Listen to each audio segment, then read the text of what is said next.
Yeah, he just said this is the easiest coin to take profits. I agree. I took a little bit of profits this run. Obviously just a little bit, and then when it dropped, I put the rest back into it. But yeah, this one's going to be fun because we bought in so low. Justin just said, why is no one talking about XRP ETFs tomorrow? And I have the answer to that. Let's see here. Where is it? SEC grants, then halts approval for crypto ETF with XRP. Expert calls it a bizarre situation. So, XRP's ETF is on hold. It's not happening. That's why, and we'll get into this more later. Let's talk more about SXT though. But there's your answer. What is SXT? SXT is space and time. It is off-chain data verification. It's the only thing that does data verification off-chain. The most secure way to store your data, period. Basically, it can't be hacked. I think you're right, Big Baller. The banks are going to start fighting back, and that's the whole thing. They're going to get regulated. They're not going to be able to give people these ridiculous loans or mortgages. Everything is going to come down to investigating them, and they're going to fight that tooth and nail because one thing banks don't like is being investigated. You know, the banks are already on the verge of collapsing.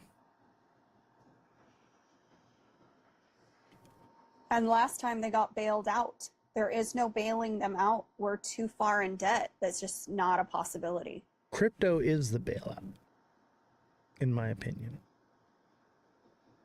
It's the race to the bottom. Absolutely. We've got Trump just signed a bill for AI storage, and that's SXT. And if that's true, that's a big deal. Exactly. Oz, unless you figured out a way to live forever. He probably does. He came from Hollywood. I couldn't imagine he doesn't. adrenochrome. Shh, no, you didn't. Bro, Big Baller can't see your messages. That's because he's on Jesse's live. He's a traitor.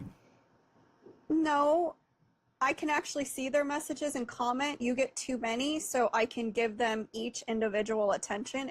That's the only difference. I'd stop watching Oh, if thank you, did. Callie. No. Dude, I would never do the adrenochrome stuff. Come on. Yeah, you know better. They're saying they're Switzerland. Yeah, and that's down a terrifying road. There's not one you can come back from. Dawn says, anyone holding XRP? I'm not holding it, I'm trading it. Jesse, are you trading XRP? No. I'm letting it sit because I bought so low, and I still believe that it's gonna go higher. Maybe not today or tomorrow, but probably in a couple months, and I'll pull out then. Right. Yeah, if you're not a day trader, you're not a swing trader, I get it. Buy and hold. You know. Hi, Callie. But buying right now at $3. You got Crypto Callie in your live too? Jesse, you're gonna be more I don't know popular who's in my than I live, am. but I know the name and I've watched him before, so it's called Just Being Kind. Jesse's gonna push me out. Oh, thank you, Big Baller. That's so sweet. Here's my question for you about crypto, though. TikTok seller says Jesse could definitely be more popular. No, I'm not smart enough about crypto. I look at the news of crypto, but I can't do price points, which is why this works, because I can look at the news, evaluate it, but there's no way I can look at a chart and be like, this is happening. That just wouldn't work. But my thing is on just your stance. Is Bitcoin going to be more popular in 5 years, or will it be XRP or ADA or Solana or Ethereum? Like, what's the reality? Like, who has the most utility? I don't think XRP has the utility that's being pushed out. I think Ripple does. I think stablecoins are going to end up being it. I really do. The future is bleak for crypto. Decentralization is going out the window. We're marching Thank in you. lockstep for it too. Everybody wants their bags to pump, so they are cheering on things like the stablecoin bill, which basically lead us down that road. Right.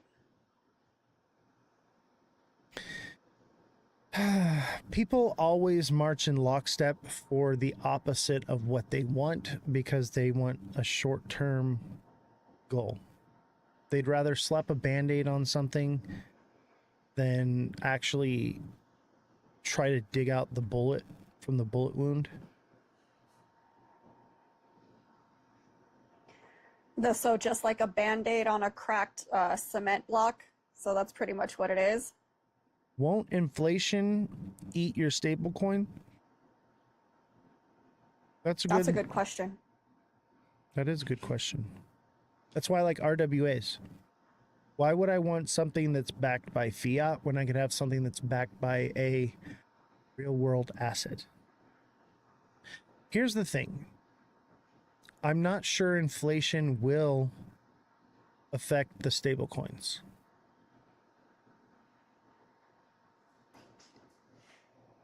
You're getting all the gifts too, huh? Dang. No, they're easy gifts. Dang. All right. Can you stop You're for about 5 to- seconds? you're The whole about to get world doesn't rugged. revolve around you. Jesse's about to get rugged. Hi, Crypto Callie. Thank you. Crypto Callie's coming on the show tomorrow. I know. I'm excited for that. That'll be fun. I'm excited to talk crap about XRP. Simon with the hand hearts. You say that, but you invest in it. I don't invest. I trade. There's a difference. I invest into stocks. Okay? I trade crypto. There's a big difference. Let's see here. Okay. I need a live goal. You gift to send me. Gift to send me. Thank you, TikTok seller. Gift to send me. Let's do heart me's.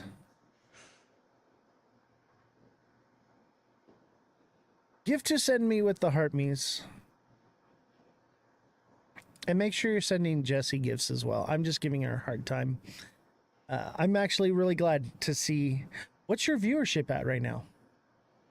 Not high, but I appreciate all the people in the chat and on my side. I have 6 people and they're awesome and being really supportive.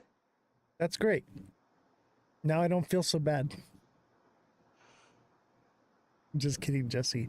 If you guys don't follow Jessie, make sure that you follow her. Send her a heart me. Let's promote her channel. Let's promote her as a creator. She is an awesome, phenomenal creator, and she is going to be doing her own show. She's going to be doing a more political side of journalism, right? So we're financial. She's going to be more political and current events.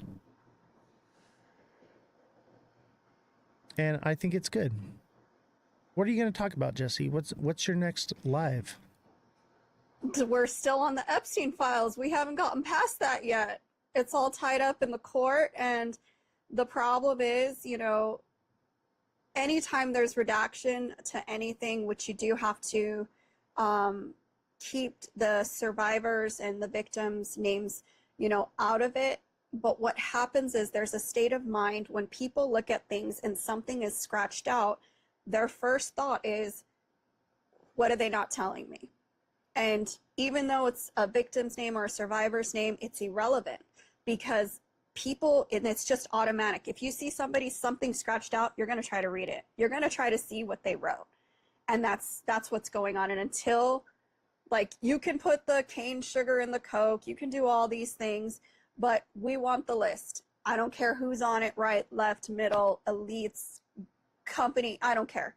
We all want the list. And I think all of us are really in agreement about that. And until that gets more sorted out with the courts, I think that's just been the number one thing everyone talks about. Even if my name is on the list, I want the list released. Okay? Even if my name was on there. Yes. I don't think it's on there. But if it is, I still want it released. See, oh, also I'm doing a women-focused show, and we're going to be doing it on Sunday. So hopefully you guys, with Francesca and Mother of Dragons and Belle, and hopefully you guys are able to join that as well, because they are amazing women. So the queens of the chain. MMG and Josh are having it out in the chat. If you want to, you guys want to squabble on Discord, click the link on my bio, go to my Discord, because I want to be a part of that. I want to hear this stuff. So please take it to my Discord. I want to hear it because I will be the neutral party there. Jesse's there as well too. We're there to fact check things. So, make sure y'all squabble on my Discord. Yeah. I feel like we should have Josh up here to squabble a little bit. Should we bring up Josh? I don't mind. I don't completely disagree with him, but I noticed with the both of you, there's some, like, yes, you're right sometimes. Yes, he's right sometimes. But really, you guys are arguing about the same thing. And it's pretty much the middle ground that you do agree on. You just don't agree on the extremes, if that makes any sense. Let's see. How do I call Josh? Forget how to do this all the time.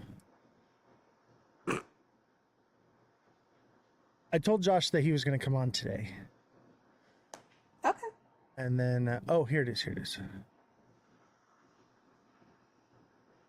I figured it out. Let's see. Is he going to show up? Or is he squabbling with MMG? For the gifts. We don't want the list. We want the videos. Anyone can put a name on a list. We want the goods. Okay, let's be clear about that. We do not want child pornography released to the internet. But what we would like is the clips from the videos that show the faces of each individual person. Definitely. But we need to redact anything that's criminal. No, you know what the problem I have with it is? The people who, and I'm saying list because that's what people want, they already have it. The depositions, all of it. If you just listen to the survivors, Yo, can you hear me? the hundreds of them, Yes, that's all you need. But they don't listen to women. They only listen to men. So we got Josh. Can you hear Josh, Jesse? Yes, I can. I just want to close on this fact. Boilermaker says a list means nothing. And we're going to talk more about this on Twitch exclusively at the end of the live. The last hour, we're going to talk about the Epstein stuff. I'm going to do some more story time. And we're going to talk about the DJ story. Oh, God. But we'll talk about that. But I just want to close on this last fact real quick, that there may not be a list, but there's definitely evidence that needs to be released so that we can create said list. Okay? There may not be a list in quotations. Okay? And that's where they play semantics to get you. All right? Hi, Francesca. All right, Josh, what's going on, buddy? How are you doing? I'm doing good. You think we can get MMG in here too or not? Yeah. Do you know how to bring him in? I know he's in the Discord server, so I mean, we could create like a temporary messaging group chat, and I'll add the both of you in there. Yeah, go ahead and do it. And then, all right. Francesca says, much love to Oz, but I'm headed back to Jesse. Jesse with all Oh, the love. Fredrum said, MMG Oz, is in thanks for your your time, lounge buddy. I voice love you. chat on your Discord server. All right, let me see here. I'm not good at this. Let's see. There should be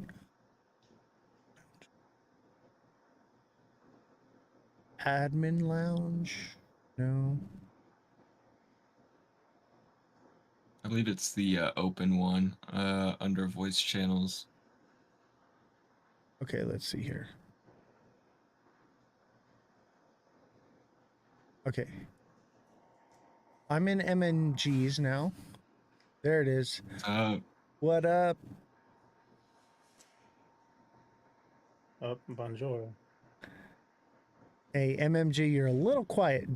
Can you turn your mic up a little bit? Yeah, I might have to turn it up on Discord. Let me look. Or sometimes also you can turn up the mic if it doesn't let me. Let me see. So we're gonna squabble this one out here.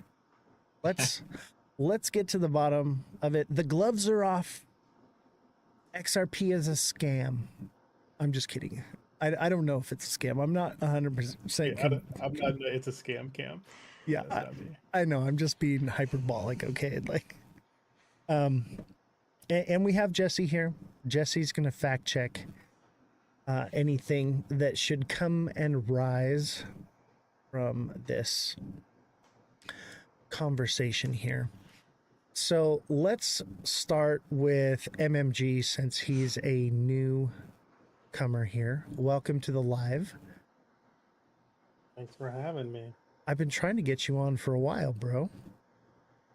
Yeah, I don't know. I feel like, especially like recently, I've been like having some long work days, so I haven't even been able to have my own live streams. I'm starting earlier than I'd like to and going a little extra long. I work in crypto, and so it's been a fun time in the market. And certain clients are a little demanding. Work in crypto. Elaborate. Yeah. So, I mean, like a few years ago, like I would have said work in crypto as in like I just do DeFi for myself, right? But then I was brought in-house for a DeFi protocol on Ethereum about 3 years ago, and so I did that for a year or so, and then transitioned from that to working for an agency. And so now it's a marketing agency, but yeah, I write blogs, threads, and documentation for different blockchains. I work for different blockchains, DeFi protocols, games, etc. Okay, cool. That's actually pretty awesome. So Yeah, it's like a dream job to me. yeah, so you're like, in I it, get to man. wake up and do crypto. Yeah. I've You're been like full time for over 5 years, like haven't done anything other than crypto for like 5 years, and only because I had taken like 2 years off, just like being like a trench like degen, and I was like, I should probably get an actual job before it looks really weird on my resume. facts. So from the trenches to the blockchain. That's amazing, man. So as you all know, and hello Josh, how are you doing? What's up? Glad to have you. You all know Josh here in the chat. Josh comes on quite often and we squabble a little bit, and then usually by the end of the live Josh is on our train. We'll see. Josh, I believe in you, bro. And I believe that you have a bright future. I just believe that because you're young, you're like, I'm okay, I can lose, right? So I feel like you're just feeding into the hopium because of your situation.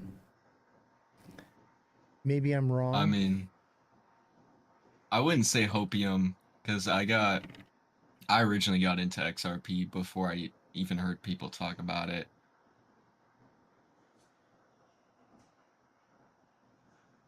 All right. So what is Do you think that this thing's gonna go to 10K? I think it certainly has the ability to do that, but there are like certain catalysts that have to play out. Because, I've been very vocal, like this can't happen with like retail alone. Obviously. But if there's an injunction, how do we get institutions into it?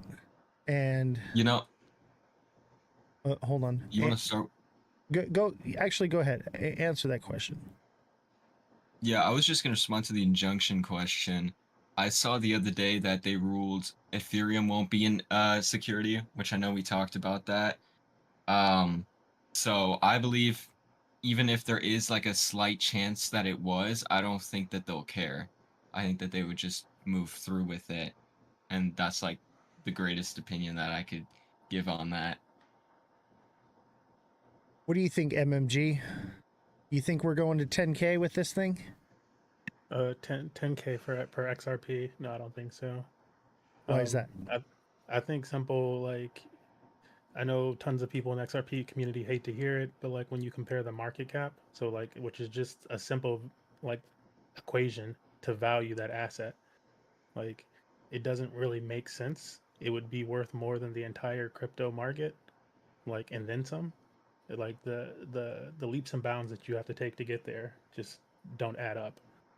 So like that would be like one thing to say. Um, then like outside of like the market cap equation in itself, um, just like logically speaking, like when people make up a lot of these arguments to get there, like when they try to like reason, well, here's how it could happen.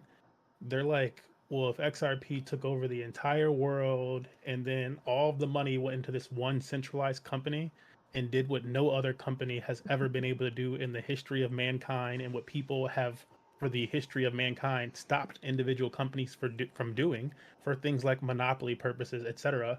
But XRP, well, Ripple's going to do it. Like it doesn't. It's not really rational. I agree with that sentiment 100%. I think it's irrational to think that a company that is basically there's other rival companies is going to be this end all be all. I mean, David Schwartz himself at the XRP conference out of his own mouth said that XRP won't be this end all be all one world thing and control everything, that it will be an ecosystem. And if that's the case, how does it reach 10K? Even with institutional money, there's just not enough liquidity because market cap does matter. I think Yeah. I think like the counterpoint, and I just want to be clear, I don't associate myself with the group of people that just post about it. Like they just say it's going to go to 10K. Like I have my actual reasons for it. But I think like the overall point to look at here is David Schwartz also hasn't ruled out that a $10,000 price is impossible. And he's actually tweeted multiple times in the favor of that happening under circumstances, which in my opinion would have to be settling the derivatives market, which is an actual issue, and then obviously XRP right now that I know of is the only blockchain that does real time uh what do you call it? Basically the audit of the transaction. So like Solana, for example, can take up to 3 minutes to validate a transaction. And that's like a huge thing, especially for banks. Like if you're operating in the SWIFT system and the government passes some sort of legislation that tightens the rules on that, you would need something that can validate during a transaction and not after. Okay, let's back up to what you said about what David Schwartz said. Okay, David Schwartz and Brad Garlinghouse, all these people that are affiliated with Ripple, they have everything to gain from keeping the price up. So they're never going to openly come out and admit that those prices are or are not possible. You know, so that's not really an argument for me, because I take everything that they say with a grain of salt, because just like Brad Garlinghouse saying that they could potentially take over 14% of Swift, of course they could potentially, but even that is probably not going to happen. I mean, it would just depend. I think like overall, if we were to address it, I mean, there's so many millionaires just even on the planet alone. So, assuming like ETFs came in, that would boost the overall liquidity. And if they decided that they were going to use it, it could become an actual asset. And I mean, they've been very vocal that Ripple's going to use XRP. So I, there's like, I don't see how that's a contrary. Like, just because they have everything to gain doesn't necessarily mean that they're lying, right? Like, at the same time, they've basically already gotten rich off of it. So at this point, they don't really gain that much extra about saying it if it wouldn't even happen in the first place. I would Agreed. jump in and Yeah, go say ahead. I don't think it's that they're lying. It's just that they're avoiding telling the truth in some of these cases. Like they don't want to Oz's point, like they're not going to go out there and bash their own token. And it's not really even bashing the token, but they're not going to talk. Number one, from somebody who works in crypto, it's like a no-no for you to talk about price whatsoever. For your you don't really talk, if you're a blockchain, you don't talk about price or yield, period. It's not allowed. Like, so they're going to avoid that conversation. And when people bring up those numbers, they're going to avoid answering it most of the time. Like, it's just something they're not going to do.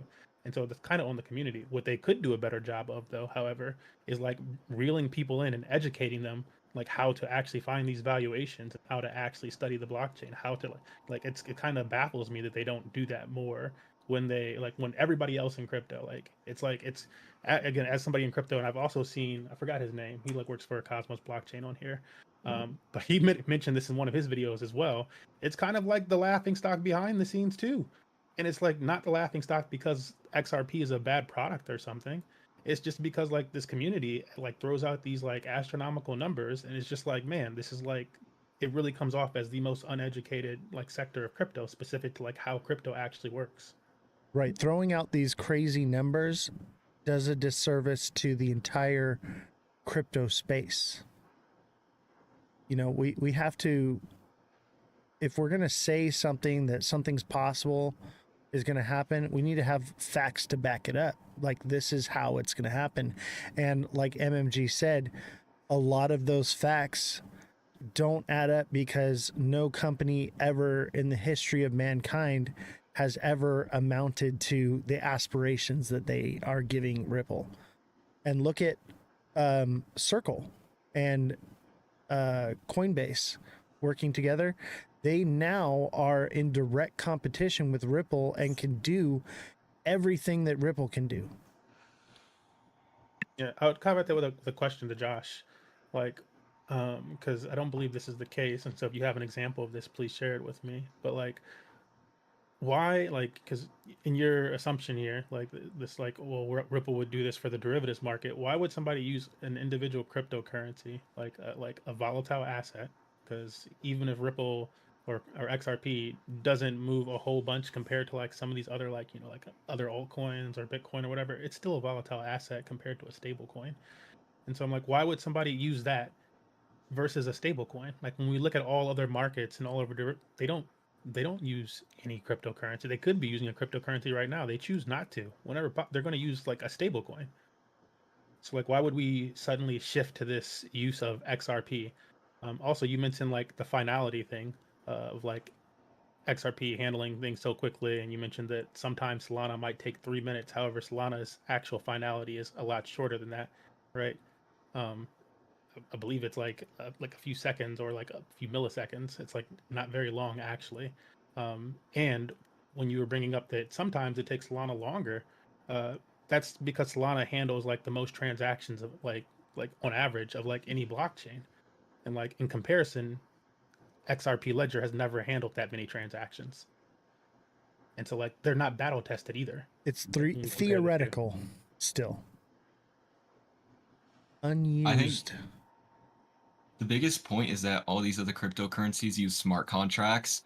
And when you actually look at banks and how they're currently using Swift, they actually don't prefer smart contracts because they're more vulnerable to hacks. And there's a lot of things that can go wrong with smart contracts, so they actually don't prefer smart contracts.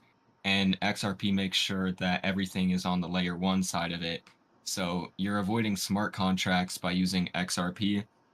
And since XRP can be, I mean, it's basically part of the XRPL, and they plan on combining it with their stablecoins. So the slippage argument, it's realistic, but it doesn't work in that way. And it would just be that they're using the liquidity that XRP has to offer and to swap between different currencies or liquidity pools. And I think even David Schwartz has said this before in an interview not too long ago, that if he had to make the strongest argument for why banks would use XRP over other assets, is because it can connect with different coins. Like XRP could co-interact with other countries' CBDCs, whereas that's not exactly possible with other assets.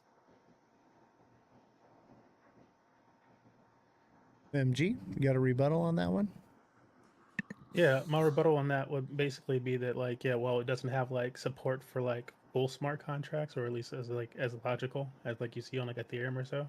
It does still have like smart contracts on the XRP ledger. Like yeah, they're not it's not Turing complete. It's like akin to like a Bitcoin level. So it's like the logic is not nearly as sophisticated. But yeah, uh, I have nothing to the banking side of things. I also don't think that they would do things entirely off chain. I don't know. To me, the argument kind of falls flat, but might need Brian in the to hear chat more. says that burn rate will have to increase, and that's what's going to make the price go up. But let me tell you right now, the supply of XRP, it would take like 1,000 years if XRP was used on a global scale to burn enough for it to actually increase the price to some of these, like the $1,000 price range. It's not even $10,000. Another fun thing to look at with that, Oz, is like because it's like you can compare existing products, right?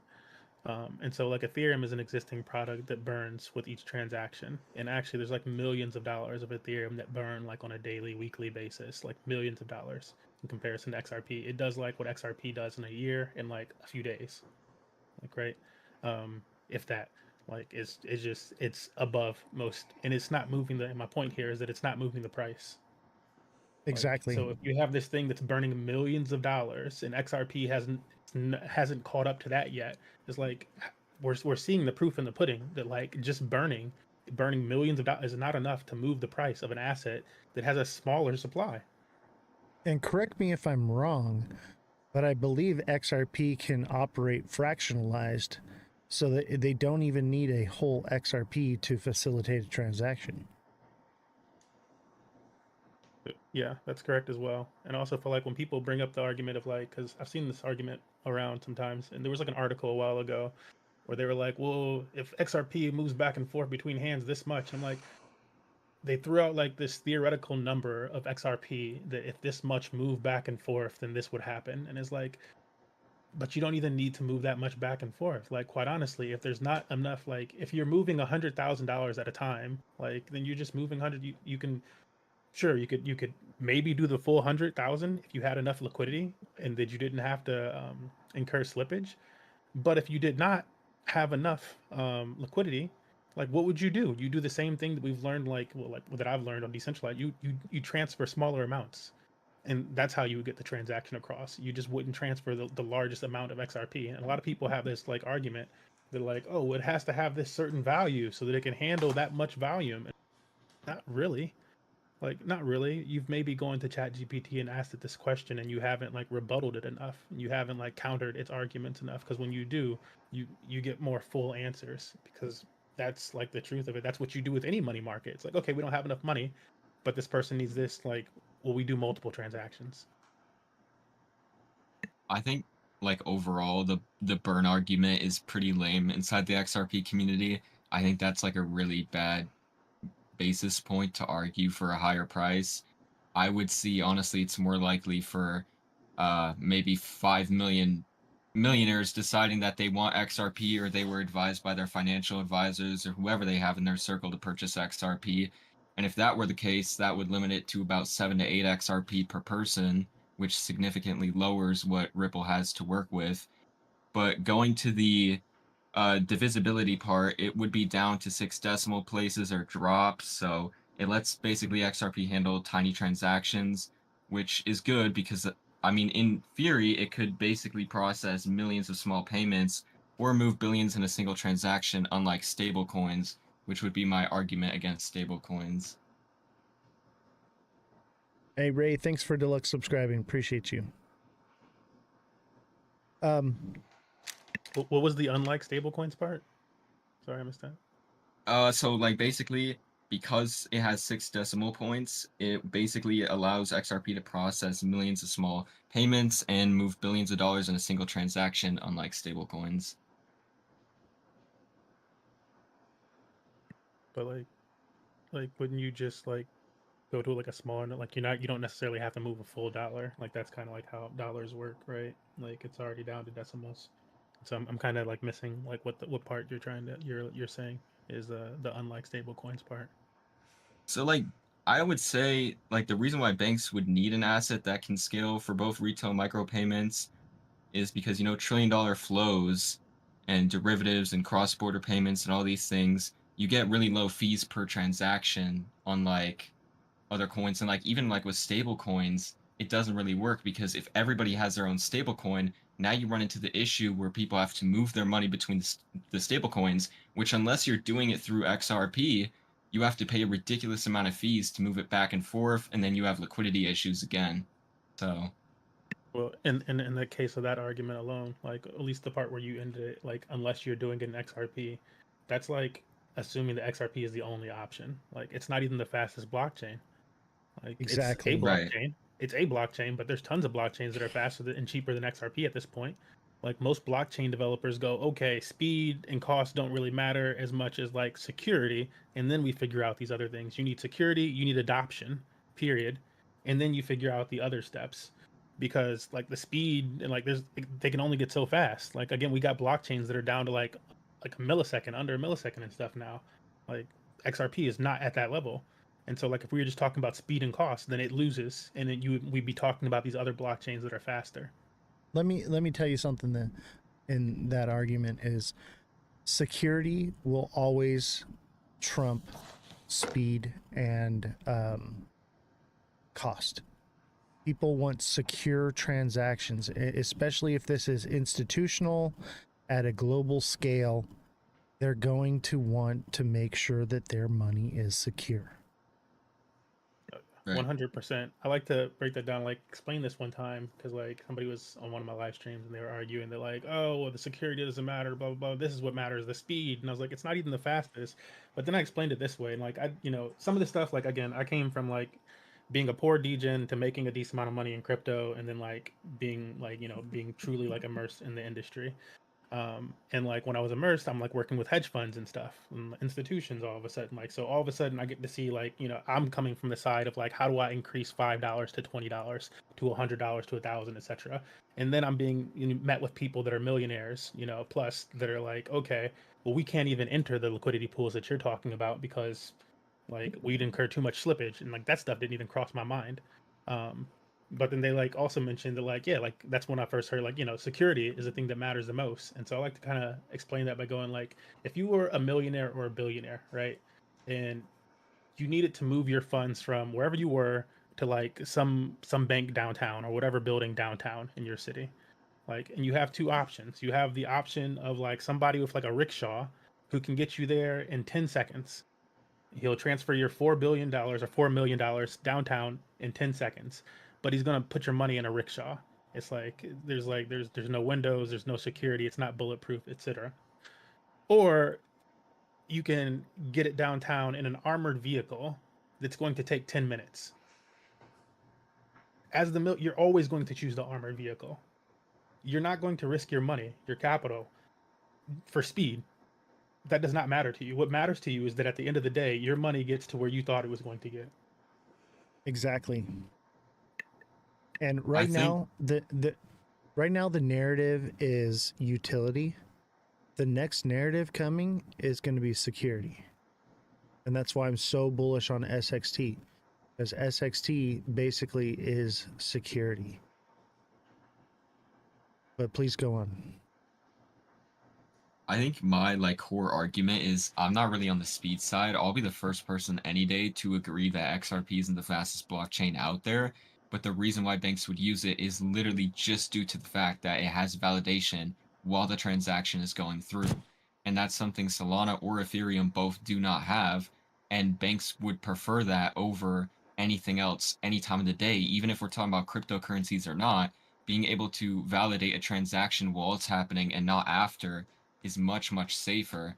So, if we were to talk about stablecoins, why would banks just use stablecoins over XRP? Stablecoins are infinitely, like, there's no supply limit to stablecoins. We see it with Tether, what they're doing with Bitcoin.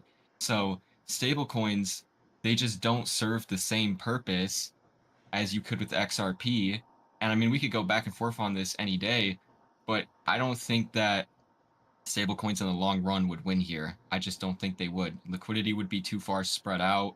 And then, I mean, we talked about this last time. If Walmart wants their own stablecoin, Amazon, even if that were the case, at the end of the day, they would still have to use XRPL to connect them all. So at that point, XRP wins regardless because of the volume that's being, created over the ledger. And then, a lot of people like to argue, well, the transaction is going in and back out, which is correct. It is going in and back out, but it's using the original liquidity inside of the ledger and then replacing it with whatever transaction is coming in front of it. So when you have banks using it 24/7, it just creates total 24-hour volume, which then, because there's only a limited supply of XRP, would then create the supply shock to where you have a larger asset price. And then obviously, if they were to do this, many people would probably most likely buy the asset. And when you really point it down, it's about 7 to 8 XRP per person, assuming everybody who is in crypto would want to hold XRP. So Well, with this limited supply you speak of, yes, there is a limited supply, but there's also Ripple dumping on people constantly. And I have an article right here. XRP news today. XRP dips 17% after Ripple's co-founder moves 175 million in XRP. So, and XRP, or excuse me, Ripple has restructured the way that their escrow operates, where they can unlock more than they ever have, and they're moving it into private wallets. And they're unloading it when not just at the end of the beginning of the month, but whenever they see fit. And the reason that they said that they do this is to stabilize the market. So how does that skyrocket the price if Ripple continues to dump on it? I don't think them dumping it will long-term affect it at all. Like I get people's concern with it, but I don't personally see it as an issue. I mean, people were dumping billions of dollars in Bitcoin the other day, and it's like nobody talks about it then. So I think the only difference is that they're part of the project. But the other thing is XRP wasn't even called XRP when it was first created.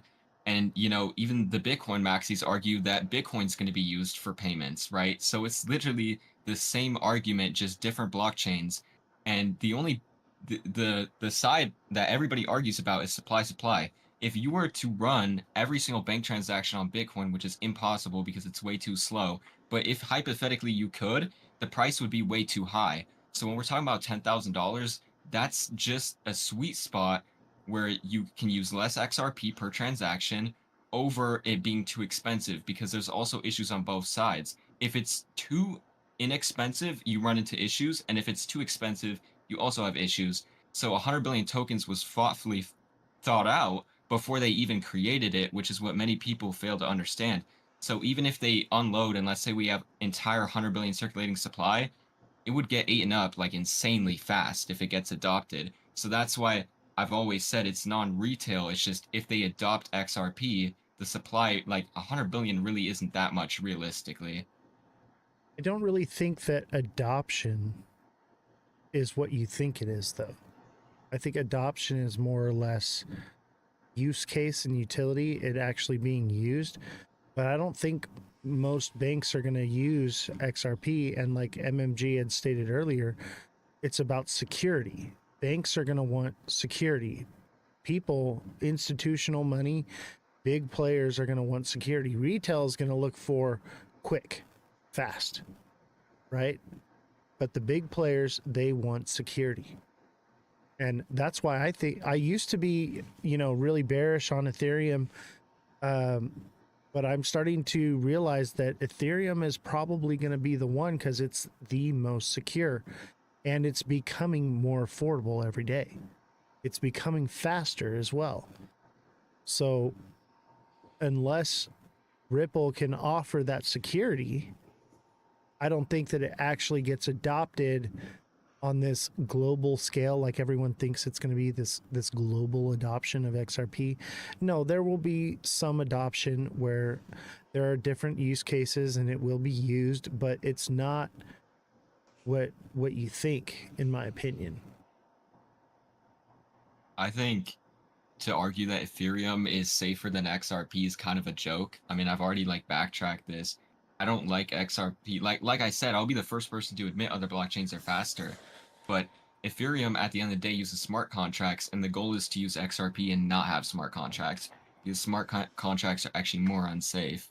So, like even XRPL uses a unique node list, which is a UNL consensus mechanism, and it uses trusted validators and not miners, which confirms transactions in around 3 to 5 seconds. Whereas you have Ethereum and it's more proof of stake (POS), which they've been using since 2022, and is still exposed to risks. You could have chain reorganizations, But and can't you argue that the UNL is also exposed to risk and more risk than Ethereum and its thousands of validators? The UNL is nothing more than, like, if you want to compare the UNL to Ethereum validators, all that's saying is that, like, instead of having Ethereum's thousands and thousands of validators, not just nodes, because there's a difference between nodes and validators, but instead of having Ethereum's thousands and thousands of validators that operate trustlessly, you have a list of 35 that run the entire blockchain in a trusted manner. Like 35 versus thousands. 35 is a lot easier to corrupt than thousands of validators that you need to corrupt. Like, the difference I would say is that Ripple has private validators and trusted validators, whereas Ethereum, like anybody can just become a stakeholder and hold large amounts, right? that's a So reason why Ethereum is more secure. It's permissionless. Anybody can run a validator versus you requiring, like, number one, like, they have this list of 35, and so it's trusted. And so there's concepts in crypto as trusted, which is where you get like this federated consensus model, or trustless, which is like Bitcoin, where you don't have to trust anybody. It's trustless. You can run your own validator on Bitcoin essentially. Like, right? You can run your own validator on Ethereum. With XRP, even if you strike up a node today, you can verify your own transactions. However, you do not just automatically get in that. You can't just become a validator. That's not possible. You need to have everybody else, like a large consensus of the network, go, yes, let's put that person, we're going to put that person on our UNL. This person is trustworthy. We trust them. They have to say that they trust you, versus nobody having to say that they trust you and you still being able to use the network. I mean, that would just be like more like open use. I mean, like at the end of the day, it comes down to who banks trust more, right? So like if they decide that they trusted Ethereum more, then that would be a good argument. But like so far, Ripple by far has way more NDA agreements, Well, and it would be banks saying that they trust themselves more in this case, right? That they trust themselves, that they trust versus the list of 35 people that has already been predetermined and that has influence by a centralized company. They don't And need that centralized company's list. They can just strike up their own validator and they can just confirm transactions and be a validator themselves. and with the NDAs, man, that's not really a solid argument because every single person working at Ripple has an NDA. Every single it the number of NDAs isn't really indicating that there's NDAs for multiple companies for adoption or all these different things. That's very speculative. I mean, at the end of the day, the only person I saw at the White House was Brad Garlinghouse really representing on that edge. And at the end of the day, I mean, whichever way you want to look at it, I would still have to say that Ripple and like the XRPL ledger is far safer for banks. I mean, Ripple is already trusted by major banks. They're already working with them. So it would make sense. And literally the whole reason why Ripple even was continuing to develop on the XRPL is for this exact reason, right? Like that was the whole reason they were doing it. And they have the most connections. They have more insight. As a lot of people deny this, but they've been using the private XRP ledger this whole time testing, and they've already been doing it. So, I don't think there's any sort of issues on the XRP side, because if there was, they would have already presented them. I don't think that Brad Garlinghouse being at the White House is also a good indicator of what you think it indicates. Okay, he's basically the face of the SEC's witch hunt that Trump has thrown out there that is happening, right? And that's part of why they're at the White House, because they're trying to figure out how to get this injunction lifted from them. And they're that voice of, we're in the crypto space and we're being attacked. So that doesn't really tell me that, oh, he has this what do you call it, like influence. What it tells me is that this is the face of the company that has suffered the most from the prior administration. Can I say something real quick? Yeah, go Right? ahead. I mean, I'm not using it as like my hold on, whole Josh. argument. Jesse, go ahead. Okay. The thing with Brad Garlinghouse is he's a perpetual liar. He leaks out misinformation. The thing is, my thing is, I'm not saying either way how you guys feel or believe, but he has so many times just leaked information when he wants it to pump right before they dump a whole bunch of. He does a lot of things that are sketchy, and the newest thing with XRP is there with they just putting away in random wallets has been sketchy, and I don't think you should trust Brad Garlinghouse. That's just my opinion. I don't trust him. I don't trust anything they say, anything they do. It's all a theater to me. And I notice, and like Jesse said, the timing is just so impeccable of when these things happen. What do you say, MMG? Yeah, I mean, I don't think there's a lot of weight to somebody being at the White House. I wouldn't give that too much attention. Like honestly, it's like it's a nice camera moment. But I would pay more attention to where people are putting their money, right? To your comment to Josh's comment about Ripple having more institutional partners or more bank partners, I think it was.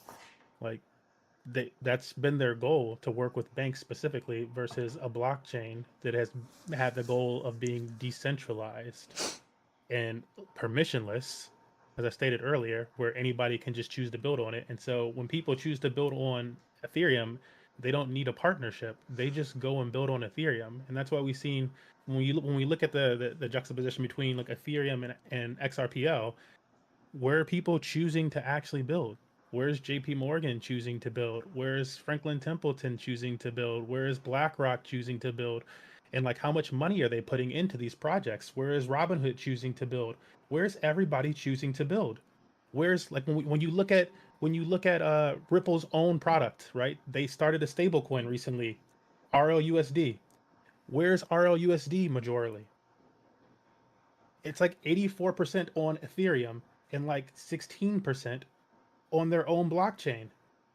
Like, Precisely. regardless of the partnerships, all the money is going to one place. Like, the vast majority of money in DeFi is on this one place because of the argument that we made earlier, security. Like, kind of like, regardless of how, like more objectively, a list of 35 individuals that you can contact versus thousands of validators. the thousands of validators went out over decentralization and security. That's just how that works out. Yeah, So I mean, there's a bit of a trend with Ripple that I'm seeing, and it's that it's narrative. You know. So go ahead, Josh. Didn't mean to. no, I would just say like at the end of the day, Ethereum has had the highest transaction fees overall. Like to make an argument that that would be suitable for transactions is kind of ridiculous in a bigger sense, right? Like you can fractionalize transactions on XRP, and the congestion on ETH would also become an issue because we're talking about moving trillions of dollars around. So that would be like my core arguments. And yet people still choose it, right? But like, for example, like a lot of these institutions that I just mentioned, the Black Rocks, the JP Morgans, the the Robin Hoods, like where are they building right now too? Like yes, most people come in and they settle on Ethereum mainnet because of security purposes, because big money wants security above all. They don't care about the cost that you care about. They care about that Facts. security. But then when they want to like do more transactions and higher volume and micro payments, they do what Robinhood did recently.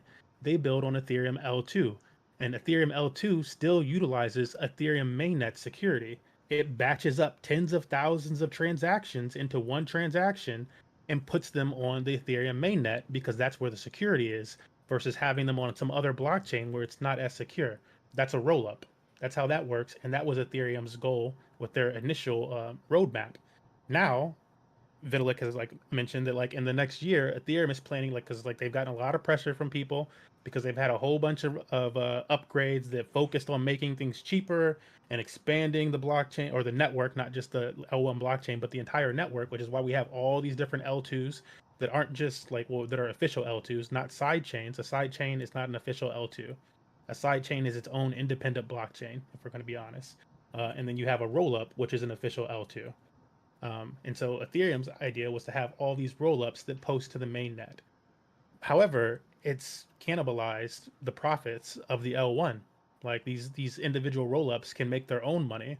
And so now they're focusing back on okay, well, how do we just straight up like number one, the L1 has already become vastly cheaper than ever before, like compared to like a year ago or something like you look at the I think a lot of people like often miss like our uh assume that the cost on Ethereum is like still like, oh, it costs this much money. Oh, if I wanted to send a like you hear people be like, if I want to send a transaction on Ethereum right now, it costs me $10 or $50, and it's like you haven't looked at Etherscan in years, and it shows because most transactions on Ethereum are like 50 cents or less. Like that's just the case because they cut everything down by over 99%. Right, And now and they're looking to increase things by 10x within the next year. yeah, they're They're going to looking to continue to develop. change the fees to become even more affordable than they are now, and the transaction speed. And I think it's a realistic goal to see it grow. If other companies can be faster and cheaper, why can't Ethereum? I think like this is really the part where I would have to say like this is perfect because if you really think about it, even if Ethereum fixed all these issues and they started using it to move in between all these different coins, you would still need XRPL ledger anyway. So like the goal has never been for XRP to be this one-stop all, but it's going to be the thing that connects everything, and I truly believe that, right? And then like even the fact that XRP can already fractionalize at the millions means it's already steps ahead.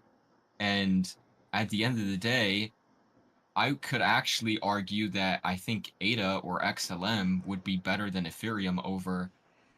If I had to pick, it wasn't XRP, I would honestly pick XLM or ADA Have over you because used either of those blockchains? I'm particularly looking at ADA the most. It's Have you used Cardano? I haven't used it, but I have traded it. Because it's like my like I haven't used it in some years because the first time that I used it, like and again it was congested at the time, so it became congested. But I wasn't very much of a fan of using like a full Cardano for some of my transactions. Like Right. so It's not exactly the best. Like what I've seen is it's not exactly the best blockchain. I would argue that like XLM is a lot better than XRPL or Agreed. Cardano. Like so, I agree with you there. However, from what you just said that I disagree with is that XRPL would be needed to move between all these different coins. It's currently not needed to move between all these different coins, and it's currently lagging behind most other like contemporary popular blockchains in terms of interoperability. You need to point at Bitcoin to find a blockchain that's not as interoperable of such like a high name. Like XRP just got a connection. Like they're praising a side chain that has like I don't know less than $100,000 on it right now. They have like a connection. They just got their connection from that side chain again, not a true roll up to Axlar and IBC, and they just got an interoperability like integration with Wormhole, which isn't even like really being used yet. There's no bridges using it yet, but they're lagging behind. Every like Ethereum, like all these things start on Ethereum, and then they go to all these other chains. Like there's a reason why their side chain is an EVM sidechain, Ethereum virtual machine, so that they can tap into Ethereum's interoperability and its volume, and its TVL, like all the money, the liquidity over there. But like, yeah, I'm curious to hear from you, Josh. Like, why is it that you think that like if all these tokens are already able to interop with each other, they're already being traded between different blockchains and whatnot. I went from base to Avalanche last night in about 5 seconds because I saw a good yield opportunity. Like, I didn't use XRPL for that. Why would all of a sudden everything as we know it change and we have to use XRPL? So first, what we were talking about earlier, the only reason I said ADA is because it's in my opinion the most decentralized. And then when we're going to the reason why XRP would be needed to, connect with all these other blockchains, it's simply just from a point of if we start seeing trillions of dollars flow over the crypto market, right? Because when I'm talking about like adoption, I just use it as a word, but if all of these chains started being used, I don't really like I think every chain is going to get adopted. I think every chain is going to be used, but if trillions flow, the other side of it is which coins are regulated in other countries to be used. XRP has that. XRP has more contracts in every single country than any other chain in the world, which makes them perfect for it. And when we're talking about liquidity, XRP is so close to flipping ETH even. The minute we get ETFs or even more open interest or people start finding out what they're actually trying to build, the liquidity is going to be massive, and that could be a huge hedge on it. And it's just regulated in more countries. So even if something is usable, the question is where is it usable also? Because we have to look at, is Europe going to want to have their transactions over Ethereum? Would China want to have their transactions over Ethereum? Or would Well, China and I Europe? think so. I think so because they could just spin up their own Ethereum L2. You Like know what? they can make their own regulatory compliant blockchain on Ethereum and have it be super cheap and use Ethereum security.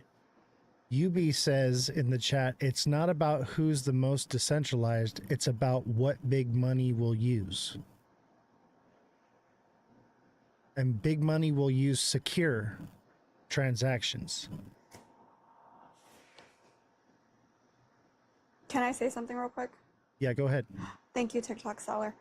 I mean, like I said, like Hold on a XRP second, has. Josh. Hold on a second, Josh. Go Oh, ahead, sorry. Jesse. I'm not on the TikTok live, so.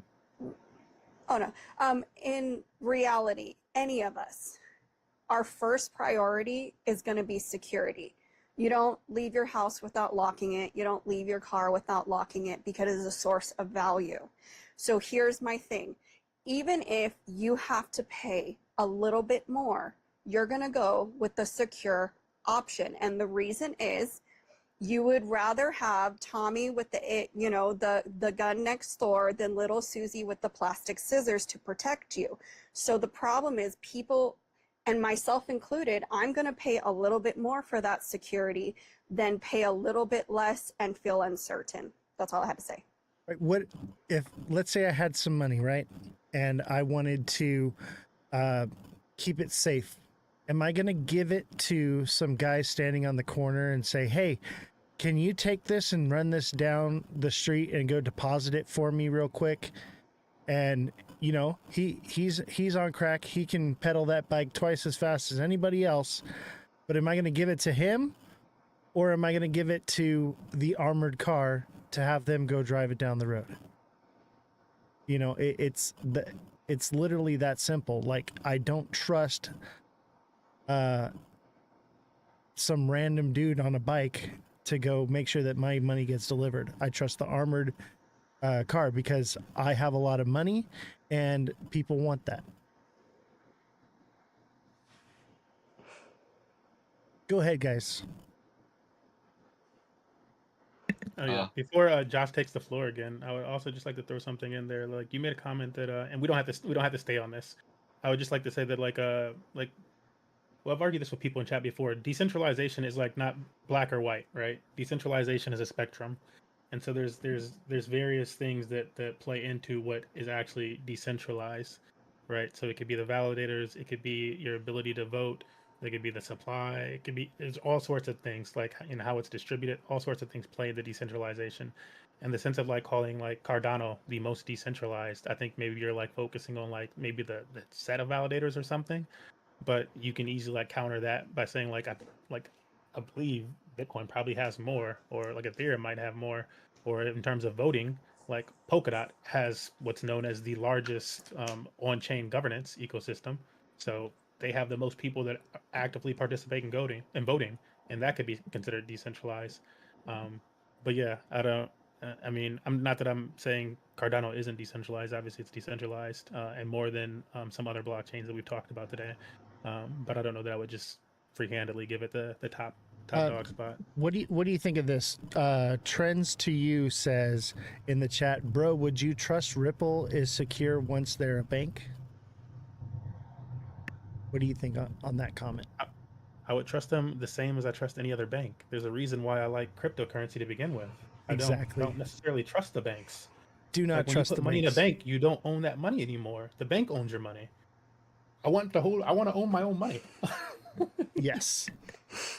And that's why I brought it up, because I was like, that is the worst argument I've ever heard. That's why we're all here in crypto, because we don't trust the banks, right?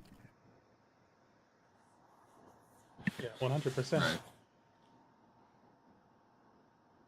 But go on, go on. So is everybody? I'm assuming, kind of our kind of basis argument right now is over smart contracts or XRPs.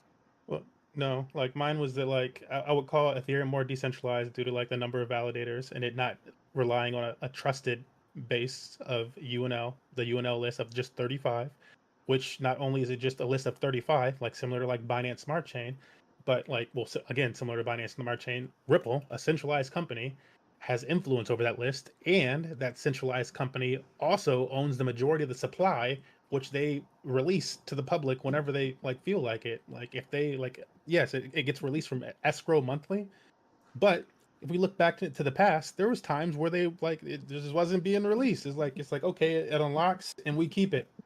We just kick it down the road. Like when I say they keep it, they lock it back up. Maybe they lock up all of it, but in general, they like choose how they choose because when you read their website, when you read their documentation, they own all of that XRP. It's theirs. They do whatever they want with it.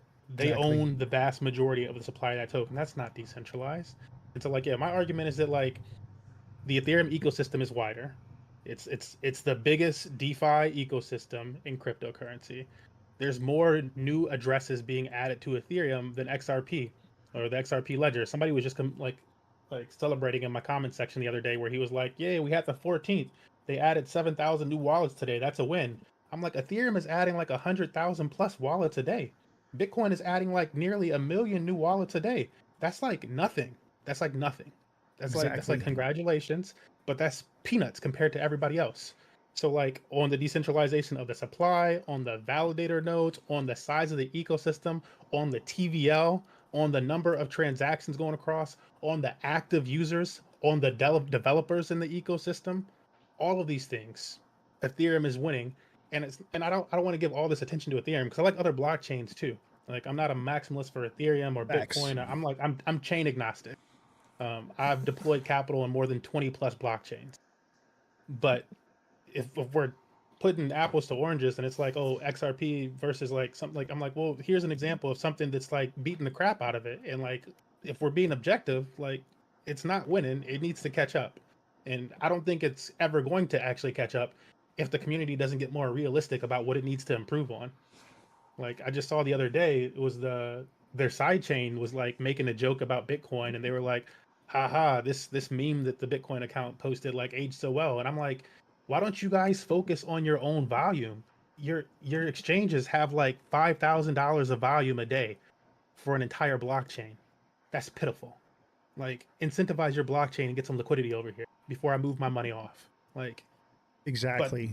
but those conversations aren't being had enough. People are like in the comments clapping it up like, "Oh, it's so good. We got a wormhole partnership now." It's like it's an integration. It's not a partnership. But like, man, And I'll say this, okay? And there's a lot of people in the chat that were like, I'm not buying XRP anymore, blah, blah, blah. I got turned off to it. And then it ran up and they were salty about it. I never said that XRP won't go up and won't make you money. The narrative behind XRP is so phenomenal. And the cult like following for it is just beyond what I've ever seen before in crypto. And one thing that I've noticed is a lot of people that are in XRP are religious. And so they treat this almost like a religion. And because of that, it's going to do phenomenal numbers. It's going to go crazy. And Ripple's going to make a lot of money dumping on those people. Right.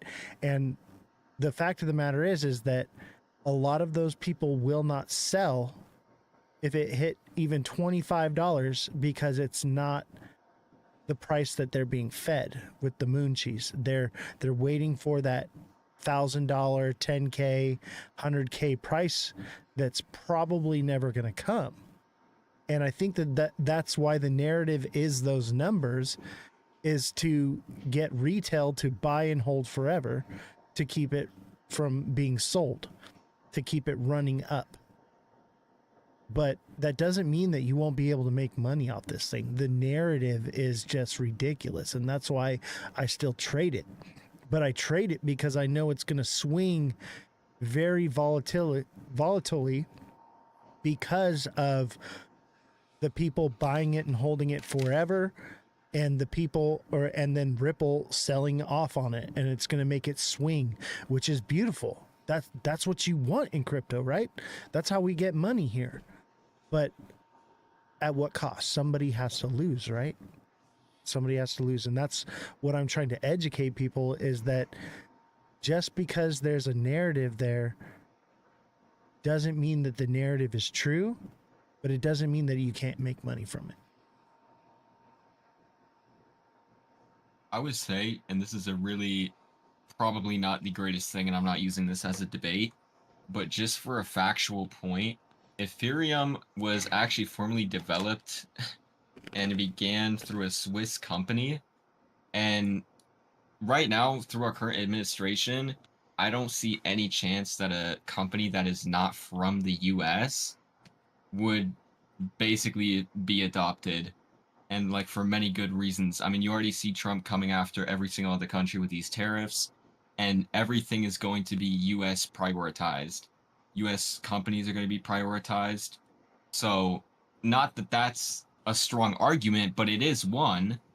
And at the end of the day, if, going back to which is safer or more secure, Ethereum or XRP, I would still say smart contracts are never safer than what XRP has right now. And when you want to argue, well, yeah, but it's not as decentralized, banks don't really care if it's decentralized. They've always been pro centralization. So they're not really going to be like, oh, well, I want to use Ethereum because it's more decentralized, because banks don't care about that. And at the same time, the fact that they can validate transactions while the transactions are being made and not after makes them a lot safer. To that argument, like because that's like similar to like why a Bitcoin maxi likes Bitcoin, and they don't want to introduce more smart contract ledger to, or logic, excuse me, to Bitcoin, right? because they don't want to expose Bitcoin to all these like vulnerabilities. Like you enter more logic into the equation, there's more opportunity for people to get smart and create things that expose your ecosystem. So yes, that's part of like why these blockchains aren't fully Turing complete in terms of XRPL and Bitcoin. However, if we're just talking about like straight up like transactions, like going peer to peer, wallet to wallet, you're not interacting with a smart contract. That's something different, and that's that ability on your blockchain, but you're not sending your money necessarily through a smart contract. That's just more opportunity for your blockchain. It's having more programmability options. So like I hear that argument that you were making, but I'm also like, well, there's a reason why XRP keeps trying to, or XRPL say, keeps trying to advance, or is made the side chain to begin with, or is working with Flare to begin with, because they realize that they do need that programmability, um, even if Right. that isn't the like what all the transactions, the basic level peer to peer like type of transactions are going through. Yeah, I wanted to ask Revolution. I sent a video in the general group chat, which is from a German financial company talking about Ripple, which I thought was really interesting. Was it on X? Was in the Discord or on X? Where was it? I sent the video like in the general group chat. Okay, I don't always get them, so I'd have to look into it because I'm not trying to be mean, but anytime it says X, I don't really read it. So I will look into it when I can because I don't have Discord on here while I'm on my phone. Let me see. I could probably pull it up. It's in the general. Yeah. And do you know when you It's above sent my it? comment. Is it recent? Yeah, it's right above my wave comment. Oh, is this the one that says Josh at Revolution? Yeah. This video? Let's take a gander. Der zeitliche Druck, so schnell wie möglich etwas zu tun gegen diesen drohenden Kollaps.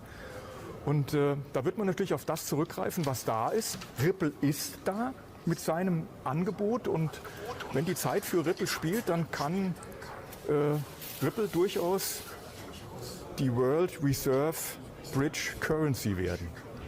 Und wenn das der Fall ist, dann kann man das hier streichen und eine 4 oder eine 5 hinmachen.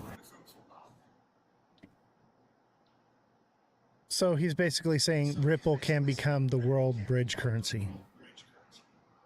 Yeah, I mean, at the end there, he also said that it could be a 4 to 5 digit price, which is what I was saying. Like, even people in Europe are looking more towards the XRPL. It just depends on like who you're going to. But Who is this guy? Anyone can I say don't that. I don't exactly know who he is, but I could probably find so many other articles and companies and videos of like these similar high net worth people talking about. How much you want to bet he holds XRP? Well, I mean, That yeah, part. he obviously holds it, but I don't see why he wouldn't. He served me food in Germany last time I was there. Oh my God. We don't know who this guy is. We don't know who he represents. So I wouldn't say that this is a valid source. I mean, I was just like putting it like as a general idea because I mean, even if we went like back and forth on this like all day, like even if you ask AI, there's like an actual reality in where a high price on XRP is definitely plausible. UB Like, UB says I have info for that. I'm from the EU. UB, if you want to jump in Discord and get in the debate, you're more than welcome to come up. I can't bring you up on the live with TikTok because it'll rug Jesse. To Josh, like, what do you have to get to with the AI for it to go, okay, yeah, that's more probable. This is a likely outcome that XRP would reach these 4 to 5 digits. that's actually an interesting question. I don't think I ever go too deep into it, but I just kind of ask it general questions. Like, here, let me actually. I wonder if there's a way that I can share this because I just did this recently. Actually, my last conversation, which I think, as we said we were going to talk about this, but my last conversation with AI was about the cycles. How I told you I don't think we're going to see a bear cycle anymore because I said it was unrealistic for BlackRock, MicroStrategy, and all these other people to dump their Bitcoin. And the fact that even if they tried to create a bear market, people would buy up these dips so quickly, it wouldn't really even be a bear market. So I got into that, and then I was asking it about like XRP, and I asked AI from a non-biased perspective if it thinks CBDCs or XRP are more likely to be adopted to settle these transit dollars and transactions. And it said, due to the fact that Trump is anti-CBDC, uh, it's leading towards XRP. And that's like literally like the greatest Could thing. I you could you expand it then past that? 'Cause I get that, but like I feel like even when you're like asking a question like that, you're giving it two options versus being a little bit more objective and giving it the full optionality of what's available in crypto and what we see actually being practiced. like, do you have like examples of like other ones you'd want to also have in Like that list? an example would be like throwing any other cryptocurrency or blockchain that's Right, faster right. or cheaper than XRP into the equation. Throwing just straight up stable coins into the equation. There's a stable coin for like all these different countries. Like they all have their own stable coins at this point, as well as we have USD peg stable coins. There's a Euro peg stable coin. There's a Brazilian Reals peg stable coin. Those Juan peg stablecoin. I would throw them all into the. I wouldn't limit it to only two options, and then be like, well, it picked my one option of the two options. I would give it all of the options. Right. I'm not opposed to that. Again, I'm just more leading to the fact that like Ripple and XRP is a US company, and especially here in the United States, that's what they're going to prioritize. And it has the capability to do it. So it's just kind of a matter of fact on who they basically choose for it. And I'm just betting on the fact that that's going to be Ripple. And I don't think I could give a deeper explanation than that. I would like my last, and then I'll like leave the floor to us, or you can go ahead again.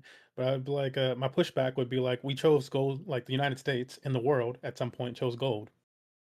Like, and gold isn't owned by like it's not a company, especially a centralized company. I think that like weighs into things a lot more than you're like giving credit to. I don't think anybody wants to give any one centralized company control of the world. Probably Facts. not going to happen. Like that's very, very, very unlikely that any other country, especially, is going to like forget the United States. Like probably not the United States too. Like there's a reason why we have a treasury and a Federal Reserve. Like there's a reason things are split up the way they are in some form of decentralization, even though it's very centralized. Like they still try to make it somewhat decentralized, even in that aspect. And like what you're suggesting is let's give it all to this company. Like, I don't think so. And also historically, to my point with gold, we chose gold before, and gold isn't owned by one company or one country, and gold isn't primarily in the United States. You like mine it like other countries like more gold than the United States. We chose that before. So I don't know that giving United States-based companies all this credit as like, well, because it's a US-based company, then that's going to be the option. I think to our earlier argument, the stability, the security is going to factor in a lot more than it being owned by any one country, and that's partially why Bitcoin, like other than first movers advantage, like first movers advantage alone, if Bitcoin wasn't more secure than all these other blockchains and stablecoin or not stablecoins and meme coins and altcoins and whatever else, then we wouldn't be talking about it like we do today. They'd be like, all right, it was cool, but Litecoin is superior. Like it's just vastly superior, and so that would be the conversational topic. I think like I could give you a really good counter argument. And basically when I talked about this before with Grok too, but I do want to answer your first question. With Grok. What I I told basically when I asked it around like the $10,000 XRP price, the only thing that I said is that the XRP's circulating supply does not limit it if enough demand comes from people buying it in institutions. And that's where it agreed that it's unrealistic to say that that supply is too much to get bought up. And then to counteract what you said about it being centralized, or you said decentralized, yeah. So Federal Reserve, I think that they're going to get rid of it, to be honest. If not, they're going to appoint somebody new. And then the other thing that I asked, where you said with gold, is I think we should get a new U.S. dollar that's backed by gold. That's one thing. And then two, if every country wants their own CBDC, and the reason why, like even with the US dollar, these other countries, they don't like it because it's the US dollar, right? Like you could argue, China doesn't like the US dollar currently being, you could say, the leading currency. And so if every country has their own CBDC or their own, stable coin that runs for their country, then you could basically have XRP connect them all to trade seamlessly. So it's less about giving XRP, like XRP becoming the main thing that everybody uses to pay with, but more of a way to connect every single country's asset, which in turn would actually make it less centralized and more decentralized, because it could allow every country to use their own types of technology, currency, and it doesn't even need to be crypto. Like the XRPL can interact with different,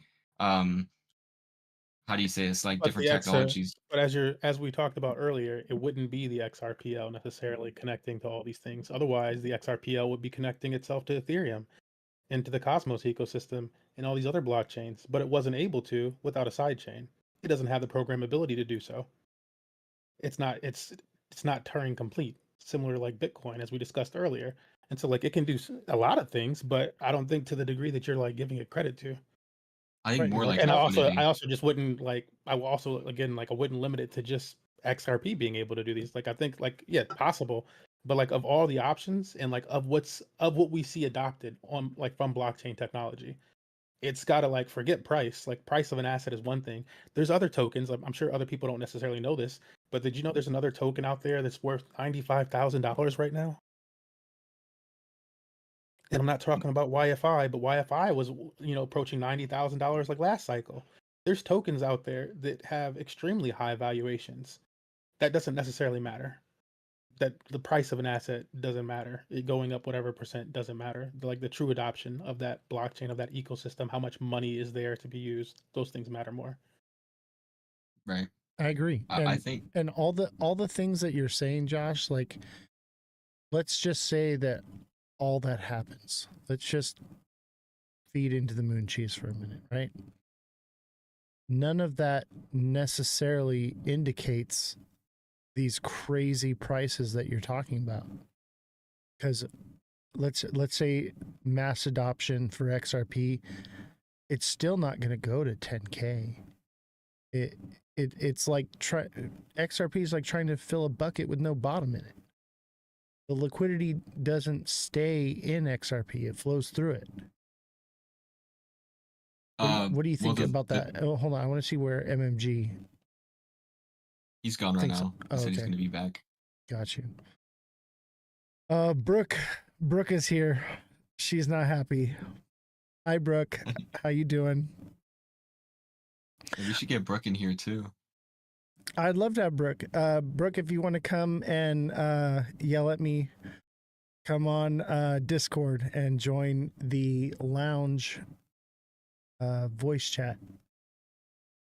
And we're on Discord doing that so that way we don't have to rug Jesse. Hi, Jesse. How are you? Good. We're having our own conversation listening to you guys. That's awesome. Awesome. Make sure you follow Jessie. Jessie has her own live going on, and she's doing a more political type show. And so make sure you give her a follow. Go check her out. She's a cute one. Can I say something real quick? Yeah, go ahead. And I know this generation is very different from our generation, but the more you talk to these AI things and you bring up specific things, it feeds its algorithm and will feed you back specific things it knows you want to hear, whether they are probably true or probably not true. And we did a test case with Oz's computer, and the more he pushed a certain thing, the more it started giving him what he wanted to see. Exactly. So be very careful. Have one account where you do it, and another account that is so just out of left field, and see if you get the same answers, because more times than not, you just don't. AI tells you what you want to hear. And it doesn't mean it's not true. It just Yeah, means like it's I would agree with conflated. that.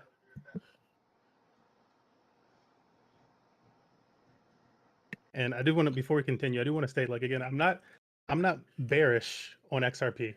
Same. I'm I not do think bearish at all.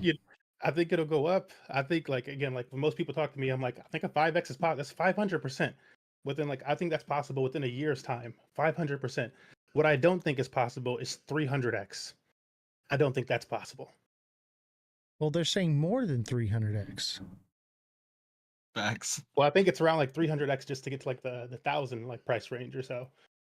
But I'm like, that's like, guys, like if you were to ask your GPT today, like ask it what top 10 cryptocurrencies or assets in general, stocks or crypto, has done a 300x being in the top 10 spot already.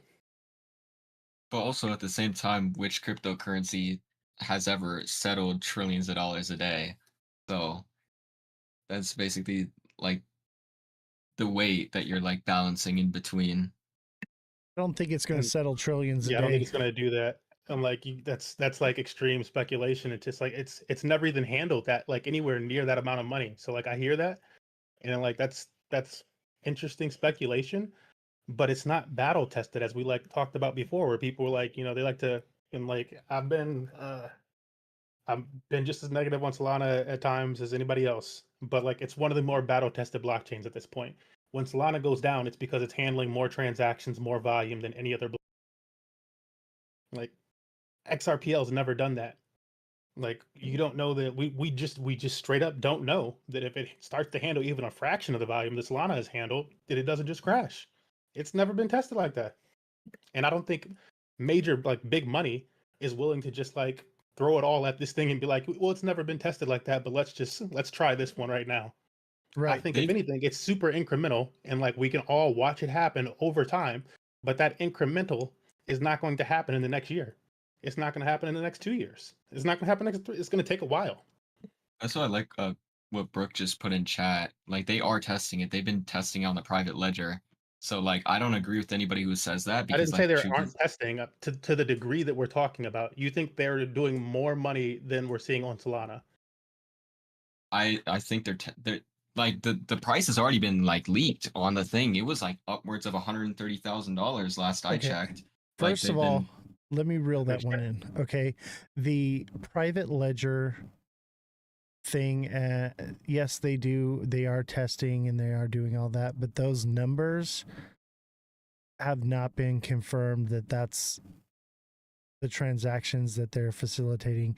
The official story is these were glitches, and it's not just happened with XRP, it's happened with Bitcoin, it's happened with Ethereum. They're just glitches. I'm not talking about like the actual glitches on regular XRP lists and on exchanges. So I'm more about like the private ledger. I do agree with Brooke. Solana is a very different use case. I agree with that Right. 100%. And I think all these different blockchains are going to facilitate different use cases, but that doesn't mean that XRPL is going to facilitate Swift. Okay? That's what I'm trying to say. It could, but it's kind of a reach right now just to even speculate that. Right. I mean, like it is a reach, but at the end of the day, like that's based off of the research that we've all done. Like even Brooke has said in chat, like trillions easy, right? And it's like it just depends like who you're asking. Like I've looked into stuff for years, and it's just like when I'm debating people and they go to a different topic, it's just like I don't like to go too deep into it because I don't even have to answer it that much. My consensus is just it's gonna be used, and I'm not saying other chains won't be used, but I think I made a pretty strong fact when I say other countries don't like that the fact that the US dollar is so inflationary. They don't like the fact that it's the main currency everybody's using. So the fact that every country could have their own CBDC or all these other things and the XRPL could connect with it, that's a very, very strong use case that can't just be ignored, right? Even if the US decided we're going to abolish the current US dollar and we're going to make a new one backed by gold, which I think is going to happen, which again is also speculative, but it is a possibility. And that's where everybody who is pro XRP, I'm not talking about the people who just go on Twitter and they post it's going to go to these prices. The ones that actually think about this, yes, it's speculative, but it's also not unreasonable. Like it is something that could happen, and there's actual use case to this. I just still think that as far as XRPL goes, it's probably more or less retail that would use that for the speed and for the low fees. But like we had said before, is institutions are going to be looking for security. Big money is going to be looking for security. The amount of fees that they pay is worth it because of the amount of money that they have at stake. So I still think that the security narrative is the real issue here. If Ripple had, you know, the security that Ethereum had, I would lean that direction. But it doesn't. So institutional adoption for XRPL just seems unlikely right now. Yeah, I would also like if I could make a comment on that. Like Josh stated, like, okay, well, what if all these different countries, like they all have their, you said CBDC specifically, not just stable coins, but tomato tomato to some degree. Like one just has more control. Yeah. But then you were like, your statement was that like that they all choose to use XRPL for interoperability essentially. And like my pushback to that would be like, and for that to be their only option, like number one, like you have a bunch of options, but you choose to only use one option, right? I think that would be kind of odd. The second pushback to that would be like, why would you choose specifically? Like if you have the option to use, like again, Bitcoin L2s are coming and they're working on having them be trustless and have interoperability and everything else. Like so you have the most secure ecosystem with trustless, not trusted interoperability. I think that becomes really attractive, especially to big money. So like you have like these type of options and stuff coming through. Why wouldn't you choose one of these options, an Ethereum, a Bitcoin, or something like that, versus choosing a centralized United States owned company because you want to get away from the United States dollar ruling things? You're going to go to a centralized United States company, or like I say company specifically because like you know like possibly like RippleNet, but if you want to keep it to just the blockchain, like it's still a situation where again that company owns the vast majority of the tokens for that, so that company owns like the circulating supply essentially of that blockchain. They can inflate it whenever they want, they can make it like crazy numbers whenever they have that control. And at the end of the day, who has control over that company? The United States. And so Brooke, like I don't understand, like how are you escaping it if you're still giving United States so much control versus something that exists outside of that? Brooke, hop in the Discord. Come on into the chat. Come up Yeah, here. I was gonna ask Brooke to elaborate on what she was Yeah, Brooke, come from the up chat. here. UB, come up here as well, man. Go in the Discord and in the lounge where we've got a voice chat. All right, no Oh, problem. she can't. No problem. UB, come on down. UB says major institutions are building their own L2s on Ethereum because it's safe. Exactly. Security is the next narrative. Right now, the narrative is utility. Okay. Everyone's looking for utility right now. Okay. And right now, XRP is going to do phenomenal things, and you're going to see major price movement, and you're going to make a lot of money off of it because of the narrative behind it and because of its utility, which is great. Right. But the next narrative coming will be security. And that's what this show is about being ahead of the wave, thinking fourth dimensionally where things are going to go, so that way you're not buying something and get stuck holding the top of it and then it just comes right back down. This way we can get into projects that are, because we understand that security is the main thing that is going to play a role here in the future. To get into security now, well, before it's ran and done crazy phenomenal things just like XRP has.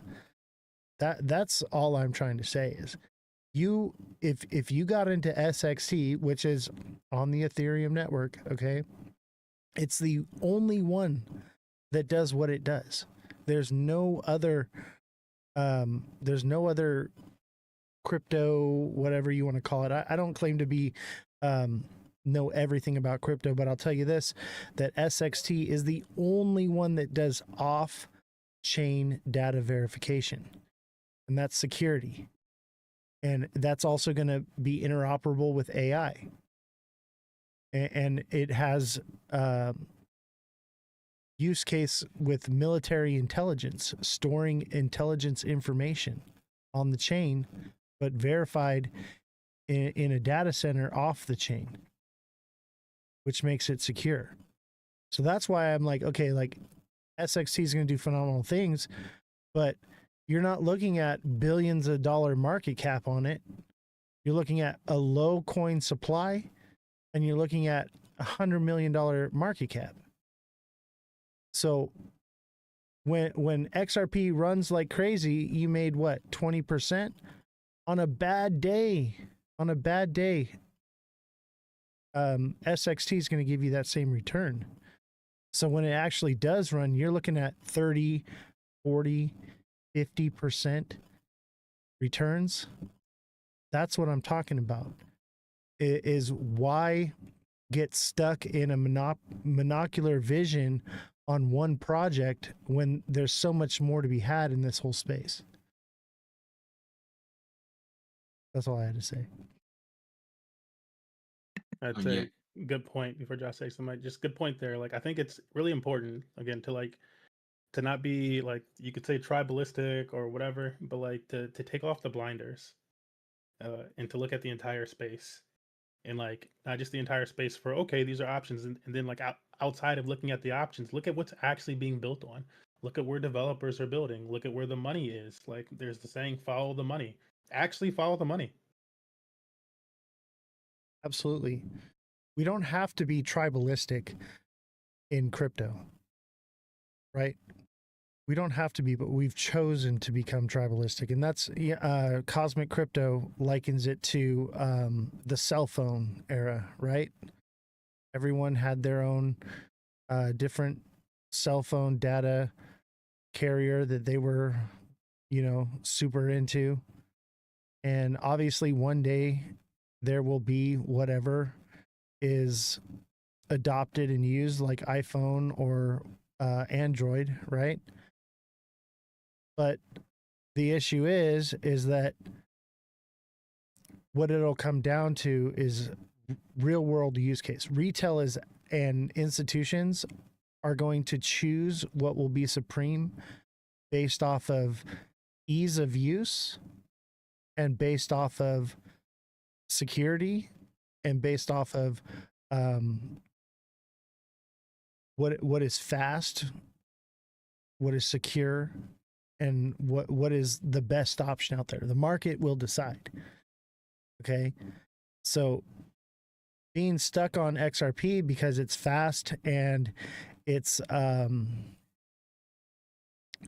fast and it can do all, I can't think of all of it right now. Everything that everyone's saying, right? There's so many other options out there that can do what XRP does, if not better.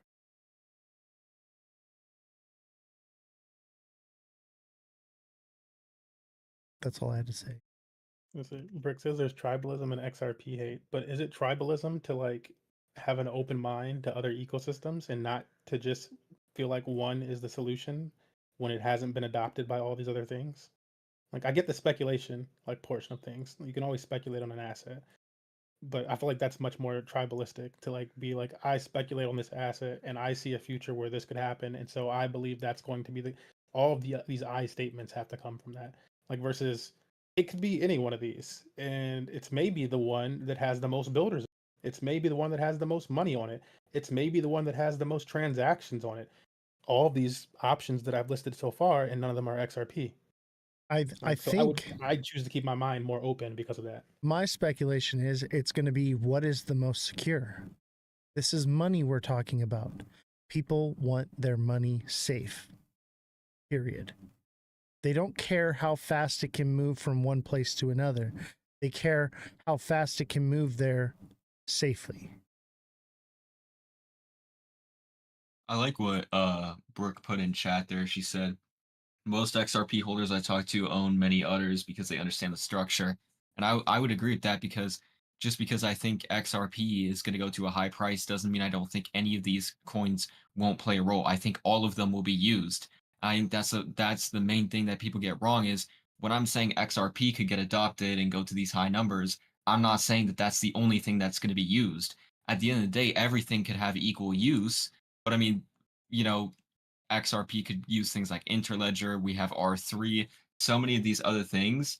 So But a lot I of these don't. numbers that are thrown out factor that like make that not possible. Like when we use math to have these extraordinary numbers that people are throwing out, that's the counter argument.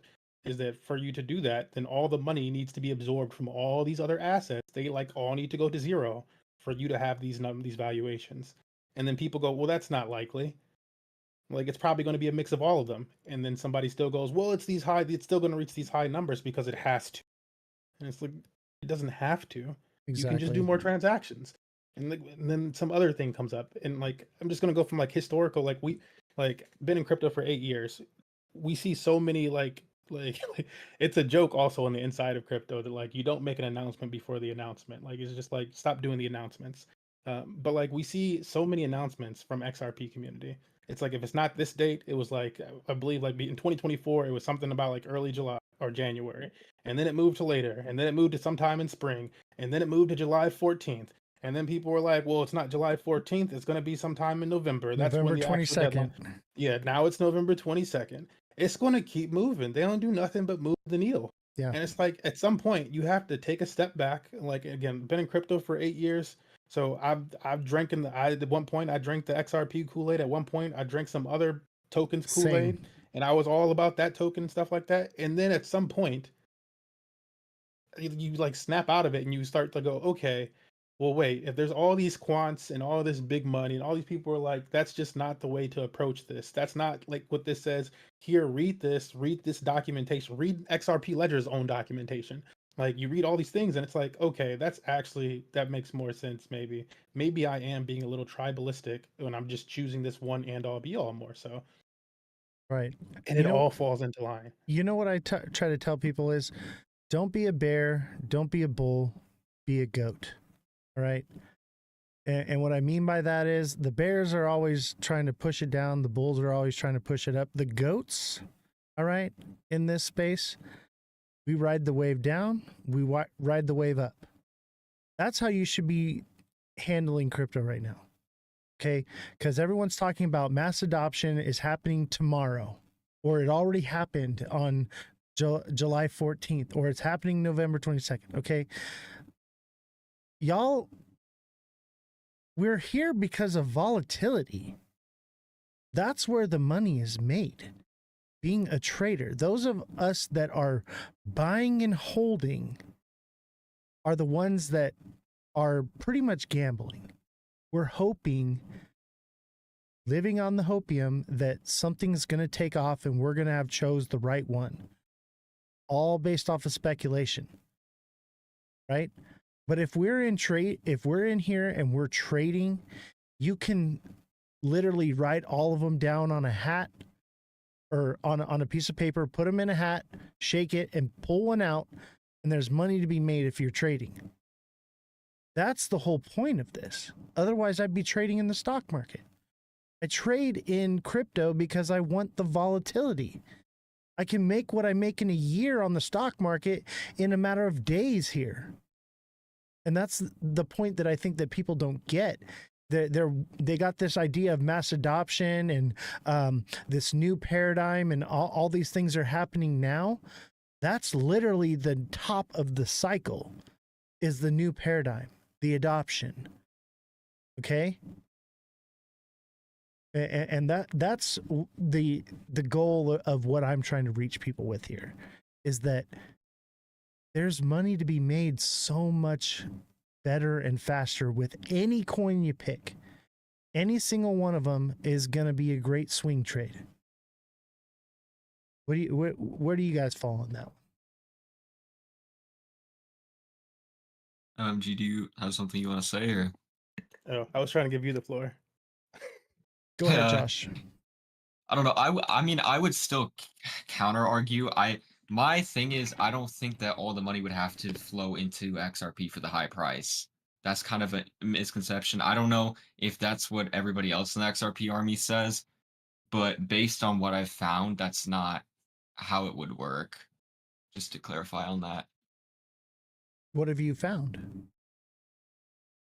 So basically, I could probably start the reusability, which a lot of people see as a disadvantage. But the fact that an XRP can technically be reused an unlimited number of times for transactions with, tiny fees, like it just means that a single XRP can facilitate millions of transactions. And with that, it actually needs less capital. So you can't even put a market cap on a cryptocurrency the same way you could the stock market, because basically XRP would gain its value from its use case. So even if all the money from the other coins isn't inside XRP, the only thing that's bringing up its value is the sheer volume, the severe volume that's running over the ledger. So it never needs to be inside of it. As long as it runs over it, that alone just brings up its market cap. And there's so many other people that say it the exact same way. I mean, I've told you, like, even Jake Claver gives very clear examples of that. And I don't know how far you've looked into it, like besides just the short clips that people have of him, but he Like explains it all. before we go any further, because I want to stop at that point. Like, and I'm sure I don't want to. I want you to continue, but like, how does a blockchain, which was your point, then having more volume run across it, equate to that blockchain's asset than having a higher market cap? Because the two are separate. That's like saying like Ethereum has a ton of money moving across it.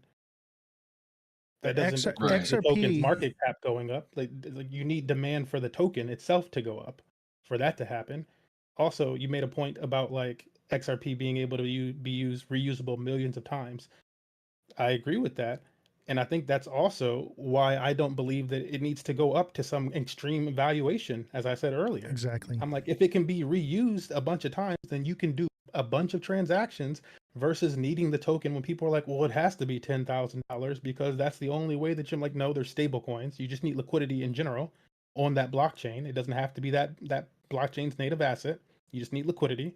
And then number one, even if you're using that token, you can if it's so easy to move it back and forth, then you would just move it back and forth. You wouldn't buy a bunch of it. You buy $5 if that's the cheapest option you can do, and you can move all the money with $5. You're gonna do the cheapest option. UB, my Discord link is in my bio.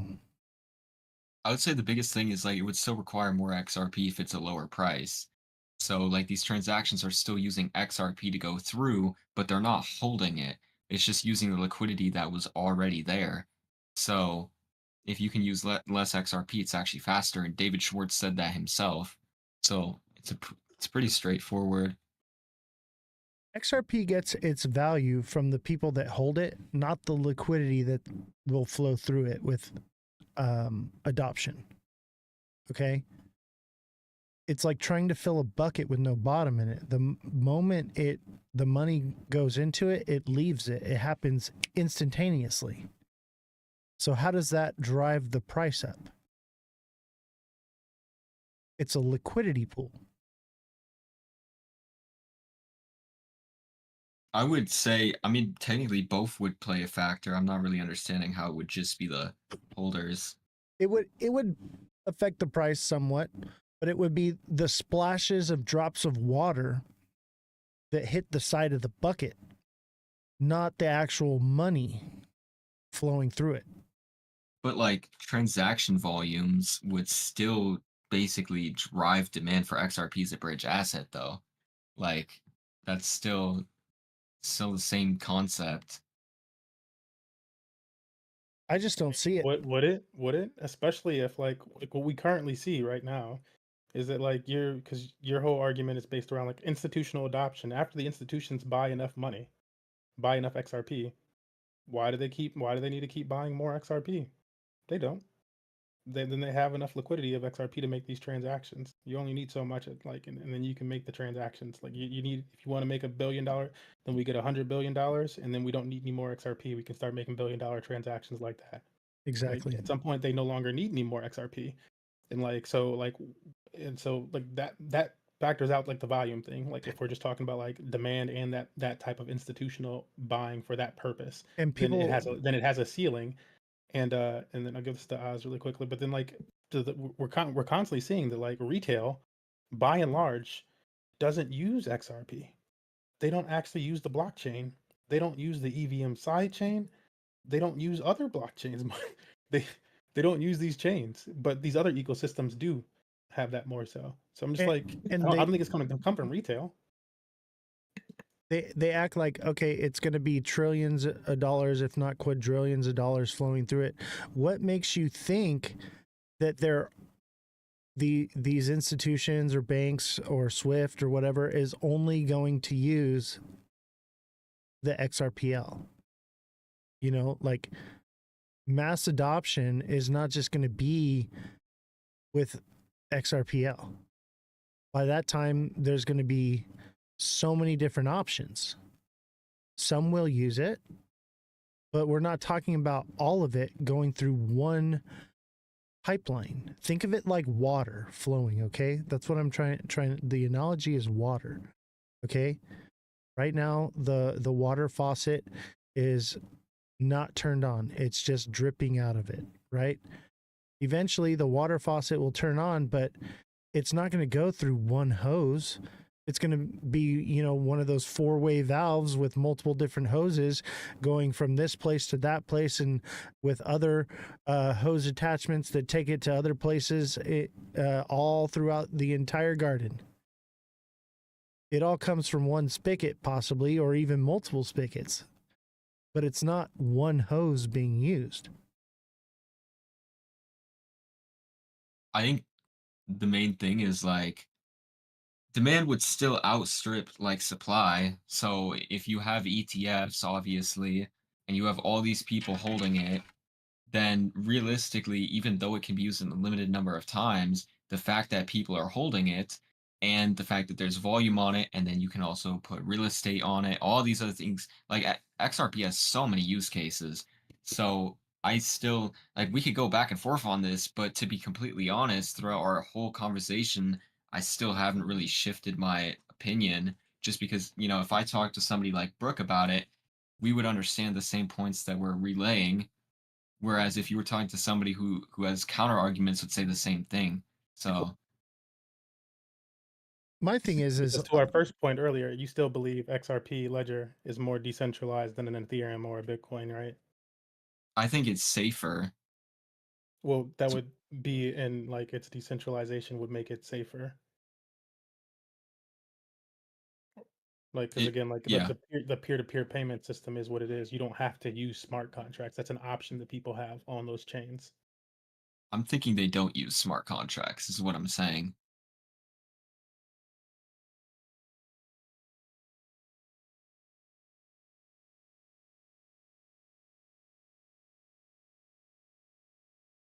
do do do do do do. But yeah, I mean, yeah, it just depends who you talk to about this. You know, I think it would be really cool, and I know Oz might hate this, but if we had Jay Claver come in here and debate Oz, that would be something cool to watch. I'd love to have him come on. Have him on. We should figure out a way how to do it. I Because tell people that I don't claim to know everything about crypto, but what I see is the reality of these situations, that a lot of this is just pipe dreams. Okay? And you can come up with every kind of avenue for speculation,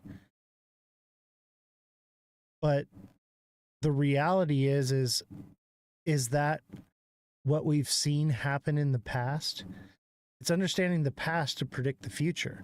Have we ever seen anything like that happen in the past?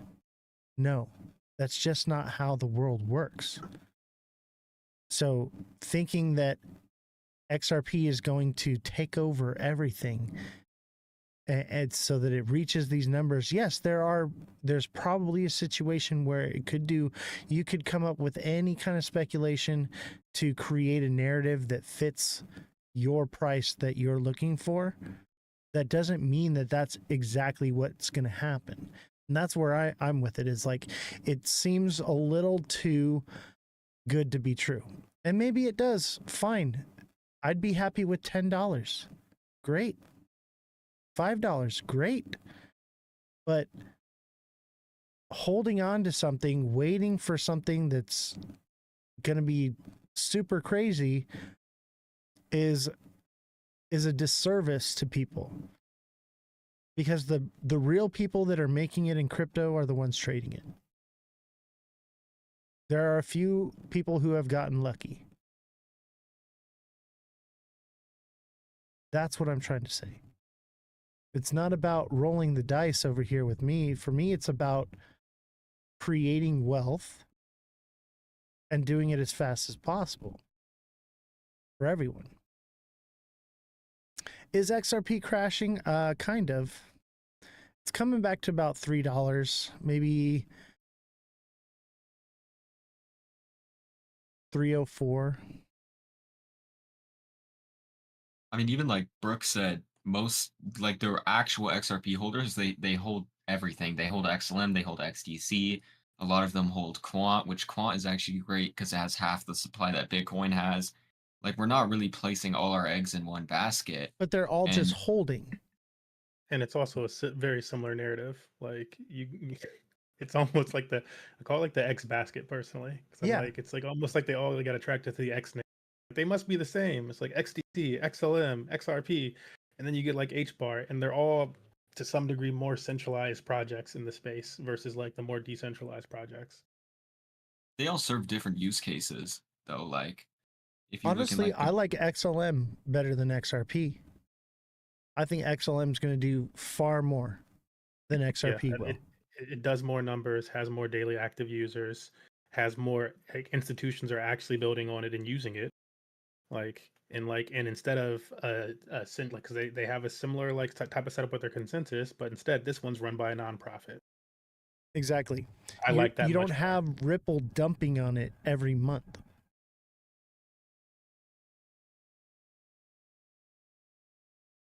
That I mean, I don't money, really, yeah. that liquidity that's extracted from XRP every month goes right to Ripple. Whereas in XLM, it goes to you, those who are trading it. That's the I mean, I difference. hold XLM personally. Right, but what I'm trying to say is like, when you're just holding, right? You're holding and you're hoping. You're on hopium. You're hoping that you pick the right one, that your lottery ticket is gonna hit. All right? Your lottery ticket doesn't have to hit if you're trading. And that's why I'm teaching the TA class. I'm teaching people how to trade. And that's why I'm offering the deluxe subscriptions, because if they don't have the time to learn to do it themselves, I'll do it for them. Because you don't have to pick the right one. You can pick any single one of them and you're going to do well. That's what I'm trying to teach here. That's what I'm the fact that I'm trying to shill out, I guess, is that you can get rich guaranteed with crypto if you're doing it right. It's a guarantee, so long as it stays volatile like this. You don't have to hope. Similar to like Oz's like pitch for like why trading. Like that's why I fall more toward like blockchains with not just decentralized DeFi, so decentralized finance. And I would be that much more interested in XRP Ledger if it had like decentralized finance projects that like actually did anything or like had any real like yields on them. Like when you look at it, it's like sologenic yields are like pathetic. It's not comparable to anywhere else in the space. You can get that like anywhere else times 10. So like you don't see it there. You don't see this many builders and stuff like that in that over there. And like over the years, you have to start to question like like similar to like the just straight up volatility like question. You'd be like, okay, well, why aren't they building over here? Why don't I have that opportunity here? And I have that opportunity on all these other blockchains. And like that portion of things like makes me go, okay, there's something going on. If I have that opportunity on Sui, on Tron, on Solana, on Ethereum, more so on XLM, even though the yields are great over there, but I have it on all these other chains. They're starting to build those opportunities on Bitcoin, and they still don't exist on XRP. I just have to hold my token and pray. Like, I'm going to choose one of these other options to make a bunch of money. Exactly. With SXT, if you're gonna buy and hold that one, you're gonna do way better than if you buy and hold XRP. But you don't have to. You can swing trade it. I mean, just like a counter argument, not that trading is bad or anything, but a lot of people also aren't that into it. So like you could be out of a trade and the asset gains adoption all of a sudden and you're out of that trade when that happens, then you're locked out. So there's where those issues come from. And also like me saying I think XRP is going to go up. I also hold XLM. I hold these other assets that I also think are going to get adopted because we're leaning more towards crypto being adopted as a whole. So I don't really think it's a one-sided thing, to be honest. But that's I just mean, greed. That's just greed and hopium. Right? is it though? I mean, like if I'm saying, Yeah, because you know, you're like, oh man, I missed out on adoption. Something else is going to come along. Okay, that's what I'm trying to say is you're looking for a winning lottery ticket, and you're locking up your liquidity. but like Apple, for example, if you invest into Apple now than before when they first blew up, that's a huge difference in returns. But you Like if had I to invest into, know that Apple was going to do something, and right, which is the same as, no one knew who it was going to be. There are just some that chose it, and they had the winning lottery ticket. Same thing here with XRP. a lot of Whereas people knew you what can, Apple was going to do. yeah, but even it, you can know what something's going to do. Even if XRP does get adopted, and you got out too early, if you're not being greedy and you're taking profits, you're at least securing your wealth. Greed is what burns people here in this space.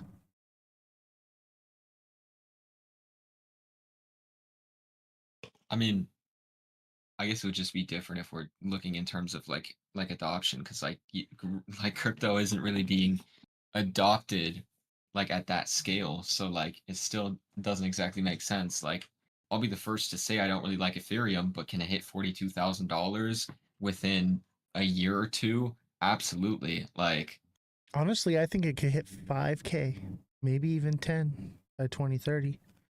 Yeah, I think that's possible. And I think like to the adoption conversation, like, yeah, like crypto as a whole isn't like totally like adopted. We haven't had our point where like, yes, the entire world is using cryptocurrency, but we do have blockchains that are more adopted than other ones. Like that's something that we can look at data for. Like we look at Bitcoin, there's a lot of active addresses on Bitcoin. We look at Ethereum, there's a lot of active addresses on Ethereum. We look at Solana. Solana currently, I believe, has the most active daily addresses. Like shortly down that list is XLM. They have a lot of daily active addresses doing remittance and stuff.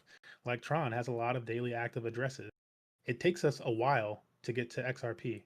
It's something like its average, I believe, for the year is something like 20,000 daily active addresses compared to other blockchains that are in the 100,000. Exactly. It's just like it's behind the party. And like I get that a lot of people hold it on exchanges and are waiting for it and stuff like that. But like that's my point. Like it's not being adopted on chain. Those people like people on chain, like even if they do go, they're not using it for its like actual like DeFi like uses. Like so you can say it's a decentralized blockchain or whatever. Nobody's using it for those purposes. It's not being used. yeah, It just does Follow not the have that money. adoption. Follow the money. Where's the money?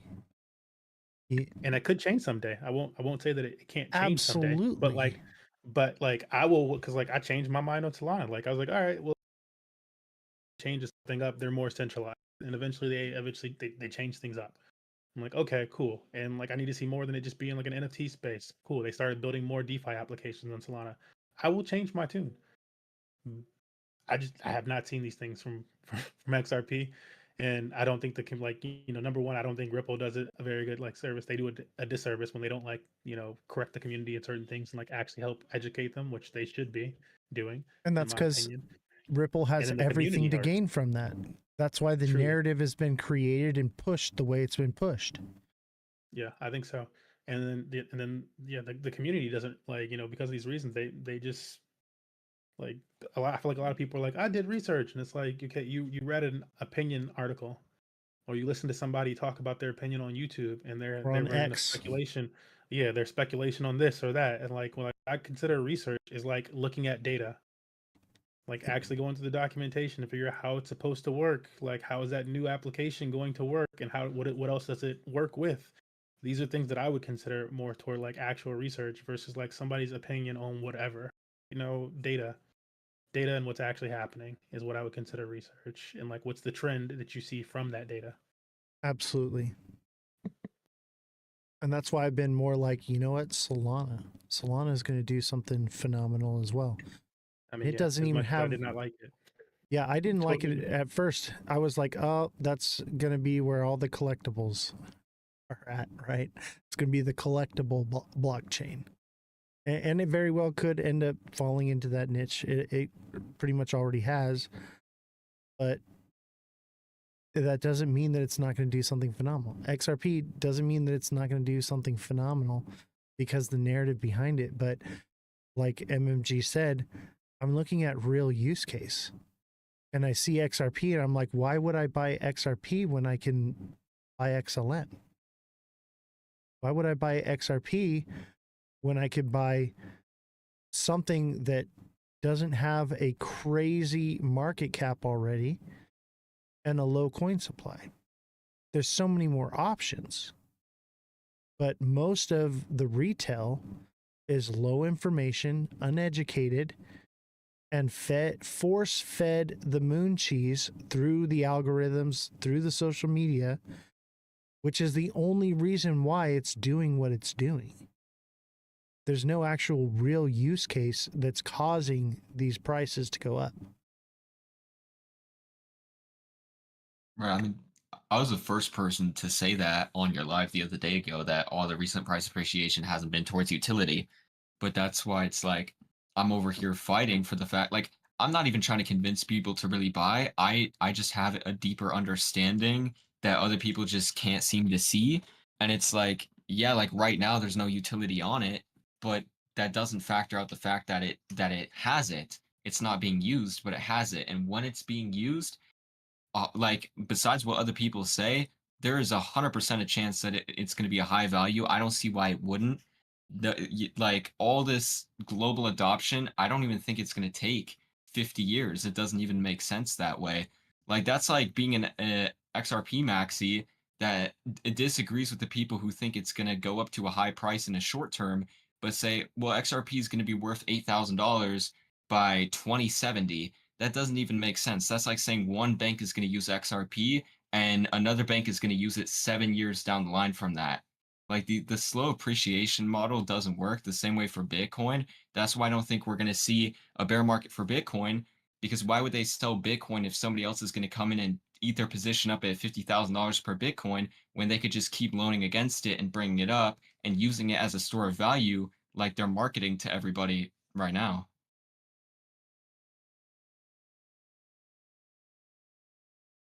MMG, you got anything to say on that? Yeah, I started to type something because I wanted to get the specific numbers, but I'll just mention it like off the top of my head. And it's somewhat related to that what Josh just said. And Josh, I didn't get like I feel like I drifted in and out, so correct me where if I fall flat on this. But somebody mentioned in chat also that like we're here for what did he say? It's like we're here for the real wealth, like not like chump change. I think it was. Yeah, we're here for real wealth, not chump change. I think that's his argument for like That why comes from XRP. trading. Yeah, that why and yeah, I would argue Oz's point. I say yes, that versus like what this person is more so assuming from XRP, where like again it has this narrative that like, well, if you choose this one, it's going to outperform all the other ones by so much. And like, do I agree it'll likely outperform Bitcoin and Ethereum? Yes. partially because like the market cap is smaller. So I think that like in like general like supply and demand and market cap and like it makes sense that the lower market cap token would outperform larger market cap token. So I would say yeah, sure there. But do I think it's going to be some massive outperformance? No, I don't think so. And like this number has probably changed, and this is why I was going to look for the specifics on it. But when you like earlier this year, when I had gone back and I had looked at, and it's like only like within like the last few months, when I had gone back and I had looked at the price appreciation of XRP, Ethereum, Solana, and Bitcoin from the bottom of the market in 2022, Solana had outperformed everybody. Solana was the best performing asset from the bottom of the bear market, not XRP. XRP had outperformed Bitcoin by a little over 100%.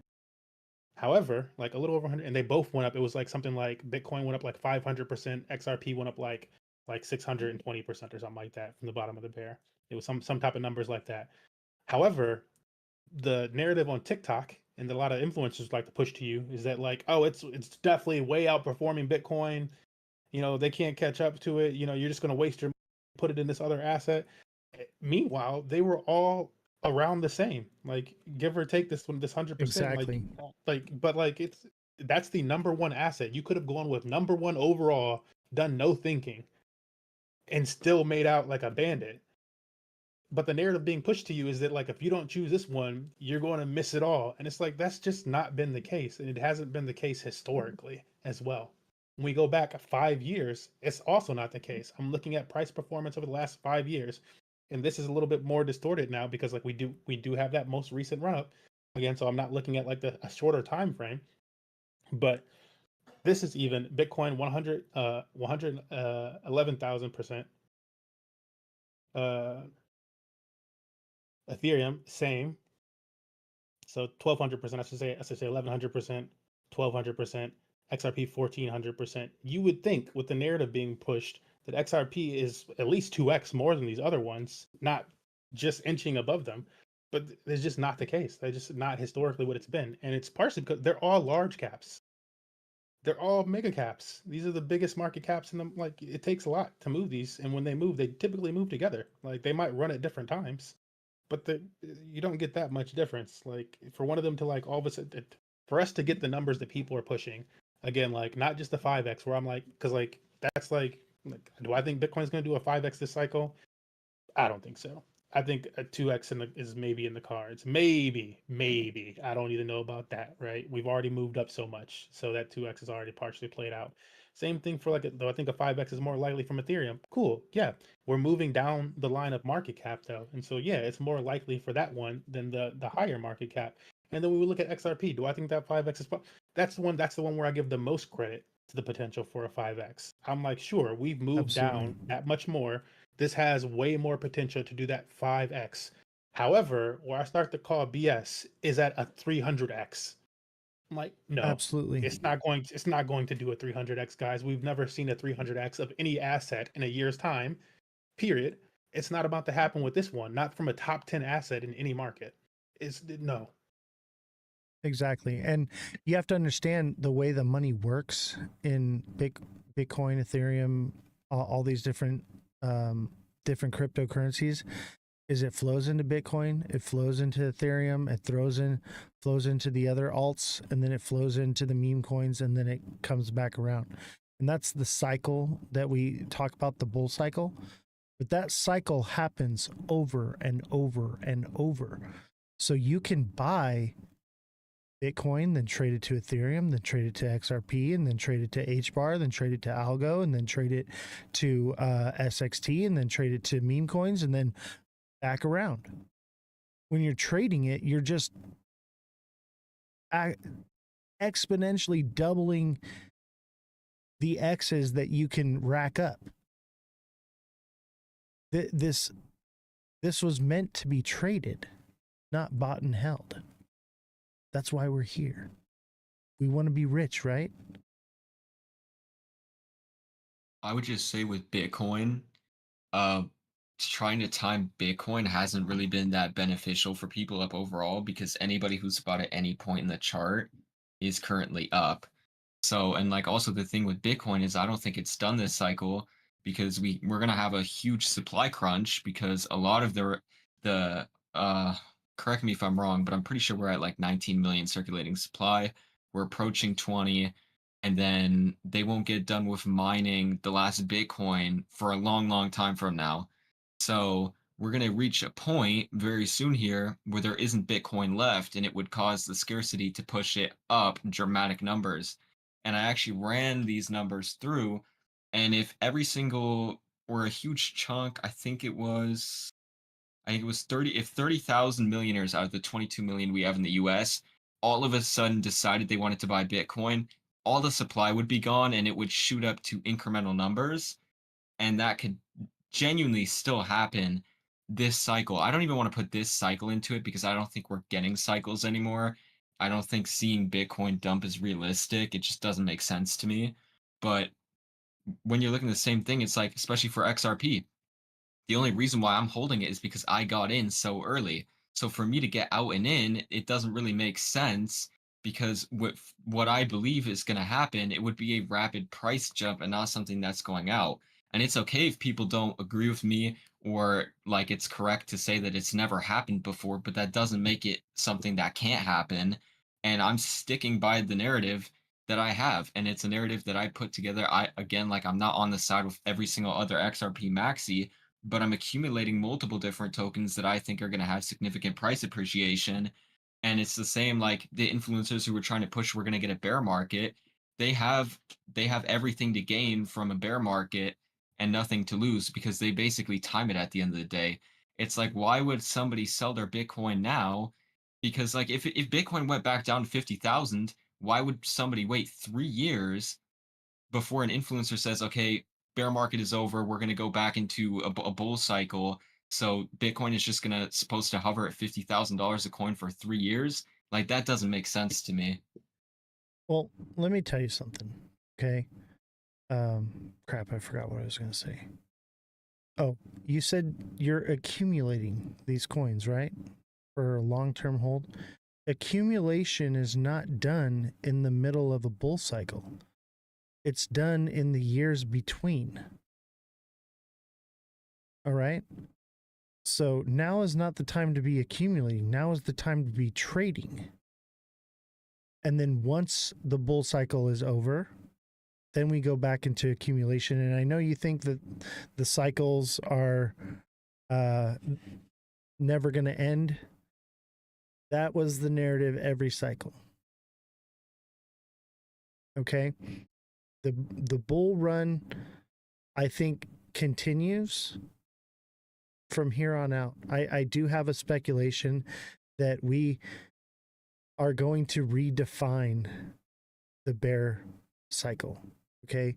And what we're going to have is we're going to have a bull cycle that runs for the next 5 years, I think, until things stabilize. But we're going to have bearish trends in there and there'll be flat zones.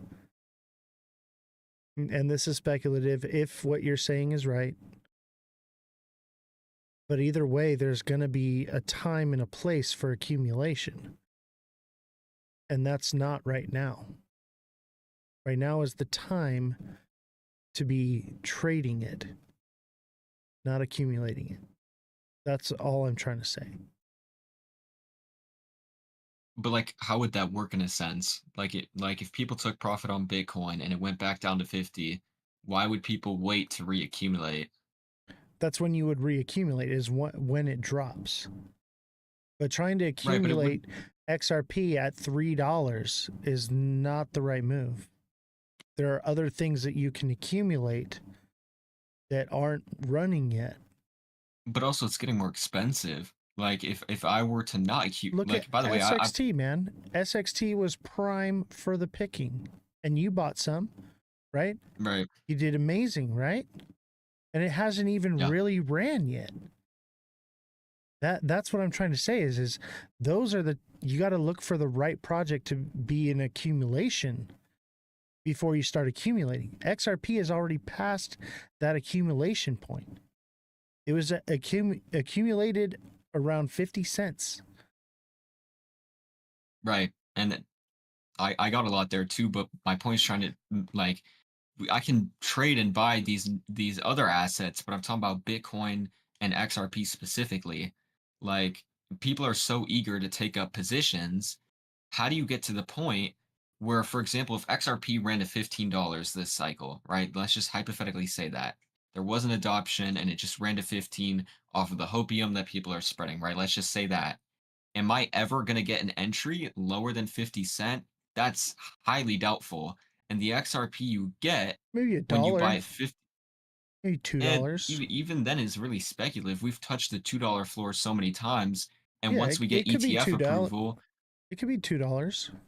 the I whole could agree crypto with market. that, but I'm thinking more like a dollar, dude, and maybe even lower. But that's like speculative because the whole crypto market is only 4 trillion. The stock market is 111 trillion dollars, and they're going to open the floodgates from retirement accounts and ETFs, which means I don't even think it's speculative to say trillions of dollars are going to flow into the market.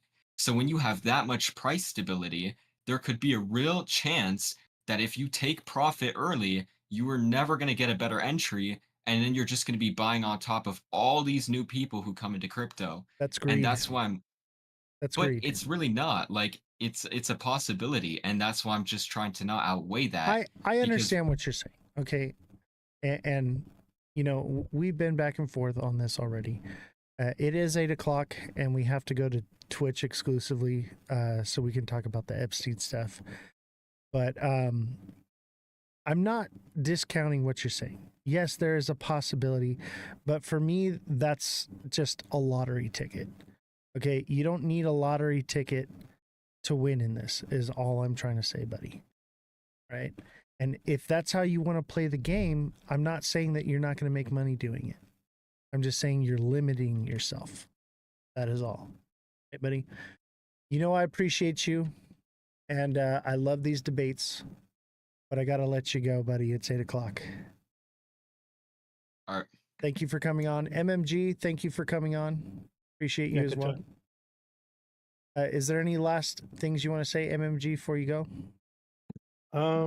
Yeah, I guess the last thing that I would say is, yeah, Oz was like talking about trading a lot and totally agree. But like more so than just trading, like, yeah, I suggest that people like take your crypto learning like past just learning about like price and charts if you have it that in you, and learn about like actual activity on chain.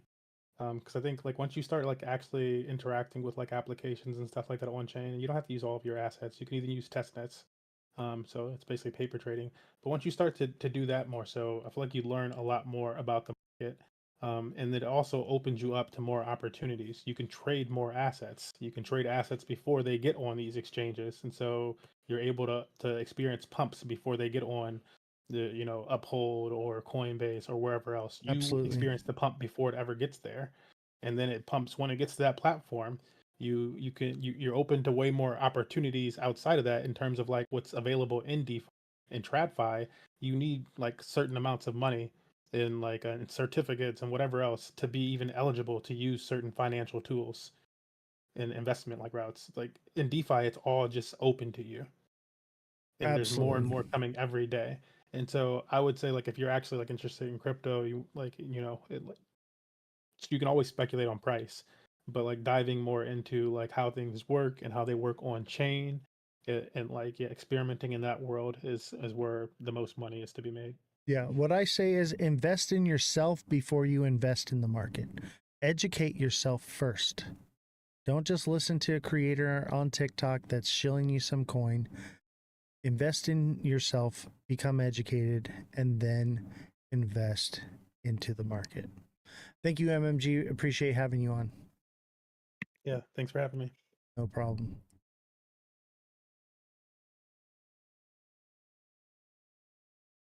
All right, that was a great debate.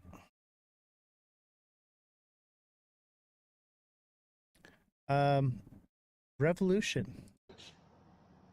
Hi. So you want to promote your show real quick, and everybody go follow Jesse. I'm usually on Wednesdays or Saturdays, and then Sundays. we'll have the Queen of Chains, and that'll be, I think it'll be 3 p.m. Pacific Standard Time. And there'll be 4 amazing, beautiful women that are going to talk about politics and crypto and all of it. So I'm really excited about that. Awesome. And we're always happy to have you, Jesse. Thank you for being here, and thank you for all the gifts that you guys went over and sent Jesse as well. Thank you for the gifts you sent here. So many gifts. We had a great time over here. I saw you. You guys were having fun. We were.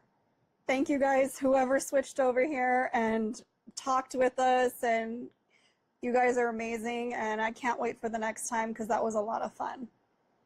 Yeah, this was a cool way to do it. Have you on the camera here, and if you want to continue doing this, chat, how do you feel about having Jesse on the camera?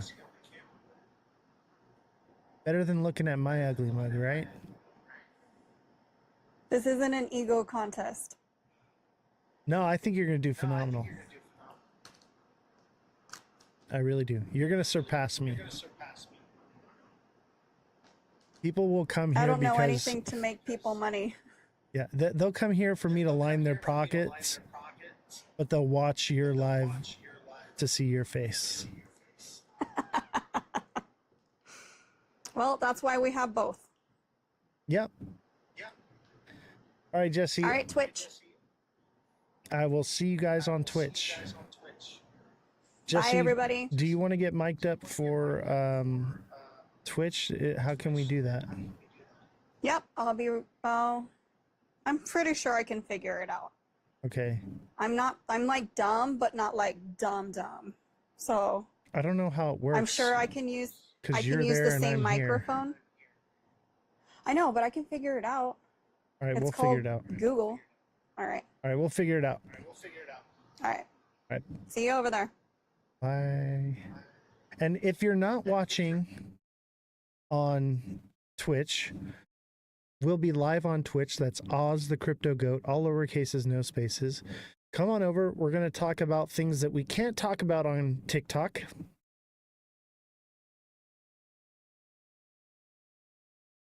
Buy high, sell low. Yeah, that's the way to do it. Buy high, sell low if you're in a short. Make sure you come over to Twitch. That's Ozthecryptogoat, all lowercases, no spaces. We're going to talk about things that we can't say here on TikTok. It's going to be a little bit more spicy, a little more less family friendly.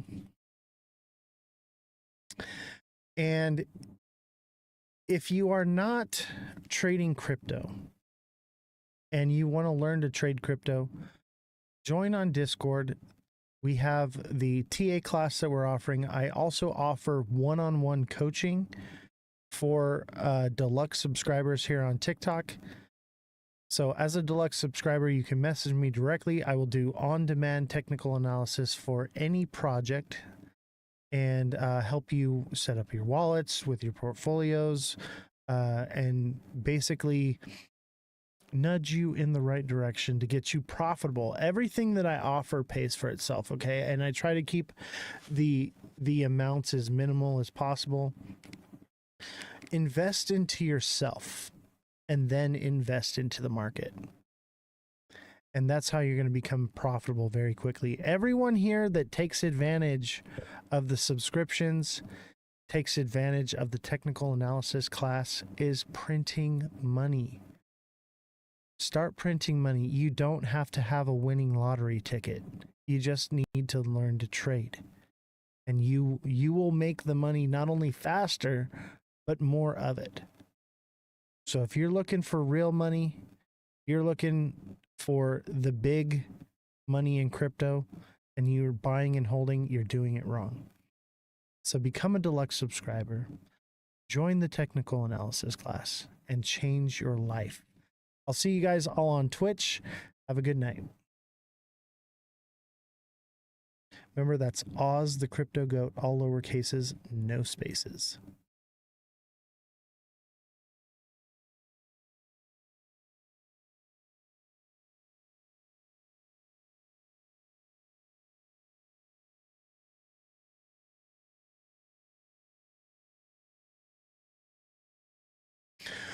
What's up, chat?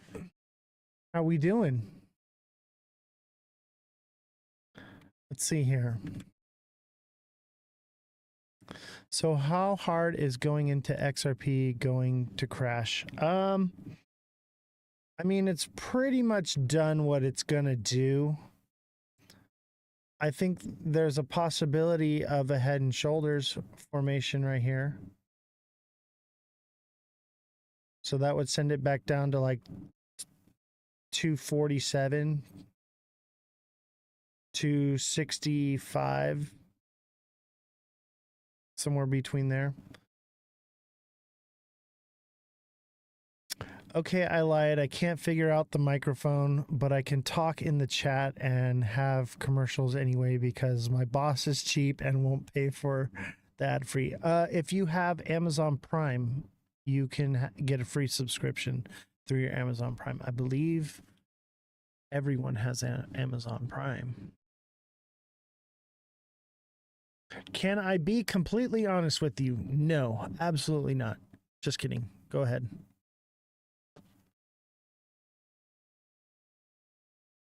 I don't have Amazon Prime. Well, you can always just subscribe on Twitch as well.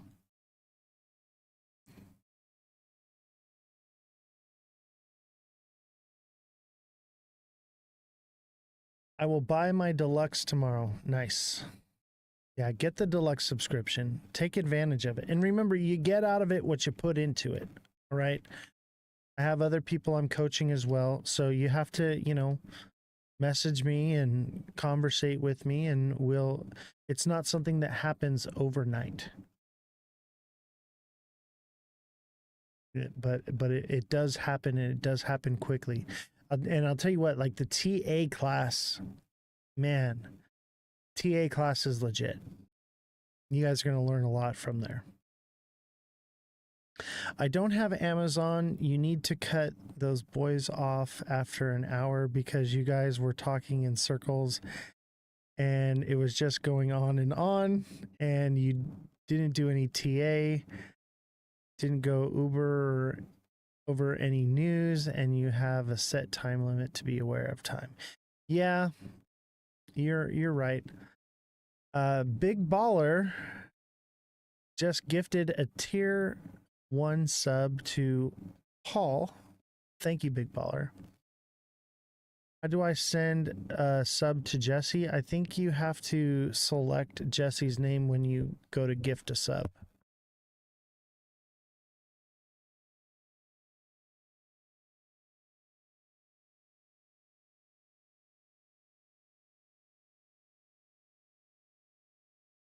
Gift some subscriptions, guys.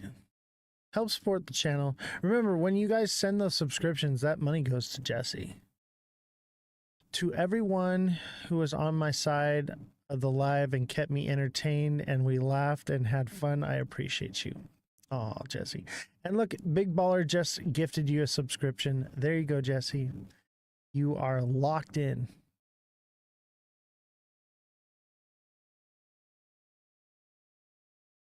See, Jesse, your boss did pay for a subscription for you. Jesse says thank you. And Big Baller, you never called me, bro. You got to call me tomorrow. We got to talk about some stuff. I got busy. Sorry I didn't call you, but when my phone rings, I'll answer it. All right, and we'll do some technical analysis because the Epstein stuff there's not too much to go over, but we want to stay informed on what's going on with this because this is a big deal, man. I think this is the biggest deal. Children matter, right? And we need to do everything that we can to keep this relevant and keep people talking about it and fighting about it, because so long as it's being talked about here on the internet, they can't hide it. So Trump's deputy attorney general says he will meet with Elaine Maxwell again tomorrow. So Deputy General Todd Blanche said he will continue his interview with Ghislaine Maxwell tomorrow. Today I met with Ghislaine Maxwell and I will continue my interview with her tomorrow. He said in a post on X, the Department of Justice will share additional information about what we learned at the appropriate time. So they're interviewing her now. That's I'm wondering what's going to come about from that. Let's watch this little clip Just tell here. CNN that U.S. Attorney General Bondi told President Trump that his name was in the Epstein files. Let's bring in CNN's Jeff Zeleny at the White House. Jeff? Jake, we are learning this evening that the president was briefed, as you said, by his Attorney General Pam Bondi back in May, that his name was mentioned in the Epstein files. That is what we do know. What we do not know is the context in which his name appeared. Of course, it has long been established that the president was a longtime friend of Jeffrey Epstein back in the 1990s in New York. They were featured at many parties together. Jeffrey Epstein attended one of Donald Trump's weddings at least, and on from there. But what this does is return the questions, the unanswered questions, back to the White House. The White House, of course, has been working overtime trying to change the subject with the deflection, with the distraction. But what this shows is that Pam Bondi, the Attorney General, told the president that, look, your name is mentioned in here. Of course, several other names, many other names are mentioned in these volumes of files, but it does not answer the questions that still remain about this entire matter. Now, White House officials are telling us, look, this is not surprising. The president knew his name would be in there, but they are saying that he did nothing wrong. Of course, the president severed his relationship with Jeffrey Epstein over a real estate fight in Florida in the mid-2000s here. But what this does, again, return the conversation back to the president's name being in the files. Of course, the files have not been released. There's been an uproar over that. And many people are wondering if it is because of the Trump mentions in here. Again, we don't know the context of how many times his name appears, but we do know the president was briefed on this by his Attorney General. Yeah, we should reiterate, this doesn't mean he did anything wrong. There's a lot of hearsay in investigative documents by definition, but it's sure interesting. It sure is interesting, isn't it? And it kind of brings light to why he was like, why are we still talking about this Epstein guy? He died years ago. Why does anyone care? Obviously, he knows that it's bad for him. Whether he didn't do anything or not, his name is listed in there. The fact that they would not release the information just because of that, that's sickening. Okay? That's sickening, but I'm sure there is some kind of evidence, and maybe there's not. Maybe it gets sealed by the Secret Service. We don't find anything out about Trump. Jesse brings up a good point. She will cut a great deal if she says what they want to hear, and that's a problem. Okay? She has everything to gain from saying what they want to hear, right? So are we going to get the truth from her, or are we going to get some moon cheese just so that she can get out of prison? That's a problem. So that also raises more questions and concerns about this whole thing. Do I think Trump is implicated in this criminally? I think there's a high likelihood. Does anything come about it? Probably not, because it'll be sealed by the Secret Service. Jesse says, take them all down, listen to the victims.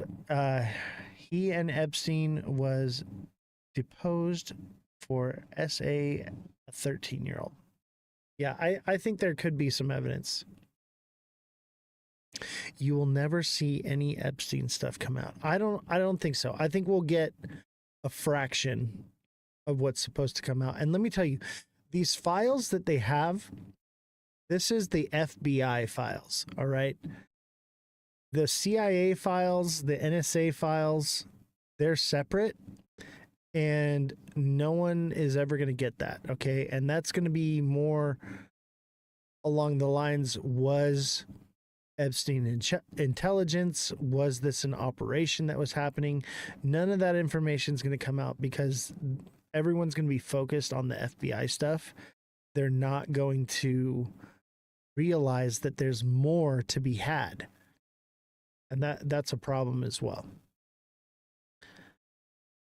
He's going to give Americans a lot of money to silence them. That's what I heard. You know, I'm telling you, like, that's all you got to do is lower the cost of food and make it so people can buy a house, and they will be too concerned with getting into their new house and moving to even question what's going on with the Epstein stuff. They will be distracted. Give them food and entertainment, and they will never revolt.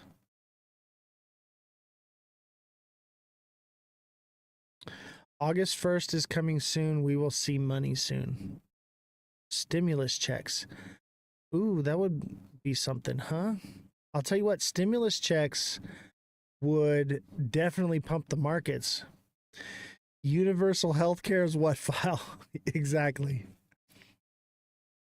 Exactly. That's what it'll be. It'll be, oh, everyone's got their own home. Everyone's got something to keep them distracted.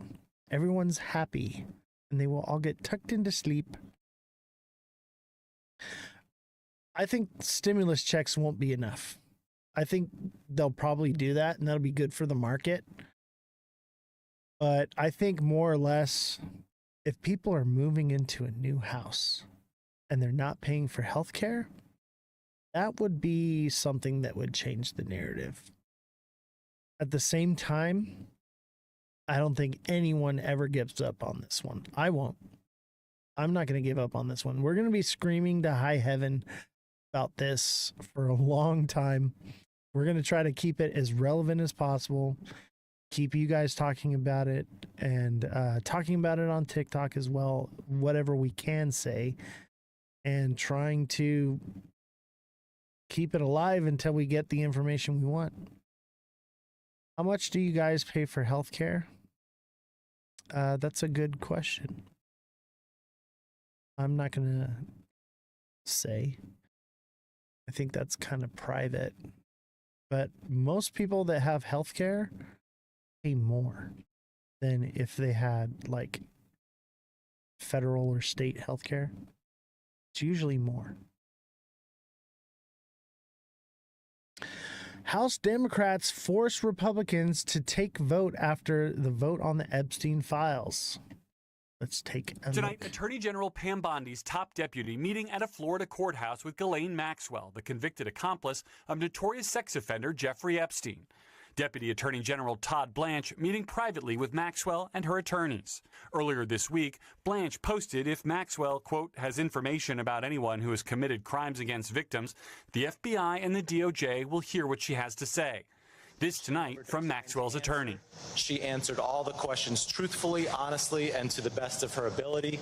The Trump administration seeking to cool the ongoing firestorm over its handling of the DOJ's files on Epstein. Today's meeting blasted by Democrats.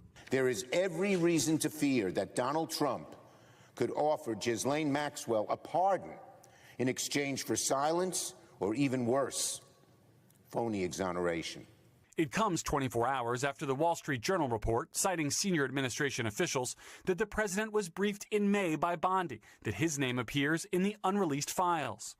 The Journal reporting the files contained what officials felt was unverified hearsay about many people, including Trump, who had socialized with Epstein in the past, and that being mentioned in the records is not a sign of wrongdoing. The White House calling the story fake news. NBC News has reviewed over 1,000 pages of documents tied to Epstein or related investigations and conducted interviews with dozens of victims and attorneys, and none has suggested Trump committed a crime. All as President Trump tonight toured the Federal Reserve's $2.5 billion building renovation, which has already run over budget, squabbling over its costs with Fed Chair Jerome Powell. It looks like it's about $3.1 billion. It went up a little bit, or a lot. So the 2.7 is now 3.1. I'm not aware of that. Yeah, it just came out. You just added in a third building is what that is. That's a third building. Well, no, but it's a building that's being built. No, it was built 5 years ago. We finished Martin 5 years ago. It's part of the overall work. The president asked what Powell could do to get him to back off his criticism. Well, I'd love him to lower interest rates. Other than that, what can I tell you? Garrett joins us now live. Garrett, a lot of headlines involving President Trump tonight. The FCC has approved the $8 billion acquisition of Paramount, which also owns CBS. Yeah, Tom, the sale to Skydance Media comes on the heels of that $16 million settlement between President Trump and CBS News over a 60 Minutes interview with then Vice President Harris. The FCC says Skydance will make significant changes to the CBS broadcast network to ensure, quote, diversity of viewpoints across the political spectrum. The FCC's lone Democrat dissenting with the decision, which she says threatens press freedom. Tom? All right, Garrett Haake first. Garrett, thank you. All right. I want to talk about the healthcare thing for a second. So we kind of, the Epstein thing, we don't really know what they're going to release. It's probably not going to be much, and people are going to fight over this no matter what comes out. But I do want to ask Shaz. Shaz is in Canada where they have free healthcare. Here's the issue with the free healthcare, okay? Yes, in the US, we pay out of pocket, but we have the options with private healthcare to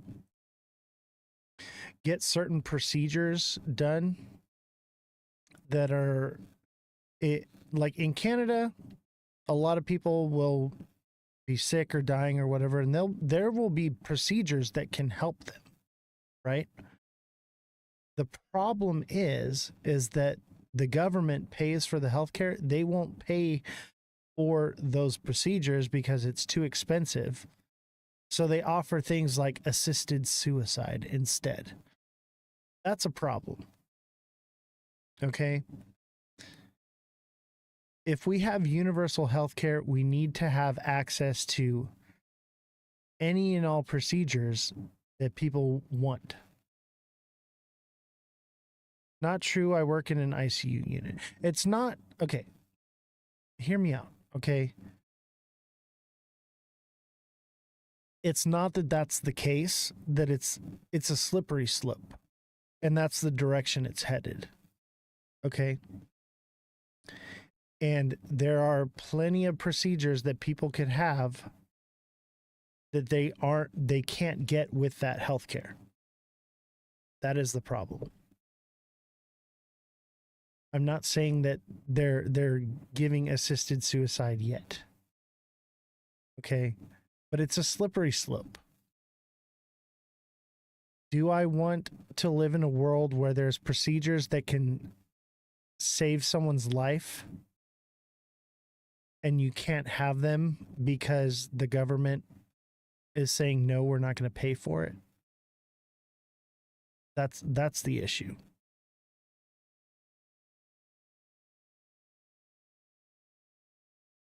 Yes, we have to wait longer here and can go to the States and pay big dollars. Yeah, and I think people need the option. People need an option. Waiting for a knee replacement is 3 years. See, that's a problem. That's a problem. So it's a double-edged sword, okay? It's a double-edged sword. So there needs to be clarity in universal health care.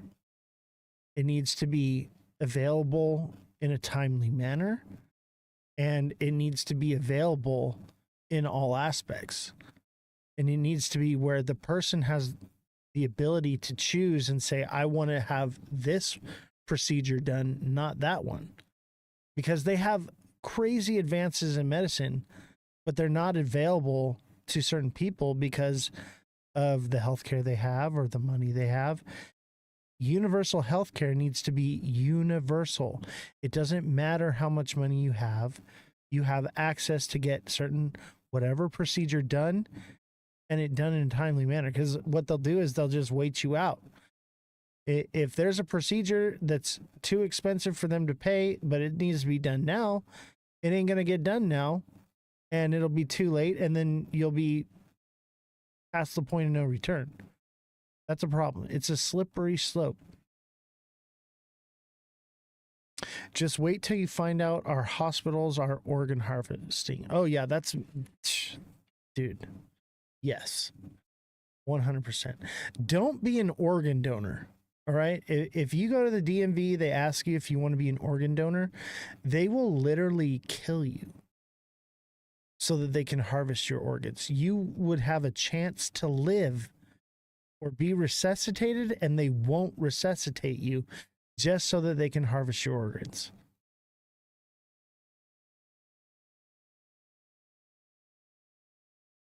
Somebody is dying but has a good kidney, $100K for the hospital. Exactly. Exactly. The healthcare system is screwed up. It's all screwed up. Everything is messed up in this world right now. That's why we have this show. That's why we're trying to change things and make a positive change in the right direction. But like I said, it's a double-edged sword. We need to be more educated and more clear as the people of what it is that we want, and understand what we want and how it can be accomplished. And that's the problem, is most people are low information, don't know. Healthcare in America is only about profit, not about people, and we all know it. That's for sure. In the ICU, we deal with a lot of organ donations, and it's very emotional for all. Yeah. The organ situation is a problem too. That's why they want to do the cloning. They want to, what was that movie? The Island?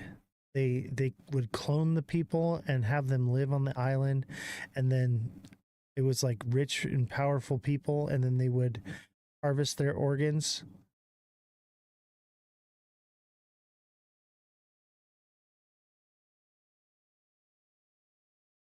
My son needed emergency surgery, and they charged me $12,000 with a PPO. It's messed up. It's messed up.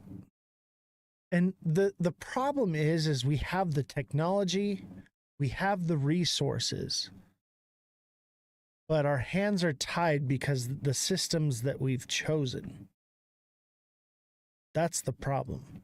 We need to change the way things operate, the way things go. And even with that, it's a double-edged sword. How do we fix all these problems?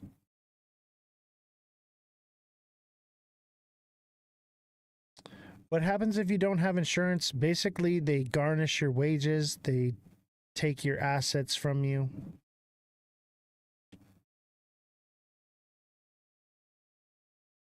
Revolution. Jessica says revolution. It's all about greed. That's it in a nutshell. I know, right? And that's why I'm trying to like teach people about the markets to not be so greedy. Hopefully that transfers. When moon? Not tomorrow. I'll tell you though. Come beginning of August, if we get trade deals, we pump because of August 1st, right? But if we don't get trade deals, we dip hard. Y'all better buy. That's going to be your last opportunity this cycle to buy and get in at those low lows.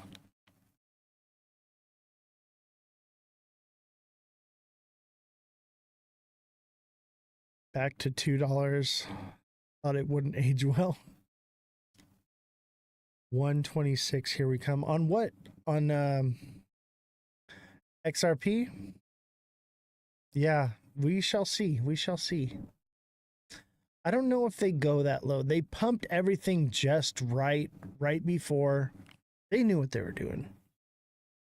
They're going to keep it from falling that low. You still have the short, dude. That short is going to pay off at the end of the cycle. All right. Come November, you're going to get paid. End of November, baby. End of November. Maybe sooner. Maybe we get it on the 1st. Maybe things just drop like crazy. Maybe so. It depends on how bad the deals are. All right. DOJ seeks interview with Ghislaine Maxwell amid calls to release the Trump Epstein documents. All right, we already went over that. I'm not going to beat a dead horse with that one. Let's do some TA. What's happening in November? ISO supposedly gets adopted again. It gets its last pump November 22nd. And then I think it's all downhill from there. Retail will start selling off for Christmas. I have Beer Gator merch coming in. I need to get you some tanks in about 2 to 3 months. Yeah, we'll meet up, bro. Dude, the Beer Gator thing, I have aspirations. I have ideas. As you know, dude, I've got Raider Nation. Okay, I have like one of it's like a spider web of Raider Nation connections. Not only do I go to the Raider Nation car meets, because I do like the car club stuff, but also my security guard is like a crazy Raiders fan and knows every Raiders fan. All of them, they all know each other, and it's a community. He does his social media on, I think, Instagram or Facebook. He is plugged in as well, and dude, he's down. He's on board, and I want to tailgate party this thing.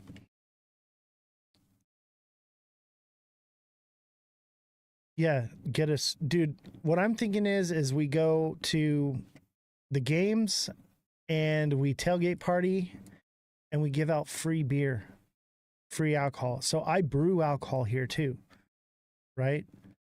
So I have gallons and gallons of free alcohol to give out.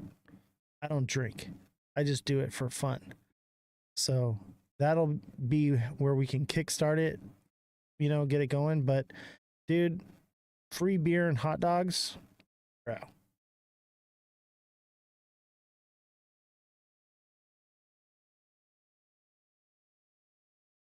I'm telling you right now, people are going to come for the free booze and the free food, and they're going to stay. They're going to get toasty to the mosty, and then they're all going to buy a Beer Gator. Guaranteed. It's going to be so easy. I already bought like a pop-up tent to do it, and I got CO2 coming in the mail. I'm gonna start testing the Beer Gator stuff, and then I want to get like some like sound equipment, do the DJ thing, and dude, basically all the games in Vegas, man. Be there, tailgating, and promoting Beer Gator, promoting the show. It's gonna be legit. We're gonna have Jesse out there giving out free beer. It'll be awesome. Yeah, call me tomorrow, man. I have ideas. I have infrastructure set up already. I have people and know-how. Basically, it's whenever we're ready to pull the trigger, dude. I can make this thing happen.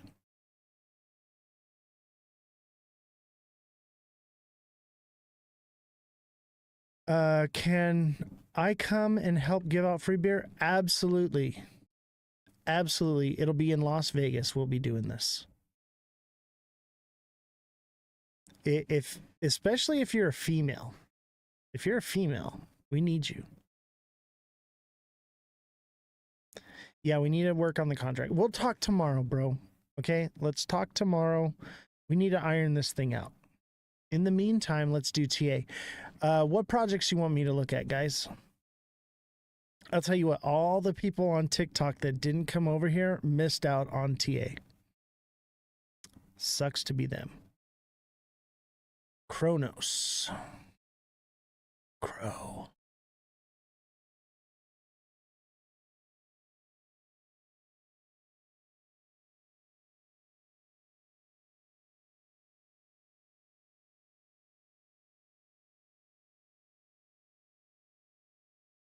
Kronos. Is Kronos a meme coin? Help me out here. Oh, dude. Kronos hit that mark that we were saying, 13 cents to the cent. Is that what we said? I think it'll do 14, to be honest with you.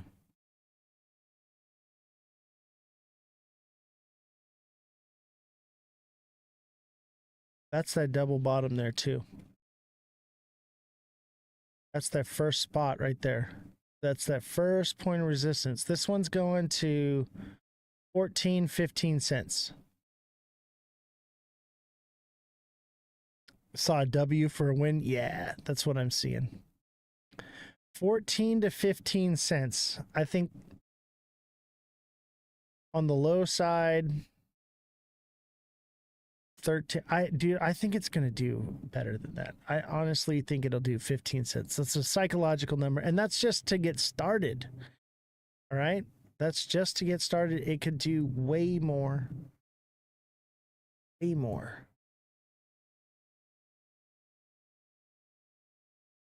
Yeah, I'm going to go with that. Somewhere around 15 cents, baby. Well, I can only TA what I see, right? So obviously it can go much higher. If this is the trend,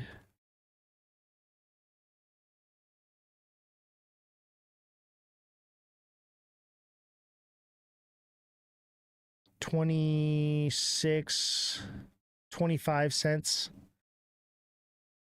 That's where I'm seeing. If that's the trend. And obviously it could go higher. Could be trended more like that. And that would put it at like 30.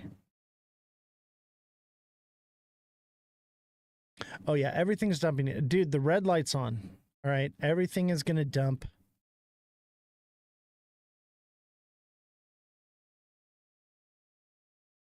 But I think long term, obviously this could come back down first. And it would probably hit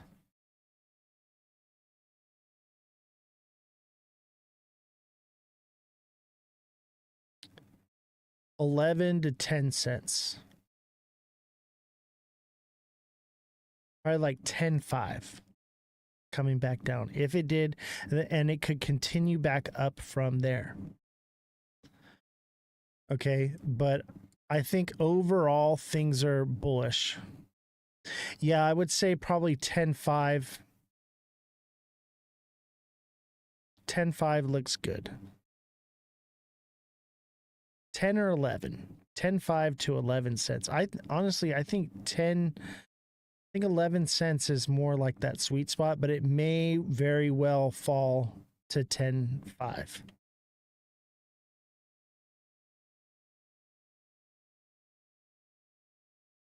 But that first spot is at 11 cents. But everything's going up, okay? Long term, everything's going up. So it really depends on your time frame on these things.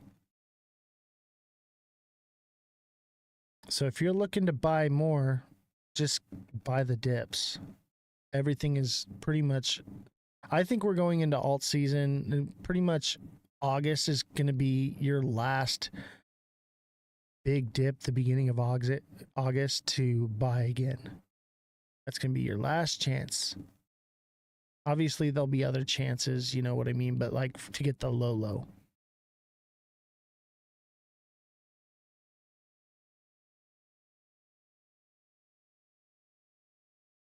All right, Ethereum. That looks like a bull flag.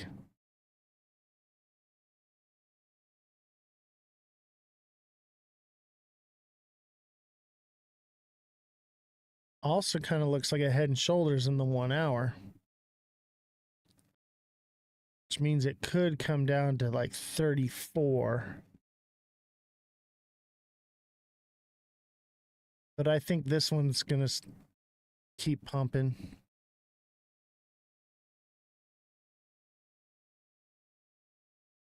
Four hours of descending channel played out. Coming back down.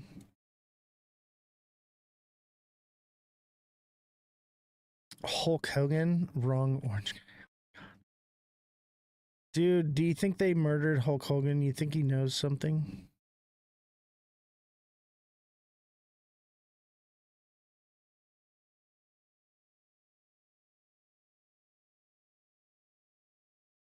Tell you what, though. In the 1 day, we have a descending channel, which means we could, you know, come down, come up, come down over the next couple days. Looks like 35 is the bottom. It could go to 34, possibly. Here's the thing, okay? That fair value gap takes it to 31.5. If it does break downward, it's coming to 31.5. All right, just like XRP did, it'll do something similar. But XRP has ripple dumping on it, which is what's bringing it down to fill those fair value gaps. So this could potentially come all the way down here. But I think long term,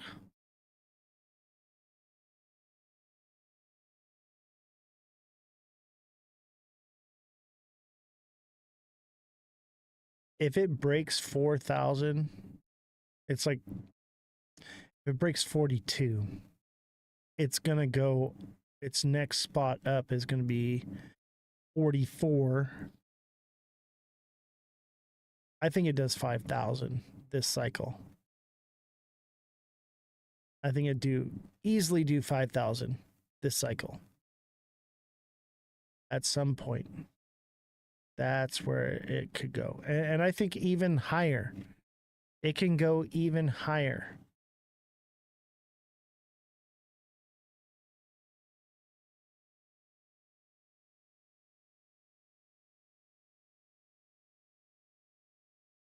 Welcome to the Matrix. Just keeps hanging a carrot in front of your face. Yeah.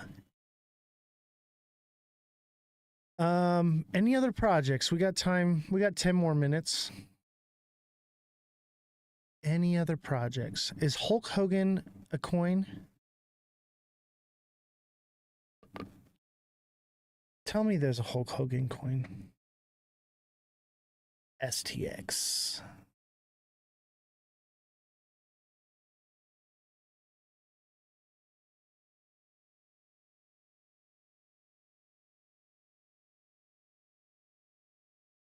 Oh. Oh yeah, STX is about to pump, y'all. STX is about to pump.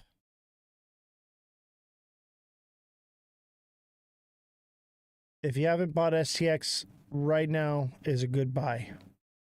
It could potentially go to like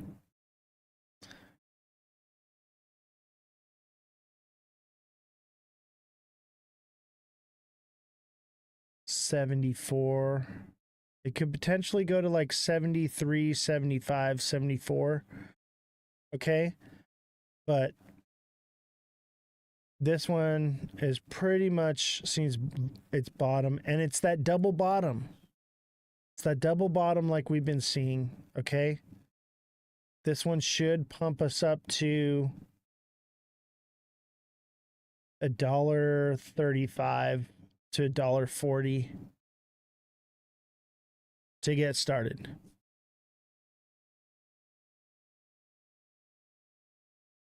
Yeah. The first zone of profits is going to be $1.25. And then it'll be $1.30. And then it'll be $1.40.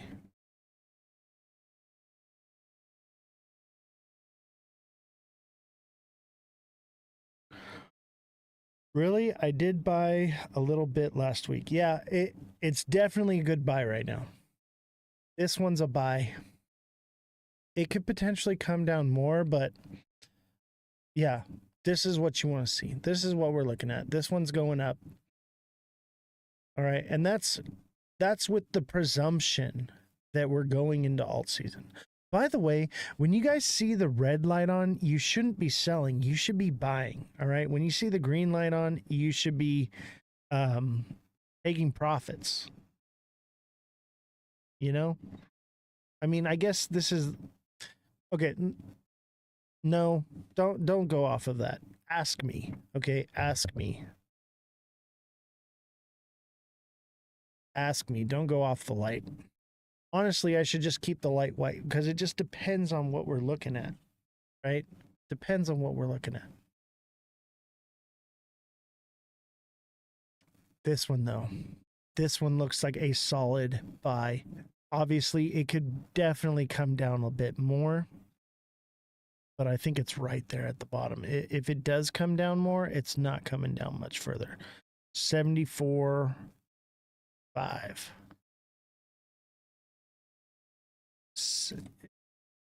The lowest it's going to come down is right here. If it does, it's going to be right there. 73.81, 74. 75. Yeah, pretty much where it's at, where it wicked to could definitely be the bottom of this one. This one looks prime. Like, hopefully alt season happens. I think it does. All this crazy cycle stuff, I'm not buying it. I'm not buying it. Can we talk about taking profits? I haven't done that yet. My thoughts, if you take profits in XRP, then I have less XRP. I'm not grasping the concept. Shaz, are you a deluxe subscriber on TikTok?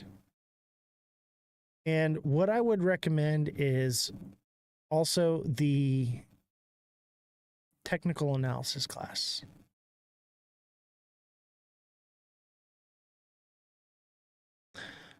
I think we get alt season, okay? And even if we don't get alt season, we'll get a form of alt season. It just won't be as phenomenal as what we've seen in the past. We're going to get something.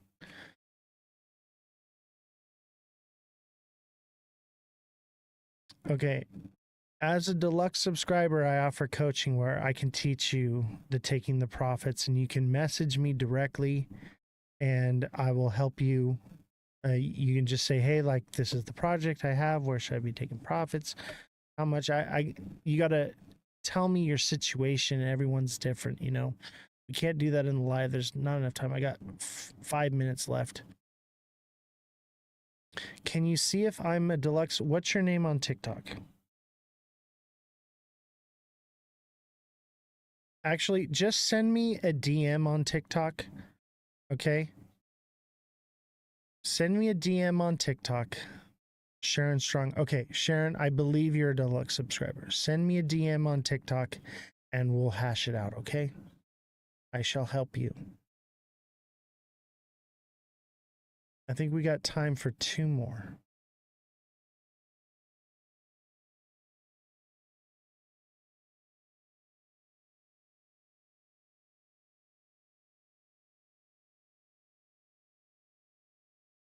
Oh, that's beautiful.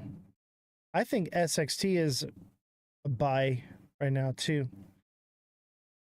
It could potentially fall lower. If it does fall any lower, it's not going past like 8 cents. But what I would predict is this is an imbalance. So this thing's definitely going up to 10.21, 10.5 for sure. Eventually, wherever it goes from its bottom. But here's the trend line right here. Bottom. So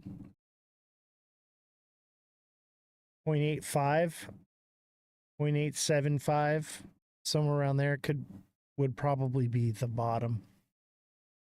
This is a strong buy right here too.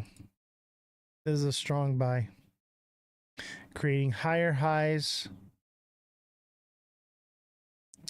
This should, when it pumps again, reach for higher. I would think that if it breaks 12.5 its highest and it goes again, it would wick up to like 13.5 would be the next spot. So it should go from where it's at now to like 13.5. And it could obviously go higher. Look at that nice green candle. We're starting to get those big green candles again. All right. That is beautiful. That's what we want. Okay. And the fact that it came back and it filled this again, like that's what we want. That swing trade. Boom. We're going to trade this thing as it goes up and down. Obviously, we got a cup and handle here. That pretty much played out. Now we got to see what else it does. If it doesn't run up and it just consolidates, then it's going to come back down, right? And it's going to come back down to like 7 cents, maybe 6.5. All right. I don't think it does that, to be honest with you. And don't forget, 50% of donations go to OperationUndergroundRailroad.org. That's the Tim Ballard Foundation, the founder of that foundation, to stop sex trafficking of children. Right? Everything going on with the Epstein stuff, we don't want that. Look at this, baby. SXT could very well stop right there at 883. I would say 888. It's pretty much there. This one's a buy right now, I think. I would buy this, and even if it does drop down lower, it's going to stop at 8 cents and then continue up from there. In my opinion, I think so. This one is getting narrative, okay? This one is getting traction right now, okay? There's a lot of stuff going on with data right now with AI and all kinds of different stuff. This one's about to get its narrative. All right, chat? This one's ready to take off. I think this one does 50 cents this cycle. That's a long way up here. That's definitely possible. I'm happy with 20 cents. If it goes to 20 cents, I'm absolutely happy with that.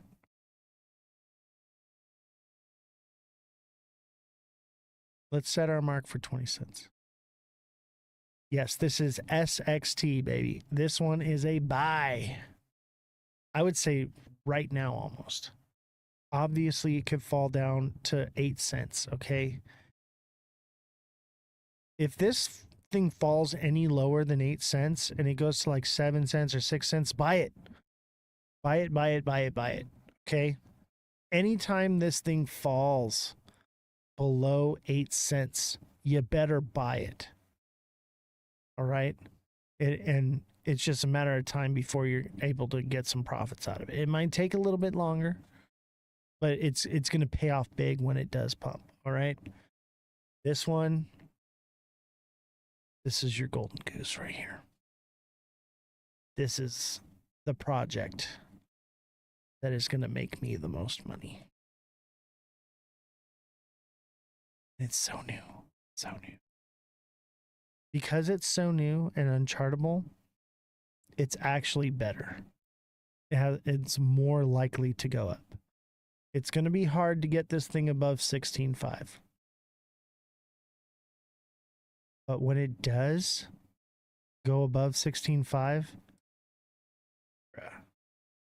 it's and after it goes up and it gets that pullback, it's going to shoot up to 20.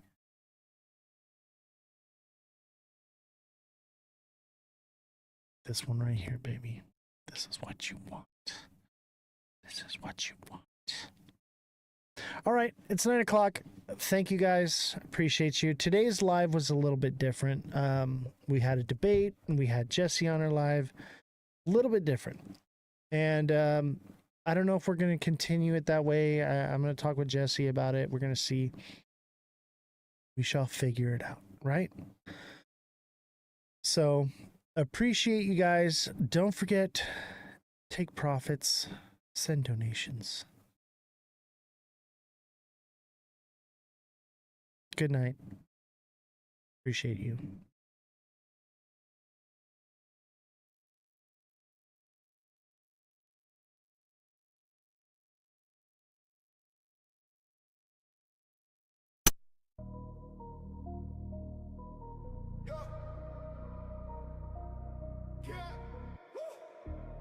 Chains on my neck and my mind. Whole gang logged in, all aligned. Whole world crumble in real time. Watch the numbers climb. Closed doors, they decided what we worth. Paper crowns, little gods on the earth. Now I keep a code in the code, deep block keys in my head. Can't seize that thought, they text every breath that I breathe. Wrote law just to laugh when we bleed. Now we sign blocks, write truth in the glass. Every new block is the torch we pass.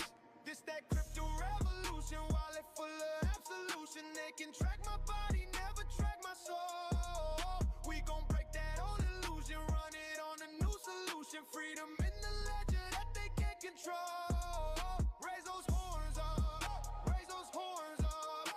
Every block a bullet, let the chain unlock. This that crypto revolution, this that crypto code.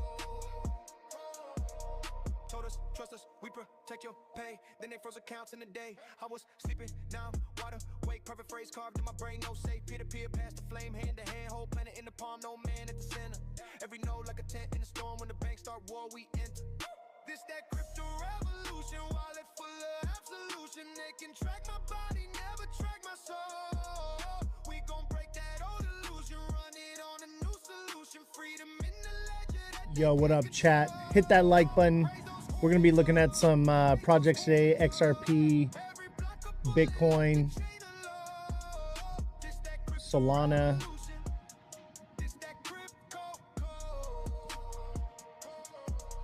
Who you trust when the world start crashing? Flag in the cold, we the last ones laughing. Tried to pull the plug, but the swarm kept flashing. Billions of sparks, same flame, same passion. You can lock one gate, we ride around. Every time they hate, new fork, new ground. If they fear our love for the truth we found, then we already wear the freedom crown. This that crypto revolution, wallet full of absolution. They can track my body, never track my soul. We gon' break that old illusion, run it on a new solution. Freedom in the ledger that they can't control. Raise those horns up, raise those horns up. Every block a bullet, let the chain unlock. This that crypto revolution, this that crypto goat.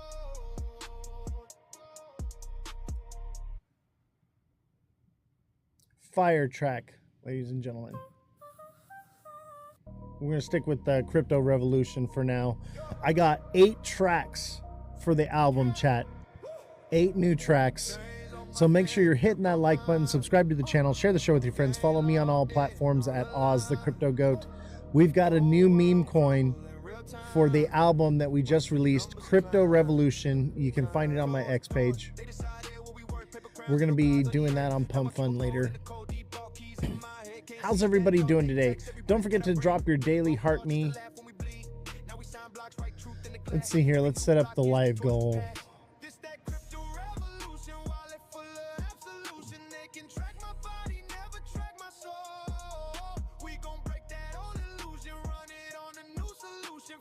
It's Crypto Revolution, baby. I got my uniform on. I'm ready for battle.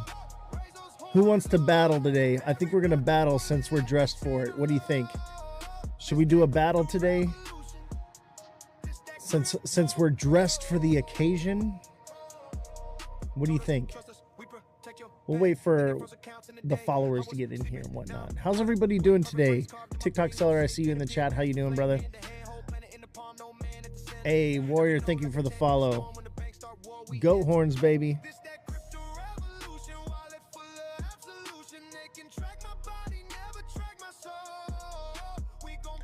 Yeah, I'm down for a battle too. I think it'd be good. I think it's cool because we're dressed for the occasion, right?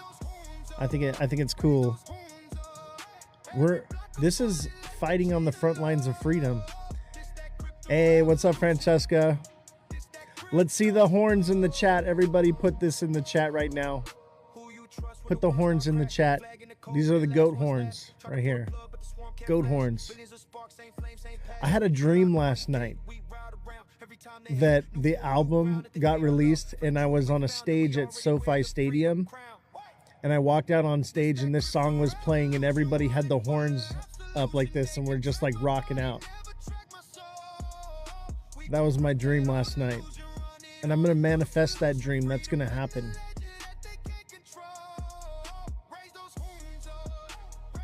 Let's go, Oz. Let me know. I'll be there. Hell yeah. I'll hook you up with the all access backstage pass. You know me with the backstage passes. I've always got the backstage passes. Always hooking it up. So this is a new song for you guys, chat. This is Jesse's song right here.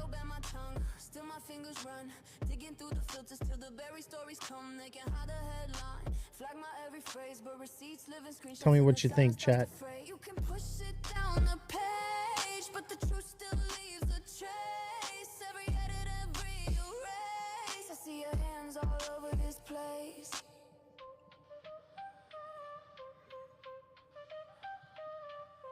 Feed me the facts, not the feedback. I don't need caps, I just need tracks.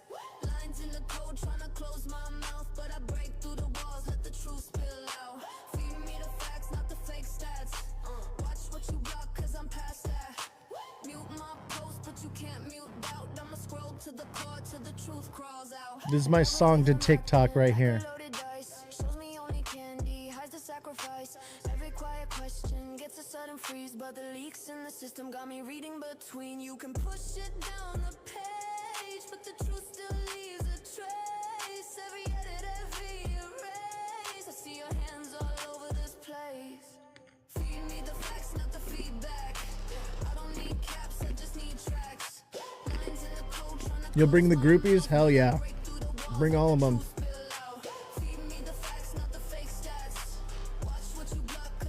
Everybody smash that like button, subscribe to the channel, share the show with your friends. Follow me on all platforms at Ozthecryptogoat.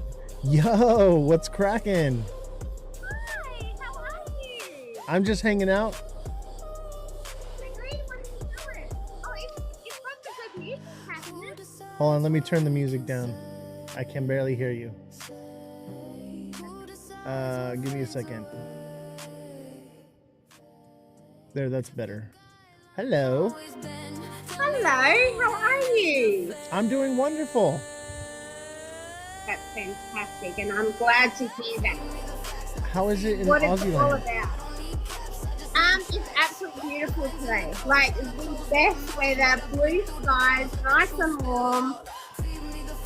That's great. It's actually been pretty nice here in California as well. So, which is actually weird, right? Isn't it like starting to get cold there? Yes and no. I mean, it's Australia. It Yeah. takes a hot minute. I guess, yeah. Takes a minute. I'm basically in the Australia version of California. So, Oh, are you? yeah, I'm out here in the middle of nowhere in the desert. Are you in Florida?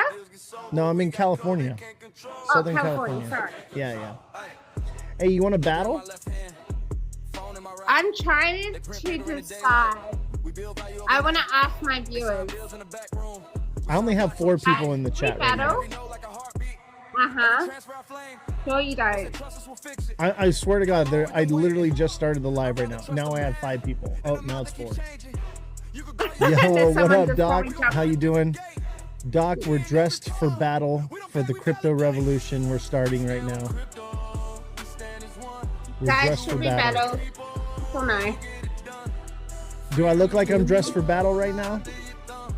Yes. We're starting a crypto revolution, so that's why we're battling today.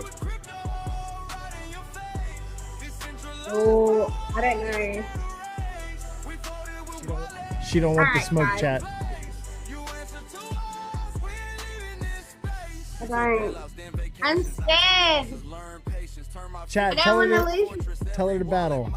We're gonna let her win, right? We don't have snipers. We don't have none of that. Yeah, you do. This is my first day going live. So You know that you are lying right now, right? I swear, like I've never gone live before in my life. I wouldn't lie to you. Oh. I'm just messing with you. Come on, let's run one. Give me a second. I'm on the streak right now. I need to keep winning. Yeah, so am I, and I'm scared of losing it. Well, you're the one that sent me the invite to come up here. Yeah, but I was just saying hi. Oh. How are you? Well, I appreciate having you on here. All right, come on, let's do it. Whatever. All right, we're gonna run it, chat. We're gonna run Just it. a game. It's just a game. Yeah, we're battling because we are preparing for warfare, ladies and gentlemen. Crypto warfare. Let's put on the revolution song. Oh, we're putting on music before we go to war. Okay. This is our battle cry right here, chat. Chains on my neck and my mind. W's in the chat if you like the song. Game logged in, all alive. Are you gonna accept that? Real time. Oh, duh. Watch the numbers climb. Climb. Closed doors. They decided what we work. Paper crowns, little gods on the guys. earth. Now I keep a code in the code. Got keys in my head. Can't seize that thought. They text every breath that I breathe. Wrote law just to laugh when we bleed. Now we sign blocks, write truth in the glass. Every new block is the torch we pass. This that crypto revolution, wallet full of absolution. Can you hear the music? Yeah. So this is my new album. It's not so loud. It's not loud, or it is too loud? No, it's fine. It's good sound. Perfect.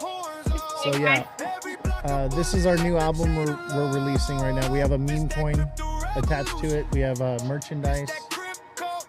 This is going to be the future of crypto right here. Bringing integrity to the trenches, ladies and gentlemen. No rug pulls. Are we losing right now? It's Ozzy. No, Ozzy. Chat, we're losing right now. What is going on? See, this is why I don't battle cute girls. I thought we had it. I was like, I'm dressed for battle. We're going to win. I got one person in the chat. Somebody better drop a TikTok universe right now. Yes, please. Yes, please. Can I have a uni? Not on you, on me. I gotta wait. Oh, here we go. Here we go. Where we at, chat? We're losing. We're losing bad. No, I know you got snipe over there. I don't know. I literally have 4 people in the chat right now.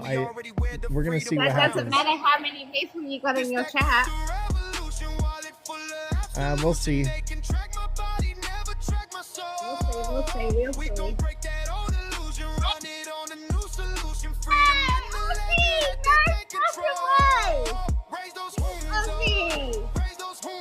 Morning coffee beats alive.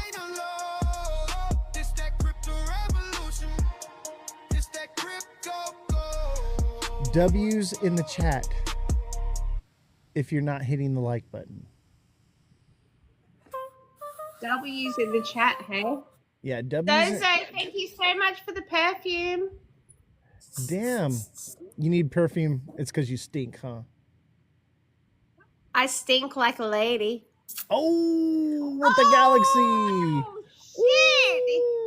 He just got dropped a galley. Ouch. 3 times gift points, too. That's what's good. Wow. We got 3 times gifts, guys. 3 times. Oh, good luck. You do realize this is a crypto show. These are all people that are money investors that watch this show. Wow, you just had a galley dropped on you times 3. That's crazy. 3 galaxies. What's that? That's like $30 to come back from right now. That's crazy. Good for you, though. Good for Hey, you. thank you. I knew there was a snipe over there. I knew he was sitting there. He was in the chat. He was saying, shh, don't say anything. I got this. I bet he was. You know what you need is recon when you're battling. You got to have somebody that leaves your chat to go into the other chat to spy for you, because this is a battle, right? You need spies. I didn't know I needed a spy. Yeah, you need spies. It works. I have spies. Oh no, guys, I'm gonna lose my nuggets. How do I know I'm on a streak or not? How do I know? It says there win times. You've had 5 wins. But I'm on a computer. Oh, I have 5 wins in a row? 5 in a row. Yeah. John Whalen says, who's the hot chick? She's a wonderful Aussie. Come over here, and I'll tell you all about me. John Whalen will not leave you because I will rug pull his ass if he does. Come over here and help me, John. 30 seconds. Let's go. He says, I'll come all right. That's my boy. He said, rug me, boy. He said, rug me. Wow. Wow. I tell you what, they don't build them like you out here in Bye, California. Ozzy. Thank you. Love you. 12 seconds, chat. Careful for the snipe. Here it comes. Hey, John, I got 8 songs for the track, for the, what you call it, the album. 8 songs complete. Yes! LF Goat, let's go! Oh my god. Thank you so much, Ozzy, Zozo, Douglas Morris, and BBC. Yes. Thank you, TikTok seller, Francesca and Doc, John Whalen, everybody that gifted. Appreciate you guys. Francesca, thank you for the corgi. John Whalen for the rose. TikTok seller for the galaxy. And the roses, Francesca with the rose, TikTok seller with the heart me, and Francesca with the heart me. Don't forget to send your daily heart me's in chat. Appreciate it. We got a victory lap here, I guess. Do you have to do the victory lap? You want to run another one? Why not? It's fun, right? Well, I mean, I'm supposed to be doing a show right now. I was just going what to... show? So this is my podcast. Oh, lovely. And so we're announcing the new songs for the album that's coming out. And I don't know if you can see this goat You were thing. telling me about it. You were telling me about it yesterday. Yeah, so see this goat thing right here? That's Goat Tribe. That's another album that we're working on right now. So Nice. I was in your live yesterday. yeah, I saw you too. I forget where I found you. I seen you somewhere, and I think you were on. Yeah, like on TikTok, but like I thought it was a crypto show though. So like, do you do crypto? No. Not at all. I thought you were a crypto bro. All right, we're gonna have to teach you. Hey, join the Discord link in my bio, and we're gonna teach you everything you need to know about crypto.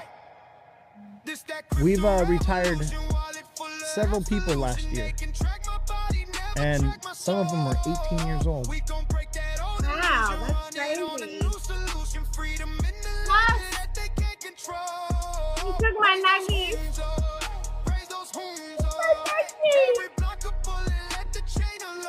All right, I am going to, after this victory lap, call the game. But I appreciate having you on. No, you too. We'll Thank do you it again. So much. Next time I might let you win. Might. Maybe. We'll see. Maybe. But you know what? I had so much fun. Thank you so much. Yeah, it's great seeing you. Bye. How do I rug you? You want me to do it for you? The unfollow button, right? That's how I make you go away? I'm just kidding. All right, so you guys want to hear some tracks?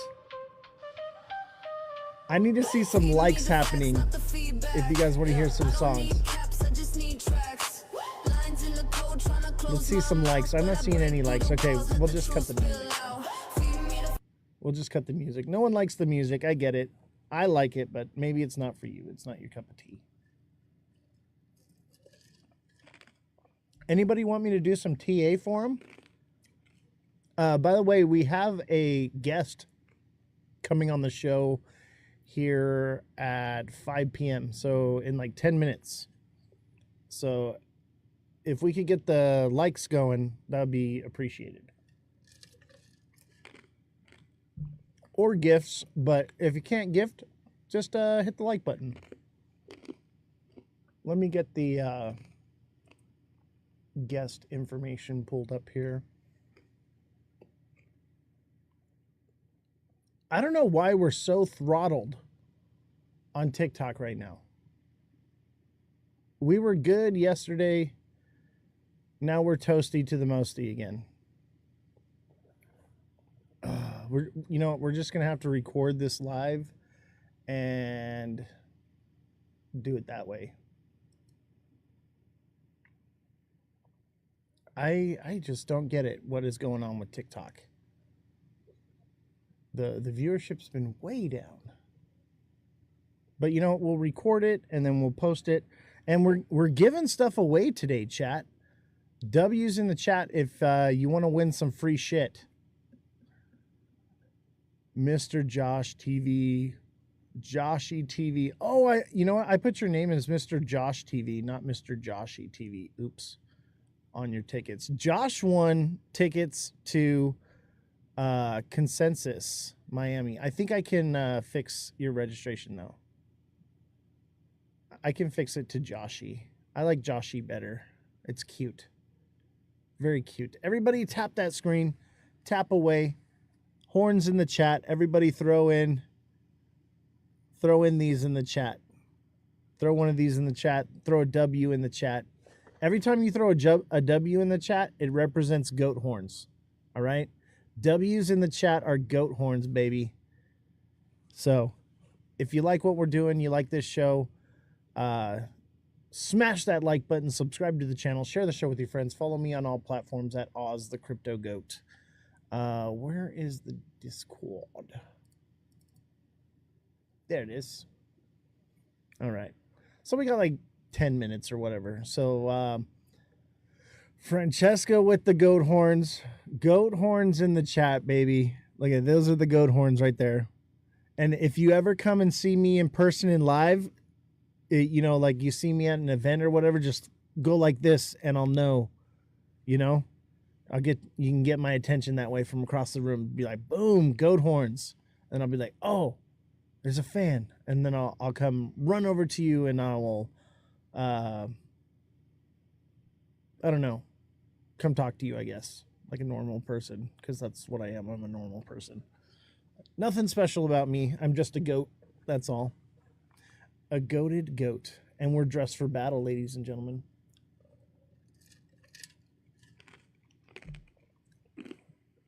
What do you think? Am I dressed for a crypto revolution or what, baby? I'm ready to start a crypto revolution. And one thing I wanted to talk about with what we're doing with this album and this meme coin, we're going to pump this coin so hard. I literally have a song about what we're going to be doing with this coin and the reason for it. We're sending a message to the legislators, to the governments, to the people in crypto that they're not alone. We are fighting a war together, and we can stand together and unite.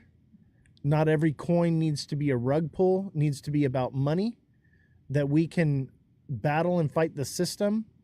We have a guest coming on the show soon. His name is Dr. Adams, and he's going to be teaching us how we can free ourselves and take back our sovereignty so that way these laws and things that they're going to be implementing will not apply to us.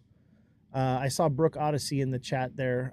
Brooke, you're not going to want to miss this one. This one is for you. All right. This is going to be one of the most fire guests we've had on here. And it's funny because I was on the phone with him today and, we scheduled like a 30-minute call and it lasted for like an hour. And I had to keep stopping. I was like, look, bro, we're not on the show yet. I want this to be organic and like the dude can talk.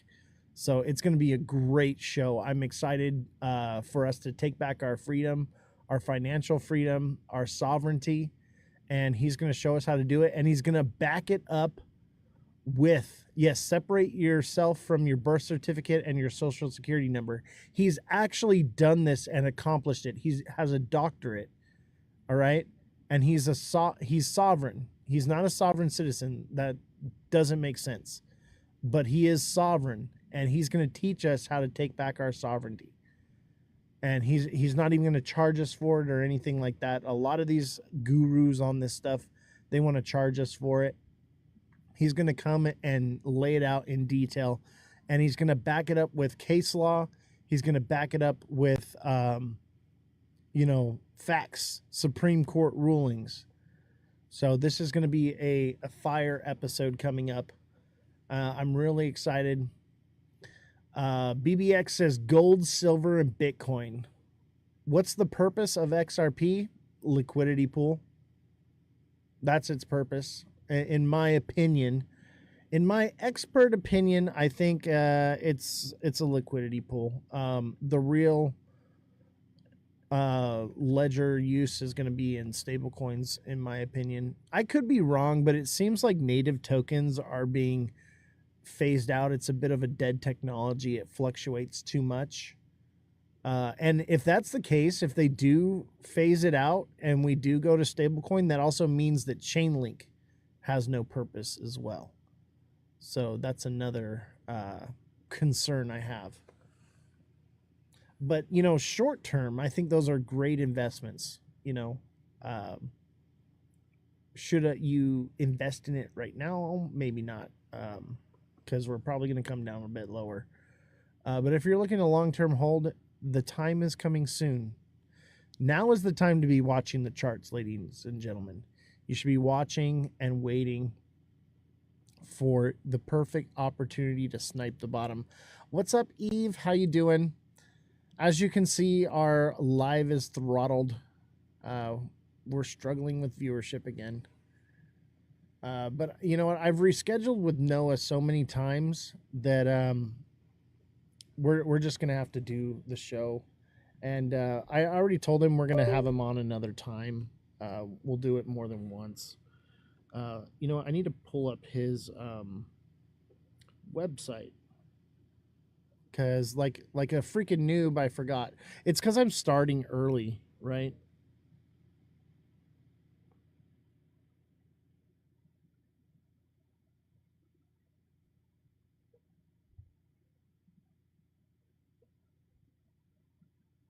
knowitowls.io. Let's pull it up.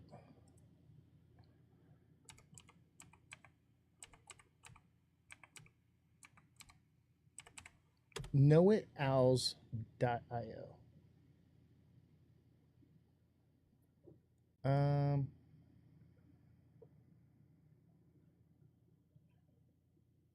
Oh, it's with a Z, not an S.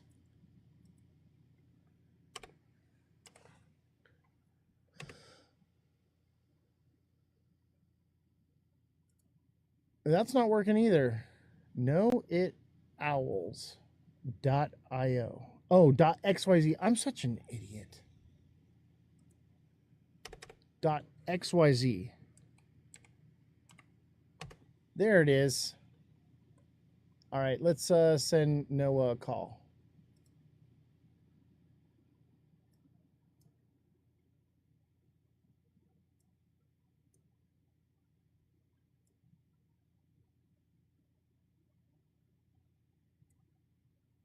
Let's see where he's at. Give him a minute. In the meantime, everybody, W's in the chat, goat horns in the chat. Let's go. LF Goat. Failed to start camera. Try again. Oh, I think it's working. So this is Know It Owls. Build skills, deploy capital, shape the future of Web3. Empowering you with the knowledge, tools, and real on-chain experience to lead, invest, and grow in the digital economy. Through our live cohorts, hands-on mission, and guided DeFi experiences, Know It Owls helps you understand blockchain, crypto markets, integration, and decentralized finance so you can confidently apply Web3 into your career, business, and investment strategy.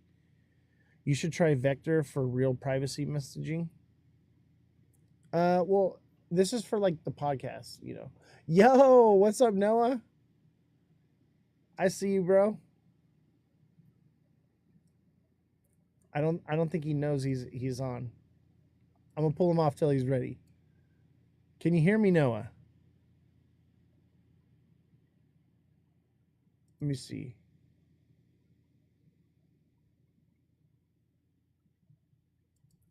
There, can you hear me now? I can't hear you though. Oh, that's my fault. Hold on. All right, say something. Yeah. There you are. I hear you.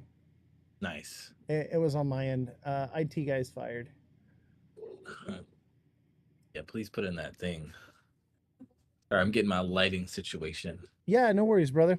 Hey, I'll pull you off screen for a little bit and give you a chance. We're going to take a look at your website here and let me know when you're ready. So this, I can feel it.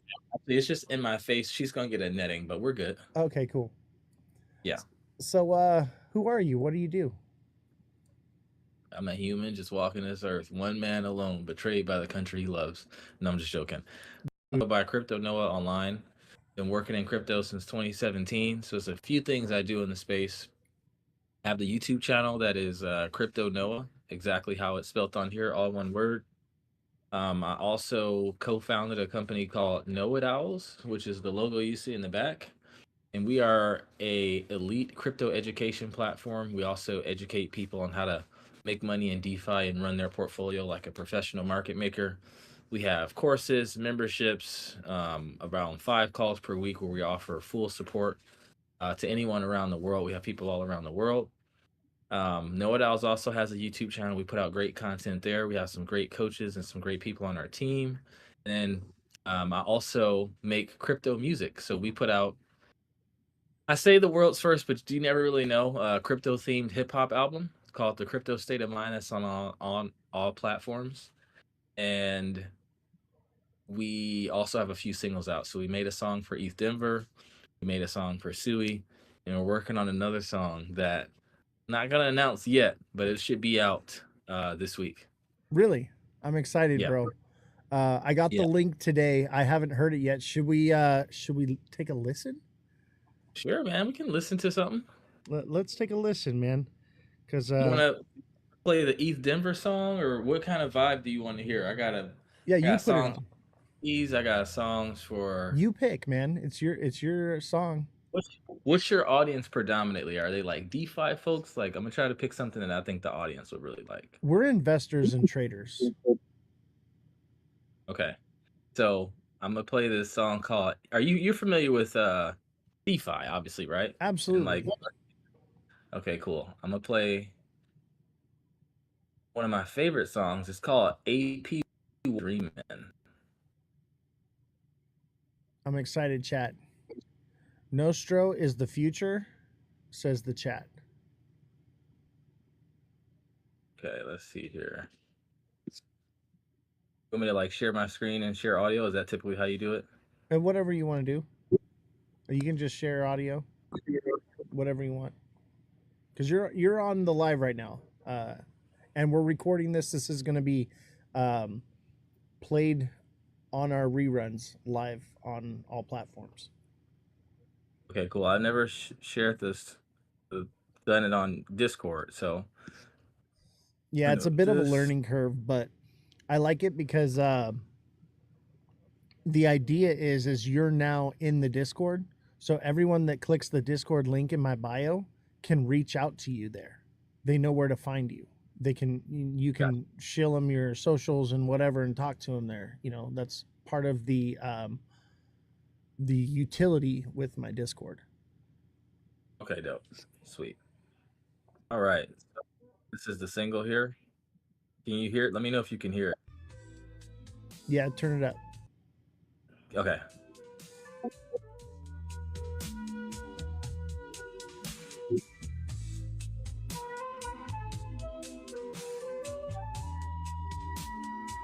I like the flute.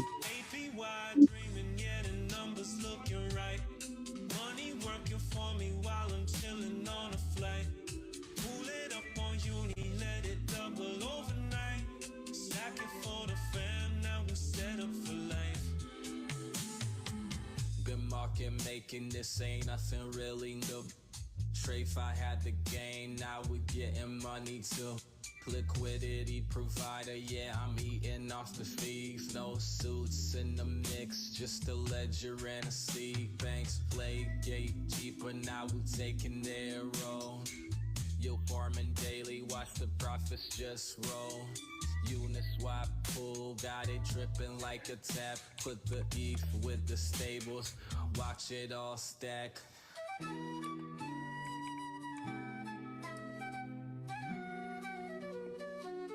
My mom played the flute.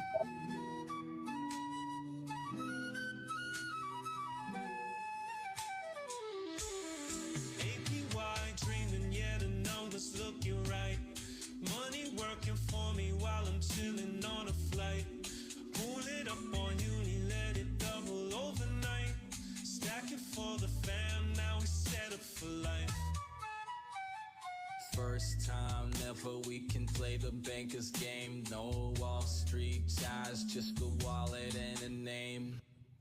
Regulations keep them out, that's a cheat code. We supply the order books, let the fees flow. No 9 to 5, passive cash, that's the plan. Money staking, got it flipping while I tan. Move the profits, take some out for the fam. Put my girl in a Benz, just because I can.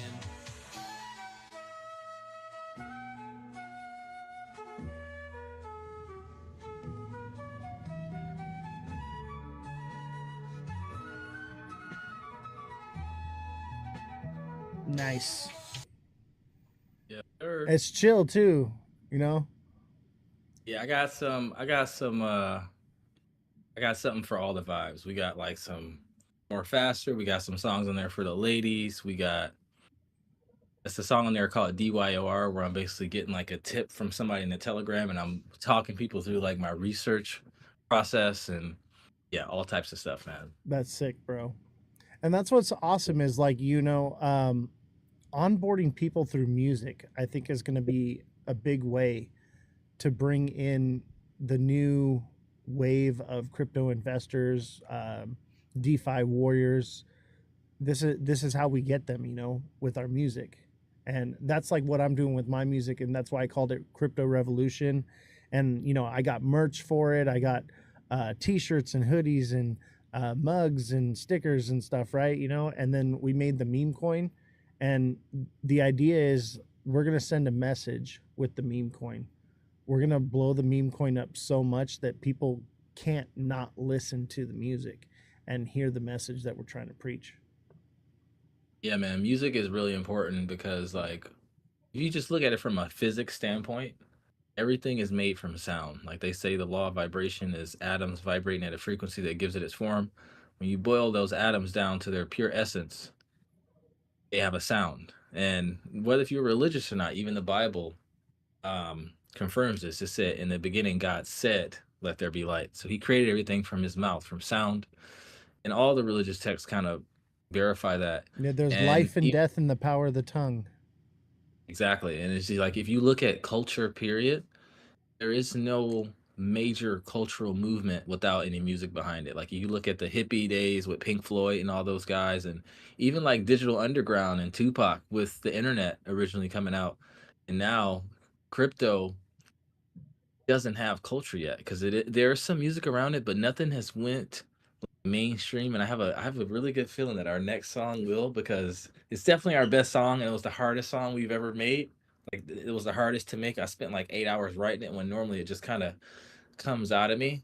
But yeah, man, music is definitely going to onboard a lot of folks because it talks to the subconscious and it allows you to just kind of accept, like, think about all the stuff we sing in songs that we wouldn't ever say, right? We just sing it because it's behind a beat. So if you put a good message behind that and maybe something that's a little educational, you kind of get down to that visceral level. So I think music's really important and it's a ton of fun too. Right. And they've done experiments with like plants, like the type of music that they listen to.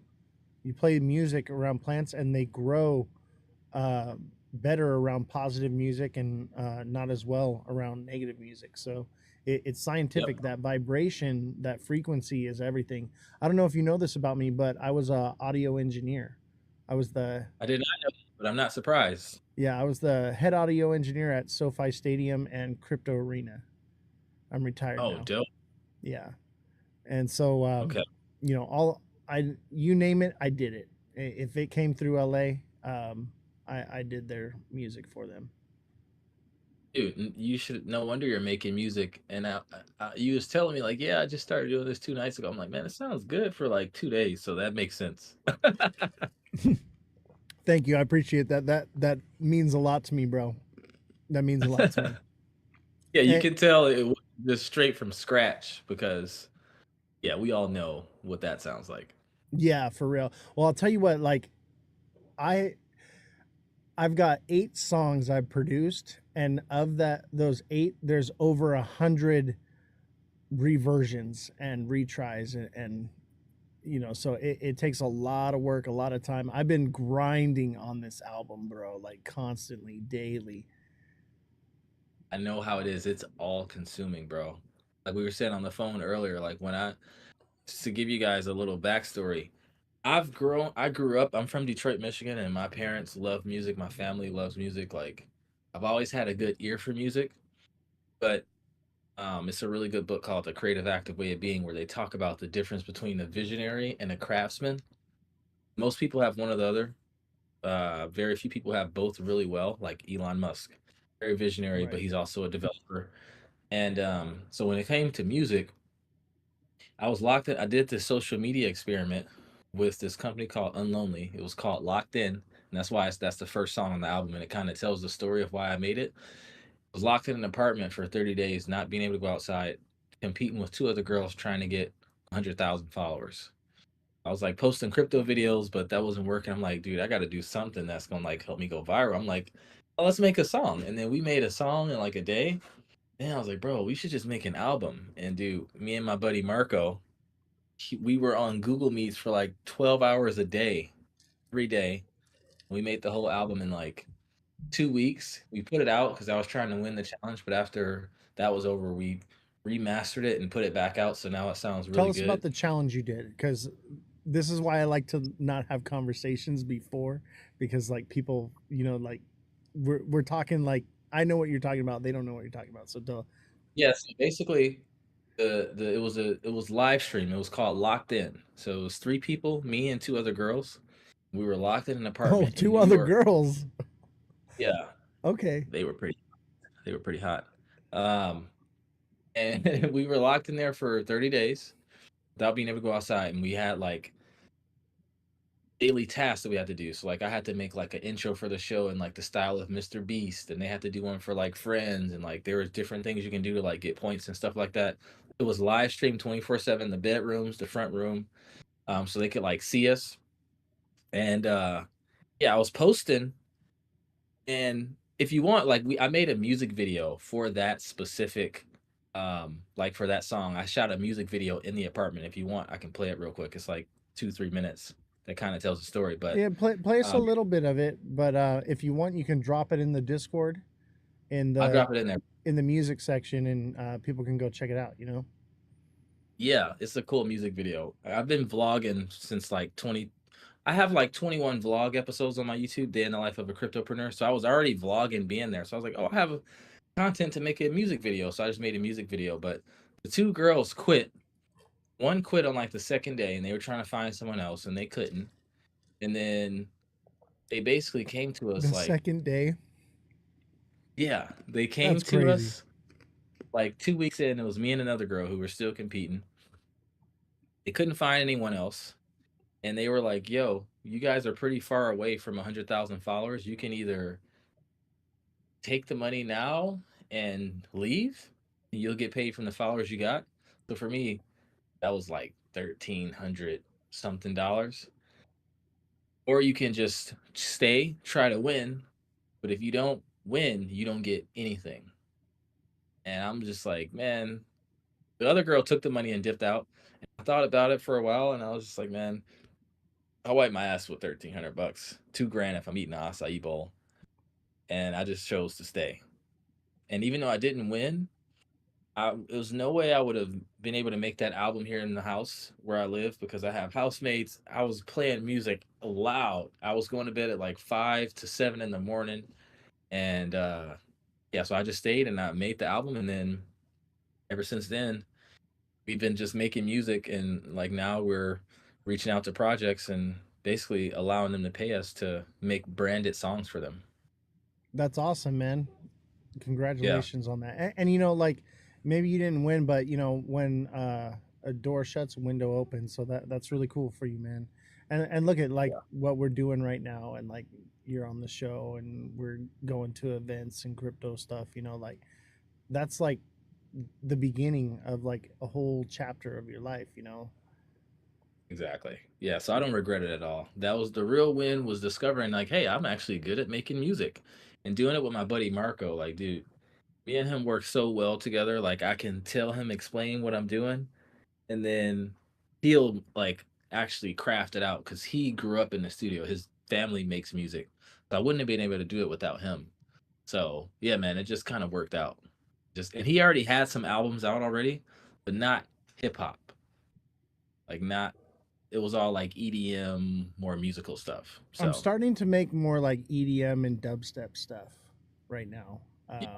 Because what I'm trying to do with my album is not have just one style of music, but actually kind of integrate different styles into a new kind of style, but not really, but just in it, you know, like I said, the album's called Crypto Revolution. That's why I'm dressed like this right now, because like I'm ready for battle, right? Yeah. So I want to send a message, right? And I want to get a point across, and so that's why every song needs to be production quality. Every song needs to be a banger. Every song needs to be top level. That's why I'm like literally last night I was up till like 4 or 5 in the morning. I was up at 9 working right back on the album again. Just like no sleep, just constantly grinding. Like, and you know, people that are buying the meme coin, they're like, that's so bullish, bro. I'm like, yeah, like, you know, I'm not playing around. Like, this is my life, this is my destiny. I'm not gonna let some algorithm have control of my destiny. I'm gonna take it. yeah, I can't wait to hear it. And man, you know what I like to describe it as? It's like I feel like, and you know, just before I even dive into it, Prince or Michael Jackson said one time he'll be in the middle of the night sleeping. A song idea will come to him and he'll have to wake up and make it. He's like, I got to get up and make it before Prince gets it. And it's just like, man, I believe that the ideas for these songs and even products and things that we want to make, I feel like they're like living entities in the ether or the universe. And they try to find people whose frequency is like similar to theirs through which to birth themselves through, right? And like think about how many people got the idea for Uber, but no one did it. It took one person who actually brought it to life. And it's just like with music, dude, I swear when I was in that apartment, I felt more creative than I ever been. I didn't even see the sunlight, bro, at all. The room was like in a basement. So like when I looked out the window, I was watching people's feet walk in front of me. Like I didn't even see the sun. And I remember when I first went outside and I saw the sun, it was so weird. I felt like I was in Twilight. But anyway, it's like, bro, it felt like there was a spirit that was working through me and him. It was like a whirlwind, bro. And then when it was over and we made it and it was just all done, I was just like, damn, I was kind of depressed. Like, man, that's it. Like, did I really enjoy that? Was I present? I'm asking myself these questions for like a day. And then I went back to normal. Well, But shit, like 30 days, you know, you produce a habit within 21 days. So like 30 days of doing the same thing over and over, like it was 2 weeks though. I made it in 2 weeks. I didn't start Oh. making the scene. Oh, Like, I thought you were okay. So you're talking about the single, not the competition. yeah, Oh, gotcha, I made the song a few weeks in, and then we finished it like a week before we got out, and I made the music video while I was in there, and my buddy helped me like put it together. So yeah, it was like a little over 2 weeks that we actually worked on the album. All day though, all day. Damn. I think Yeah. I've been working on this album since Thursday or Friday. How many tracks you gonna put on there? Or do you not know yet? 33. Dude, are you a 33 life path? Yeah. Dude, me too. Are you serious? Yeah. I told you, bro, like Dude. we were like connecting, bro. Like, and you know what's crazy is of all places that we connected, it was at fucking Meow Wolf. Bro, that's so crazy that you said 33. I was like, wait, the only other reason why you would put 33 songs on an album is because you're a 33 life path. And it makes sense why you're doing influential things like podcasting. So yeah, that makes sense. So funny, man. You know what's crazy is as an audio engineer, I was a member of IATSE Local 33. Damn. So like, Yeah, bro, I be seeing 33 everywhere, bro. Everywhere. oh dude, 33 like rules my life. Chat 33s in the chat. I see 33s in the chat flying right now. Let's see 33s those 33s. 33's in the chat. Yeah, bro. No, that's awesome, bro. Fellow 33. Oh, have you heard of Group 7? No. It's a thing in TikTok, and it's a lot of like 33 people are in it. It's like it's like somebody in the chat help me out here what it's called. I think it's called like Group 7. And so like there's like different algorithms in TikTok, and they put you into like different groups for those algorithms, and so like the most creative people are in Group 7.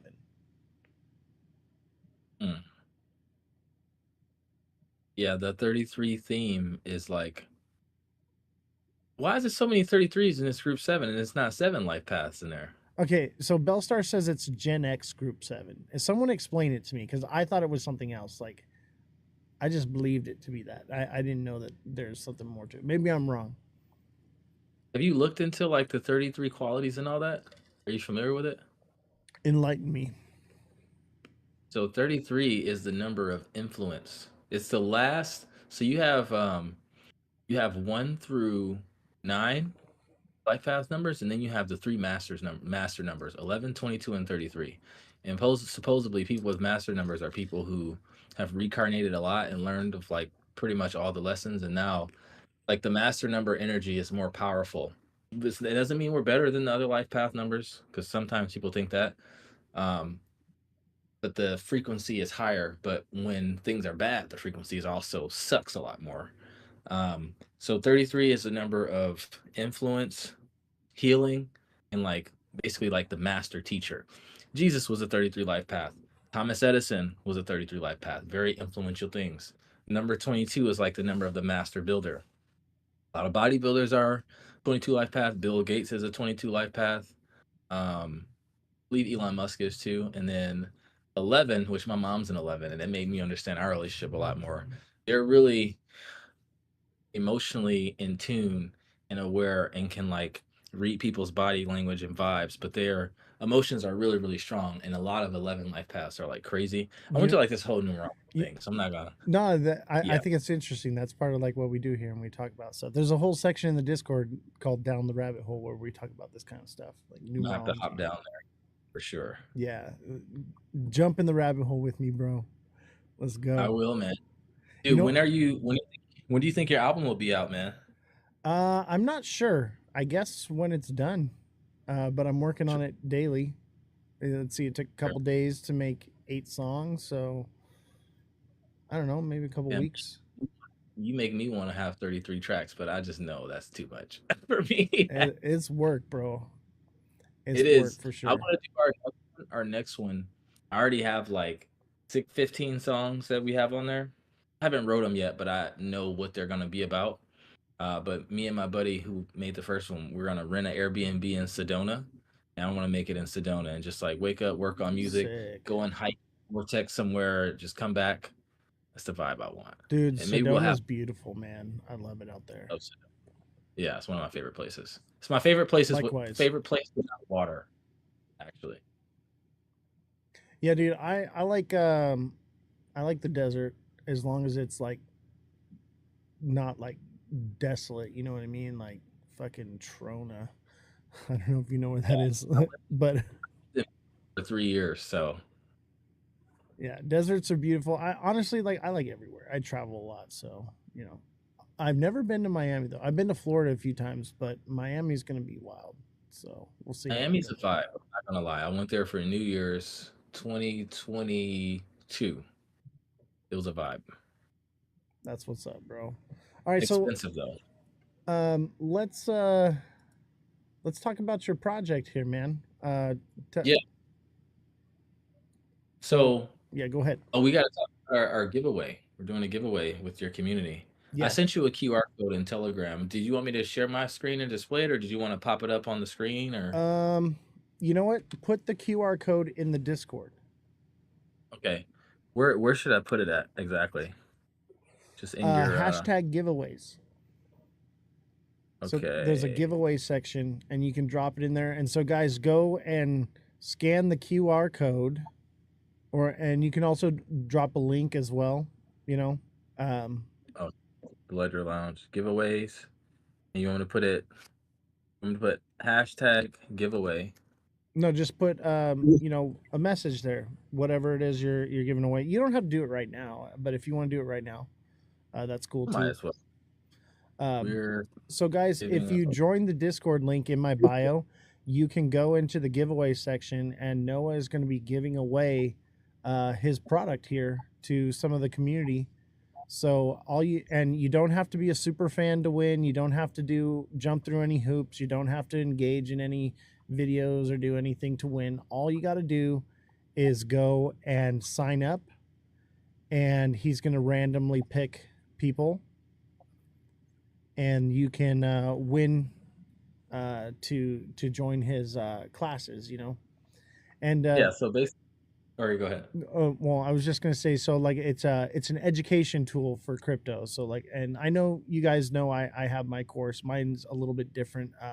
Mine's mostly focused on macroeconomics and technical analysis. And tell us a little bit about what it is that you're teaching in your class. Yes, so basically it is an 8-week cohort. And if you guys want to see the syllabus with all the curriculum, you can go to knowitowls.xyz, knowitowls.xyz, and you just hit cohort.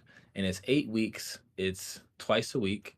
We're going to go through blockchain fundamentals from paper wallets all the way to smart wallets, trading on dexes, stable coins, NFT tokenization, metaverse, AI, consensus mechanisms, stake it till you make it. Pretty much everything you need to know in crypto to be a better investor, a better builder, and more credible to get a job in Web3 as well, because you get your certificate. We have some cool sponsors lined up, and we give everyone homework after each class, or missions that we call it, so that you have to do in order to essentially pass at the end of the year. So what we're doing is we're giving away some free scholarships. So you guys go and apply, and we're going to be accepting a certain amount of people from this community. And then from the people in this community, we're going to raffle off and give away a 3-month free of our Nestler membership. And inside of the Nestler membership, this is one of our paid memberships, where you get access to our 4-hour DeFi course. So we literally show you how to get in and out of pools. We have a technical analysis section. We show you how to provide liquidity on all the dexes. We give you all the strategies to deploy in bull markets, bear markets, and sideways markets. You get access to me and all of our coaches, and you get notified when we get into, out of, or rebalance inside of a pool. We have office hours twice a week where you can come on for an hour, one in the morning, one at night, because we have people all over the world to get help. We do a macro call every Thursday, and then we cover the best pools from the past week and just whatever market opportunities we're seeing. You get access to our buy and sell calls, and I don't make a lot of those. I honestly feel like I do the best fundamental analysis on the entire internet. We go through everything and we give it a score. Highest allocations get added to the portfolio, and if it doesn't hit a certain score, it doesn't even get recommended. In the past year, I probably only made 3 buy calls. One of them was Tipper at 7 cents. It went all the way up to 42. And everyone gets access to what levels we're selling at, so you can lock in profits, because it's not about how much you make, it's about how much you keep. And then we also do an onboarding call every Monday and Friday as well. And all of our calls get recorded, so if you can't make it, you can watch the recordings. And Monday we do our what's called DeFi challenge. This is our season 2. This is led by our coach Chris. And basically we pick the best pools. We provide you with all the tracking spreadsheets, etc. And we get on a call every Monday to review progress. We help you set your goals. And in our season 1, we had a 95% success ratio of people reaching 100K, starting with 10 to higher, 10,000 or more. Lowest it was actually 7,000. So we're raffling off one of those. So in order to qualify to get one of those, you have to apply for a scholarship and join the cohort. We're going to accept most of those, but one person is going to get free 3-month membership to our Nestler. That's membership. incredible. And what's the value on something like that? It's $5K a year. Dang, Chad. $5K a year. That's incredible. Yeah. So we're giving away some value today, guys. Yeah. Yep. And guys, our cohort starts April 14th. And April 14th. Your course is a certification in DeFi, right? So the course for the Nestler is a 4-hour course that shows you everything you need to know on how to make money in DeFi. The cohort is more broad crypto knowledge, and that's where you get the certification. Bellstar, it's going to be in hashtag giveaways in the Discord. So you're going to go into the Discord and you're going to see his link he just posted there. It's Crypto Noah. QR. Yeah, it's a QR it's code. a QR code. And that's where you're going to sign up. So you can get that certification, the scholarship, and a chance to win. Yep. That's incredible, man. So let's talk about ETH Denver a little bit. So I met you in ETH Denver. Where'd I meet you at, bro? Do you What was that remember? place called? I don't know why I keep wanting to say Wallow Wolf. It felt like a wallow. Dude, that place was crazy. The crazy thing is, this was my 4th time coming to ETH Denver in the past 5 years. I came 2022, 2023. 2023 was the only year I didn't get sick. 2025 and this year. And we tried to go to Meow Wolf last year, but it was too many people. But this was the smallest ETH Denver I had been a part of because of the whole thing was Trump and not letting people in, and it also being bearish market conditions too, which, I feel like the quality of people was really, really, really high, which I enjoyed. And the crazy thing is, just going back to music, man, I was watching the Super Bowl and it was super boring. We all know the Super Bowl was boring if you watched it. And then next thing you know, a fucking download just came into my head like, dude, you got to make an ETH Denver song for the culture. So the song, I just pulled out my notes and the song just started writing itself. I was like, oh shit, this is crazy. And I called my buddy Marco and I rapped it to him that night.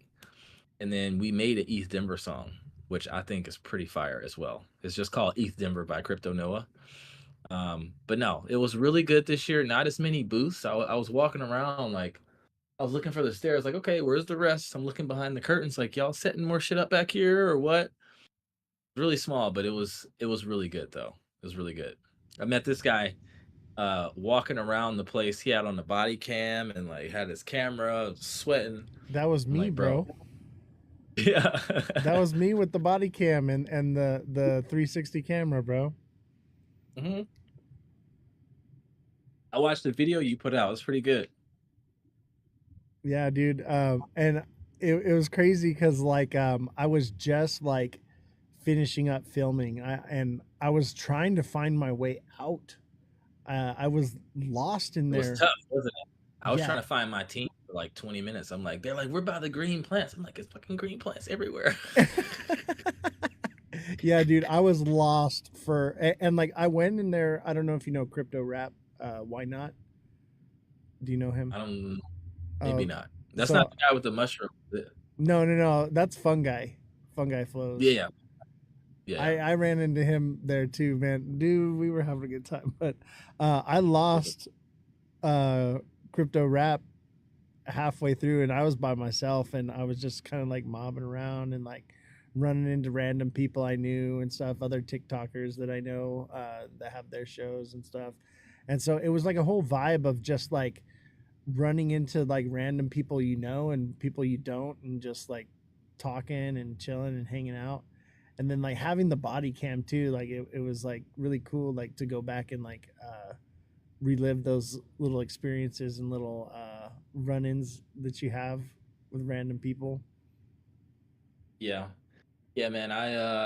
Like I said, I have 22 episodes on my YouTube, Day in the Life of a Cryptopreneur, that basically just shows my journey of entrepreneurship pretty much.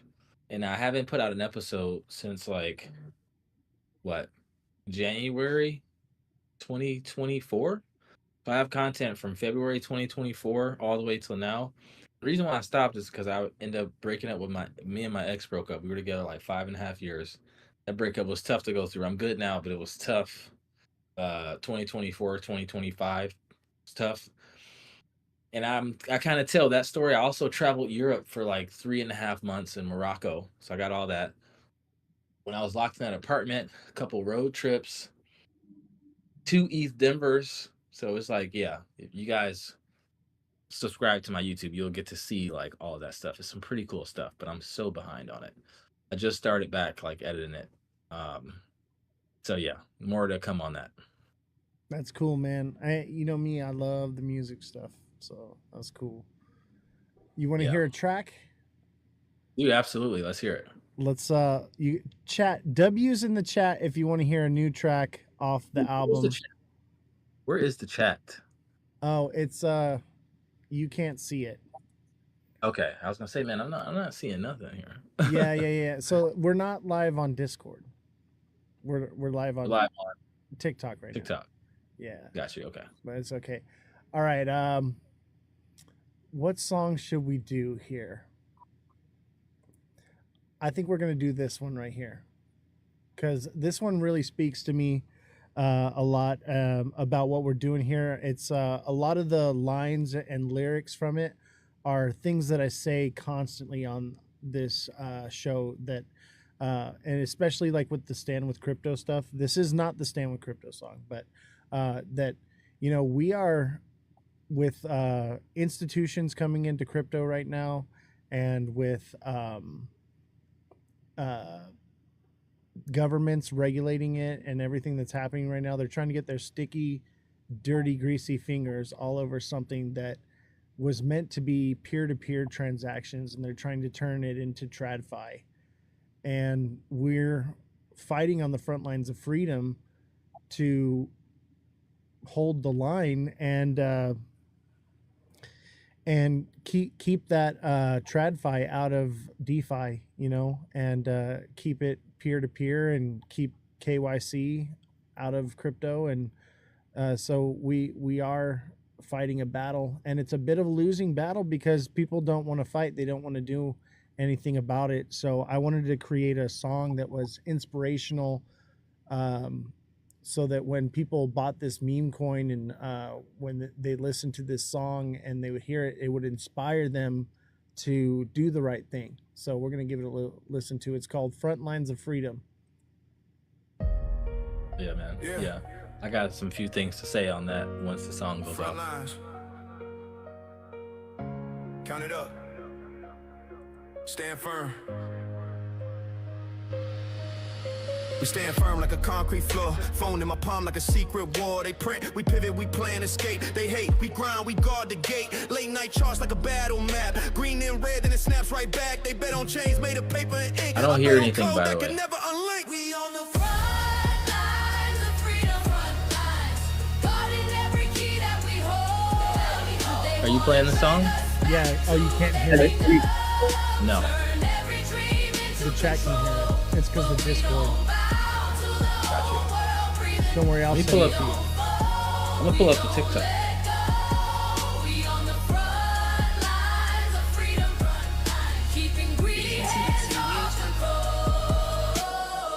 They sit in suits, write rules to win. We sit in chats, write truth again. They move in shadows, closed door trend. We move in daylight, block my stream. Farms in the hills, whole crew on alert. Dust in our shoes, gold in the dirt. They sell fear like it's all we deserve. We sell hope with a mempool surge. We on the front lines of freedom, front lines. Guarding every key that we hold. They wanna drag us back to their kingdom. Turn every dream into control. But we don't bow to the whole world breathing. We don't fall.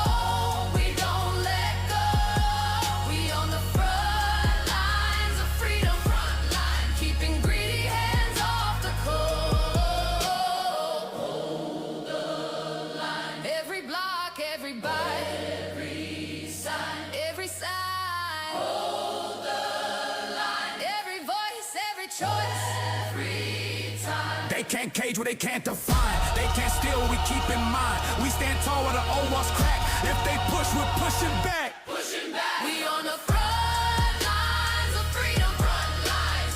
Guarding every key that we hold. They wanna drag us back to their kingdom. Turn every dream into control. But we don't bow to the old world breathing. We don't fall. We don't let go. We on the front lines of freedom, front lines. Keeping greedy hands off the cold. Off the cold. Front lines. Eyes wide. Hearts bold. Yeah. They can chase that throne forever. They won't touch this code.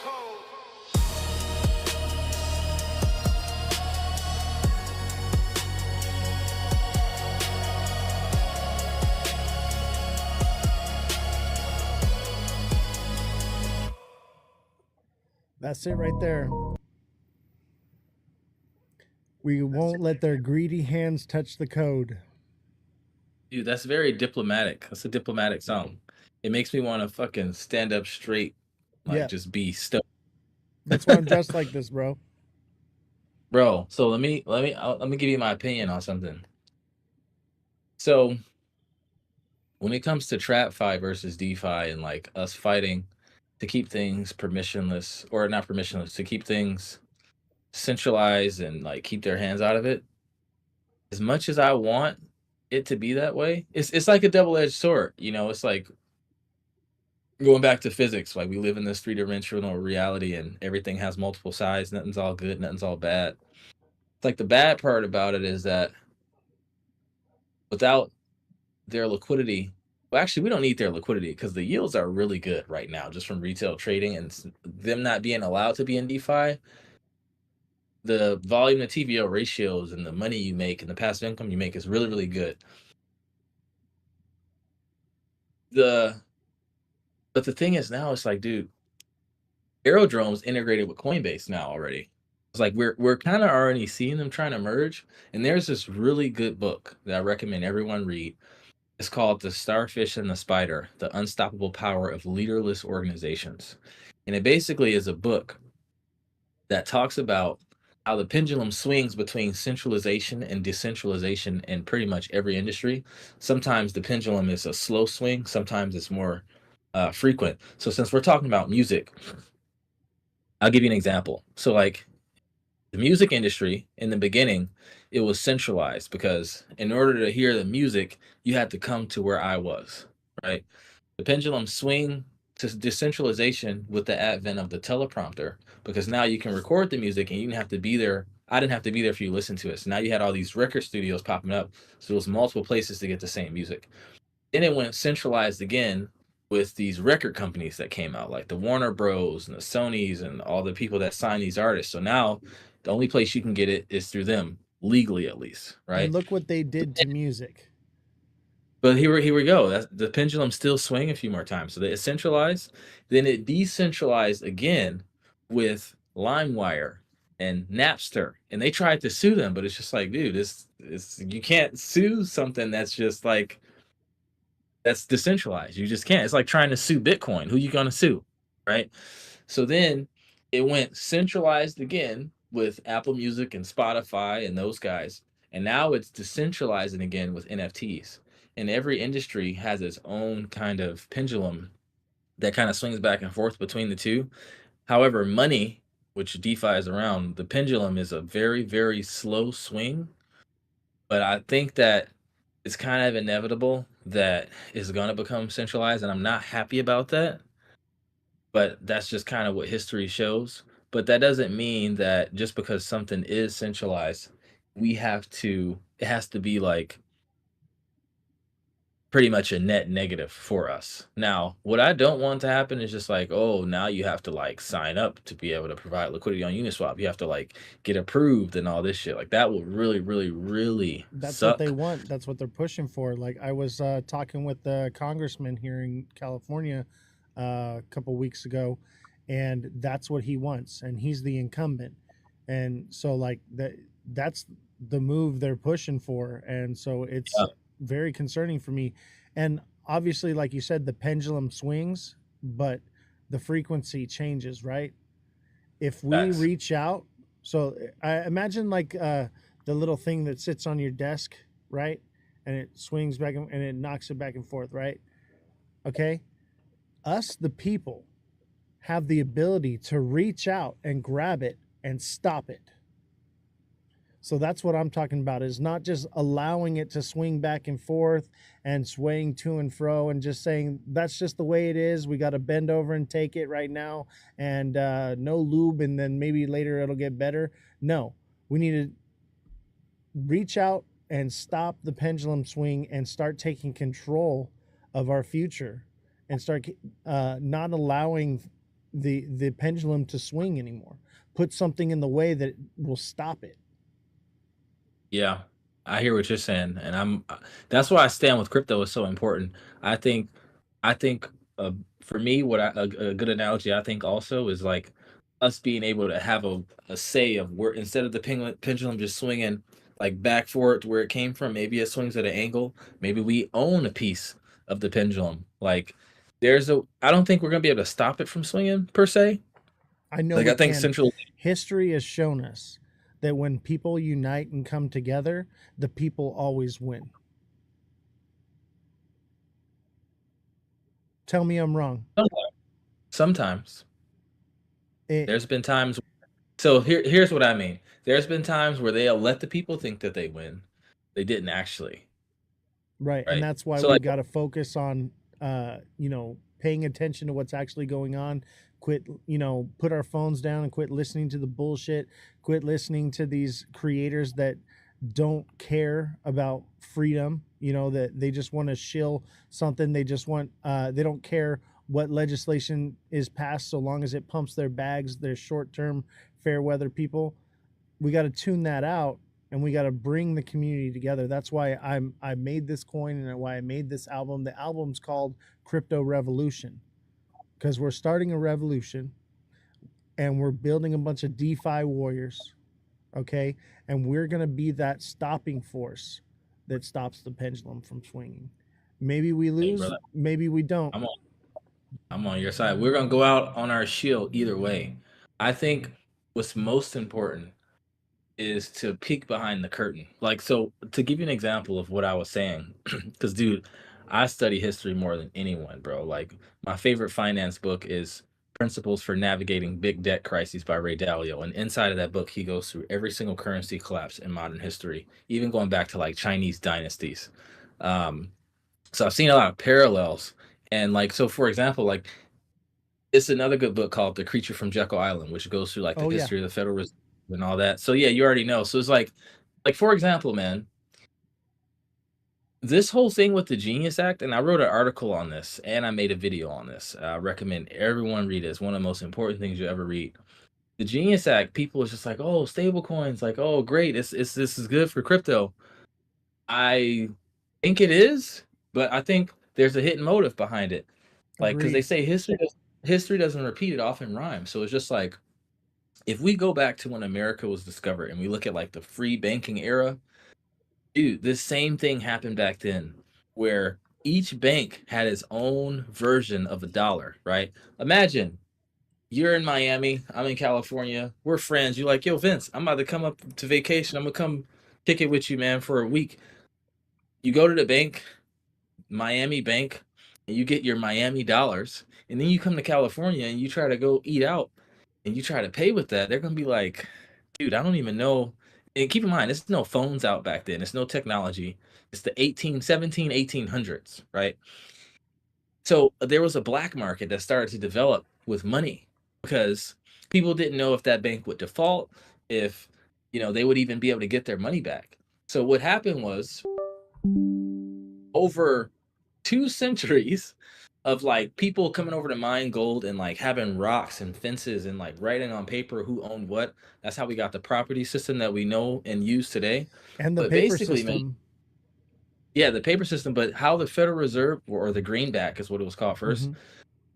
these banks start getting regulated. It was like Supreme Court cases, all kinds of shit happening, people fighting it. And then what happened was a lot of them got regulated away. They were highly taxed. People were losing money and they were crying like, dude, we just need one single currency because we keep losing money in all these banks.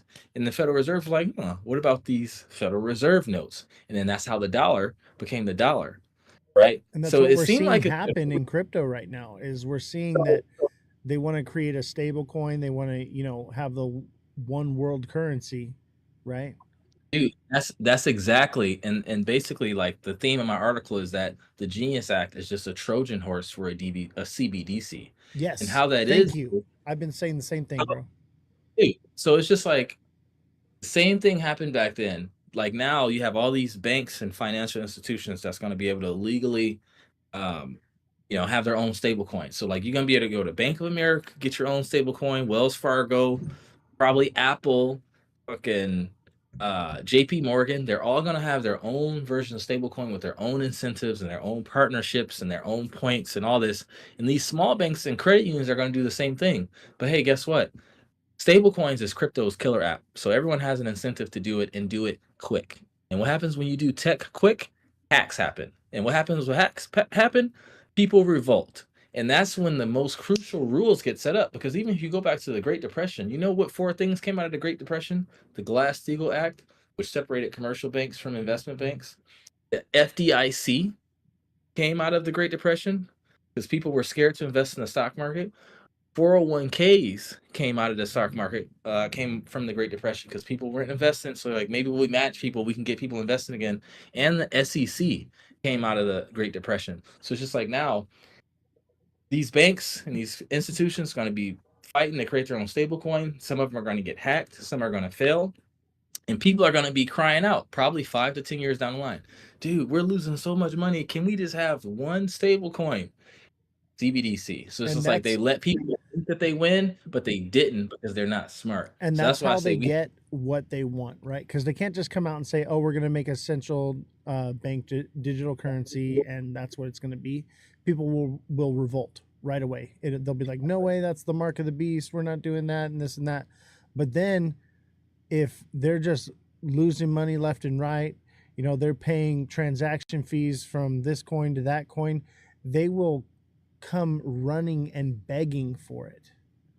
exactly. And that's So we how got they get the on it. adoption. And that's why when people are saying like, "Oh yeah, mass adoption is happening, right now," and all this stuff, I'm like, these things take years to happen. Decades, exactly. So like, it's going to be a long time before it's a one world digital currency. It probably won't be in our lifetime, but we're on the doorstep knocking for sure. We're getting close. Yeah. How old are you? 37. 37. I think it could be in our lifetime. Could be. Especially with how fast things are speeding up. Well, that's Hope one not. thing that I've been saying is like in the past, oh shit. In the past, we've seen the timeline of how long these things take to progress. But I think with the internet and free information and with AI, it's going to exponentially speed up. Honestly, I think that it's possible by 2030 the world will be unrecognizable because of AI. I wouldn't be surprised. I wouldn't be surprised. It's quite insane. I mean, Dude, it's happening every day. It's kind of been a slow leak, but it's like the water faucet. You first start to turn it on and it starts to drip a little bit, and then as it's turning, imagine it. You know how when you first crack the water faucet open, and then once it finally gives way, your hand just slips like that, right? And I think that AI is that release of pressure where it just finally just opens the valve and it just comes pouring out. So that is a possibility. The only thing I think that is slowing it down is on a global scale, the infrastructure doesn't exist yet. There's a lot of countries that don't really have the internet and electrical capabilities to adopt crypto on a mass scale yet. But I believe that that's the last step before the faucet breaks open. Yeah, it'll definitely be adopted in the major countries first, for sure. I agree with that. Um, but stable coins is like helping speed up adoption because now people all around the world can now have their savings in US dollars for the first time in history Yeah. and send money globally. And they're Which is earning APY, you know? exactly, man. Exactly. And hopefully that And stays. I really hope they kill this Clarity Act, man. I hope it dies because we don't really need it now that the SEC has redefined a lot of the major, what was it, like 13 coins were deemed as commodities and not securities. So that being the yeah. case, and you know, this is one thing that we always say is like they've already picked the winner. They already know which direction they want to go.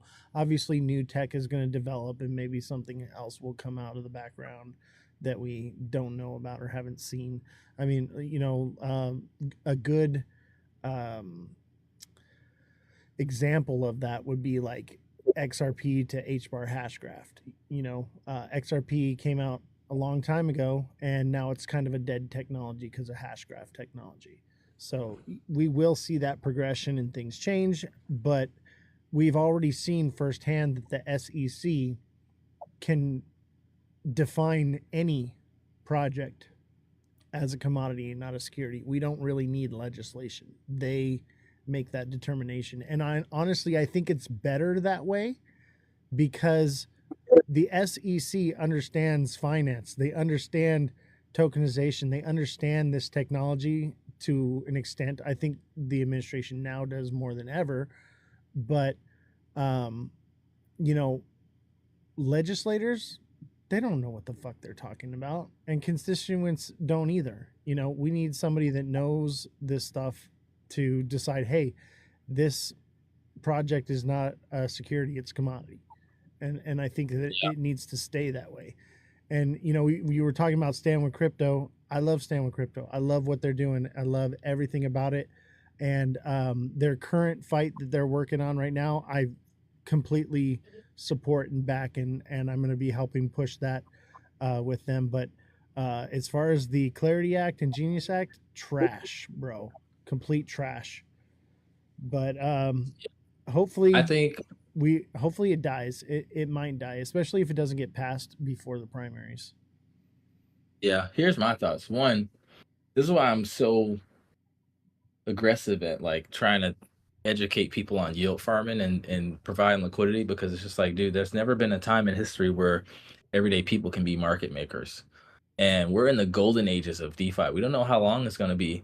Even if we are allowed to continue doing it, we know the institutions are eventually going to be doing it as well. So it's just like whether if we're allowed to do it or not, it's not going to be as lucrative in the future. I mean, that's just how it is. Right. And then also, in terms of the Clarity Act, and I'm no lawyer, so I could be wrong, but from my understanding, the SEC, I did read what they put out and they, you know, saying what's a security, what's not. But that's just them saying it. I think we do need a Clarity Act, but it needs to be of our benefit because it's harder to get to like unravel a bill versus the SEC just coming out one day and saying something else. I think you I might don't be know how right to, on that. That they can't just declare it. You know, and I do somewhat agree with you on that. And that's one thing that I have been saying. The issue is the way the Clarity Act is written right now. It's great yeah, for institutions. It's really bad for investors. But yeah. have you heard of the Boozman Booker draft? No, what is that? Enlighten me. So Boozman and Booker are two congressmen on the Hill, and they've written a draft for the Clarity Act revision, which gives the institutions that clarity, but also gives security to investors.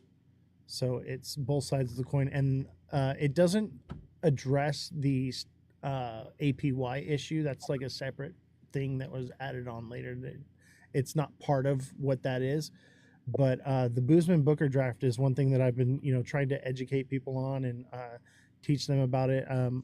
I'm constantly going to Stand with Crypto meetings. I'm having the presidents of different chapters of Stand with Crypto come on the show and educate them in this, because there's already a nice draft already written up that we could be pushing right now, but no one's talking about it. You haven't heard of it. They haven't heard it. These are literally the people that are the presidents of Stand with Crypto, and they don't know about it. Like, and I'm one of the only people that I know that is talking about it. Damn, bro, we should make a video on that. You know, I wanted to, and I was working on it, and then the SEC came out with that whole thing, and I was literally going to post it the day they came out with that information. I was like, shit, is this even relevant anymore? So, I think it still is. yeah, you're probably right. I maybe we should make a video. Bro. I'm like after halfway this- done with it, so like there's not much left to do. The research Fair is all enough. done and everything. It just needs to be like edited and put together, you know. Yeah, I just sent you the event for that Stand with Crypto event in LA, by the way. Oh, I yeah. meant to say that earlier. Speaking I of just sent you Stand on with Tel- Crypto, you want to hear the Stand with Crypto song? Yeah. Is it like called Stand with Crypto? No, it's called Chains We Choose. Okay.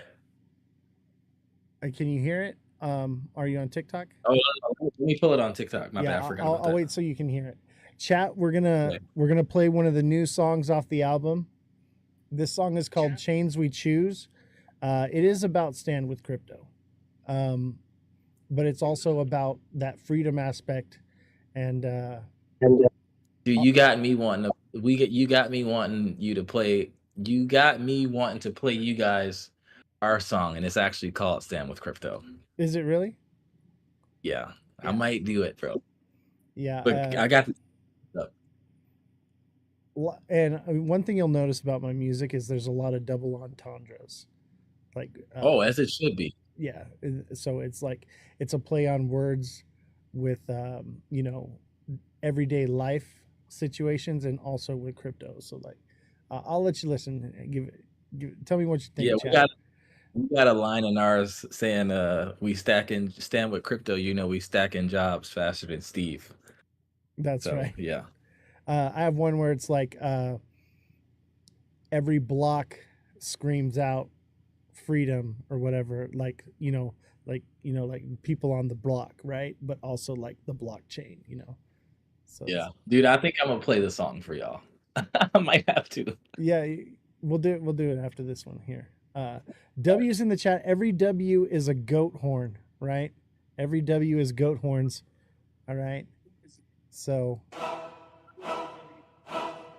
Skyscrapers, glass and gold bag rooms. Deals get sober, we got codes they can't control. We got codes they can't control. Hey, ledger in my left hand, phone in my right. They print paper in the daylight. We build value overnight. They sign bills in the back room. We sign blocks on the chain. Every note like a heartbeat. Every transfer I flame. They said trust us, we'll fix it. How long we been waiting? I'd rather trust a man than a mouth that keeps changing. You could guard your little gate. We gon' build a different gate. Key in every palm. We don't beg, we validate. We stand with crypto. We stand as one. You work for the people. You get it done. Freedom in the code, not under your thumb. This chain for the many, not the chosen one. We stand with crypto, right in your face. Decentralized power, you can't erase. We voted with wallets, remember your place. You answer to us, we ain't leaving this space. You took bailouts, then vacations. I took losses, learned patience. Turned my fear into a fortress. Every wallet, my nation. You talk risk, you talk crime, but you're wired to the old times. We just want a fair line, no middle hands on our lifeline. She, if you serve, then serve. Hear the voices in the server hum. Every block say people first. Every block say we not done. More rules, then write them clear. Open book, all eyes here. No back doors, no quiet edits. You stay honest, we stay near. We stand with crypto, we stand as one. You work for the people, you get it done. Freedom in the code, not under your thumb. This chain for the many, not the chosen ones. We stand with crypto, right in your face. This decentralized power, you can't erase. We voted with wallets.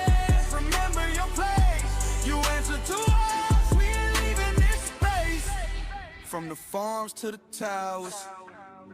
Same fight, new powers. You write laws, we write blocks, ticking clocks, shift of hours. Stand up, stand up. For the grandma on a fixed check, check. For the kid drowning in debt, debt. We protect what they ain't kept. Every seed we plant, they'll never intercept. Oh! We stand with crypto, we stand as one. You work for the people, you get it done. Freedom in the code, not under your thumb. This chain for the many, not the chosen one. We stand with crypto, right in your face. Decentralized power, you can't erase. We voted with wallets, remember your place. You answer to us, we ain't leaving this space. There it is for you. What do you think, bro? We can't hear you. Can you hear me now? Yeah, there you are. There you are. Well done, bro. Thank you. Well done. That's something I would actually play. That's the It idea. took a, Every song a is lot from share. Yeah, it's designed to, you know, not just with crypto people, but to feel it and to inspire and to, you know, I'm starting a revolution, bro. This is the crypto revolution. This is the shot heard around the world. Is this album and this meme coin? This is everything.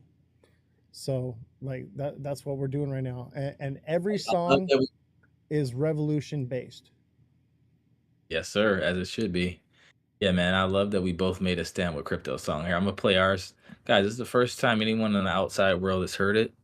Um, we have to still remaster it, so if the audio is a little louder than the beat, we're fixing that.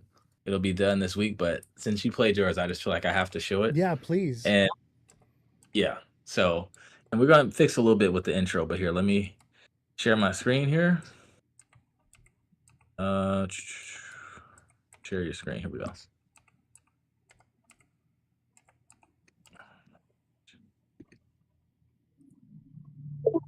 Okay, can you hear me still? Yeah, I hear you. Okay, let me make sure. Okay. Can you hear this? Hold on.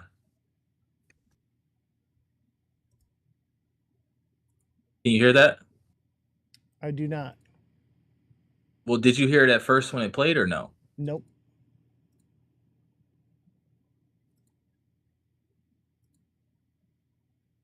You didn't hear no beat at all? Nothing. Okay, let me do this then. I have to just share a tab then.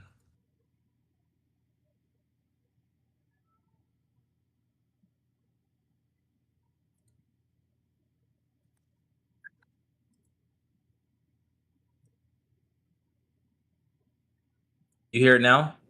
I do not. You still didn't hear it at all? Nope. Damn, bro.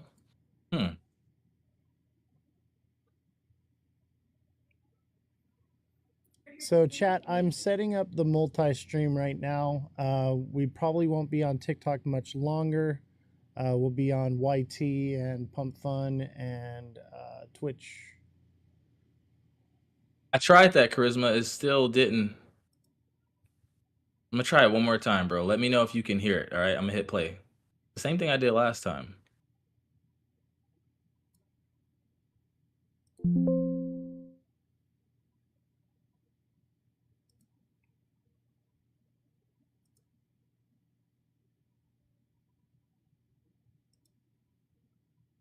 Did you hear any of that? I didn't hear any of it, bro. Damn. Say it again, Charisma. No, that's gonna make the quality bad. Well. Looks like we might have to wait till I post it then. I want to play it from my phone and put it in a speaker. It's not gonna sound good. You can always upload it to the Discord. I'm sure we'd love It's to. just like it's a Google Drive link. Got it. Yeah, we haven't even put it on like the platforms yet. Damn, that sucks. Well, I'm When it comes out, it'll be really good. I can't wait That to really, hear it, man. dude, it's really good. I'm actually kind of sad. I'm actually kind of sad too because I was really stoked on hearing it. What? How about I send you the drive link? Yeah, I could pull it And up. if you can, Just send it to my email.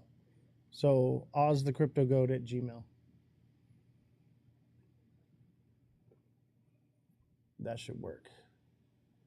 In the meantime, I'm gonna play a new song for y'all.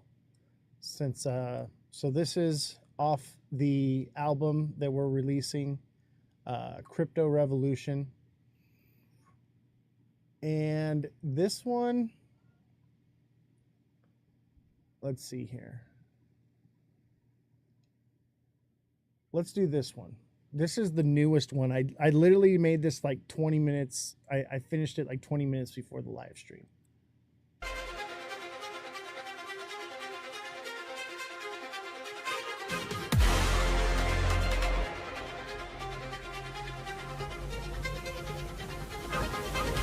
Wallet on my chest like a dog tag. Screen light flicker, this a combat.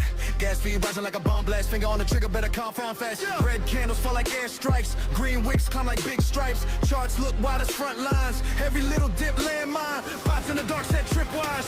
Wheels drop bangs like gunfire.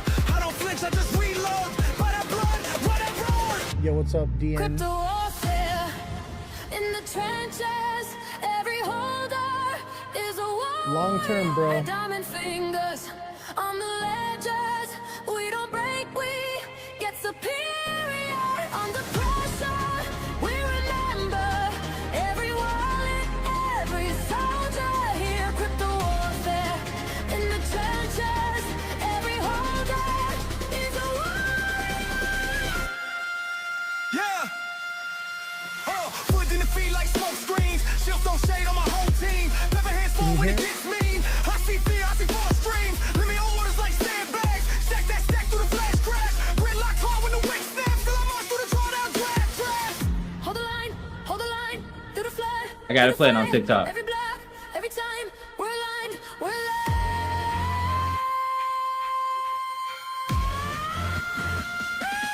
Crypto warfare in the trenches.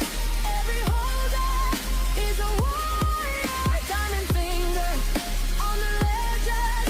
We don't break, we get superior. Under pressure, we remember every wallet, every soldier here. Crypto warfare in the trenches. Every holder is a warrior. Rug pulls lurking like land thieves. Scam calls hum like bad dreams. We learn fast, we don't sleep. Keys on chain, that safe keep. Battle scars on my P&L. I've seen profit, I've seen hell. If we crash, then we rebuild. Coded courage, I am well. Crypto warfare in the trenches. Every holder is a warrior. Diamond fingers on the ledges. We don't break, we get superior. Under pressure, we remember every wallet, every soldier here. Crypto warfare in the trenches. Every holder is a warrior.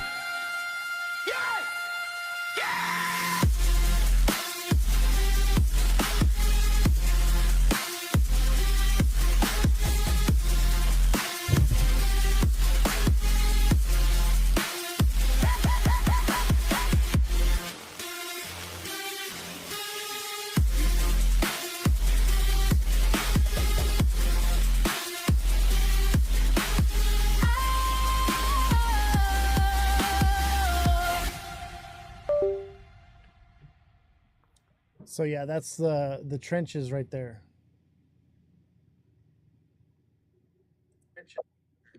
Dude, that's fire, bro. Dude, you make some pretty good music. It's definitely all like has that revolution vibe. Well, Yeah, I'm about to that's the point of it, you know, is Crypto Revolution.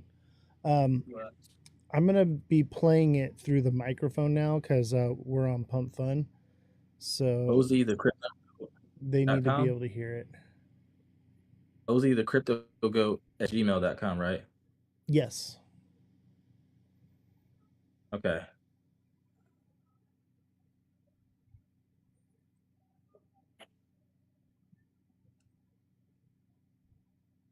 Okay, I just shared it with you. Go ahead and see if you got that email. Let me check real quick. And then I'm gonna pull up the album art. This is we take pride in making really good album art. So I'm gonna just show you the album art real quick too.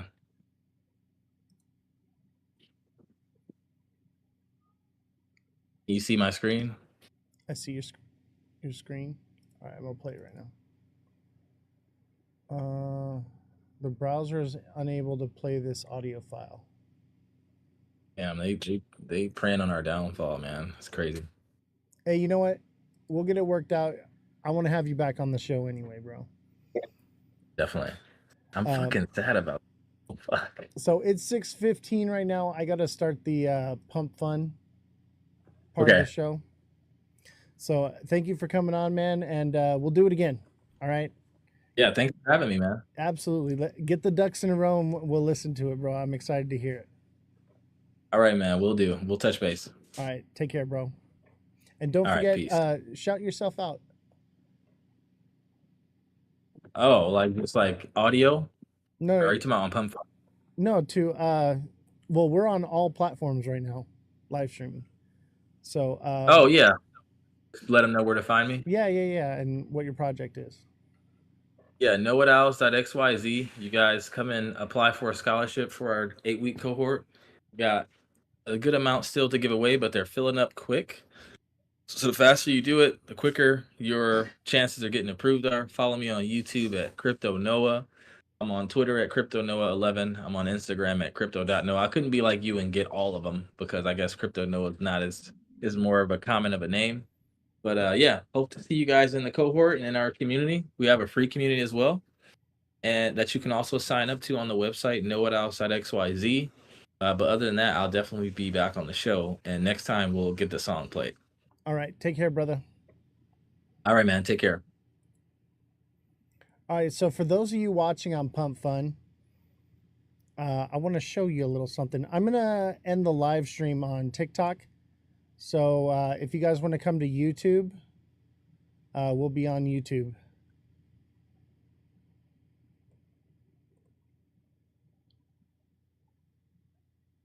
And I'll see y'all later.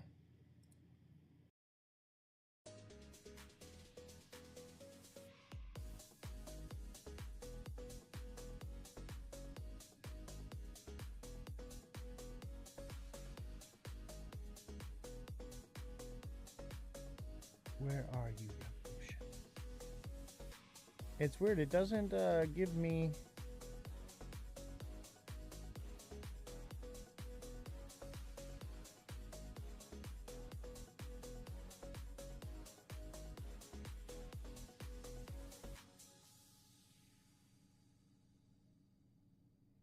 Jesse, are you bananaed?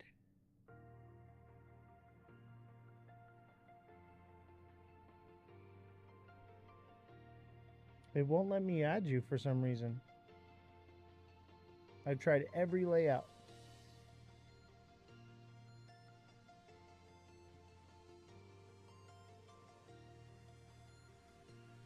There we go. Let's see here.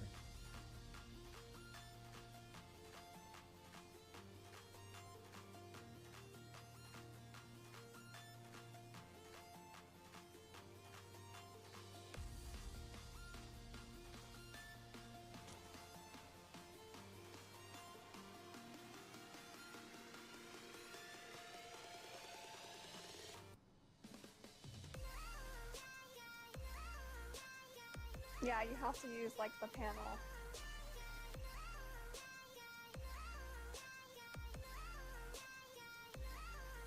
Let's see, does that fix it? Okay, Yeah, you just can't see you. interesting.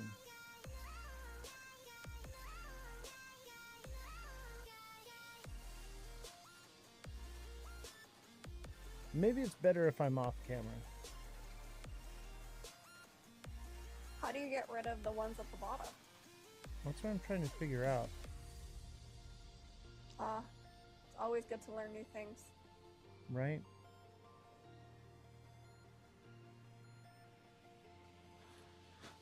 And it doesn't let me figure all this out if we're not live, and I hate it. It's Right, until we go live, that's how we figure it out. right, and then it just kills the metrics for the live because everyone's like, they're trying to figure it out.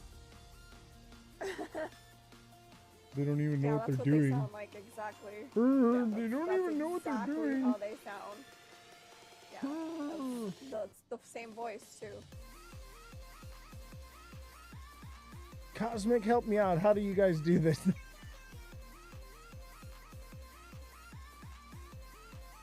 He might have left. He might have. Oh, there you go. That's a little bit better. Yeah. I don't like. Works.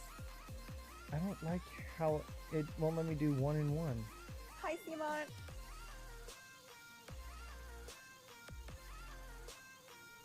Let me see.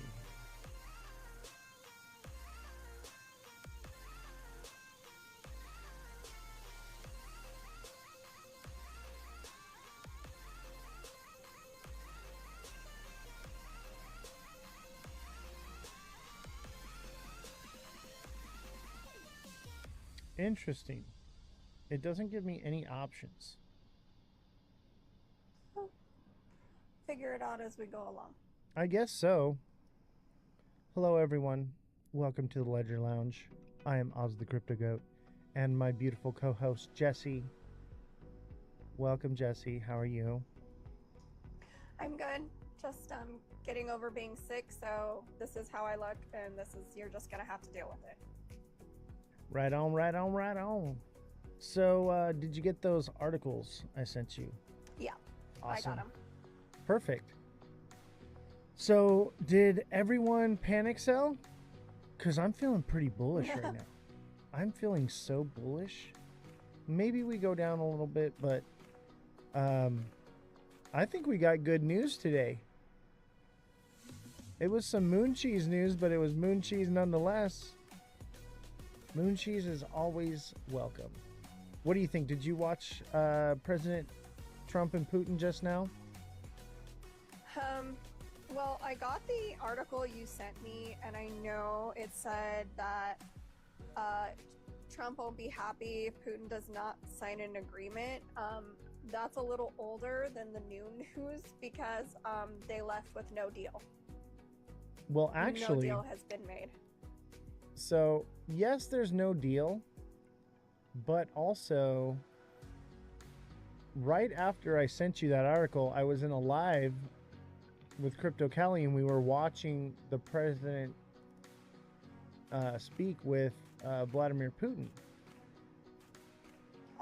And it looks like they're coming to a deal. You know, same thing with like the tariffs. There's no deal, but we're making a deal kind of thing. So it's more or less a moon cheese deal than anything. That's exactly what I'm saying, though. There's no deal. But what Putin wants, he can't have. So it's just the concept of an idea, but the reality is Ukraine's not giving up anything, and neither is Putin. So as far as that stays in place, and they're both standing their ground, I don't see how there was ever a deal to be made. I think it was just for show. I don't know. I was looking at Putin's face. He looked like he had the look of terror on his face. He was sweating always bullets. looks like that. He was sweating bullets. He looked like he was scared for his life. I don't know. I You and me saw something very different. I feel like there's a deal to be made. I'm gonna pull up the video real quick because it just happened right now.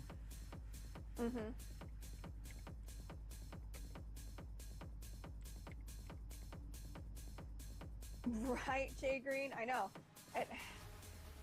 He really thinks he does. He really thinks he does, and that's the problem.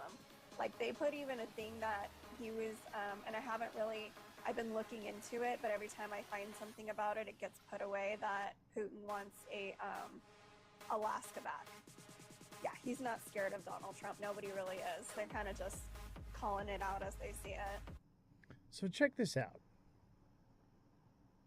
Here's the video. Let's go live to the room here. The two leaders, Vladimir Putin and President Donald Trump. Mr. President, Sound up. ladies and gentlemen, our negotiations have been held in a constructive atmosphere of mutual respect. We had very thorough negotiations that were quite useful. I would like to thank once again my American counterpart for the proposal to travel out here to Alaska. It only makes sense that we've met here because our countries, though separated by the ocean, are close neighbors. So when we've met, when I came out of the plane and I've said, "Good afternoon, dear neighbor. Very good to see you. In good health and to see you alive." I think that is very neighborly. And I think that's some kind words that we can say to each other. We're separated by the Strait of Bering, though there are 2 islands only between the Russian island and the U.S. island. They're only 4 kilometers apart. We're close neighbors, and it's a fact. It's also important that Alaska has to do with our common heritage, common history between Russia and the U.S., and many positive events have to do with that territory. Still, there is tremendous cultural heritage back from the Russian America. For example, Orthodox churches and a lot of more than 700 geographical names of Russian origin. During the Second World War, it was here in Alaska that was the origin of the legendary bridge for the supply of military aircraft and other equipment under the Lend-Lease program. Look at this part right here. It was a dangerous and tragic You know we can barely hear it, right? over the barely hear? vast emptiness of ice. However, the pilots of both countries did everything to bring closer the victory. They risked their lives and they gave it all for the common victory. I was just in the city of Magadan in Russia. Some of our really great leaders have been doing a phenomenal job. We also have some tremendous Russian business representatives here, and I think everybody wants to deal with us. We've become the hottest country anywhere in the world in a very short period of time, and we look forward to that. We look forward to dealing. We're going to try and get this over with. We really made some great progress today. I've always had a fantastic relationship with President Putin, with Vladimir. We had many tough meetings, good meetings. We were interfered with by the Russia hoax. That made it a little bit tougher to deal with, but he understood it. I think he's probably seen things like that during the course of his career. He's seen it all, but we had to put up with the Russia hoax. He knew it was a hoax, and I knew it was a hoax, but what was done was very criminal. But it made it harder for us to deal as a country in terms of the business and all of the things that we'd like to have dealt with. But we'll have a good chance when this is over. So just to put it very quickly, I'm going to start making a few phone calls and tell them what happened. Look at his face. But we had an extremely productive Look at Putin's meeting, face. Actually, I'm going to blow many this points were agreed to. There are just a very few that are left. Some are not that significant. One is probably the most significant. But we have a very good chance of getting there. We didn't get there, but we have a very good chance of getting there. I would like to thank President Putin and his entire team, whose faces, who I know in many cases, other than that, whose faces I get to see all the time in the newspaper. Don't forget to smash the like button, hashtag FYP, hashtag crypto, hashtag Trump. But we had some good meetings over the years, right? Share good the productive live. meetings over the Follow years. the and show. We hope to have that Tap in the the like. future. But let's do the most productive one right now. We're going to stop really 5, 6, 7,000, thousands of people a week from being killed. And President Putin wants to see that as much as I do. So, again, Mr. President, I'd like to thank you very much. And we'll speak to you very soon and probably see you again very soon. Thank you very much, Vladimir. Look at him. Next time Look at his face. Oh, that's an interesting one. I don't know. I'll get a little heat on that one, but I could see it possibly happening. Thank you very much, Vladimir. And thank you all. In political sphere, I would like to thank President Oh, Trump. didn't One show more it. thing. I'd like to remind you that in Ukraine, I saw a different version of this. See, this is Thank what you I'm talking very about. much, Is when it Mr. happens President. live, It was, you see it live, and then they profound, edit and it. I will say that Right? And they I believe we look had at the a look very on his face. productive Okay, meeting. and they There were look. They many, pan many away. points that we He had this look agreed on, of most of them, I terror. would say, a couple of on this path, We can. I disagree. On his face. I wish I had that. I video. disagree. I seen it. I saw it too. I didn't see the same thing. Vladimir walks around like he is Jesus, okay? And the only one who was submissive in that conversation was Trump. I don't know. That's how I saw it. I feel like Trump thought he was Jesus. Well, maybe they both think. I don't know. But, you know, we can't fund Ukraine for war and make a deal with Russia. I feel like that's pushing it a little bit. That doesn't make any sense. Interesting. No deal. But there is another meeting. But I think it's bullish enough. I think it's, I don't know, maybe we come down some more. I'm feeling bullish, especially on XRP. The moon cheese is real. Look at this doji candle, okay? Look at this tweezer bottom with a doji candle. I think XRP is about to send, baby. XRP is about to send, and it's right at where it was yesterday. And so if you bought yesterday, you're still in a good spot. I would say hodl this thing. Hodl, baby. Let's take a look at SXT. Hodl? Hodl. Everybody hodl your coins, baby. Let's see here. Space and time. Space and time SXT.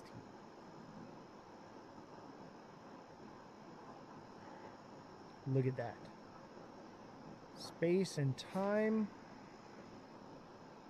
went crazy yesterday. Crazy. And if you were in the Discord, we traded this in the Discord. It was pretty phenomenal. This move right here. Boom. Caught the wick. Shorted it. Re-entered the market. Look at that double bottom. Right. It's beautiful. So that's coming back up. And look at this. This is the most healthy movement in the market I've seen. It's just beautiful. Higher highs, higher lows. It's not precisely, but it's starting to uptick again. Now it looks like resistance here at 950, right? But it looks good to me. This looks good. It could potentially be like a head and shoulder, right? Maybe this is a head and shoulder. That could happen. Send it down to 7 cents, but we got it in at 6.5. I think everything is just so uncertain right now. I don't think so. I think I'm pretty certain that things are about to get really, really bullish here soon. This is like the buy time, right? Where everything's going down. This is the dips to be buying before alt season. You know, going down is a good thing, right? That's our opportunity for buy. This is so cool. This might be the coolest thing that I have right now. I'm actually going to take it out of the case. It's so shiny. Isn't that beautiful? Man, viewership is really bad right now. How's your viewership? I have 7 people watching. No one liking. What do you mean we're on the same one? Oh yeah, we're on the same one. We're on the same one. Oh yeah. It's one of those days. Maybe we'll just call it an early day. Nobody's watching, nobody's liking. I could go for a day off. If we don't get up to 20 people in the next couple of minutes. Think so? Yeah, we'll call it a night. Roll Tide. Okay. It's up to you. RIP, I want to be here so bad. I'm at work. No worries, man. Thank you for the likes, guys. Thank you so much. It's all good. If it's a slow day, it's a slow day. I am always happy for a slow day because I'm like, hey, I get to cut the live early. This guy Holler always be trying to come into the live. What's up, Holler? I appreciate you trying to come up on the live. Should we let Holler up on the live? Actually, you know what? Holler, I'm going to let you come up. Let's talk about stuff. Send me another invite, Holler. I'm sorry. I take it back. Let's see if I can get Alexa up here. Let's have an open panel. Why not? Why not? It's a slow news day. We got the Trump thing going on. Nothing too crazy. Holler, do you want to come up on the panel? I'm sorry I dismissed you.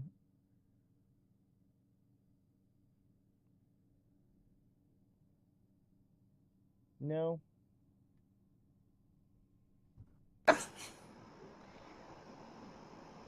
Maybe it's just Friday and everyone's off doing stuff. I hope so. Touch grass, people. What? I hope so. I said touch grass, I know, people. right? Touch a little bit of grass. Get off of the goat's live and do something with your life. I need you to approve something. Approve something? Mm-hmm. It says it's pending authorizations from you. Oh, what don't worry about it. Just approve it. Just approve it. Where is it coming through? TikTok? Mm-hmm. I'm not getting anything. Okay. Huh. That's weird. I see nothing. I tell you nothing. So don't forget to smash that like button, subscribe to the channel, share the show with your friends. Welcome to Oz the Crypto Goat on the Ledger Lounge with our fabulous Jesse. So let's do the news. I'm no longer going to be reading the news, guys. I'm just going to put it up here. Jesse's going to read the news for us.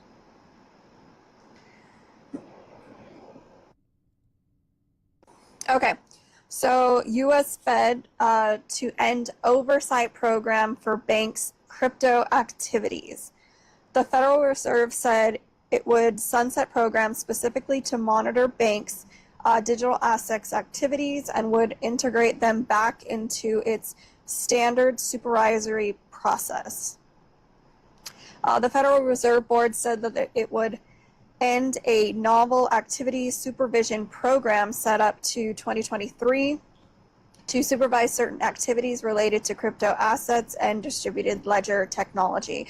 In a Friday notice, the Fed said it will sunset the program created in August 2023 and return to monitoring banks' novel activities through the normal supervisory process. The 2023 program said it would be risk-focused and include supervision of banks providing deposits, payments, and lending to crypto asset-related entities and fintechs.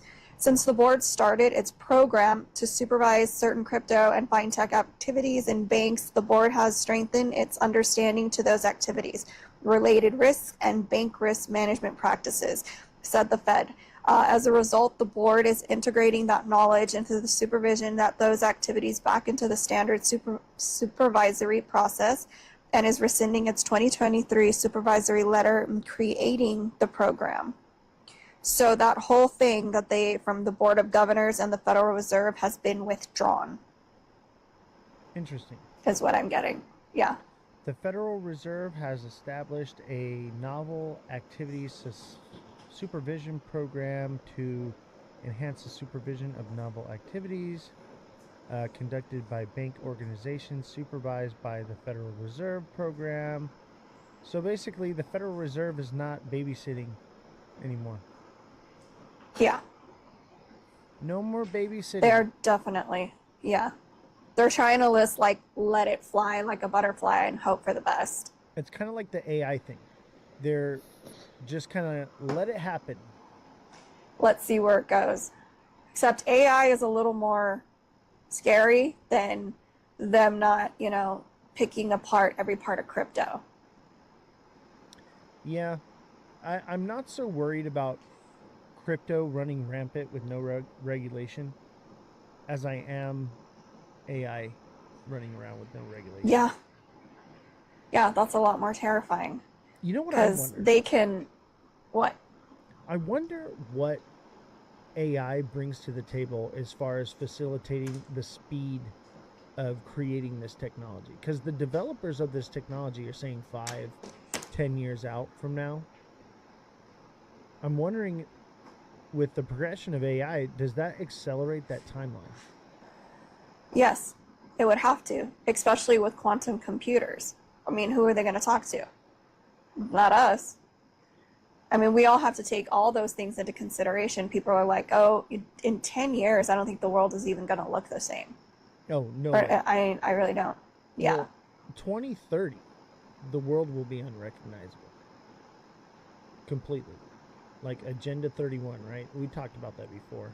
Can you pull that up real Right. quick? Agenda 31? Mm-hmm. Agenda 31 is the live in the pod, eat the bugs timeline, right? That's the UBI, full control, smart cities, 15-minute cities, right?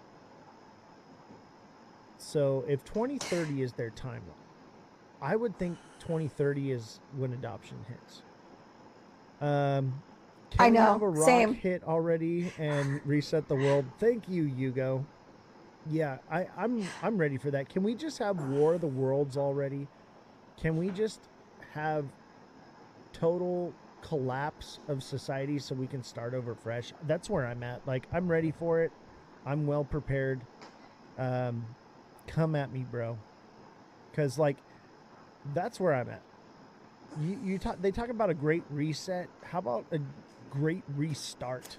Okay, can we just have a restart? Can we hit the refresh button and get all of our 9 lives back? Hugo, I love you Wow. too,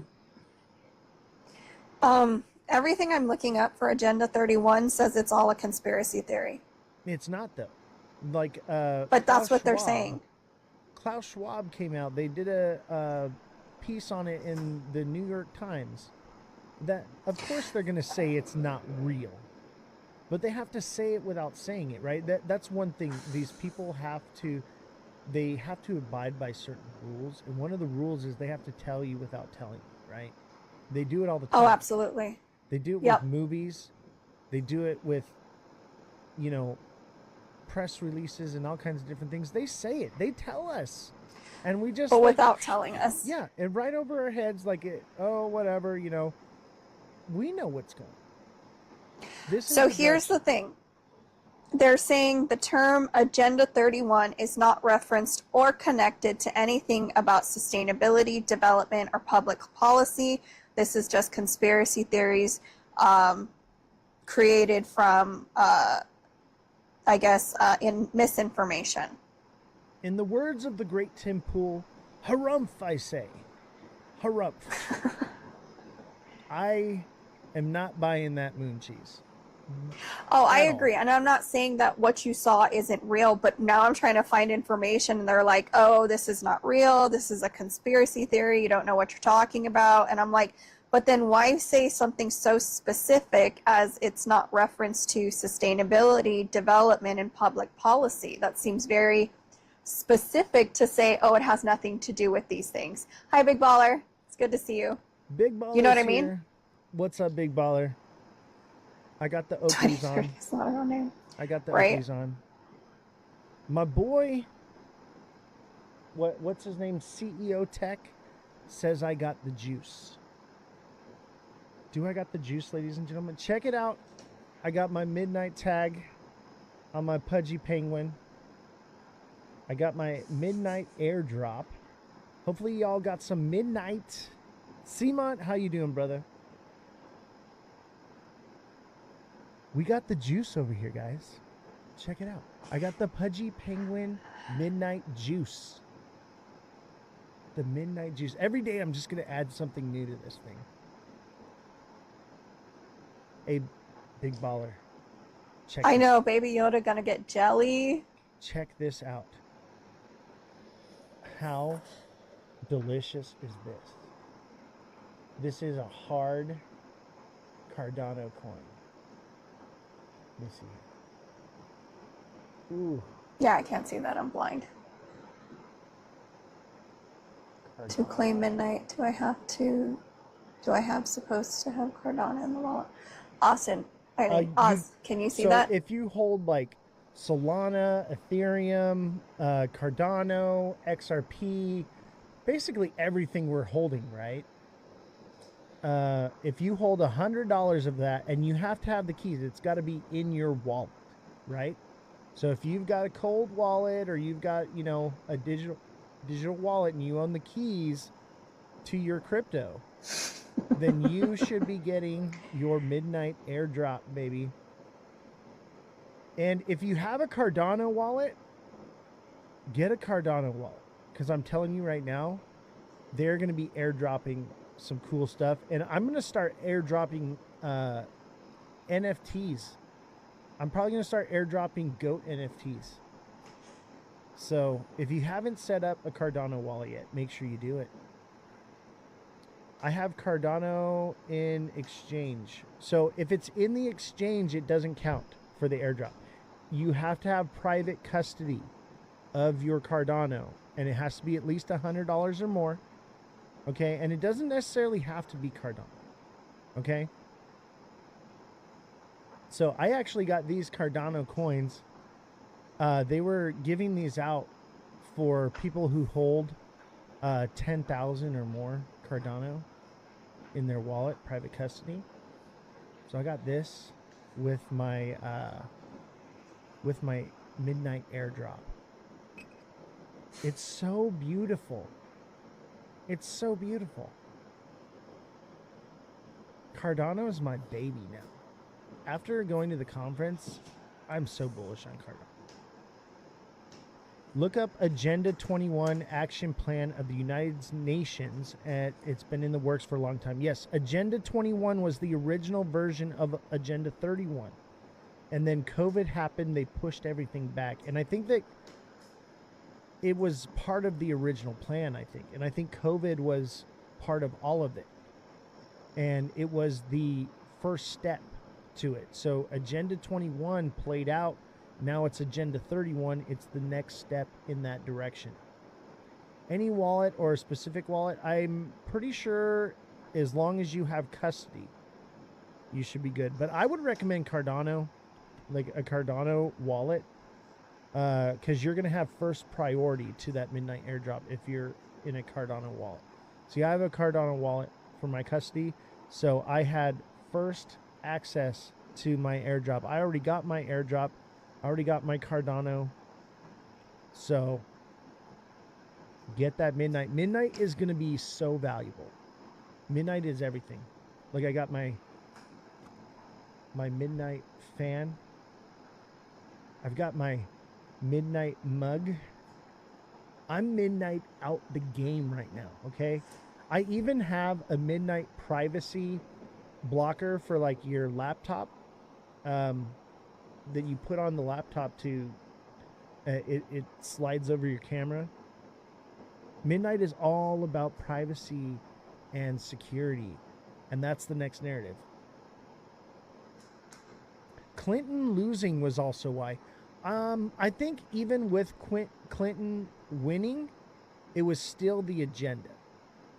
So No, he's right. It's Clinton when she lost. So that's I now it understands why when Trump came back to office, he pulled us out of all these agreements. The setup was in 2021, the Great Reset was supposed to happen. The UN SDG moment was supposed to happen, but then, and they were going to try to take advantage of COVID to make these things happen, and pulling us all out of these accords and these deals and the UN and stuff was calculated. And I think he actually might have done that on purpose, because then we would have, yeah. You know how he pulled us out of the emissions and all that? So that's the climate pact and all those things. If all of these things came together, that Agenda 31 that you're talking about would happen. But they called it Agenda 21 as they thought, you know, now that we had the pandemic and everybody's on board and everybody's in, you know, the club. And then when people, you know, you had Trump leave the club, then all those things can't go into motion. I will tell you this. the moment you leave the club, you are ostracized. And most people who are ostracized get debanked and they end up in crypto. And that's exactly what happened to Donald Trump. Donald Trump and his family got debanked. That is why they are so into crypto. Do you know that? It came from necessity. Same with me. Okay? I got kicked out of the club. All right? And here I am. I'm in crypto, but I was debanked for a different reason. So I have always made a lot of freaking money. All right? And I never had the need for credit. I'd always bought everything, paid it off, and never had any payments on anything. And then when, you know, things started getting a little crazy in the world, I was like, oh, well, maybe I need to get a loan or do something like that. And I realized I couldn't bank. I couldn't bank because I had no history. I literally had no rental history, right? I'd always like had a home, right? What's up, Justin Kelly? So, you know, I never needed a bank for anything my entire life. And then when I finally like started progressing and like making more money and like saving it and not just squandering it, because I lived a stupid lifestyle. I squandered so much money when I was younger that I could have done other things with. And at the same time, I still invested, you know, but I could have done so much better for myself. And what I realized is by not being in their system, it helped me to get out of the matrix faster. But at the same time, when I needed to use their facilities, per se, I was debanked. I had no credit. I had nothing. Why would I need credit? I was making $8,000 a week after taxes, right? What do I need a freaking bank for? To cash a check. Like, that was it. So that's what moved me into crypto at such a young age. It was my bank. The goat has gone midnight crazy. The glasses keep him in midnight mode. Yes, sir. I am all in with midnight. Okay. Not only do I hold it, okay, and it's not even available on the exchange yet, but this is the future tech right here, baby. Midnight to the max. Jesse's like, oh my God, the goat has gone full creator mode. Have I gone too gaudy? Is it too gaudy? You're muted, Revolution. You're muted. I said, wait till you guys see his office when he's completely decorated and it's all midnight in Cardano. You have no idea. I have midnight stuff all over the wall, cubic stuff all over the wall. My whole desk is just covered in stickers. You're correct, TikTok seller. We love TikTok shop. We love shilling. I'm not actually a shill, okay? I don't shill coins, but if I see something and I'm like, this is good, this is a new project. Now, I'm telling you right now, get the airdrop. That's free money, okay? But do you want to buy it on pre-sale? Absolutely not. We want to buy the bottom just like SXT. But midnight is my next SXT, all right? And, ooh, baby. Ooh, baby, it's a juicy, juicy one. So juicy. And it's the talk of the town. Matt says, the real goat. Maybe I should be the penguin. The pudgy penguin. I think the pudgy penguin fits me better. I'm a little pudgy. Can you buy it on Coinbase Wallet? You cannot buy midnight yet. You can only get it airdropped to you. It is not on the market yet. Mr. Pag says, love the glasses. Yeah, I got my Oakleys on. I got my Oakleys.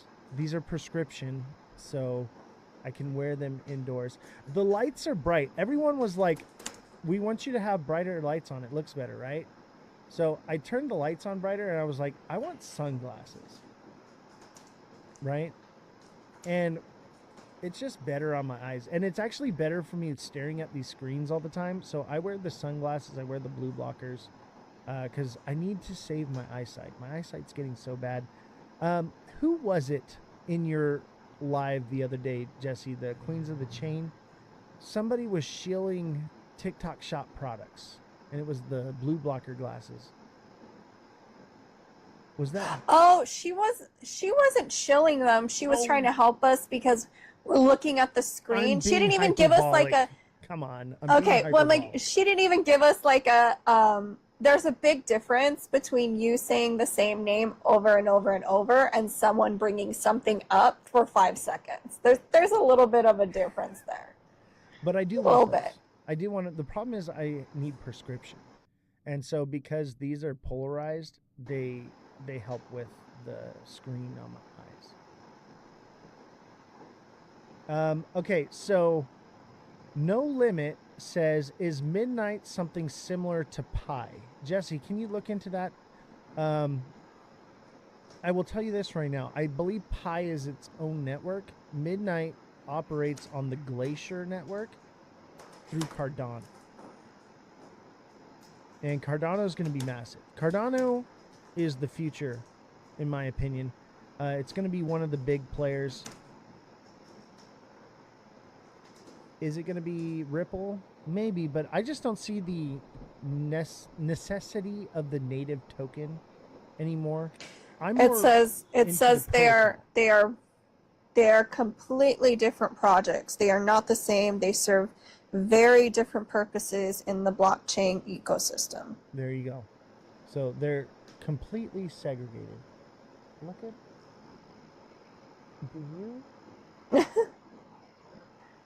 Do you own Cardano? Like this?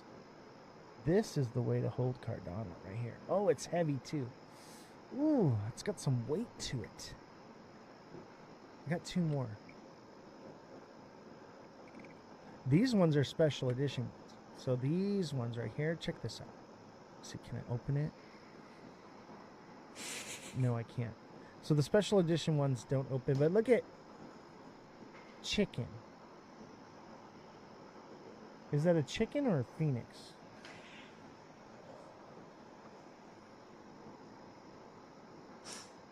Can't get it to. There it is.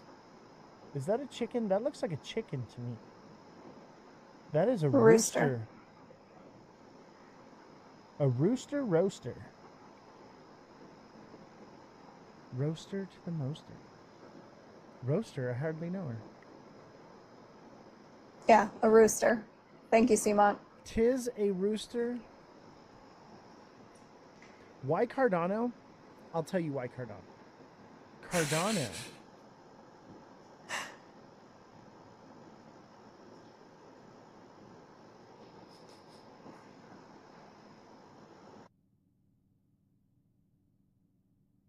Just kidding, we're not really frozen. That was just me holding still. Just kidding. You thought we were lagwagon. I'll tell you why Cardano. Narrative. Okay? Yes, this is SXT, baby. But we're talking about Cardano right now. Why Cardano? Cardano was the talk of the town. This is why I go to these conventions and I'm there and I'm listening and I do networking and everything that I'm doing, right? Okay? What I'm doing is I'm gathering intel. I'm gathering sentiment. And you know what I noticed? There was not one mention of Ripple or XRP whatsoever at this entire convention. Not one person brought it up. But you know what they did bring up? Was mass adoption. That was the talk of the town. And Cardano. And layer 2s. Bitcoin is no longer a meme coin, ladies and gentlemen. Okay? Bitcoin has utility, speed, efficiency, and cost. It has everything that it needs to be. That is the beauty of layer 2. Layer 2, they can take the money wherever it so may be gathered, right? Whatever we choose to use. And we have chosen, the mass has chosen Bitcoin. All right, Bitcoin's slow and inefficient right now. But with layer 2 technology, everything changes. And see, these are things that I didn't quite understand about crypto until I went to these events. Because you have to understand, this was a developer conference. This was for technology beyond my comprehension. And that's why I went, because I wanted to understand, you know, because you go to the BTC conference or the XRP conference, they're not speaking about this new technology. They're talking about native tokens, right? That's what they're talking about. And I believe that native tokens are on their way out. All right? Maybe not just yet. Maybe I'm wrong about that. But if that is the case, then where's the value? It's in layer 2s, layer 3s. That's where it's at. Did Oz TA SXT? I didn't pay attention. You want a quick TA on SXT?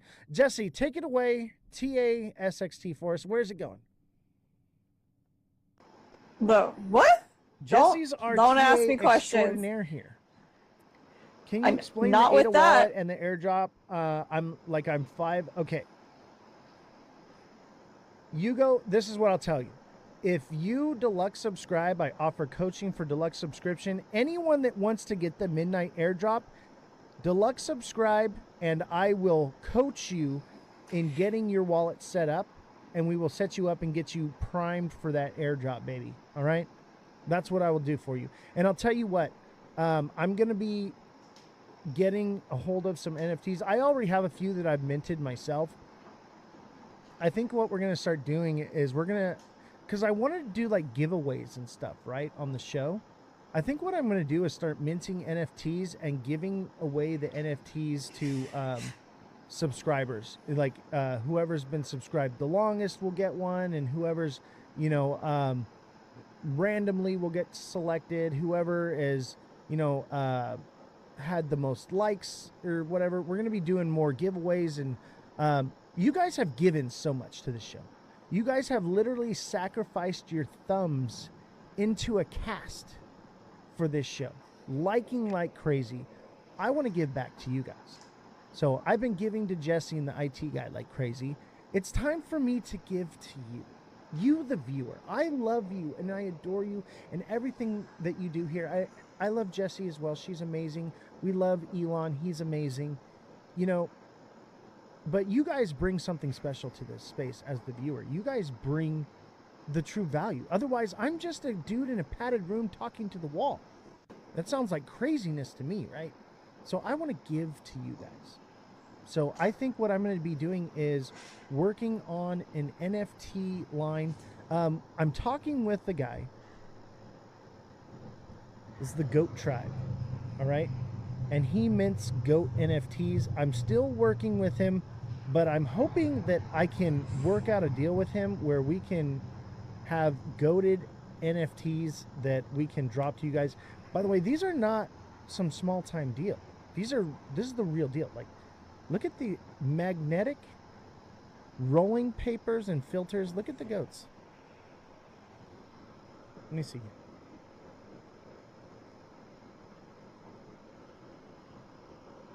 This is spectacular. Goat Tribe. Scan the QR code, guys.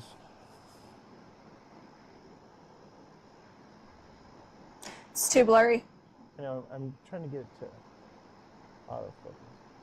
Yeah, but some of us are on our phone. How are we gonna tag it if we're on our phone? Get your friend's phone. There Oh it my is. goodness. Scan that, baby. Get goated. This guy's coming on the show, by the way. This guy is coming on the show, and I'm super excited. This is the goat of the NFTs right here. This guy, I'm super excited for him. I partied with this guy so hard in Vegas, like you have no idea. And he was wearing a goat mask. I had no idea who he was, right? And I took a picture with him, right? And we partied all night later that night, the next day, and I didn't even realize it was him. And we were talking, and he's just like, "Oh yeah, like, I had, you know, my thing that I can't talk about on TikTok." And he's like, "Oh, can I borrow that real quick?" I was like, "Yeah, sure." And I was like, "Sorry, I got chapstick on." And he goes, "Oh, Yeah, I got chapstick too, and we both pulled out the Beehive chapstick. And I was like, yeah, dude, I was like, I love these guys. I want to have them on the show. What they're doing is they're tokenizing honey across the world. Tokenizing honey, and you can get paid in honey or tokens for staking in their company. I don't even know all of it. Like I picked up some of it. Okay, like I can't begin to say that I understand everything about crypto, especially this and these deeper layers into crypto. But I will tell you this: these people are saving the bees. Okay, they're apiarists that are tokenizing what they do with the bees, and not just bees. Like there's another branch of what they do, and they're like selling tea across the world, and you can actually see on the blockchain where your tea comes from, where your honey comes from. So everything is tracked, so you know exactly where that honey came from, where that tea bag came from, and you know that it's not like some bootleg nonsense. Because like you go to like Marshalls, for instance, right, and you buy tea and it says it's a name brand. A lot of times that stuff is bootleg. It's not even real. It doesn't come from where it says it comes from. It says pink Himalayan salt, right, and it doesn't come from the Himalayas. You know, that's what I'm talking about. So this is a way for you to buy products like that, such as Himalayan salt, what do you call it, honey, tea, different things and products from around the world, coffee, right? And being able to track the source of where it came from on the blockchain and order it. It was actually really fascinating and really amazing tech. I got information from them. I'm going to be reaching out to them. I think that's these guys right here. I think it's this one. I'm not sure. I got a whole stack of leads I have to go through over the next couple weeks. Speaking of which, we're going to be having several CEOs coming on next week. Do not miss Monday, Tuesday, Thursday, and Friday's live, okay? This week is going to be lit, all right? We're going to have some big names on here, and they're going to be telling us about their products from the CEO, okay? Like I met with the top dogs of these things, right? And I met with, you know, some of the lower people, and they put me in contact with the CEOs. We're going to get the owners of these companies, the ones in control, actually to come and talk to us about this new tech, these new blockchain technologies that are coming into the space. And we're talking about this is the newest and latest stuff that is coming to the market. And as an investor, that's what we want, right? We want to know what the next big thing is, right? That's why I think this is so vital and so important. And it gives them an opportunity to come to our show here first and basically show us their technology. Because I'm a neophyte. I can't begin to say that I know what's going on with this. I know crypto. I'm a trader, all right? I'm an investor, okay? And I understand the technology, but not to the extent these guys do. These guys are developers. These guys are the ones coding this ecosystem. And, you know, we talk about mass adoption, right? I believe that mass adoption is going to be in 5 years. I believe that. They keep saying the timeline is 5 to 10 years, but like I was just saying, Jesse, to you, is with AI, I think that timeline has been exponentially bumped up forward. In 5 years, we're halfway through the 10-year mark of no regulation on AI, right? You're muted. Here's where you're wrong. We've talked about this. AI doesn't matter. When it comes to a transfer of a different type of currency, you can have all the AI you want, but it has to reach every corner of the earth. And people are barely getting on, you know, most countries don't even have credit cards. So what you're saying, this mass adoption, you're talking about 15% of the population. Yeah. And she's right. Because, and I looked into it myself, because for every time we've changed the system from gold to the dollar, from the dollar to credit, from whatever you want to call it, what comes next, is it took 20 to 30 years. And that still system hasn't reached all around the world. So when they say mass adoption, do they just mean the big countries that might use it? Because that's not really, that may be 20% if at best. Yeah. So what do you consider mass adoption? That's where it leaves. I consider mass adoption China, Russia, US, EU, all these tariff trade deal companies that really matter, India, that we trade with, adoption. That's what I consider mass adoption. I think global adoption is much further down the road.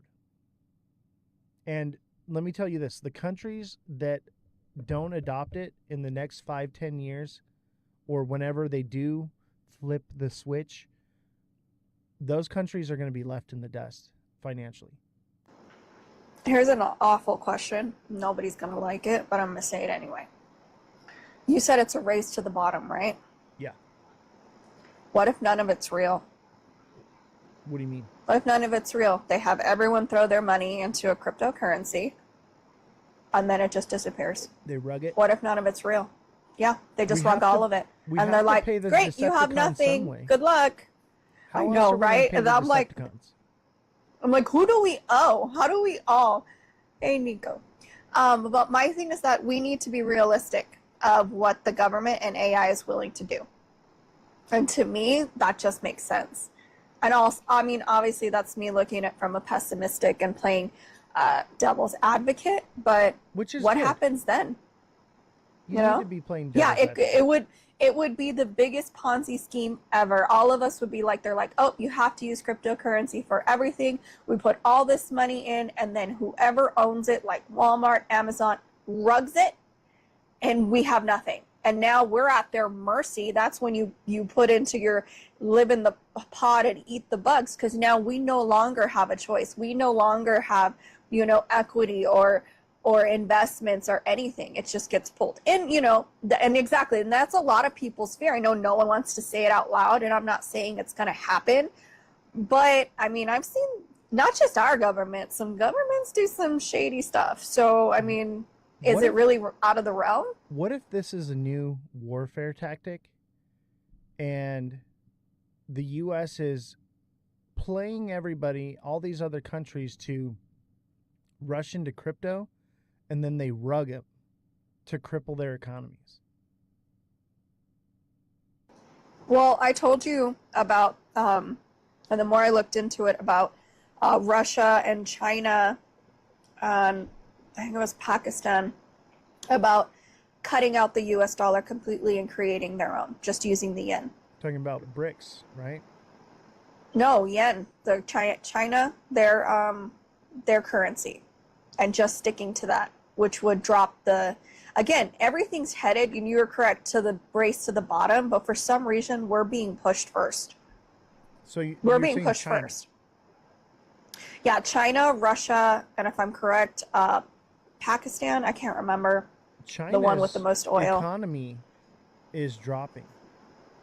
Not if they band together and get rid of United.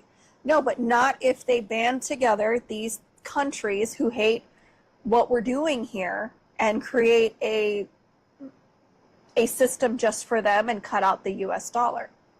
So here's one. This one's not on your list here. This is from Bloomberg. Oh, I can find a different one. Can't see it. So China's real estate prices fall 0.3% in July amid stimulus measures. And this is the same article, but so basically China's new home prices drop as stimulus fails to slide. Their economy is slipping, and to the extent that they had to issue a stimulus. And this is fresh news. This is like yesterday, right? So China's economy is not doing well, and it hasn't been. There are people that are like running on the banks there. Okay, so I follow people who live in China, and that's the propaganda that we're given. We really don't know, and they really don't know. But the thing that the whole purpose is to create this narrative that you don't want to be like America. Look at, they don't even have free healthcare. And then we're like, oh, we don't want to be in China because we don't want, certain aspects controlled in our lives. It's all the same thing. And people are delusional, like, oh, we're better than China. Who said? Have you ever been? Have you lived there? I haven't. I can't say it's better. I just know the propaganda that I've been fed, and they know the propaganda that they've been fed about the U.S. So whatever it is, unless it is like, I listen to the people who actually live there, they can afford to live. It's not like here where you need a credit report. It's, oh, you want to stay here? Okay, rent's due on this time. See you then. They don't care. They just care that you get it done. And so, people, I get what you're pushing, but we also have to see both sides because Absolutely. we're both being lied to. Both sides of the coin and the edge, right? We want to look at all of it. I just want to know, why can't we all just live in the woods, stop showering, smoke fat doobies, and sing Kumbaya and dance around the fire? Can we just Yeah, go you back lost to that? me at stop showering. Yeah. You lost me at Hairy that. No. armpits and legs for women, and Kumbaya around the fire, banging drums and dancing like seagulls. Mother, don't you encourage this. Because humans wants the power. I know. Right? Dang, No Limit. Dang, No Limit is on fire. Thank you for that. I just want Kumbaya. Can we all just Kumbaya? It's not going to happen, is it? No, I think it's funny because growing up, my mother would call me the hippie of the family just because I wanted veterans to have free healthcare for the rest of their lives, and I wanted kids to be fed for while they were children, and everyone called me a hippie. I was the hippie daughter. Free housing, healthcare for all veterans.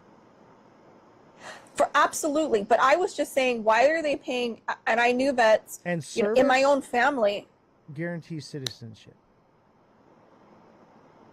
Absolutely. Why can't but we? That's not how it works. Especially like, okay, fine, I get people are pro this, and then they're like not after they're born though. But when it comes to the veterans, we suck. Like, this country sucks at protecting them, at helping them, at all of those things. I'm like, when did they served your country? Some of them have PTSD they will never, ever get rid of. And yet we're just like, go live on the street. No one cares about you. Nick Fine says, why shouldn't others dangerous professions get free healthcare? I agree. I think that if you have any type of profession where it is detrimental to your body, you should get health care. And I don't even think it should come from the government. I think that the employer should be paying for that health care, and it should be top tier. It shouldn't be like, oh, well, you don't qualify for this. The technology is too expensive. No. If you do a job and it costs you your body years off your life, that company should be liable. Because here in California, there's a law that states that you can't work a job that's unsafe, right? They have to provide a safe work environment. Well, even heavy lifting is not good for your body. Even, standing and walking around for long hours is not good on your knees. Like, all these things are detrimental to your body. The corporation that is hiring you should pay for any and all medical expenses if they cannot provide a safe work environment. Unless you're posted up in a nice cushy office and you're, flying drones around and using robots, and even then, sitting in this chair for 4 hours straight every single day is hard on my body. Like, you don't even realize it. Even people that are pencil pushers or working at a desk job, it is detrimental to your body. That's why I think the corporation should pay for it. And I'm sick and tired of the loophole laws, because they're technically supposed to, but they're like, oh, well, if you don't work this much, then you can't get it. And all that does is make it so that people can't have just one job. They got to have 3 in order to survive. Like, there's got to be a better way. Jesse, how do we fix it? Stop We complaining don't. about it. Tell me how we fix it. You're the smart one here. We don't, because there's people like you. There's other people are like, it can't be fixed. It's too late. We're just gonna sit in the pot and eat the bugs. I will be standing on the. Would rather die on my feet than live on my knees, and I will fight tooth and nail. And my thing is that everyone's just pretty much complacent. Like, oh well, it's happening. You can't stop it. You coulda. You chose not to. You picked the path of least resistance. And I am not for everybody. I know I'm a lot, but it's because I have those convictions. It's because I'm going to stand my ground. I refuse. And I'm teaching my kids that you fight back. If it's wrong, don't accept it. You do the right thing, not the easy thing. I'm Nick sorry. Fines says, but nothing is free. Someone always pays. We end up with perpetual circle of more taxes. And that's why I'm saying, like, not have the government pay for it. The corporation. These people are making record amounts of profits and benefiting off the backs of hardworking Americans. They have the money, and they don't have to raise the prices of their goods in order to facilitate that need for the average everyday worker. But the problem Do you remember is they want their Visa and bonuses. MasterCard? Visa and MasterCard when they elaborate. sat in front of Congress? What'd they say? Okay, so Visa and MasterCard had to go in front of the House and explain themselves. So they have a monopoly, I know, on the credit card and all of, transactions. If you have a card, more than likely it says Visa or MasterCard. And in the last 5 years, they have made record profits of 60%. 60%. And they have a monopoly on the whole thing. And so to me, I'm like, we are SOL because they do not care about you. They are these late fees, all these fees, and that money isn't trickling down. They're not giving it to anybody. They're giving it to the CEO who's going to make 200 grand more. Ooh, big baller with another insider trade. Don't say that. You know that's not joke. true. Actually, Yeah, I was but on the we're phone on with him today. We love TikTok shop. Okay, Big Baller actually explained his process to me, and the dude has only been in crypto for like months. And I mean, I kind of knew this, but not to the extent. My guy has a foolproof plan. And this is what I say is like, if you want to be successful, have a strategy and stick to it. My guy found the strategy. TikTok seller says, I watch Calvin. I love him. Big Baller, it looks like we bull flagged and ran up right here. We need to see what happens with this 1 hour candle. Let me go into a lower time frame. Let's look at 30-minute candle. 30-minute candle looks like it's going to head and shoulders and fill this fair value gap. There's a massive fair value gap that comes right down to 120. So it's probably going to retrace that before it comes back up. And then it will retest the 126, 126.9, somewhere right there. If it does not break past there, then what it will do is it will retrace all the way back to $1.12. But I'll tell you this is bullish. Okay, this is a diamond top right here. And instead of it dropping, it sent. So there's definitely a lot of sentiment behind this one where no matter the pattern, it's still going. And it's got this nice flag right here. And it pumped out.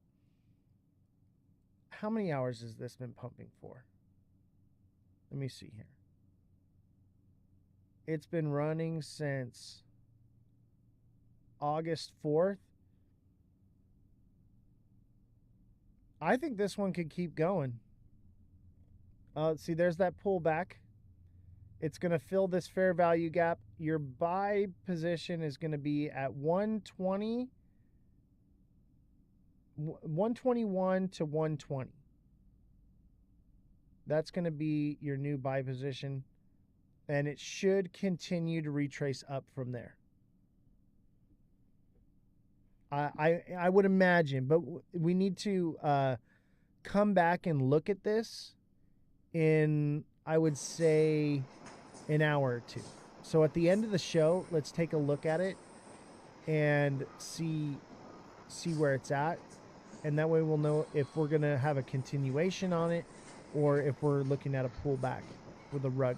But it's about to hit exactly where I said it's gonna hit, right here at about 121, 129.98, something like that, and then it should turn around. He always picks the best ones.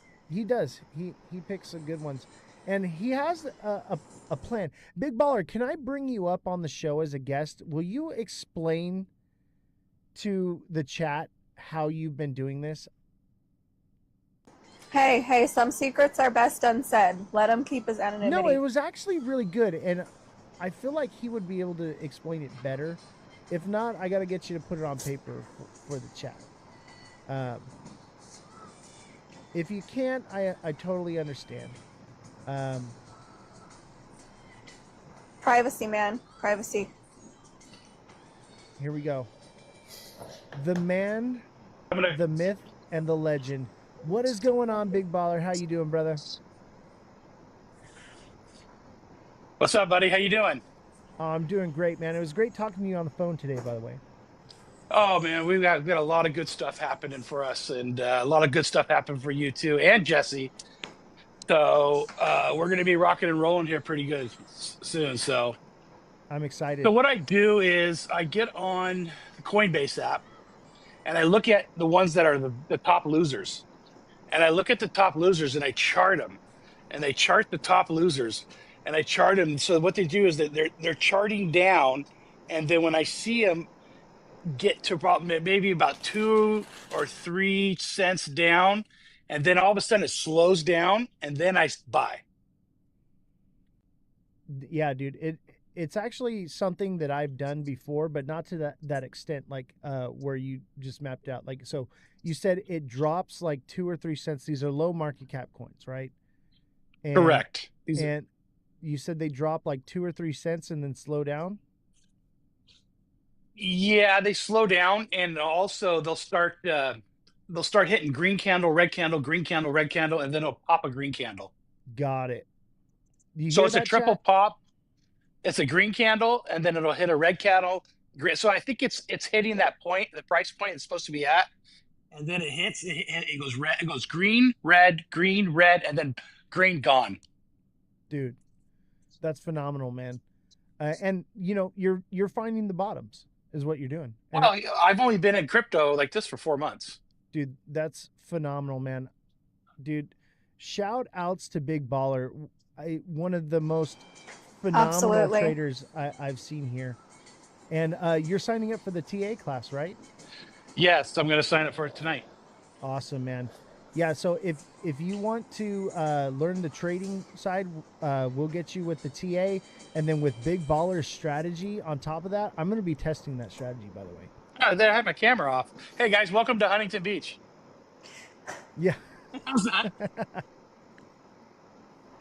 Dude, thank you for that, man. I appreciate you so much, and we're excited for the big things that are coming for Beer Gator.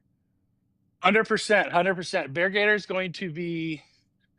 It's going to be a lot of fun time, and what we want to do is, I think what I want to do is maybe get those pre-sales started and get those rocking and rolling, and get a lot of. I'm sure we're going to get a lot of bite on that, and with you, how unbelievably awesome you are, and just by dealing with people and talking to people and getting out of your comfort space, and you've been getting out of your comfort space, and that's where. In business, as I'm pretty successful, is the things you do. You have to get out of your comfort space. You can't stay in your little rut. If something's not working, you've got to try something else to make it work. Absolutely.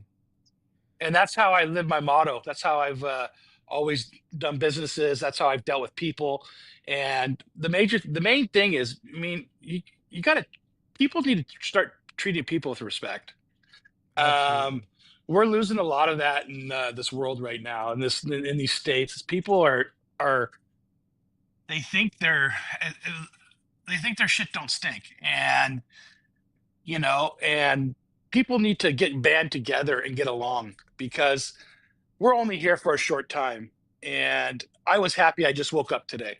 So, I think people need to realize that life is precious and friends are precious. And you know what? The things you go by every day in life, you just go by and, you strive to be the best and you strive to help. And that's the one thing I do is I try to help everybody, just like you do. That's why you and I connected. Absolutely, man. I had a great time spending time with you. We went out to sushi and stuff. We need to play a game of golf. Yes, anytime. Well, we can go. I'm not playing out in the desert. I'll tell you that. Oh, absolutely not. We need to be. We'll go on the to beach. Vegas. We'll go to Vegas and play like at the Wynn, or we'll go play some of those really nice courses, because I have a 7-star member. So we can go on any courses. Sounds good to me, brother. Thanks for coming on. Hey, I but appreciate you, man. You're welcome. Hey guys. Anything Yeah, you one wanna thing I shout want out? I want to shout out to Jesse. You know what? You have come a long way, and you have a heart of gold, and just keep sticking with that, and see you're growing. Your channel's growing because of the person that you are. So always Thank remember that you. life is tough, but at the same time, we got to get positive. Absolutely. All right, guys. I'll Thanks, talk to you. I'll sir. see you later. Appreciate you, buddy. See you about. Bye. Big baller, owner of Beer Gator. I would say he's our crypto extraordinaire. Wonderful, wonderful. He's so man. sweet. He is. Such a nice guy. Yeah, and I'm really excited for the future, that not only for with Beer Gator, that the show's going to take a direction. We're going to be able to take this on the road, and not only sell the Beer Gator, but also promote the show and bring new people into crypto. Because that's the main thing, is like, we want to change people's lives, right? We want to help people, and there's a lot of money to be made here if people are exposed to crypto in the right way. The problem is a lot of these creators are exposing people to crypto for their own financial gain and not for the right reasons. And I believe that what's going to happen is a lot of people are starting to wonder, hey, what's going on with crypto, and they're talking about it, and they're going to dabble into it, and they're going to end up getting wrecked, and they're going to say, shoot, I got screwed. I'm never dealing with this. And then they lose out on that opportunity for making generational wealth. I firmly believe that this is the last chance that we're going to have for hundreds of years to create generational wealth. This is the fourth turning. Jesse, do you know what the fourth turning is? Can you look up the fourth turning? And it's actually a book that was written, and it's actually pretty crazy how this works out. But basically, it maps out different things that have happened, and it happens like every 20 years. We have a turning, and so we have the first, second, third, and fourth turning is the last turning. We are in the fourth turning, which is basically the time of despair before the time of wealth and prosperity. And this is what I believe is the catalyst for that turn into the first turning, which is that wealth and prosperity. Tell me what you find there. It's actually quite interesting, chat. If you haven't looked into it, Google the fourth turning, read this book. How much is your one-on-one training? My one-on-one training is $10 a month via text. It's $100 a month via phone. So you can message me. We can do a phone chat for 1 hour once a week on Discord. or you can get in the TA class, which is 4 classes, 1 hour a month, so 4 1-hour classes throughout the month. That's also $100. So, and in that you get the class and it's live. So if you can't be there live, you can just get the recording of the class. But if you want to be there live and ask questions and get training that way, then you can sign up that way. But I will tell you this right now. Everything that I offer pays for itself. So if you can't afford $100 a month, no problem. Get the deluxe subscription. It's $10 a month. Let's get you profitable. See that it works great, and then you can offset those costs because you're making money, baby. It's that easy. It starts low and it works its way up. All right, go ahead, Jesse. Okay, so what you're talking about, okay, so there's 4 turnings. The first one is high, a time of stability, institutions are strong, individualism is weak. The second, awakening, cultural revolution, institutions are challenged, individualism rises. Unraveling, institutions weaken, individualism dominant, society becomes fragmented. Crisis, major upheaval, war, revolution, economic collapse, and rebuild that follows. And I would have to guess we are in crisis. We are heading into crisis mode. We are in the 4th turning. And it's crazy because it lays out the time frames, and it's like everything falls on like World War II, the Revolutionary War. It all lines up. You guys into meme coins? Hell yeah, dude. I got Pudgy, Penguins, and Fart Coin right now are my biggest bags. I believe that those 2 are not going anywhere anytime soon. Oh, what is your Design-a-bon? What are you into, brother? What's the next meme coin? Tell me, because I'm becoming a meme coin degenerate. By the way, we're starting a show on Pump Fun. Okay, we're gonna be doing Pump Fun, and I'm gonna be creating coins. Okay, I don't know if they're gonna do well or not, but I think I come up with the funniest meme coins. We're gonna create butt pizza coin. Okay, we're gonna create whatever comes to mind. Uranus coin. I think we already did Uranus coin, and someone else, a friend of mine, created it for us. But I come up with amazing meme coins. So we're going to be on Pump Fun soon. I'm actually going to talk with the IT guy about that tonight and see if we can start doing that by Monday. I can already see the look the IT guy's gonna give you, like, are you serious right now? Please tell me you're joking. You know what's beautiful is Pump Fun is so easy. I don't even need the IT guy to teach me how to mint a coin. And it's absolutely free. So we're going to have a lot of fun over there. And maybe I'll make it a separate show. We'll simul stream it at first and see how it goes. And then maybe we'll do some Pump Fun exclusives.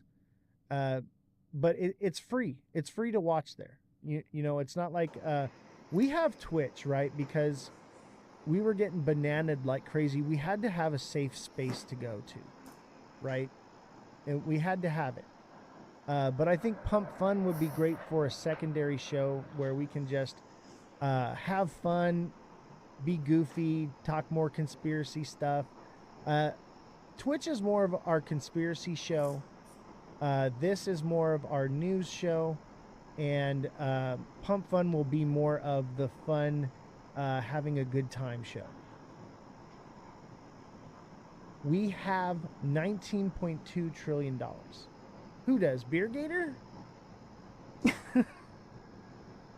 Dude, I just want 1 trilly, baby. Just 1 trilly. Hook a brother up. I just need 1 trill. I don't even need 1 trill. All right? Give me like 10 mil and I'm good. I'm set. Add that to the bag. Is 1,000 XRP enough to be a quadrillionaire? That's a good question. That is I love actually you, TikTok a seller. very good question. And what I need you to understand is those are rookie numbers, bro. You need to bump those numbers up. I think you'll be a fazillionaire, but you only need 10, okay? You only need 10 XRP, baby, to be a fazillionaire. All right? The moon cheese is strong with this one. By the way, not financial advice. I'm completely kidding with you guys. XRP is going to 11. All right? That's where it's going. It's going nowhere. Honestly, I think it's a liquidity pool. Ripple is not XRP. They're two different things. Ripple just owns the massive supply of XRP. 11 tear? You're going to be an 11 tear? So, Jesse, talk to me. Tell me. What is the next meme coin? What is the name of our next meme coin we're going to create on Monday? You're asking me? Yeah, I feel like it needs to be Jesse's girl.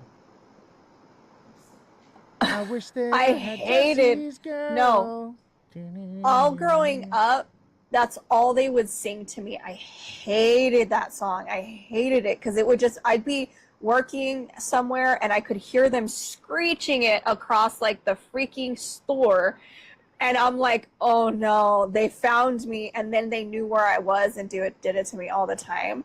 But like, I don't know. There's got to be something like, I like sunflowers, like orange sunflower or something like that. Some people like pretty things. It doesn't always have to be fart coin or, your anus, in my opinion. It's Uranus, not your anus.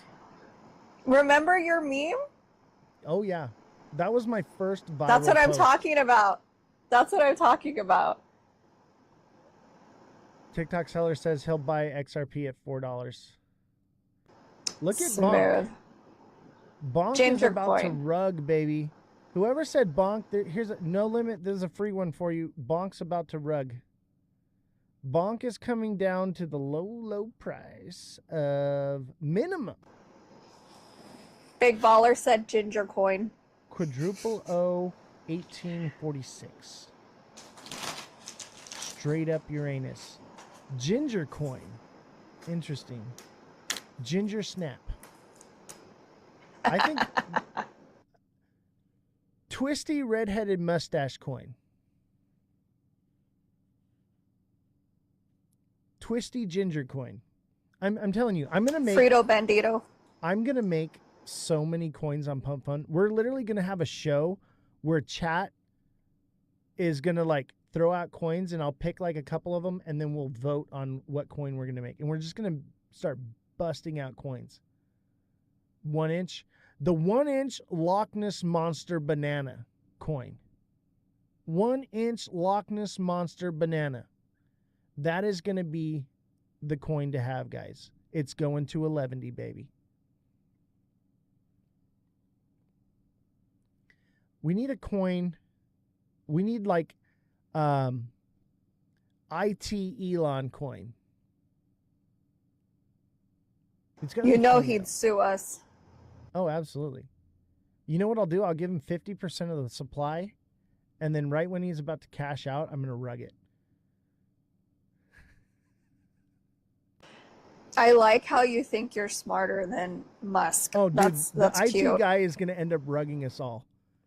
He is going to rug each and every one of us, all right? He could rug me off of this live right now, remotely. Like, the dude, his IT skills are, like, beyond, like, he needs to be a dev for, like, Avalanche or Cardano or something, right? H-bar. If he was a dev, he would make way more money than he's making with me. Yeah, he's a really smart kid. Don't get raised. Oh, Rinsed. rinsed. You can't read. Rinsed. You cannot read. I cannot read. I told you. Take off the shades. Put your glasses on. These are glasses. I can see. What the? I can see clearly now. My glasses on. Stop doing that. I can see all the meme coins in my way. No. No. No, Hey, no. everybody, Bonk is a rug. Bonk is about to rug, baby. Thank you, everyone who's liking the post. You guys are amazing, and chatting, it really helps a lot. We appreciate you. Yeah, make sure you all go send Revolution a follow. Make sure you follow me as well if you're not already following. Make sure you like, follow, subscribe, share, all the nonsense, right? Do everything. Engage people. Just tappity tap tap tap. Yes. I like the comment section. It's fun. And check out my memes, okay? My memes are fire, all right? And that's why Pump Fun is going to be so good for us, because I'm making meme gold as far as crypto goes, right? They are so funny, and they just don't get the right traction. With Pump Fun, I really believe that our memes will take off, and they will go from Pump Fun to all over the internet just because of that. Hey, I'm telling you, my memes are goated.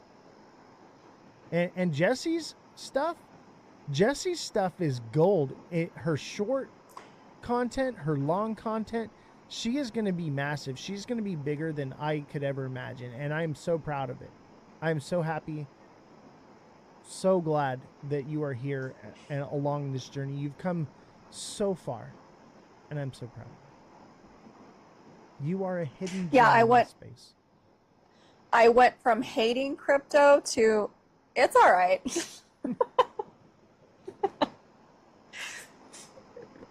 I could Thank never you. hate crypto. I could never hate crypto. Even if I got rugged and lost everything, I would just fall right back in love with it. I'd be like, thank you, sir. May I have another?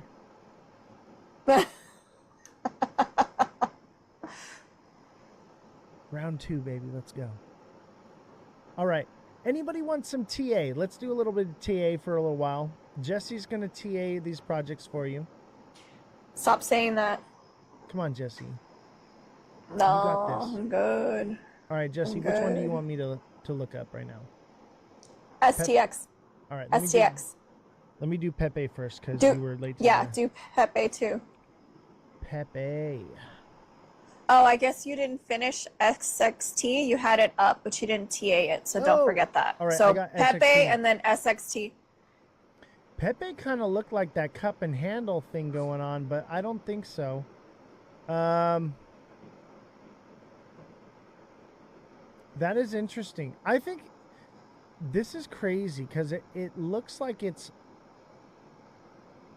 in a state of indecision. It's either going to blow or crash. It's about to make a parabolic move. But I'm going to lean towards it's going to blow. This thing is about to pump like crazy, I think. I really do. It's just the spring is compressing right now on this thing. And whichever way it decides, that's from there. And I really think that this one is, look at, we got this nice fair value gap refilled up here, refilled this fair value gap, vice versa, and filling it. It is gearing up. This thing's going to pump. This thing's going to pump. And I think it's going to go to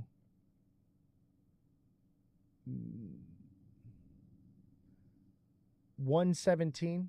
So all those zeros, 0, 0, 0, 0, 117, 22. Somewhere around there. Minimum. That's just for starters. I think when we go into meme season, baby, this thing will probably see a new all-time high. Especially if it keeps trending up. Look at this trend right here. Look at this. That is beautiful. That's what you want to see, chat. Okay? That's what you want to see. What are we looking at here? We're looking at Pepe. We're looking at a big money face right here. This is all I got to say, chat. Money. Money. All right. Let's see. SXT, right? It was SXT, Yeah. Jesse? Yeah. Jesse, how big are your SXT bags?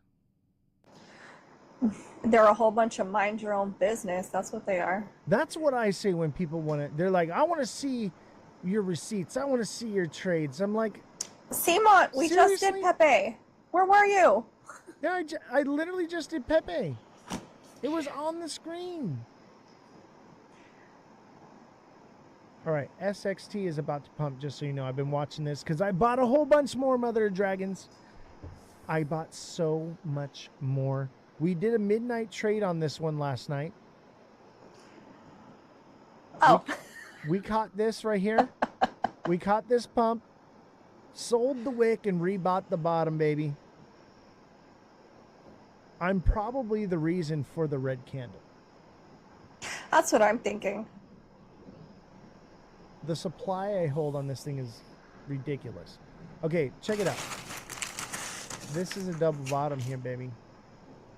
And it's been seeing new highs.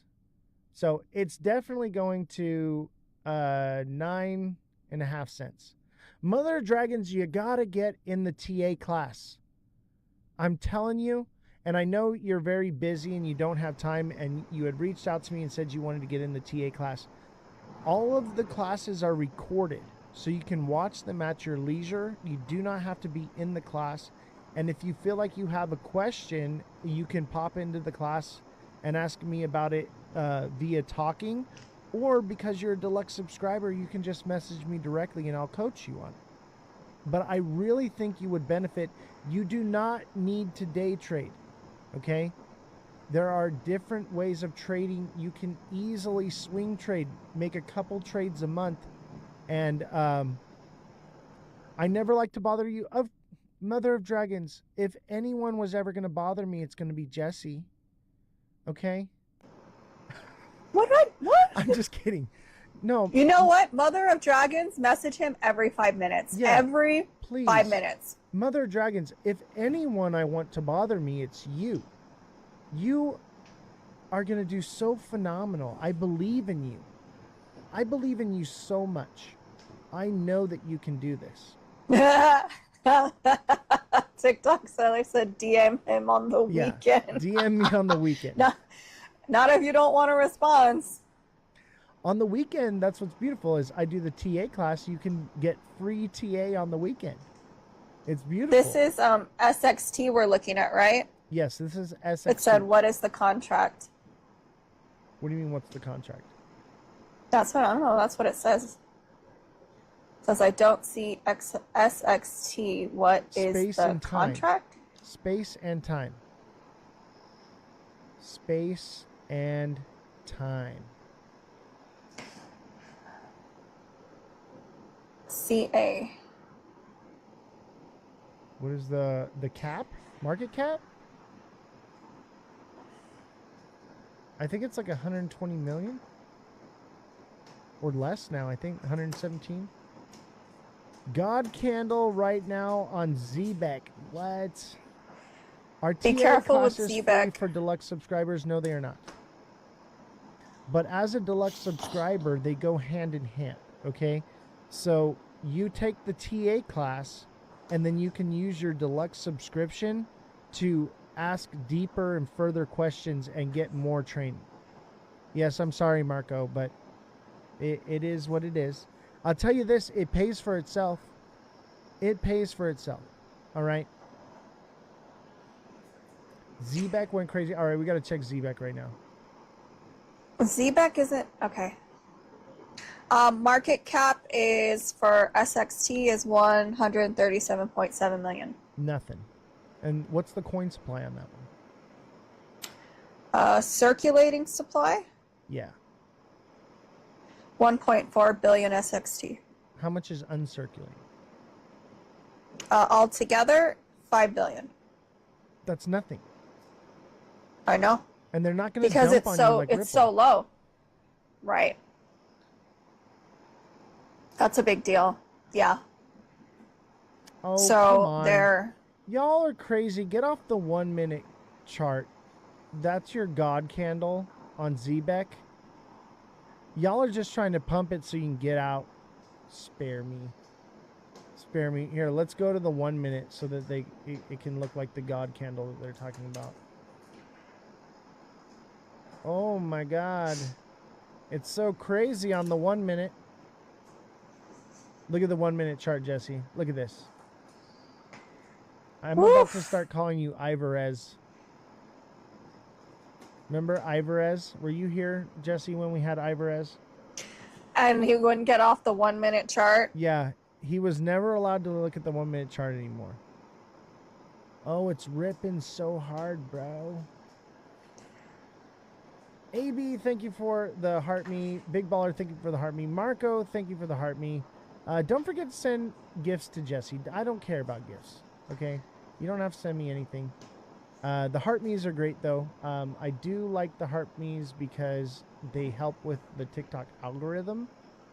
So that's the only gift goal I'm ever going to put up. Actually, I'm going to put up heart me's right now. But yeah, heart me is the only thing I really care about. And it's a penny. All right, it's a penny, whatever. And if you don't want to send it, no big deal. Okay, for me, it's about their algorithm. Oh, look at Zbeck. It's coming down. Everybody FOMO in right now. It's pumping on the 1 minute chart. FOMO in right now. This is your last chance to buy Zbeck. Just kidding. Not financial advice. Zbeck is the scammiest trading coin out there. Yeah, it's up there with White Rock. You got to study what Big Baller said. Oh, yeah, I'm going to be looking into that. And he's going to be in the TA class. So I'm going to actually see if I can get him to teach us a little something in the class. AB says, hey, I own that. Zbeck is coming down to 0048 or even 0046. Oh, I'm not hating. I'm just saying that dude was like, Zbeck is ripping right now, and it's not doing anything. It looks like normal market movement. Go into the 1 day and tell me it's ripping. All right. I'll tell you this, though. Zbeck kind of looks like a... Look, we got the moon and the money face here, but Zbeck kind of looks like a bull flag. Maybe it's definitely a descending channel, so it should be coming back up. As long as it doesn't stop at 006, it should continue onward, but then it's going to just stop at 007, probably. I'm wanting a penny. Oh, good luck. That's not going to happen. That's a long way down the road with mass adoption. That's a pipe dream. That's like people that were wanting Shiba to go to a penny. That's a pipe dream. I hate to burst your bubble. Made my money on ZBCN a couple months ago. It will go higher in 10 years. Yeah, 10 years. That's what I'm saying. 10 years, maybe we'll talk about a penny. We'll talk about a penny in 10 years. AB Writer says, leave me alone and let me wish. Oh, I love that. That's cute. Yeah, I get it. A lot of you guys here, you're buying lottery tickets. I get it. I get it. And if that's your bag, baby, then that's your bag. I totally understand. I get it. I will never hate on you for buying a lottery ticket. I get it. I'm just saying that if you're doing that, it's a maybe you win, right? If you're trading this stuff, this high volatility, it's pretty much a guarantee. If you got the goat in your corner and you let me teach you how to do this, you're going to do well. That's all I could afford, so leave us peasants alone. Same here, AB. Same here. Be gone with you peasants. I'm just kidding. I love you guys. And you as peasants, I'm going to knight you and then turn you into kings and give you your own land. That's my goal. My goal is to knight you and you can ride through the town on your goat.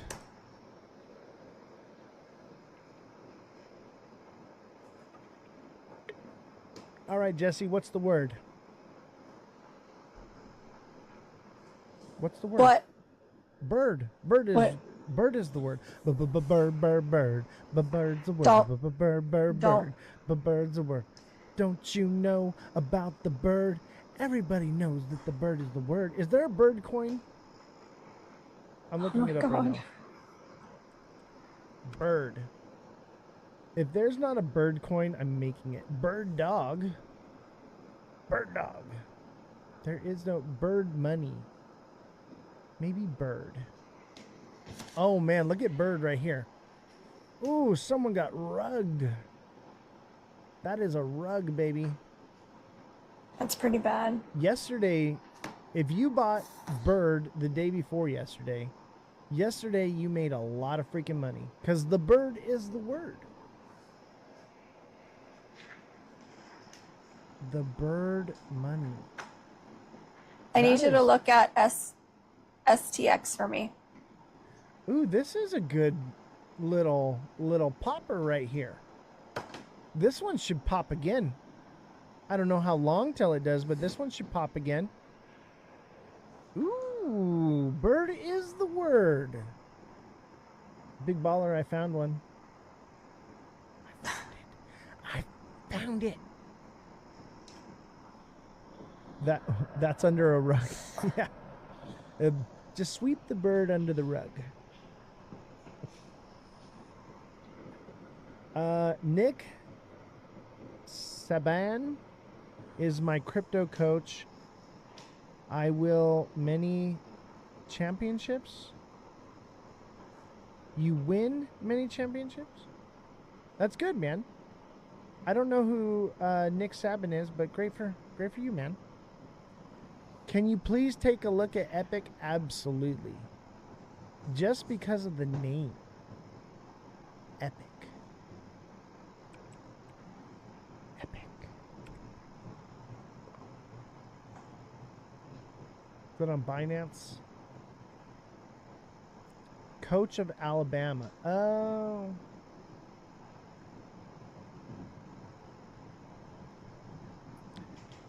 Epic kind of looks like a massive bull flag, ladies and gentlemen.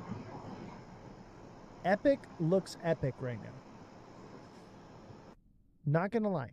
Epic looks epic. However, it is this trend line right here. So it could come here, touch the tip and come back down. Right? And it could have some more time before it rips, if it even does rip, okay? Because here's the thing. Keep in mind, no matter how much of a bull flag this looks like. Hi, Francesca. This is what these things look like. They come up like this, they come down, they go up like this, and then they come down. And then they do it again. That's what these do. All right? Appreciate you trying to make me look dumb. I'm educated. Good night. I didn't try to make you look dumb. I'm sorry you feel that way. I was the one that looked dumb. I didn't know who that coach was. Wait, what happened? I don't know. Oh. I don't know what happened, buddy. I'm sorry you feel that way, brother, but that was not my intention. Nothing but love and admiration to everyone here, okay? Everyone understand that the GOAT loves you, okay? I absolutely love my viewers, and I never will intend to make you feel bad or sound dumb. I'm an idiot, okay? I will tell you that right now. I am an idiot on the internet that prances around like a cool guy, okay? I know, I just do good TA and I understand the way money works, okay? But in no way was I ever trying to offend anyone. So if you got that from me, 'twas not my intent. So next one is Bank, TA Bank, BANK. Bank. Ooh, is that the one I told you guys about yesterday? I don't know. I wasn't here.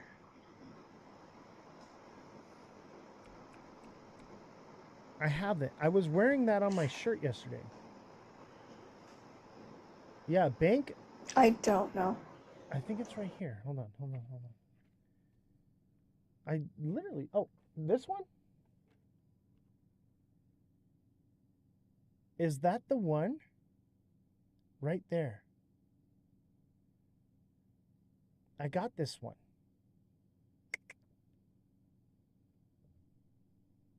Bank.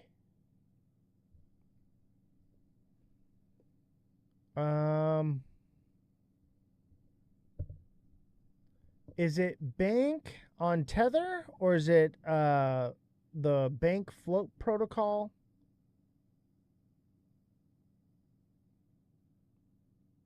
Is bank the ticker? Or is it BNK?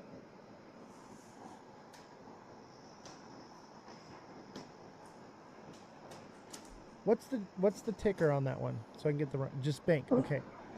So bank USD. I guess that says float protocol. So I'm gonna guess it's on USDT. Does this look like the right coin? I think this is the right. I think this is this coin right here. I'm pretty sure this is this coin.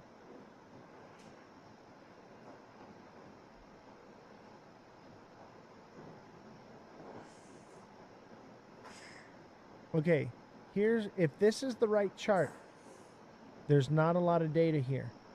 Okay? There's not a lot of data. But what I will tell you is we have this.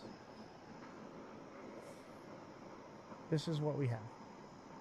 It looks like it's kind of doing this. And I wouldn't go off of these. However, we got a double top that did not fulfill. So this bad boy wants to run. So I think that it hits up here at about 9 cents, 10 cents. 9 or 10 cents on this one. It's sitting at a cool 6. This one looks like it should do okay. It's ready for a little rocket ship, baby. Little shishow. Right? but mind you, CMOT, this is nearly unTAable. All right? The goat can do amazing things, but I can only do so much.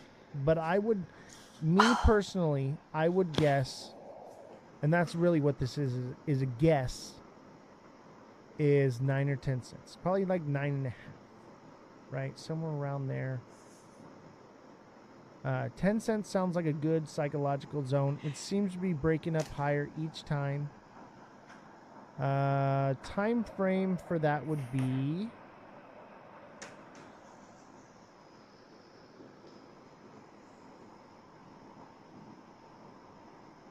September 15th. Maybe by September 15th, maybe sooner. But that sentiment could change. This is completely unpredictable. Completely. Once it prints a green or red candle, it's all you. You're funny, man. I love you guys. I feel bad that people feel like I'm making them feel bad or something. I don't know. Maybe people are just getting wrecked in the markets and they're taking it out on me or something. I don't know what it is. Maybe it's people are too sensitive. First of all, I was there. I didn't hear anything that was rude. People really need to take it. I'm not, granted, I was raised by Gen Xers, so we just don't care. But people just need to stop being oversensitive. Like, dude, if you grew up in our households, nothing would ever bother you. But right, and I'm trying to lighten up the show a little bit. I'm trying to be not so serious and be more of a creator, right? And just kind of bring a little pizzazz to the show. So I'm being a little cheeky and a little fun or whatever, but I guess that's not what people want. I guess I need to put on the suit and tie and talk in monotone. So no, you just need to be yourself. I would say that Pendle is going to be a bull flag, which is He's pretty cool, you know. You're freaking me out. Stop it. You're freaking me out. I think it should send. Do you think it will send? Oh my gosh. What are you doing? To bring a little entertainment to the space, man. Like, just be yourself. And if people This don't is like myself. it, they're not your people. ask There you go. Francesca or Mother of Dragons. This is my real self. I'm being more me on the show now. I'm trying, like, it looks like I'm trying to be peacocky for social media. This is who I really am. Like, this is, Jesse, you see me around. Like, I'm silly and chicky. Yeah, we all had to love sit. the goat. We all had to sit down with him and be like, "You're trying to be like these other creators. You're not that. Be you." Because, and if they don't like you, move on. Like, if your perception of me has nothing to do with me. Your opinion of me has nothing to do with me. If you don't like it, go somewhere else. Not a big deal. And we're not downplaying anybody else. Like, then this just isn't for you. We're different. We're a little off. We're silly. And if that's not the environment you're Right. comfortable in, go find one you are. You know, it's like, if you don't like my style, there's plenty other creators out there. You're gonna love them. If you like it here, stay. If you don't, I can't please everybody, but what I can do is be entertaining. All right, and that's who I am as a person. I'm an entertainer. This is what I do. Right? This is what I've always been meant to be. So yeah, when the CEOs come on next week on the show, I'm gonna be a little bit more the journalist personality in me, and you know, but right now we're doing TA and we're kicking it with the amazing Jesse. I mean, come on. Why does it have to be a news anchor show all the time? Why can't we have a little bit of fun and play with my little pudgy penguin online?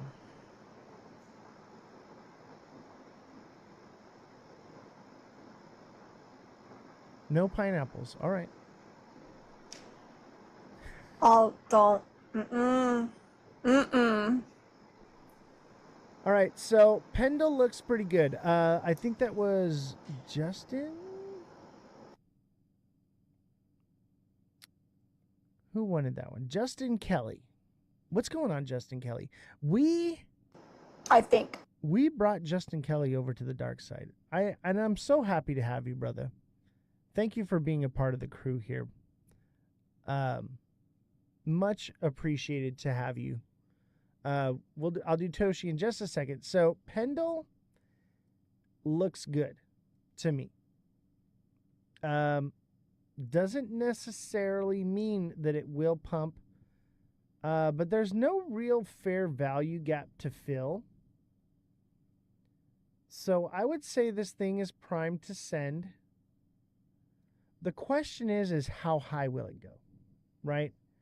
And I would say, 6.5, 7 seems about right on this one. It's kind of uncharted territory. Look we have a Loch Ness Monster. Can I invert this guy? Flip him around? Let's see here. Just so you know, it's BIT and then Toshi. Oh, Bit and then Toshi, got it. Look at that. If that's not a Loch Ness Monster, I don't know what is. Look at it. Does it not look like a Loch Ness Monster? The 1-inch Loch Ness Monster banana.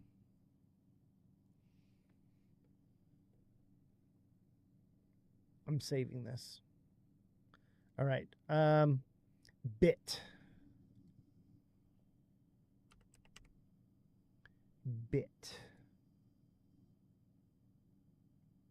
Ooh, Bit's sending too. Chat, what did I tell you yesterday? Everyone was so bearish, and I'm like, nah, things are gearing up to send. Everyone was so bearish, and I'm just like, no, we're going to send. The 1-inch club, and you're not in it. I know, right? I'm in the 10-inch club. 10 inches. That's how thick my fingers are. My Discord is absolutely free. Come on down to my Discord. Click the link in my bio. I have my link tree there. And yeah.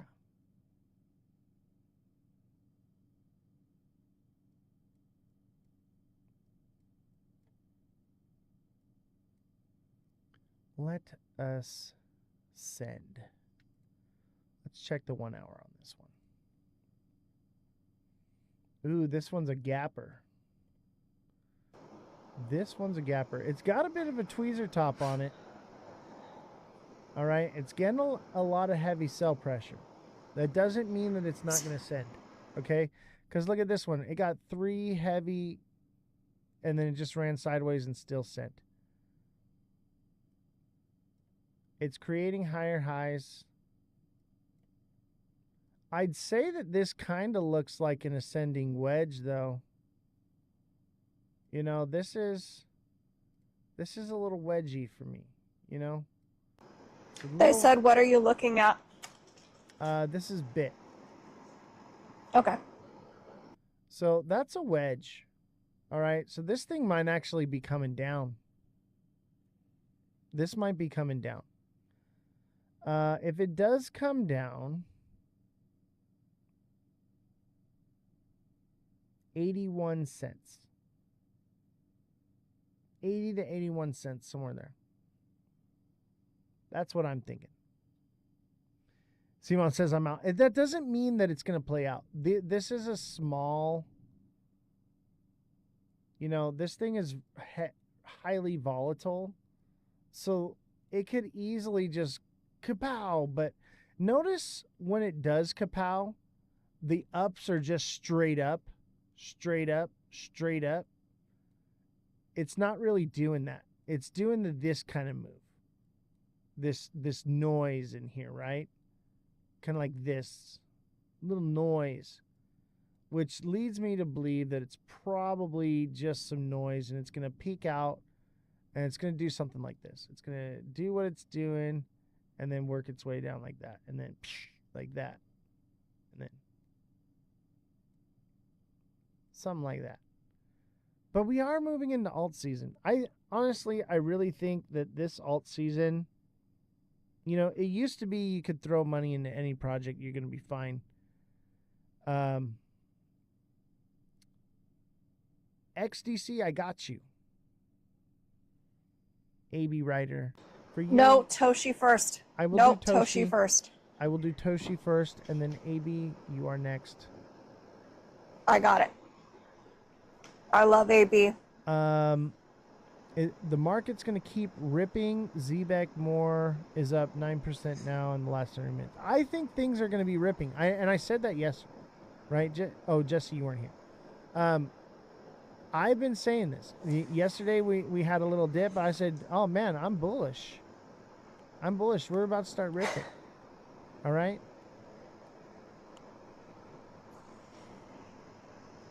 So yeah, this one, and if everything keeps ripping, this one could definitely rip. I would say, you know, keep a little moon bag, you know, like CMOT. But it doesn't look like it's regular movement.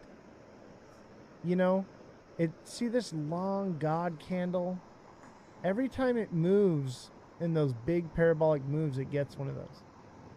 So I'm not seeing that. So I'm seeing the noise. So I'm going to go off the pattern. I think that it's about to it's probably done.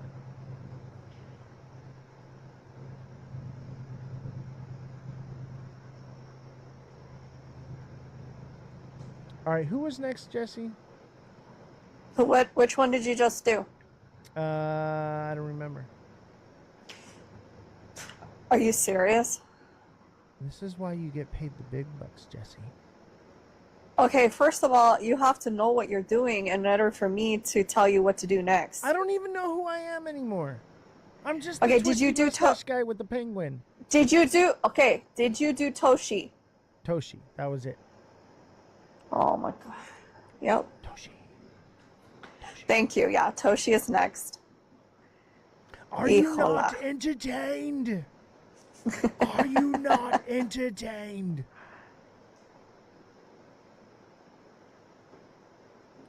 Toshi to the Moshti. I think Toshi's gonna pump.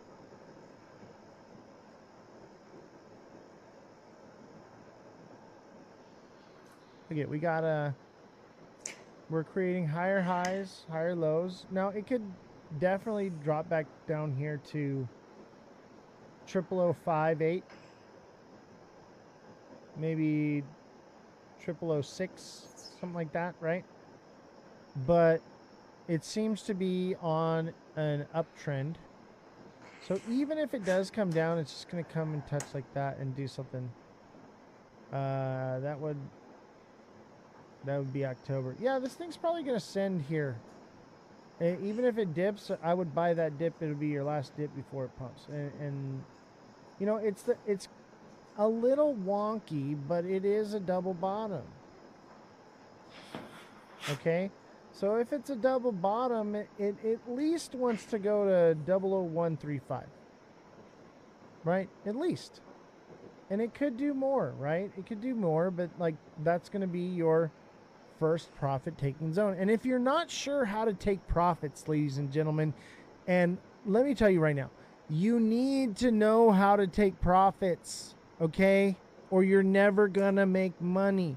You need to get into the TA class if you're ever gonna make money in this place, because you need to know what strategy is best for you in order to get out of the market, or you're not gonna make any money. It's just numbers on a paper. And then the cycle's over and you're like, dang, I just round tripped an entire bag. All right? I want to help you guys. I do. I need to learn how to take profits. G-Rod, you need to get into the TA class. And the more time you guys are not in the TA class, like the more you're falling behind. Everything is recorded, but then you have to, if you want the first part, you got to get the first part, and then you got to the next part, and you know, so like, and it's progressively getting more advanced. But we just covered this month. If all you care about is your exit strategy, okay, then you can jump in right now, right? And you don't need to worry about the previous classes. But I'm telling you that you're going to end up wanting to purchase those, because those ones explain how you get, how I chart the way I chart, right? It's the foundation of everything that I do. So if you're just looking for a quick exit strategy, that's great, and you can learn that. But understanding at where to take those at, you do need those first classes. It's up to you. If you want to come in the middle and, you know, ask a few questions, that's fine. But it's not fair to everyone else that had already taken those classes to have to recover the same things over and over again. So if you have the deluxe subscription, I'll coach you on it and I'll explain it to you. You know, and I'll do my best. But if you don't know how to take profits, and I'll tell you what, that is the main thing, that everyone can buy the dip, right? That's easy. They tell you that all across the internet, but they never tell you how to get out. They never tell you how to call the top, how to see where you are beyond that. You have the deluxe subscription, great. So if you sign up for the TA class on the Discord, and now it is a different charge, okay, because it is a separate extra class I'm putting a lot of work into and adding on to my plate, okay? But with your deluxe subscription, they work hand in hand, right? So you can take the class, you can be in the class, you can ask questions, but along the road throughout the week, you can ask more questions and get more learning and understanding into it. Mother Dragons, I'm talking to you, all right? Do not be afraid to message me.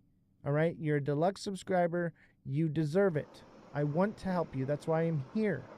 I want to make you all filthy rich.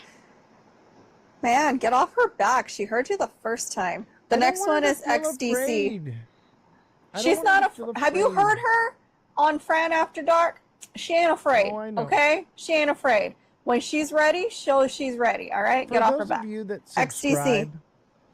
For those of you that subscribe just to support, thank you so much. But if you subscribe and you have questions, please reach out to me. I want to help you. I love that you're coming to me and you're engaging with me and asking questions.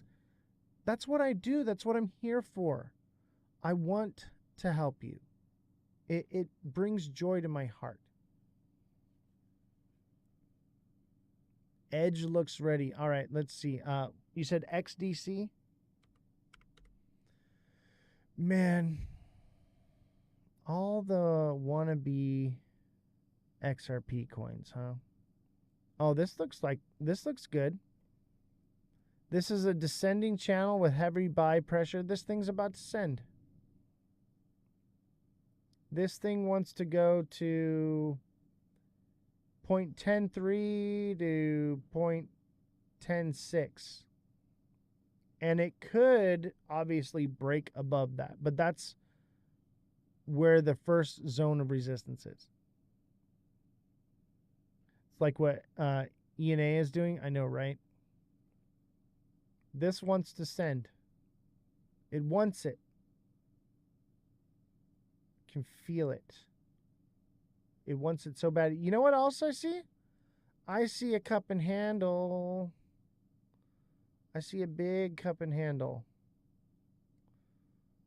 If that's a cup and handle, it's going to all-time high. Or is that? No, excuse me. It's going to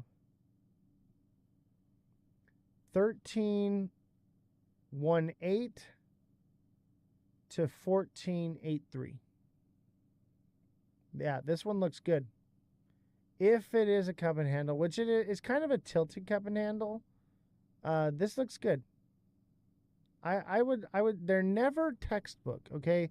I mean, some projects are textbook, right? This one looks good. You were right, Bonk rugged. Oh, I knew Bonk was going to rug. I'm good at this. Have you not seen every single day, man? I'm just too good for it. Too good. I don't know. And I want to teach you how to be this good.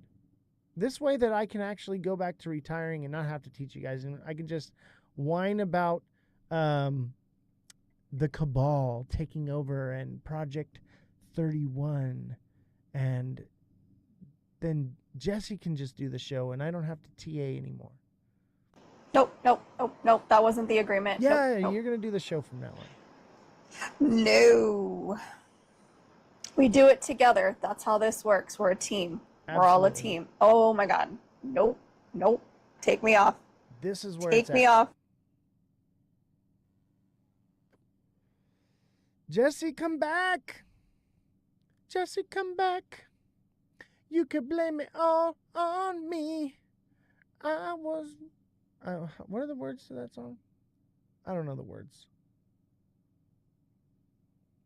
All right, who was next? Who was next?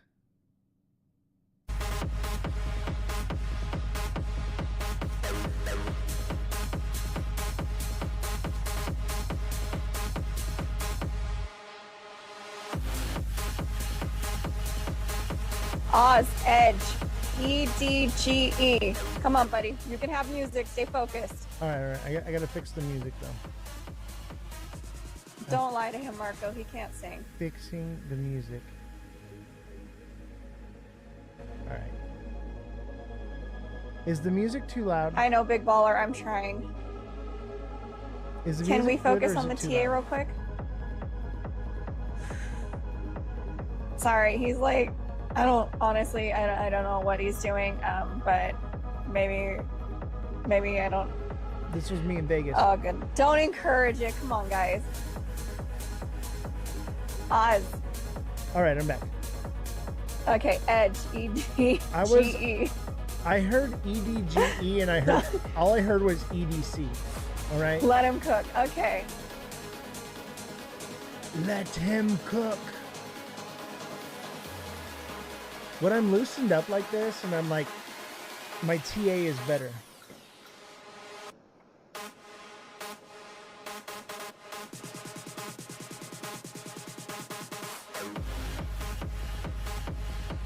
All right, what coin are we doing? EDGE, Edge.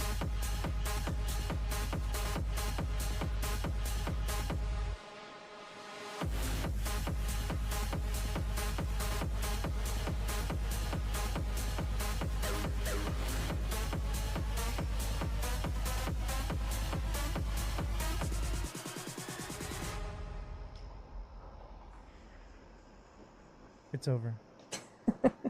All right. And now we have some more calming, relaxing. All right. Edge. I'd say this one's edging for sure. This is a diamond top in the making, I think. Which means it could pump more first, but I think it wants to come back down. It doesn't mean that it won't send. It could be one of those like bull flags that are like upward pointing. Chirp. I will see if we have time to get to you. I got to get to the subscribers first, though. I feel like this one wants to come down, okay? That doesn't mean that it won't send a little bit more, but it's probably done.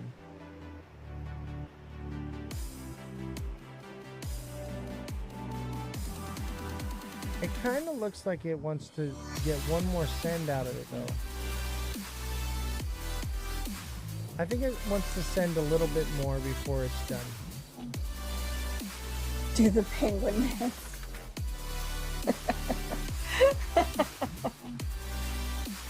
That's the penguin dance.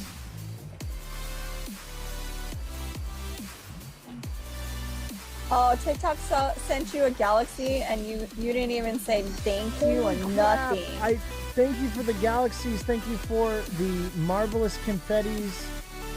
Jesus. The Simon. disrespect. I didn't even see him. I'm in Chilling out, broing out over there. Jesus with the potato in Paris. What, a potato in Paris? 10 popular It was votes really from cute. Jesus. You missed it? The gem gun. He was from lost Jesus. in the sauce. The 10 popular votes. The heart me. Thank you guys so much. Thank you for the heart me, and Alexa for the 14 roses, Alan for the rose, Rhino with the heart me, Francesca with the heart me, Marco with the 5 roses, Marco with the, what is that? I don't even know what that is. And it won't let me see it. Oh, I sent it to Revolution, never mind. Why didn't you thank him? Ice cream cones I have been from thanking Kodak. everybody.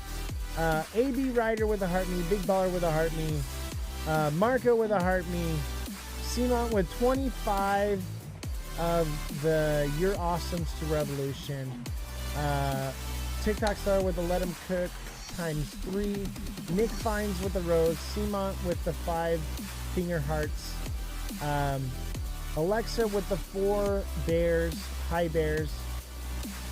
Dang, there's so many. Thank you, just say thank you to everyone. Me Cheeky with and the I'm look new at here we're and at the goats. we're at 85,000 likes. Are we really? Yeah. Dang. Me Cheeky with Right? Thank glasses you, Marco. and Simon with roses and chili peppers from Me Cheeky and Mother Dragons, and there's so many. I didn't realize how many gifts. Crypto Slayer, thank you for the heart me. I haven't been focusing on the gifts lately. I apologize. I apologize. Thank you guys so much. Kodak with all the gifts. You guys are wonderful. If you want to send me gifts, that's great. If you want to send Jesse gifts, that's great. I don't need them so much as Jesse does, but I thank you. Thank you so much. I absolutely Sorry, love my and adore boss you is guys. cheap. He makes me pay for my own subscription to his own channel. Yeah, if you want TA, you gotta pay for it. Zebek just they're rugged asking as per about- usual. Yep. Cardano? I am not signing up. What about Cardano? It's everything. Can oh my gosh. I Is got my Cardano right moving? here. I got my do- Cardano right here, baby.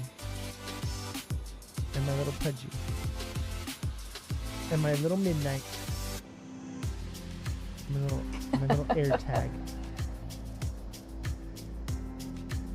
Yeah, it's not, Marco. That's not how it works. Everything comes at a cost. It's free for Jessie. She just subscribes because it helps us in the algorithm. I just make her pay for it. Okay, let's go back to some of your YouTube episodes where you said I couldn't have TA because I wasn't subscribed. Yeah, and stop doing the Oz. So can you look at Cardano?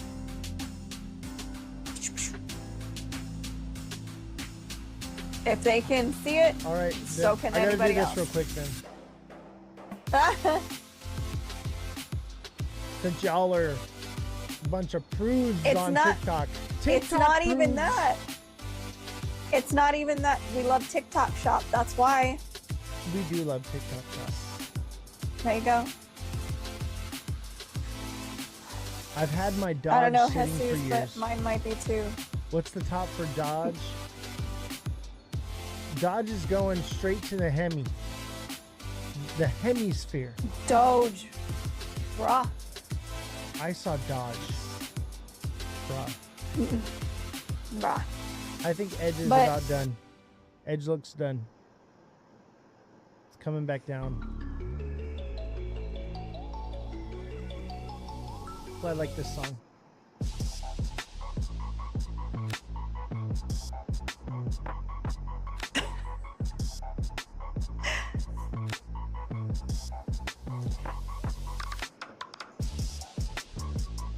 I think dog coins are dead. I do. Not if enough people like them. I mean, yeah, enough people like them, but I don't think they're going to perform like they have in the past. You know what? This generation who likes little cute things and is all of, what is it, that stupid little animal thing where everybody's trying to collect all of them? Don't you know, don't think it might happen. Okay, you ready? Cardano and Doge. Cardano. Here's Cardano right here, baby. Got my Cardano coins. I'm coined up with my Cardano.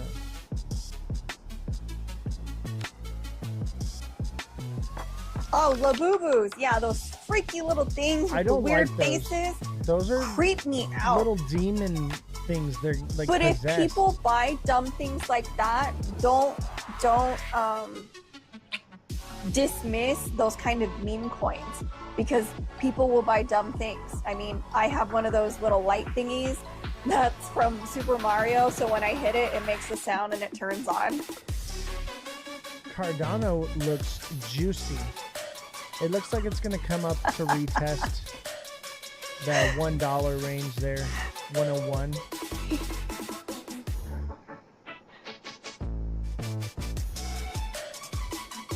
AB said he should. Yep.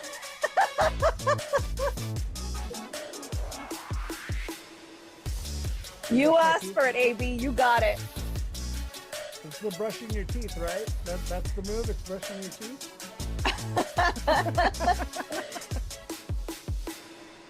I believe that, Kodak. Do the dice roll. Oh my gosh. That's awesome. Q-tip. Throw it away. Throw it away. Do the sprinkler. Do the sprinkler.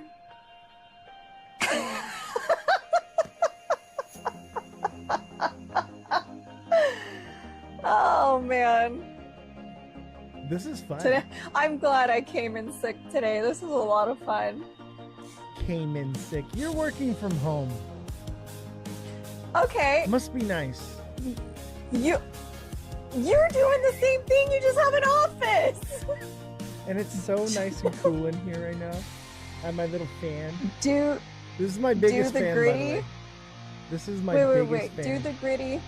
Now sing the Love Shack. Dang. You got requests coming, bro. What's the gritty? I kind of want to look it up, but then I how don't about want the it on burning? my search history. It's the burning.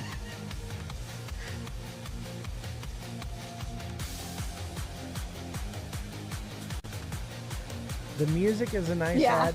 I've had this music. I need more. I gotta get the IT guy to find us more music.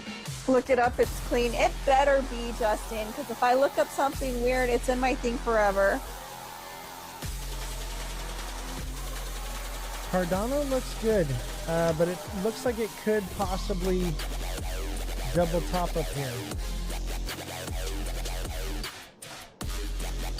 Oh, when you put your arms and you put your like arms behind you and your arms back, like that little thingamajigger. Yeah. When the kids were doing it, yeah. No. You got to put both hands all the way back, like towards the bottom, and then all the way forward. You don't remember? Oh God, not like that. Why do you have to make it weird? Don't make it weird. The Fortnite dance? No, that's the. No, you don't. Come on. Oh Cardano's yeah. looking to go retest. Now it could retest. It looks like $1.02 and be done, or it just goes full send from there. I think it wants to send, to be honest with you. I think the next zone would be like $1.10 on this one. If it breaks resistance, it's always got to retest, right? Or it's done right now. I feel bullish though. Everything seems to be pretty the goat bosh. That's the floss. If that's not a dance move, it needs to be. And then you're all like rolling at the rave, and you're like,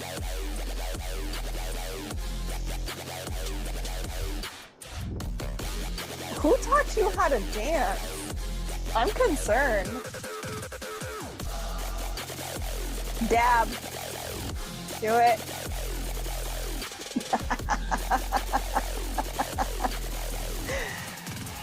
Oh man. I like the Frankenstein.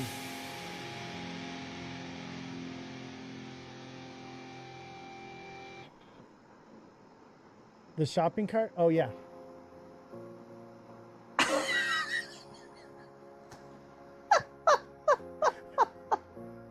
What is happening? When did we lose control? Bro, you made me choke almost on my food. Thank you. That was what I was going for. Man. Oh, I man. did the mower.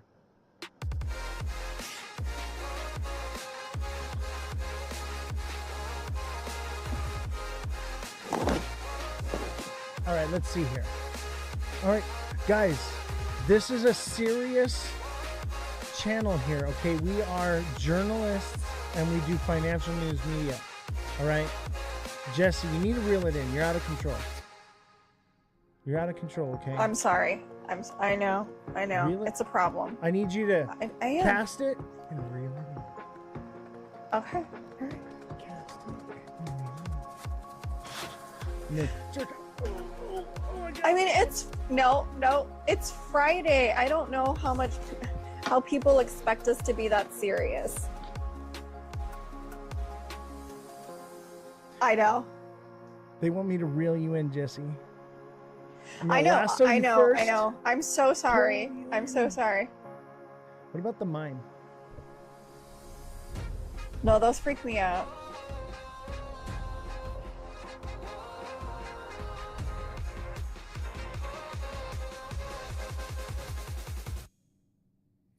All right.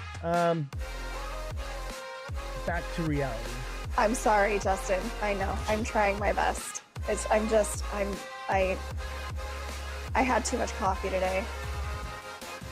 Yeah, Jesse wants to dance too. I feel it. The dance is in the air, baby. Did you guys see the video of Batman dancing? And there's like the weird dude. He's like watching. He's like,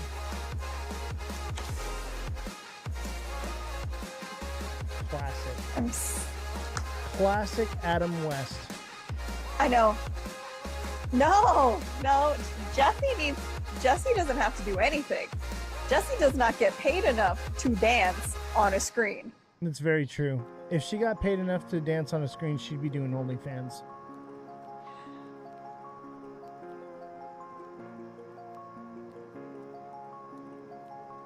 I have too much integrity and respect that I just could never do that. It would hit, like, I have kids. What if, like, you know what I mean? Like, yeah, F1 in the chat. I might subscribe to that OnlyFans. But can you imagine doing that stuff and having kids or teenagers? Like, you're heading down a real weird world. This is how you know if they're going to sites they don't belong on. This is how you teach them. This is how you teach them a lesson. Say, this is what you get. You're gonna go places you're not supposed to be. Now you're gonna boys, men's. They're gonna do whatever they're gonna do. FAFO. Sorry. Look, boys are gonna do what they're gonna do, and so are men, and that's their business in their private life, and we don't have anything to say about that. But what my concern is, I sure don't want to pop up on their For You page. Justin says that we should do a band. We'll be the crypto rock band, and crypto rap will sing. All right. I got a few kids that know how to do some instruments. We could do a ska band. Don't they play like air instruments? Like that's true. The Kodak. tulips or something. They play the tulips. That sounds like what it sounds. Tiptoe through the tulips by the garden of the old oak tree. Let's tiptoe through the garden with me. Oh. No? I'm trying to be nice, so. All right. Did we have another project? Chat, what was next? I don't know. We were too busy doing the lawnmower. I don't remember. I'm on a good one right now, so I have no idea what I'm supposed to be doing right now. That's your job. I have one job to do, and I do it so well that I forgot to do it. Link XX. Link. I had one job to do. He's on the flower powder. Ain't nobody got time for that, or the money, my friend. I won't do that anymore because it's full of all the fin. F1 in the chat, please.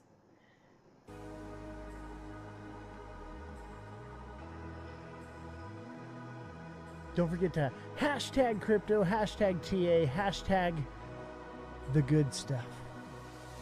Hashtag the good stuff. Hashtag line one up.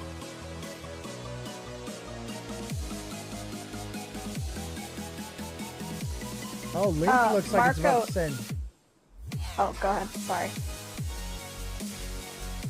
Is it AVAS or just AVA for the next one? AXAX.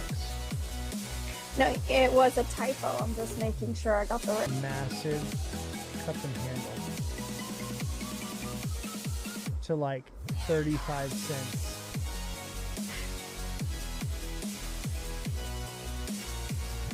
What if this is a massive cup and handle? This is a cup and handle. This is 100% textbook cup and handle. And usually the cup and handle gets another. This is Link. So I think this one's going to go to 27 cents. I think that this is a massive cup and handle, though. They could be funny. If this thing does some of this sideways action like that, that's a cup and handle. Big, giant cup and handle. And it's AB, can you still hear or no? You can't hear me. No. Chat. Put a 1 in the chat if you can hear me. Put a poop emoji if you can't. Ava is the next one. AVA. I think. Juan. Jay put 2. Can't hear. How can you put a poop emoji if you can hear me? That was the whole point. That's why it was funny. Now I know y'all are lying. See? Reverse psychology. But here's the thing. How would they know you said what you said if they can't hear you? Exactly. So they put that's that why I doesn't said make it. any sense. That's why I said it, because if they put a poop, the idea is if they put a poop emoji or a 1, either way they can hear me. That's the joke. Do you not get social media? Oh, we don't thank yell. you. I yell. I'm a yeller. Oh, yeller. I'm an old yeller. TikTok Seller, thank you for the roses. Alexa, thank you for the hand hearts. Thank you guys so much for all the gifts. It's Friday. It's the Friday pump day, baby.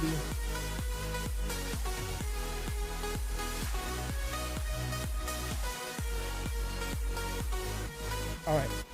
What was it? AVX? AVA. AVA. Avalanche. Ooh, this is a good one. This is a gem. Chain link, big baller.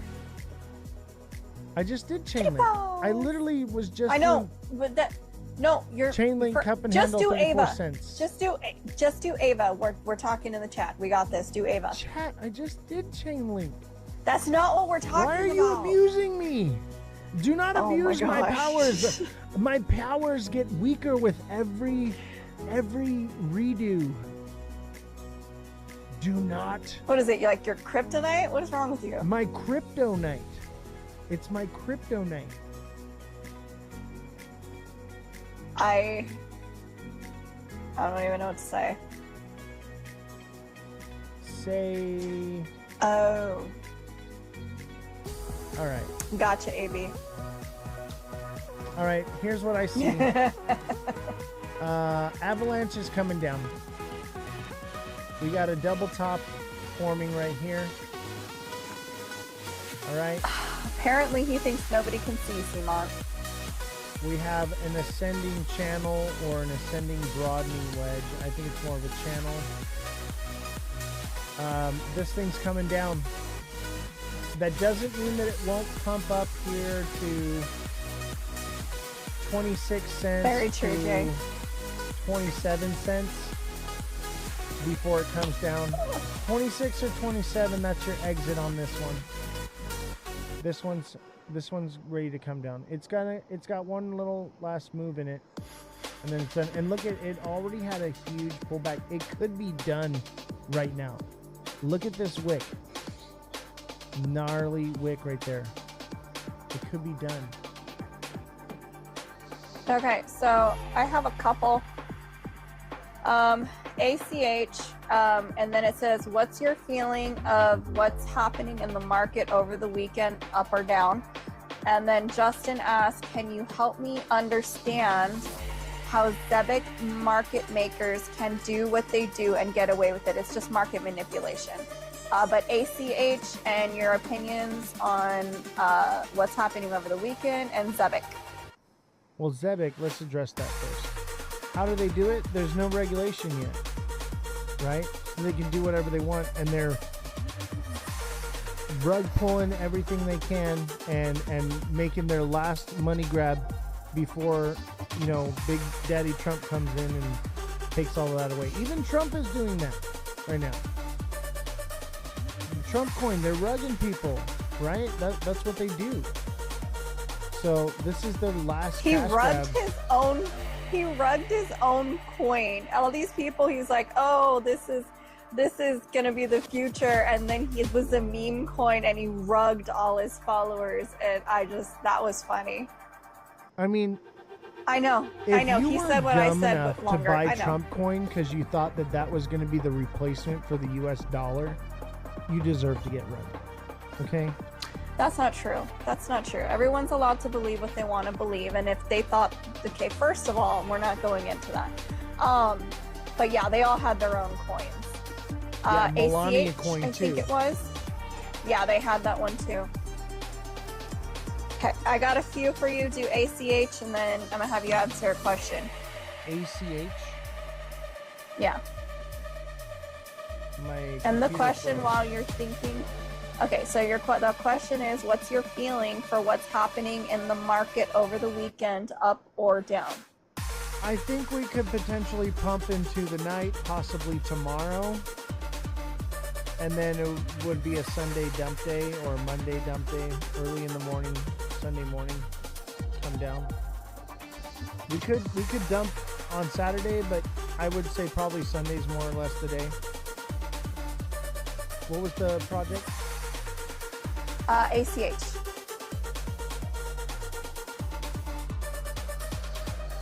Alchemy. Ooh, I like this one. Yeah, Edge is the ticker, Marco. It's actually doing well, especially if you bought in at a penny.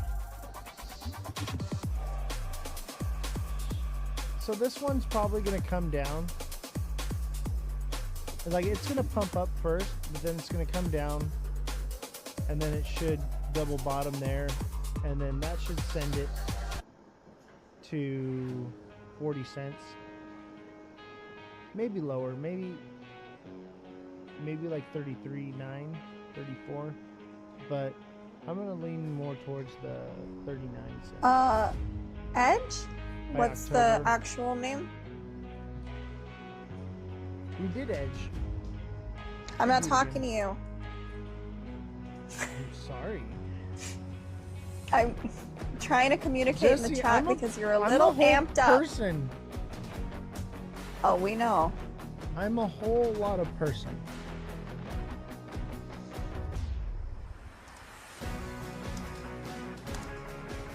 See this? This is my bear pose. Bearish over the weekend. After the weekend. Rah. Is he in the bathroom talking? No, I was partaking in things that we cannot say on TikTok, so I have to The do devil's this. lettuce? No, not the devil's lettuce. But that's my way of doing things off camera. Jay, don't get us. Don't start. That's a banana line. That's a banana line. All right, I'm good. I got all the jitters out of me. I got all the jitters. All the jitters. See, aren't you having more fun just being yourself? I am. I really am. AI Finds, thank you for the 34 goats. TikTok Seller, thank you for the 12 roses. Mother, thank you for the panther paw. Joe, thank you for the heart me. TikTok Seller, thank you for the 10 hearts. Alexa, thank you for the hand hearts. Kodak with a ton of gifts. Thank you. Thank you all so much. Galaxies and all kinds of craziness. TikTok Seller, thank you for the TikTok universe.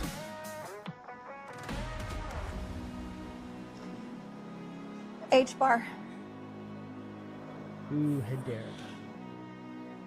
That's one of my faves. Yeah, H bar is one of my faves. H bar is more likely to do all the things that they're saying XRP is going to do than Ripple. I think Circle is going to take the space. Circle. H bar is probably the most undervalued crypto of all the blue chips.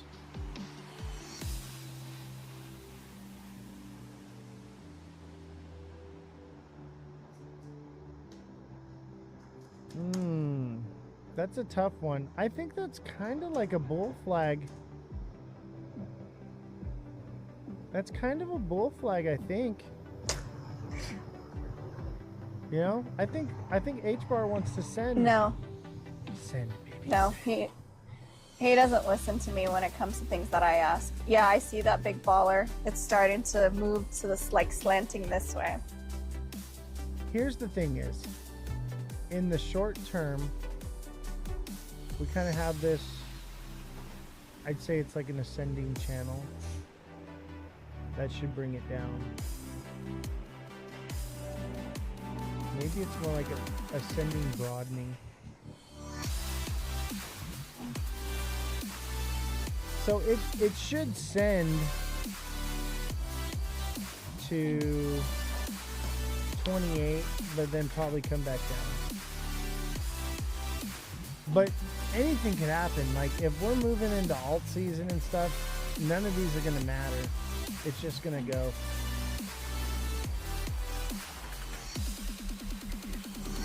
Ready for the next one? STX.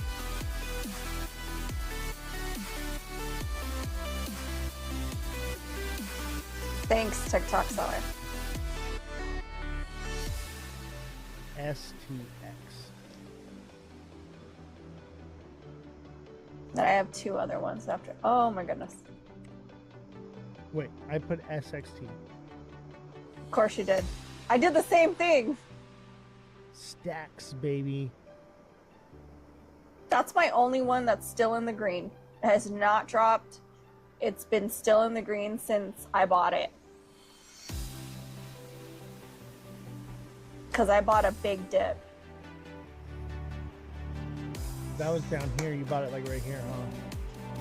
What? When I told you all the bottom was. Well, coming in? when you said to buy when you said to buy SXT, this one was down too, so I thought it was the same one. So I was like, oh, it dipped. I'll buy this dip, and it's been green ever since. I've not lost any kind of money on it.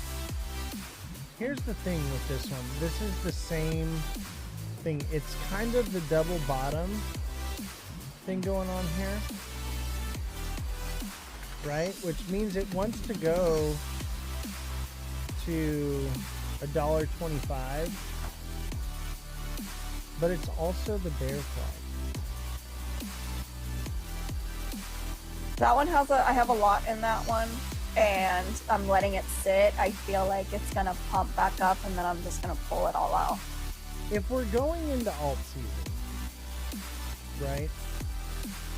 Right. It should send. It should send. And I would That's say, the hope. Yeah, and I would say like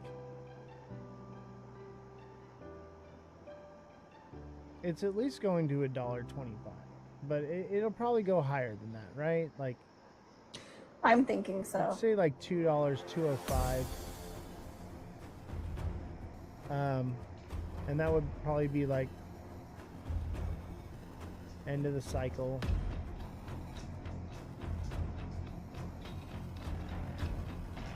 Yeah, that seems about right. I think 205 to 250 would be the top on this one. Unless this is a bear flag, Jesse, and then it's going to dip to 20 cents or even lower, 10 cents. I don't think it so. does. I don't think it does, though. No, I don't think so. Okay, ARB.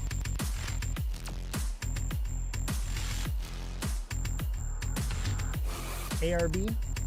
Airbnb coin. I think it's funny because I know you were a DJ, and my dad always said to stay away from two people, DJs and realtors, because that means they gave up on life. I did quite the opposite. All right, we got a list. I need you to burn through these and do it a little quicker. Arbitrum? Is that it?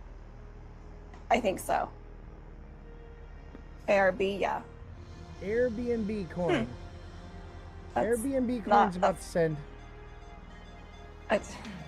ARB coin's a buy right now. This bad boy's about to send. And it should go to 65 cents. These are short-term goals, by the way, guys. Right.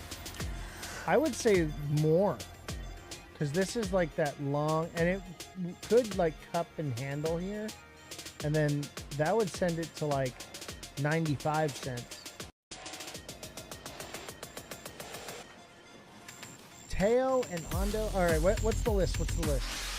We didn't even Okay, do the Teo, news. T-A-O, It's okay. TA is more important than the news. We all know that we have big nothing burgers this week, so Yeah, the Cheeto. TAO. The Cheeto Cheeto nothing and burger.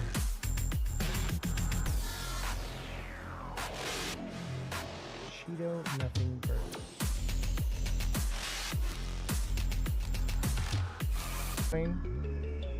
Hard to say.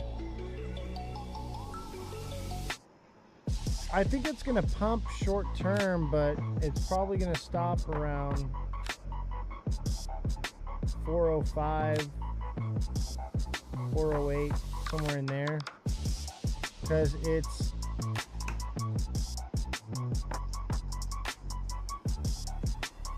kind of like an ascending broadening wedge. It's a little wonky. Ascending channel.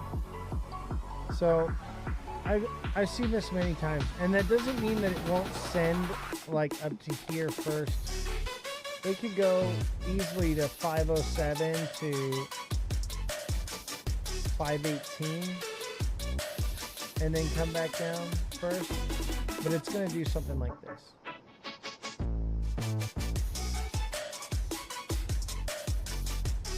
Right, come up. That's what I see. And that's September, October. Seems about right. So this one should send. I think at least $500 on this one, minimum. This one should do 500. Like it could be like 493, but somewhere around there. That's where it's going to go. Now, that doesn't mean that it doesn't go past it and do all-time highs, right? All right, next coin. XDC. We did that one. I know, but somebody missed it, and they want you to do it again, and it's polite, so we're going to do it one more time. I know. No problem. Remember Roger? I still do that to my kids because I don't want them to talk to me. Every time you talk to them now, I'm going to go, I wouldn't for your own safety. Oh. XDC's about to pump, baby. XDC's a solid buy right now. XDC is a solid buy. Descending channel should pump up. It could just come up here and triple top at 10 cents, but I don't know. I think it's gonna want to go more than that. This is one of those narrative coins. All the XRPers are all in this one.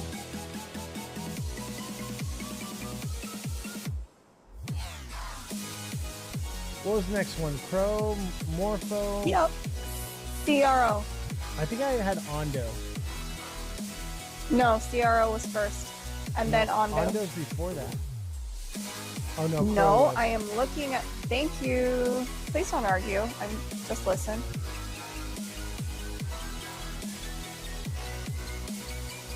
Yeah, Crow's about to send. Crow's a solid buy.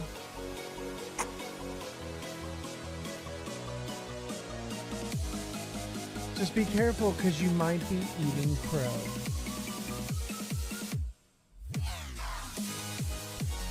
Yeah, Crow's a solid buy. Should pump up to 18.5. Somewhere in there.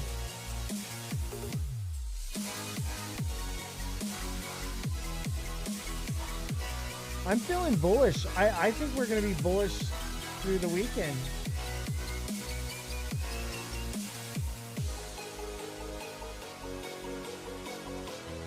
All right, what was next? Morpheus? Is that it? Morpho? Ondo. Ondo. Sounds the same. Yeah, we already did Tau Ondo. No, they don't. Oh, this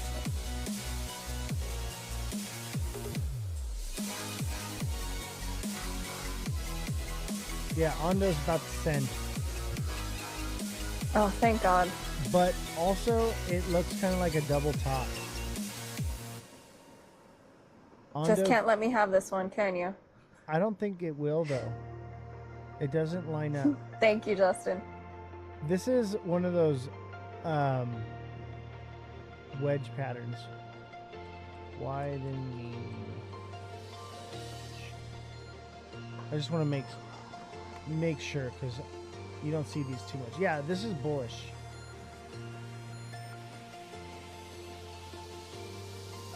However, if it's ascending, what if it's symmetrical?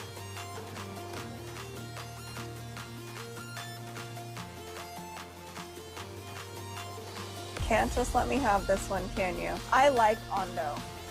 Yeah, I think it's bullish. Broadening wedge pattern, that's bullish. Yeah, Ondo's bullish as hell.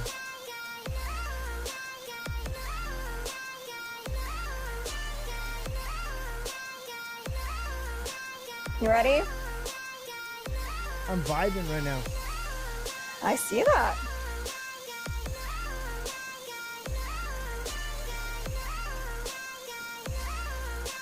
Man, I miss Vegas. That was so much fun. That hard before, but man, I had a great time. All right, what was the one? Morpho. M-O-R-P-H-O. Mofo. Nope, not what I said. Not what I said.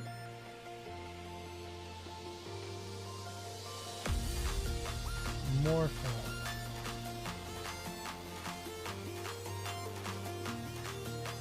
Okay, I got you guys. Morpho looks like it's about to send too. It's also that same thing, the double top. It could come down to fill this fair value gap at 143, but I don't think so. I think that this is kind of bullish. I don't know, it's kind of broken down though. It should pump up some more, but it could go to 218 and then come back down, or it could go past. There's a nice fair value gap here at 218. So it's at least going to 218. Make sure you take some profits there, right? Not financial advice, but this is that same thing, that broadening wedge pattern.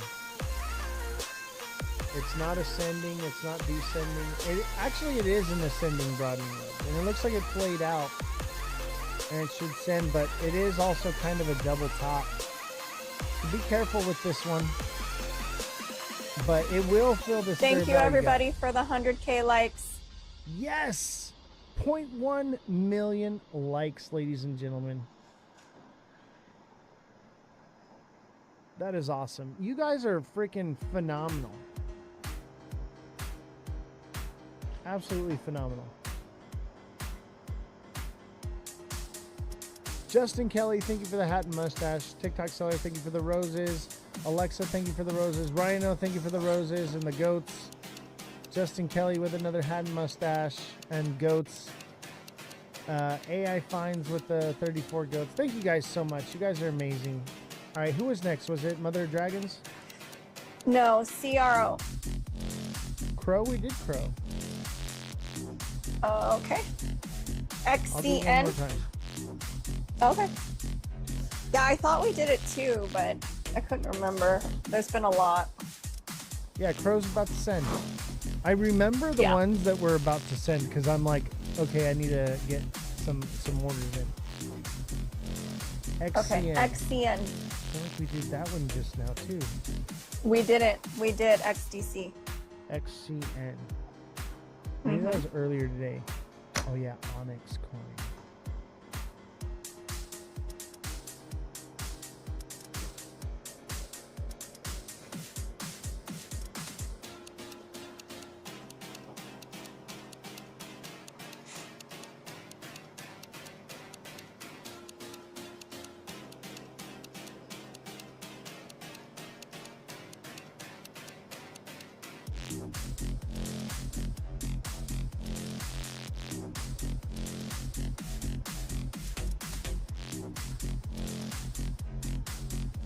Sir?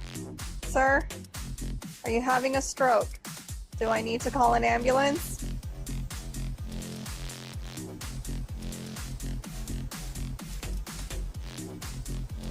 Just so you know, we deal with this every day, and trying to get him to be serious about anything is a real challenge. Just putting that out there. Ain't here for a light show. Let's see the chart. There we go. I'm here for the light show. All right, I have, FCN. Hey, check it out. I've got a midnight glow stick from Vegas from partying. Midnight glow stick. You're just mad because you didn't get to go to the rave with me. And that's okay because you can go next time with me. Who wants to rave with the goat? Raise your hands in the chat if you want to rave with the goat. We need to do a goat rave.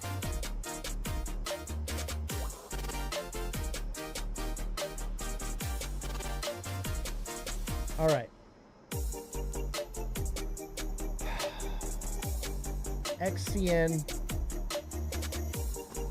XCN's about to send. There is another fair value gap all the way down here to 009. So if it breaks below 1 cent, it's coming down to 009. It could stop at 101. I think it's coming down to 009.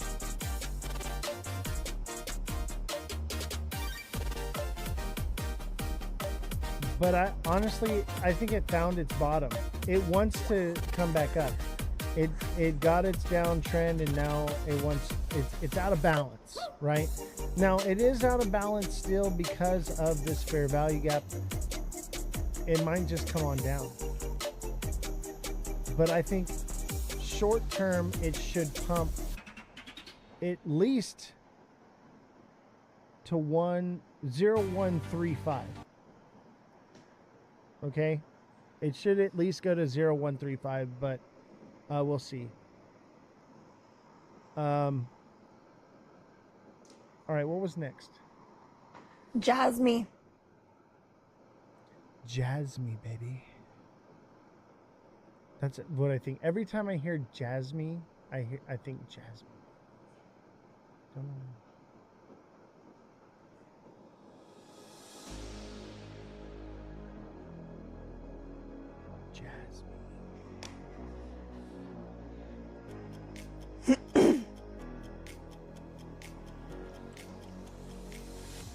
I think Mother of Dragons wanted Jasmine earlier, right? Yeah, she said she is at the grocery store buying crypto. I'm assuming she's listening. Yes! I want to go grocery shopping with Mother of Dragons. I feel like it would be really fun. Like, we would have a good time.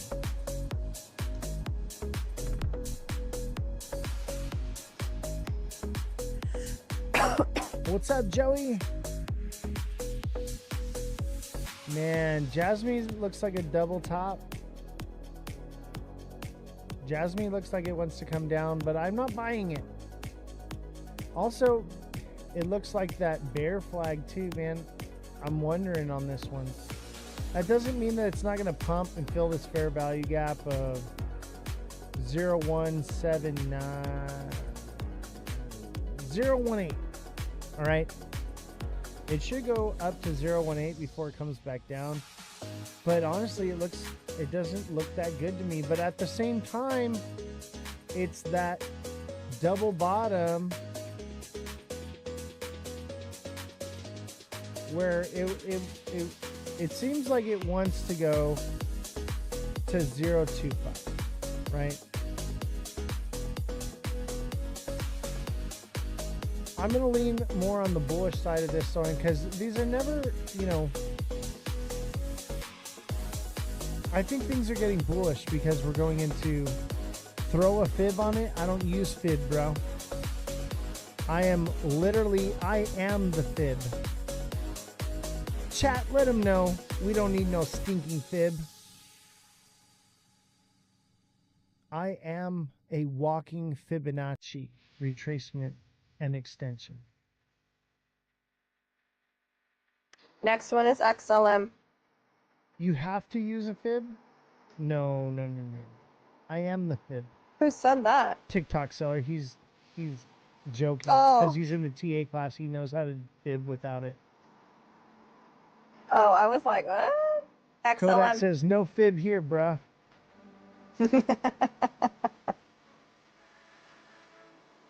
I don't have to, but questioning it's wise to. No, your fib is going to throw you off. And see, the fib is what's going to make you not only less accurate, it's going to make you whale lunch. All right? Don't be a whale's lunch. All right? And if you, Blake, I would recommend you take my TA class, baby. I will teach you. Look at Jasmine, though. Kind of looks like a massive cup and handle, doesn't it?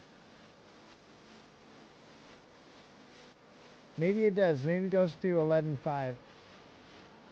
Maybe it does. I don't know. I'm going to lean on the upside. And according to my Fibonacci analysis, I would say 0.25 minimum. It should go up to. I'll take my 15% limit orders without my fib, bro. Yeah. I'll take my nothing burger, no fib sauce.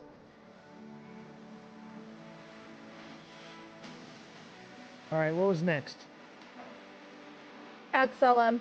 Volume is low on my voice. How about now? Can you hear me better? Is that better, ladies and gentlemen? Can you hear the goat?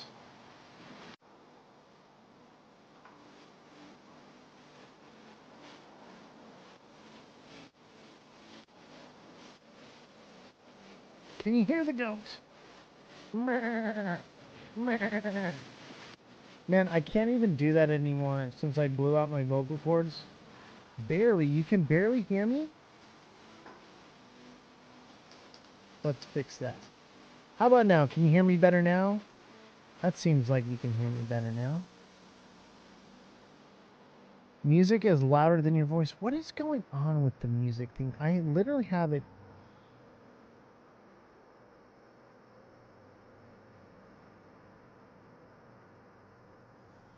Let's try that. Maybe that helps. TikTok's freaking audio controls are out of control. Out of control. Literally can't control them. Hopefully it sounds better for you guys now. And your co-pilot comes in one side only. What? That sounds better? All right, cool. See, I am an audio extraordinaire, ladies and gentlemen. XLM. I am like 20 messages behind. Well, we better pick it up. Jesse, I need you to jump in and do half the TA for me. Okay, that's not what I signed up for. So... Jesse, you are a TA extraordinaire. This is not XLM. This is XLMQ. Not my fault you don't know how to spell. XLM.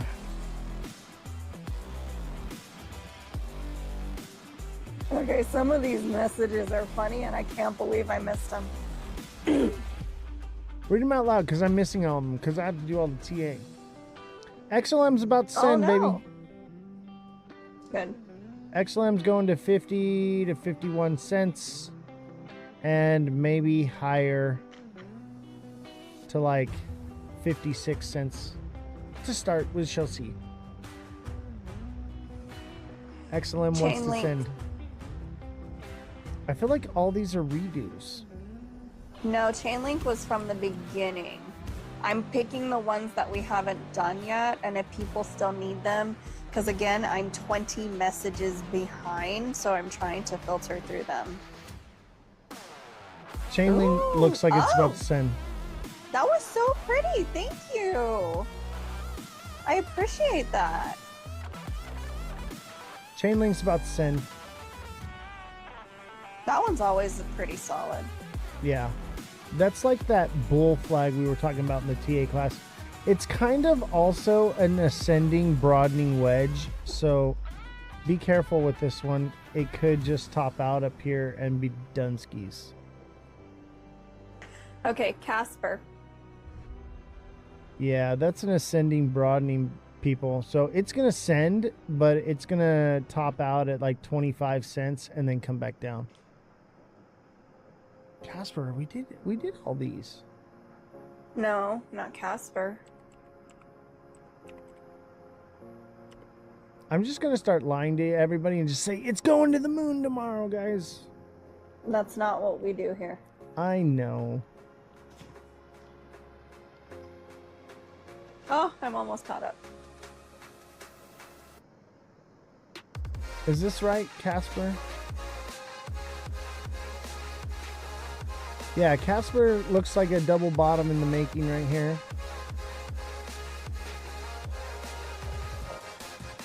So Casper should go to 016. 015, 016.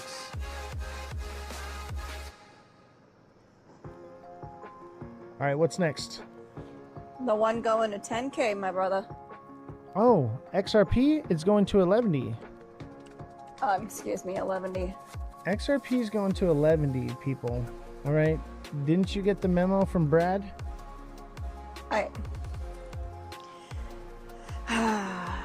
XRP, same thing as...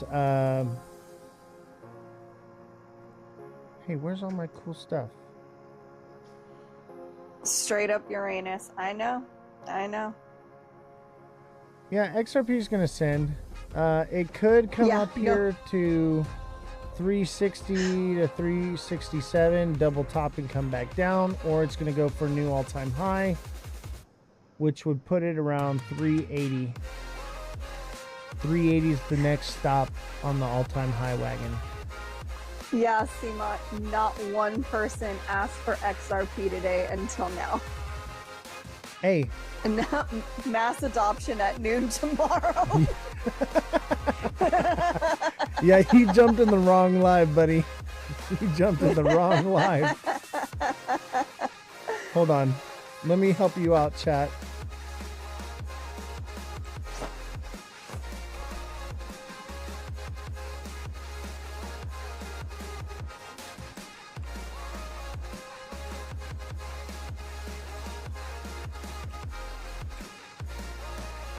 XRP is not Ripple.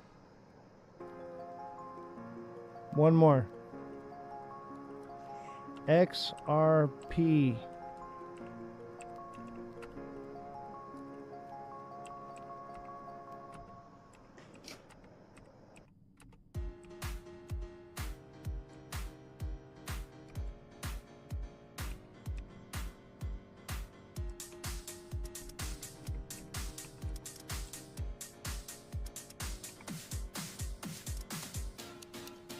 All right.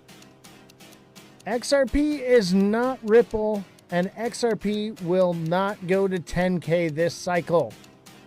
For the love of all that is holy and mighty, get off the moon cheese. Wean yourself off at least. Buy a little Cardano. You will get haters here. I know. I don't care about the haters anymore. I'm living my best life, in case you hadn't noticed. You just rang the bell. Oh, yeah. I rang the bell for the XRP lovers.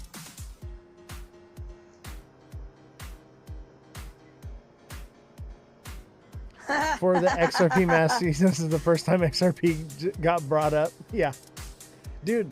At the convention, literally no one mentioned XRP, XRPL, Ripple, anything. No one cared. They were all, and these are like the people that are like the biggest people in crypto. Okay? It's not even on their radar. It's nothing to them. They're like, yeah, that's the scam coin. That's crazy to me. All right, Say do we all have those any more? things are true. Not that I can see. But say all those things are true, like I still believe this, and I remember when we first started this journey, you were all about XRP, and I was like, I think it's the test coin. I think they're using it through the courts to see what they can do with it and what they're allowed to do with it, and then they're just gonna rug it and then jump into something else because they're creating coins that are better than that one. So in my opinion, I could be completely wrong and everybody adapts it, but something doesn't sit right with the way they're handling the case, with the way that it's being the injunctions and all. It just something doesn't sit right with me. The way it comes out, yeah, the the manipulation. Yeah, they're like, oh, it's over, and we're like, no, it's not. Like the continuous lying to see what they can get away with. Yeah. And you know what's crazy is the only reason XRP even got mentioned at a convention is because they had to throw their own convention.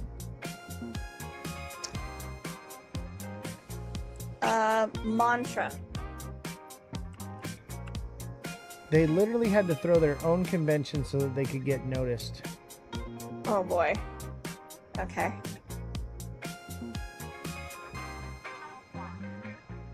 Is that the right one? Let me guess, you bought right here, right? Did you buy right here? I think he's just messing with you. You bought right here, didn't you? Let me tell you. Oh. There's no hope. Mantra is done. Okay. The CEO got caught up in a scandal and it's done. Oh my gosh. Jesse, pull up the information on the CEO scandal with Mantra. Yeah, Mantra's done. Oh my gosh. This is my life trading meme coins. Okay, I buy right here, or even right here. I'll buy right here, and it'll run up, and I'll take initials out, and that's it. And then I'll get rugged, and I'll be like, "Damn it, I made nothing." Rizmus is actually doing really good.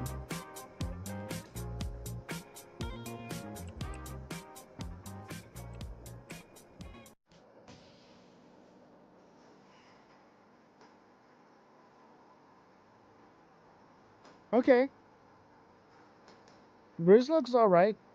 We got a descending channel. Mind you, these are meme coins. You can't really TA them. But if we're going to TA something, I want to pull Mantra back up. That was hilarious.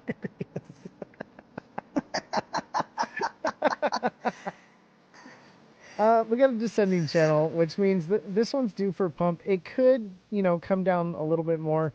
The fair value gap goes all the way to 0.35 on this. So that's where I would be looking for my entry. But technically, it's kind of filled, but not exactly. It could drop just a little bit more, but then it would send. I think it's ready. I think it wants to go. But it's not going to go very high based off of this. It'll go up to maybe 7 cents. Maybe it gets to 8 or 9 cents, but I don't think so. What it'll do is it'll follow this. Very true, Jesus.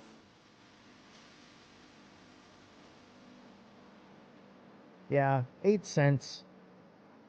This one will go to 8 cents. We did that one. We did ARB. I can't remember. Oh, I'll do it again since you're a subscriber. AI17Z? That can't be real. Now I need to do that one first. AI17Z. That's like 1 inch. Don't start. Is this right? 16? Is this the right chart? The 1 inch Loch Ness Monster banana. AI16Z. Is this the right one, AB Ryder? I'll tell you, I would never buy this coin. Me personally. You do what you want to do.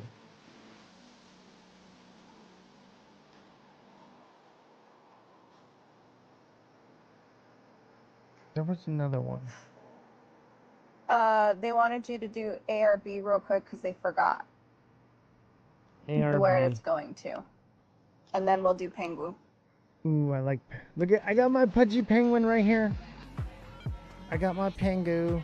Rhino. Pengu gang.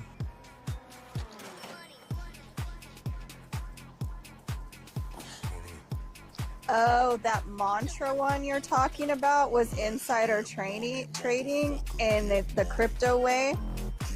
And they didn't even get in trouble. They could, there's no rules on crypto. Yeah. So, but they literally walked away with $227 million 65 with cents. no consequence. Yeah. 65 cents on ARB. Technically, this is played out, but it's making new higher highs, higher lows. ARB is a buy right now. 65 cents.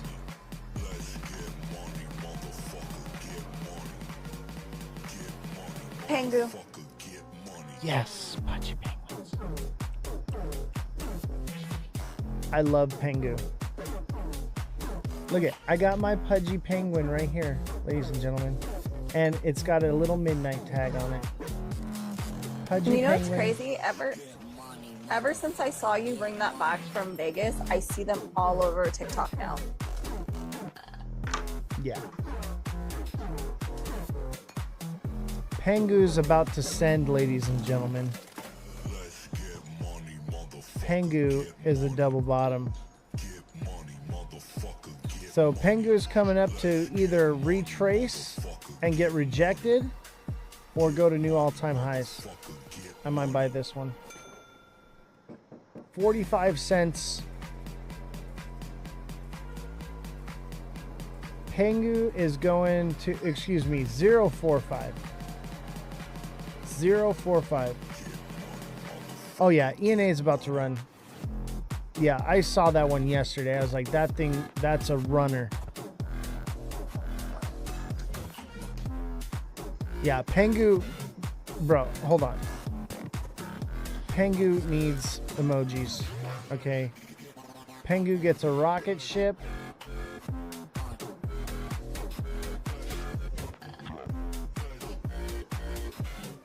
And Pengu gets a penguin. Is there a penguin? There has to be. How can there not be a penguin emoji?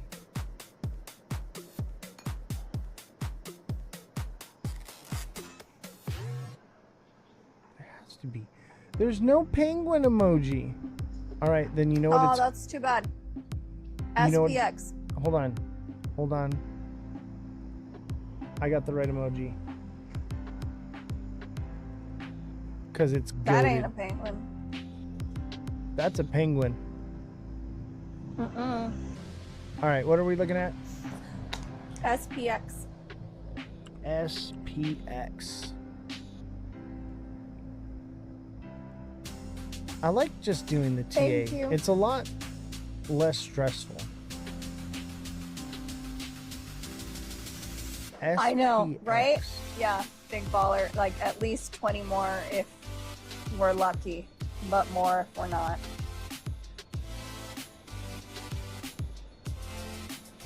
Yeah, Ripple can't do anything TikTok, so don't get me started. SPX looks like it's about to send. Now, it could be going into a downtrend, but look, we got this cup and handle played out, right? Now it's in like a downtrend.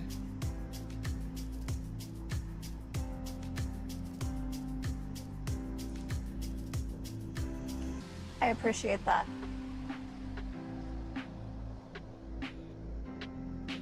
But hear me Thank out, you. chat. Hear me out, chat. Chat. Chat. That's a descending wedge. As long as this thing doesn't do this, as long as it doesn't fall down here like this and come up and down like that, as long as it doesn't fall out of this wedge, and make this head and shoulders, if it keeps this wedge, baby, this thing's going to send to like 230 minimum. And it'll get a new all-time high. And that's the direction I'm leading. I think this descending wedge is bullish as hell. We got wave 1, 2, 3. Yeah, we should be pumping out of this thing. This thing looks like it's primed to take off. Let's see, that would be middle of October, November. Boom, that lines up with the cycle. This thing is ready to go to the moon. And look at it, it's higher highs, higher lows. This is prime. This right here, this dip, this tells me that they were just grabbing up liquidity, right? Triggering stop losses. This is bullish. It's so bullish. It's so bullish, ladies and gentlemen. It's so bullish. I am so bullish right now. The goat, the bear goat, is bullish right now. That should tell you something. That should tell you something. We are so bullish right now. I've been a bear since this little guy. Remember this little guy? We are bullish now, baby. I am the bullish bro. Bullish, bullish, bullish, bullish. Everybody's been like, oh, we're so bearish now. I'm like, no, no, no, no, no, no, no, no, no, no. These are regular dips. We are still overall bullish. We are going back into a bullish trend. We are out of the bear trend. We are in a bullish trend. Yes, we're going to have dips. Yes, we're going to have pullbacks. But overall, we are going bullish. Okay, we are moving into AltSys. SPX. SPX. Oh, okay. Overall, everything is getting bullish. Now, are the pumps going to be lackluster and the all-time high is going to be lackluster? Absolutely. But you got to watch this show because I'm going to tell you where the top's going to be. All right? I got you. This is it. Those are cute. This is that was cute. The 9th inning right now. This is your last chance to make a play and put some points on the board because the other team's about to go to bat. All right? This is your last play in the bull run.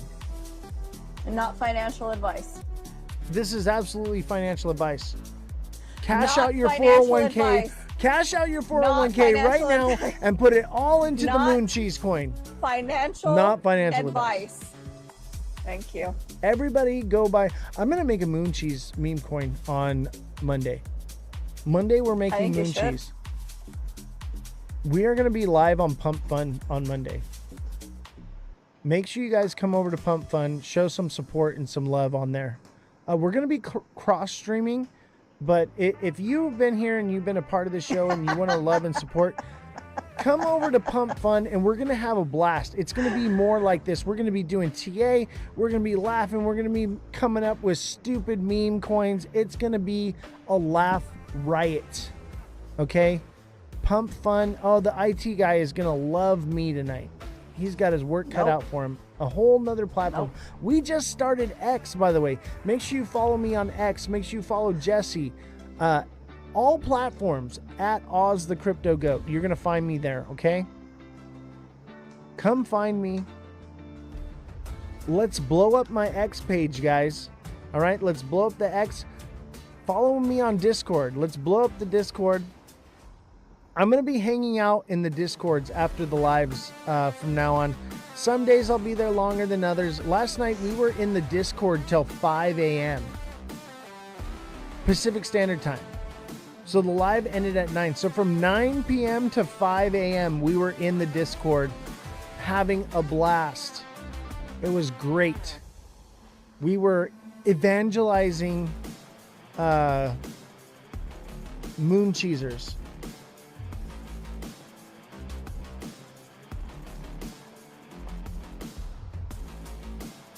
Jesse, do you have anything to say? Tell the fans. Do I have anything to say? I do recommend our Discord. It actually is a lot of fun. Yeah, we even converted Josh just a little bit on our side. He's a you know, he's very he dies on his heels or lies on his heels, and he's a very smart kid with a bright future, and he sees things very differently from us, and you know, I see all these young kids, the IT guy, TikTok seller, Josh, and they're gonna make their way in life, and I'm hoping those are the kids that change our future, because it's too late for us. They are our only hope. Help me, Obi-Wan Kenobi. You're my only hope. Oh, and Jay too. I don't know who you are, Jay. I can't vouch for you, brother. Yeah, Jay. Who are you? What do you do? Yeah, same it. Yeah. We know I wish nothing I about had that you, drive Jay. at 18. World Liberty But Jay, is come my join exit us in the liquidity. Discord, Jay. Good job, TikTok seller. World Liberty is my exit liquidity. Absolutely. Let rob from the rich and give to the goats. That's not it. We are robbing from the rich and giving to the goats. If you're in the goat community, you're a goat. All right? If you've got a goat in your name, you're a goat. All right? Add a goat to your name. Let the community know that you are riding with the goat squad. All right? Because you know what goats do? They climb mountains. They climb mountains. It seems impossible, yet they do it. That's true, TikTok. Yeah, that's true, TikTok seller. What is? BlackRock only buys BTC, so they're not exit liquidity. Let me tell you right now. It makes sense. If BlackRock sold 1 penny of Bitcoin, the entire Bitcoin would collapse. 1 penny. Because everyone would sell. They would scatter like roaches. Simon says they eat grass. I can't even think. The devil's lettuce. The devil's lettuce. He says, I hope so. That way I can buy it. Yeah, I think we're going to get a good buy opportunity on Bitcoin. Just be patient. Right. Be patient on Bitcoin. Okay, don't FOMO the top. I'm guys. watching it. I am watching it. Edge keeps going. I'm watching it, Big Baller. Yeah, I've been watching it this whole time. I'm telling you, the GOAT is going to tell you where it's going. I think It's already so at far, 0.61. so far out of all the creators that I've watched, we are the most consistently accurate every single day. Yeah, don't FOMO on XRP. It will hurt your heart. Trust me. Oh Trust my me. It's broke God, my heart it's many times. Full send it's at on Edge. 6.61. I know. Edge is a full send right now, guys. And everyone was like, oh, we're bearish. We're bearish. And I'm like, nah, man, I'm bullish, baby. I'm so bullish. And they're all like, oh, well, be careful. Thank you, Simon. Yeah, I'm like, no, we're bullish. Get out of here. It's Friday. We're a We're little unhinged. bearish. It's been a really long week. We're bearish. No. Don't TikTok seller. Come on, man. Don't teach him things.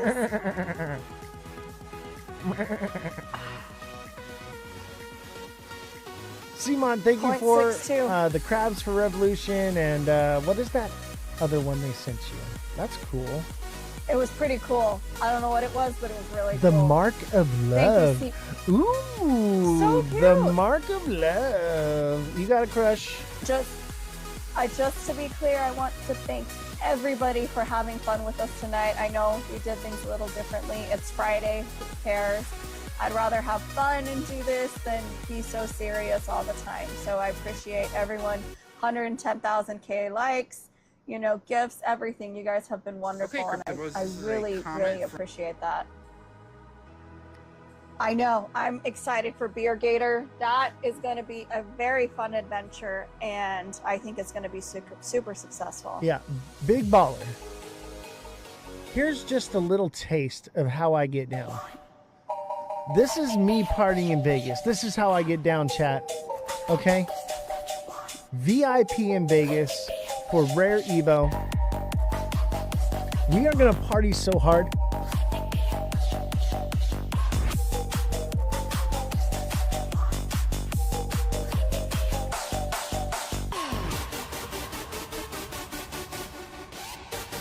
AB, the link is in his link tree on his bio for Ozthecryptogoat. Or Mother of Dragons has Close it. your eyes.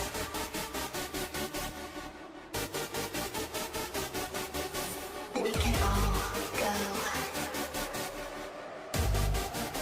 and share our happiness.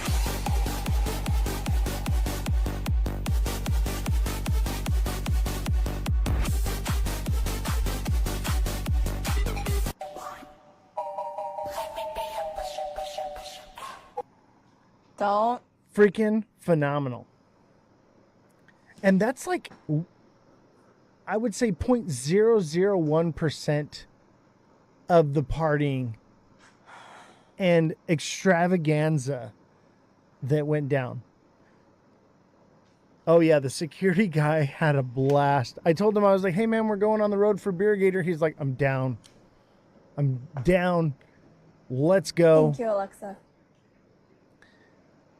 I had so much fun. I gotta make more of those videos. This weekend, I'm gonna make more cool videos from Rare Evo and everything. Oh, how cute. Thank you. That was so cute. Jesse, I think you have a crush. No, we just have amazing. I don't know. I'm amazing seeing people in the I'm chat. seeing puppy kisses. I'm seeing the mark of love. Ooh, I'm Are you seeing getting jealous? roses. No, absolutely not. Absolutely not. I don't roll that way. I mean, if you do, that's fine. Okay. But I know like he's the jealous. ladies. I can see it too. He's a little jealous. He's a little I'm jelly. not jealous. I'm so Jelly, far from jelly. jealous. So far from jealous. I'm actually really happy to see how much Jesse's social media has grown. It's And phenomenal. yours. Yeah, mine's grown and all right. It's a whatever. You are blowing up. 100-something K views on your videos, 5K likes. Like, you are just, I'm you're trying. a rock star. I wish I had boobs. If I had boobs, I would be Crypto Boobs. How That many- would be my name. And look at any video. When have I ever shown them? Ever. Crypto Boobs. Ever. I Give would him show hell them. and Jesse gets, yeah. I would wouldn't show them. because I'd it's- be like, send me galaxies. I got Crypto Boobs. Okay, you can stop. Mother but- says, HR here. Yeah, thank you, Mother. Hey, these are is my boobs. ARB a I short-term can do trade? whatever I want with my boobs. All right? And so can I. And I refuse to have them out. I'd rather people listen to what I have to say and then just stare at me and have no idea. There's a difference. Someone said, is ARB a short-term trade? I don't remember. Híjola. Let me pull it up. What's up, Fam Jam? Guys, make sure you follow Fam Jam. My guy, Fan Jam. Okay? Chat. This guy is so educated. He knows his shit. Okay? Go watch him in the lives, man. Edge is going. Oh, yeah. Edge is... Oh, my God. There it goes again. Edge is flying, baby. Flying. Oz, look at the camera. I'm looking at the camera.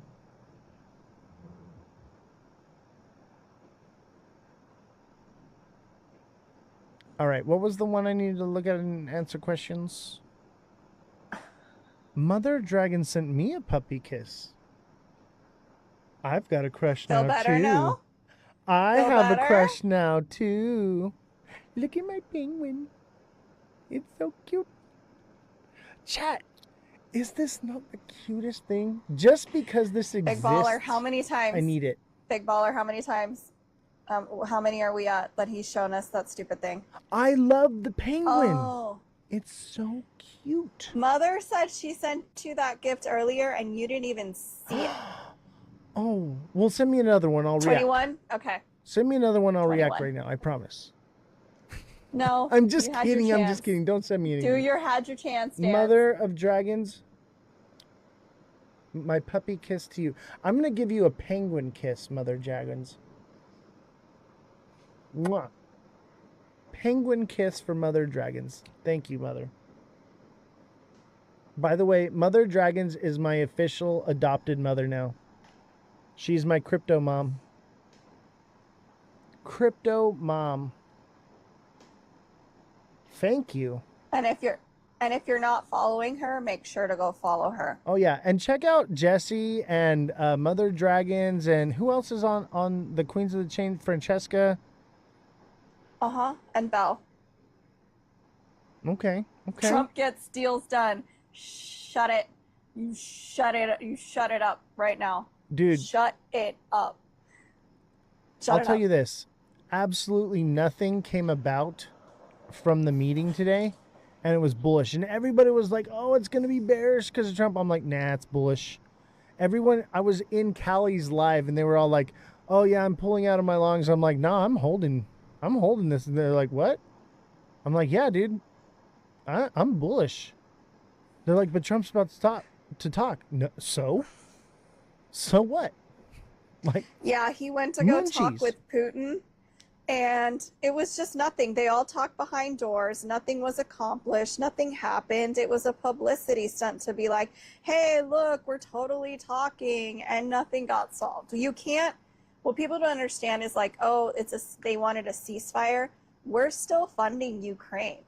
You can't have a ceasefire with one country that you're funding and another country that is attacking them. That was just really weird for people to think that. It's all about rare earth minerals. That's all it leads down to. Right. It's not about NATO. It's not about anything. Okay? It's about rare earth minerals. Whoever controls the rare earth minerals, he does give them money, will be the champions. Okay? And we have none. We have some, but not enough. Yeah, I know. I really believed him. He's like, I want people to stop dying, and I'm like, and then he starts more problems. I'm like, okay, yeah, he doesn't money, care more about problems, the people. baby. More money, more problems. All right. So you might as well just throw it on into crypto and lose it.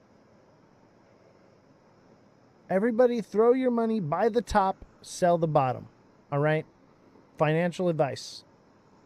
This is how you make it in crypto. You need to buy the top and sell the bottom. Always take a loss. All right? If you're winning, you're doing it wrong. Yeah? What? I'm kidding. I'm being hyperbolic. All right? Not financial advice, but listen to the GOAT. ARB. All right, this is the last time I'm doing ARB, okay? I've done this like 6 times. I love you, G-Rod. I do. But ARB is about to send. All right? Yeah, if you guys FOMO the top and sell the bottom, you'll never have to pay any taxes. Oh, you got a chicken. And I got the mark of love. CVX. All right, hold on. We need music. We're going to TA. All right?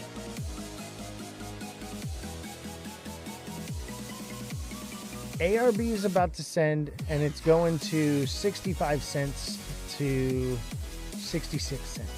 They're asking to if it's to short-term trade or Yeah, what that's exactly? over the next couple days. This is the day.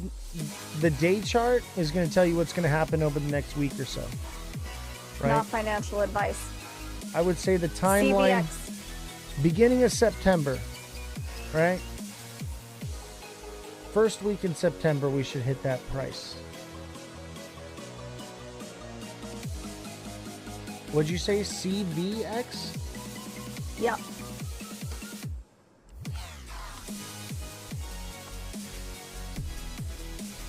All right, let's see here. Coinvex Finance. Coinvex. This looks good. This looks like it's about to send too. It's got that, honestly, this looks like the cup and handle right here. That thing could easily do $7.50 to $8, and that would be, you know, by November.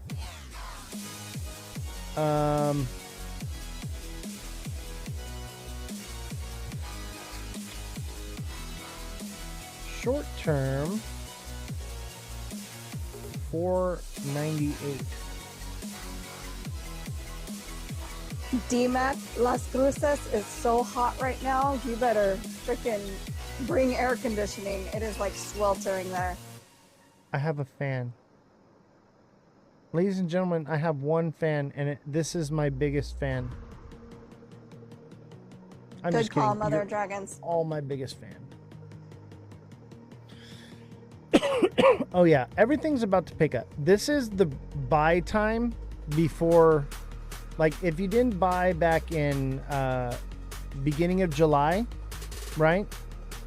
Like July 9th or 10th, now is the time to buy. Now is the pullback for the buy. All right? And Bet. we send from here. Bet. Bet Bet what? TikTok seller.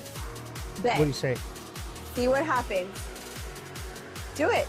Go for it. I write down all these projects on ChatGPT. You won't remember them any other way. Oh my God. It's called a notebook. Write it in a notebook. Don't Check out my trust- notebook. Stay away from AI. If you show me the psychology book again. That's my notebook. Come on. Get an old-fashioned Cardano pen and paper. And check this out. I've got Cardano napkins. Cardano napkins. Thoughts on Cubic? Oh, dude, I'm so bullish. I actually own a shit ton of Cubic. I got an airdrop from the CEO. I got a freaking Cubic poster.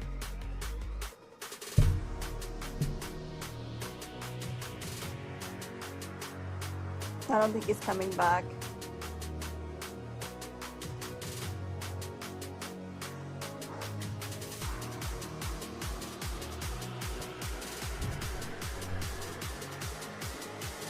Interesting. Buy streamer.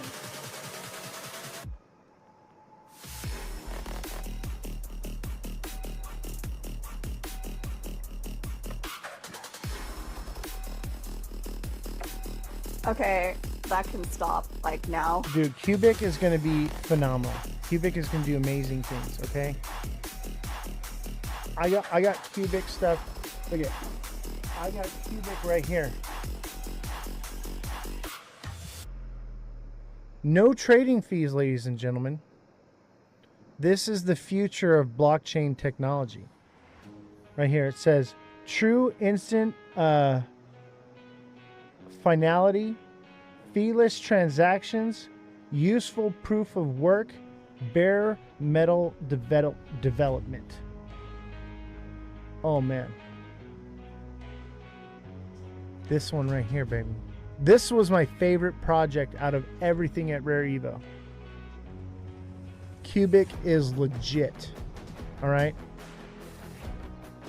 I own a massive supply. Like, if I sell, Cubic is going to tank, and I'm never selling.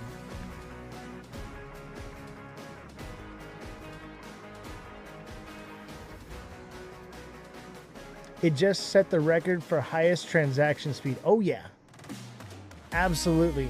Hey, Jacuzzi Surfer, make sure you send me a follow, brother, so we can stay up to date together on all the latest Cubic technology. Cubic is the future. Not only is it the fastest, it's free. It's the cheapest. So you want to talk about XRP taking over?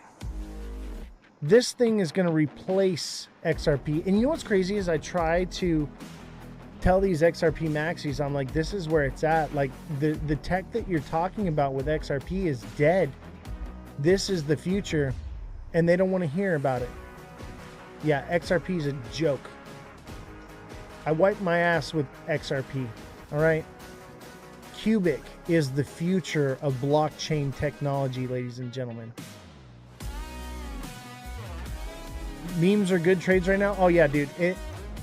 Memes, baby. I'm all in. I'm holding. What's crazy is I'm holding so much more memes because we've kind of transitioned out of that XRP moon cheese, and This people is are. not financial advice. This is not financial This is all financial advice.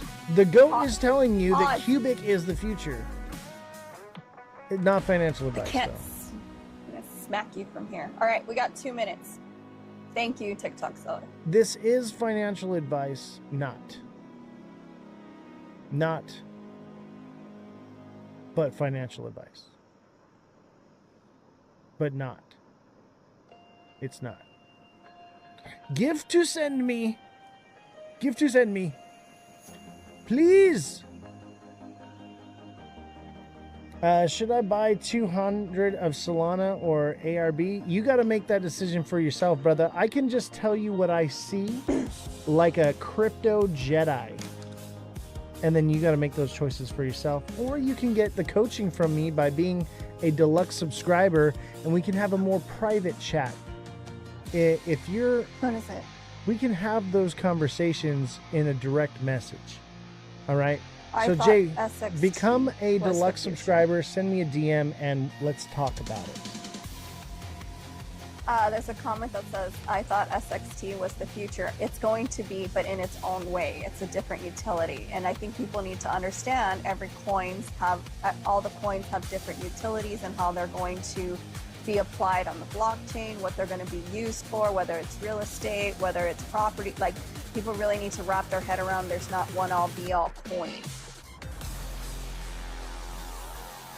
It won't let me pin comments either, TikTok seller. I have no idea. And we're still mods, so I'm not really sure. Yeah, just go But I to know report a they're problem. making adjustments. Yeah, they're redoing TikTok's algorithm right now. So get ready for a lot of bananas. 1-inch Loch Ness bananas. 1-inch Loch Ness monster bananas slapping you in the face. Okay. Thank you, TikTok. We love the TikTok shop. Well, Francesca tried to make a post today, normal post, nothing different about it, and they pulled it for election fraud or like something about elections, and I'm like, it was a post about Queen of the Chains, but okay. If you're a DJ, you gave up. Thank you so much for all the information. Oz? What? Thank you so much They for said all thank your... you. Absolutely. Welcome to Yeah, the but squad. Trump can, yeah, Welcome I know. to hanging TikTok out. seller. But Trump All right, can it's 9 post a o'clock, bomb. Brozilla. Peace out, fam. Appreciate Thank you guys. You're all rock stars in my eyes. Thank you for being goated here with us. I am nothing without you. You are this show. Good night.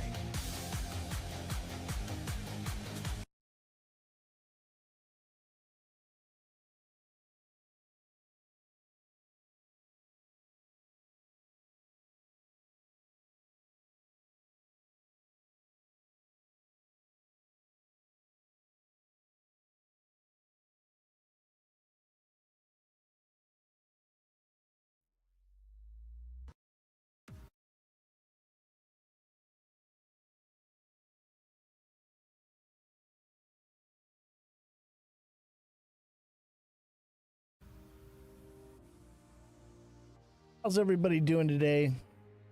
Smash that like button, subscribe to the channel, share the show with all of your friends. When was the last time you called your mother and you told her how much you love the goat and that your mother needs to be watching the goat along with you? Who's making money and who's getting wrecked? That's what I want to know.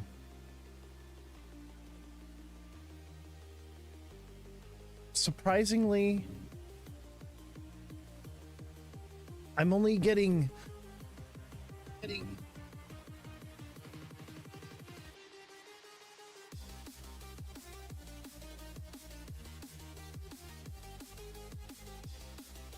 What do you see it do in the next couple days? We'll get into that. In the meantime, hit the like button, because the like button is what is going to reveal my secrets. The great Oz will speak and tell you soon. I shall tell you my predictions soon, but you have to like. Remember, we have a special guest today. Our special guest is Bullish Babe. So make sure you guys are sending lots of likes and comments. Don't forget to spam the chat with pineapples.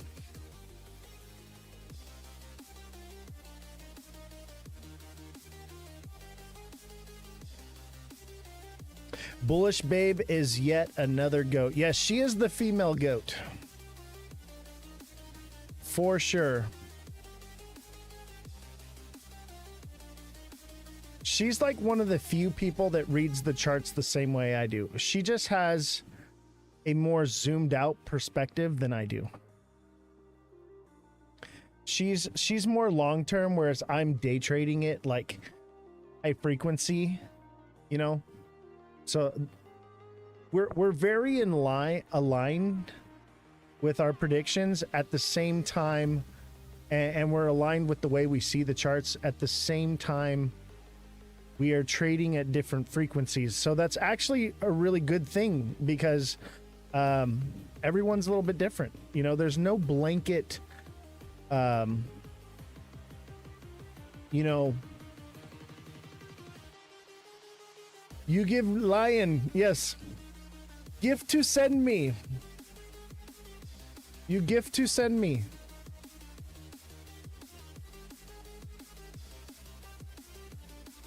Everyone gift to send me.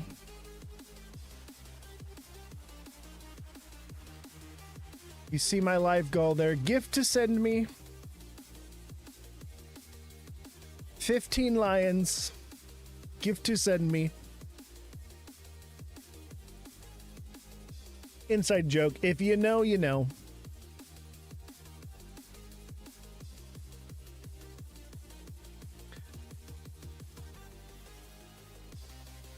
Hey, Jesse, can you bring me in, you know the thing I always forget every day before the live? Can you bring that to me? I think it's packed in my bag from when I left. It should be right outside the studio.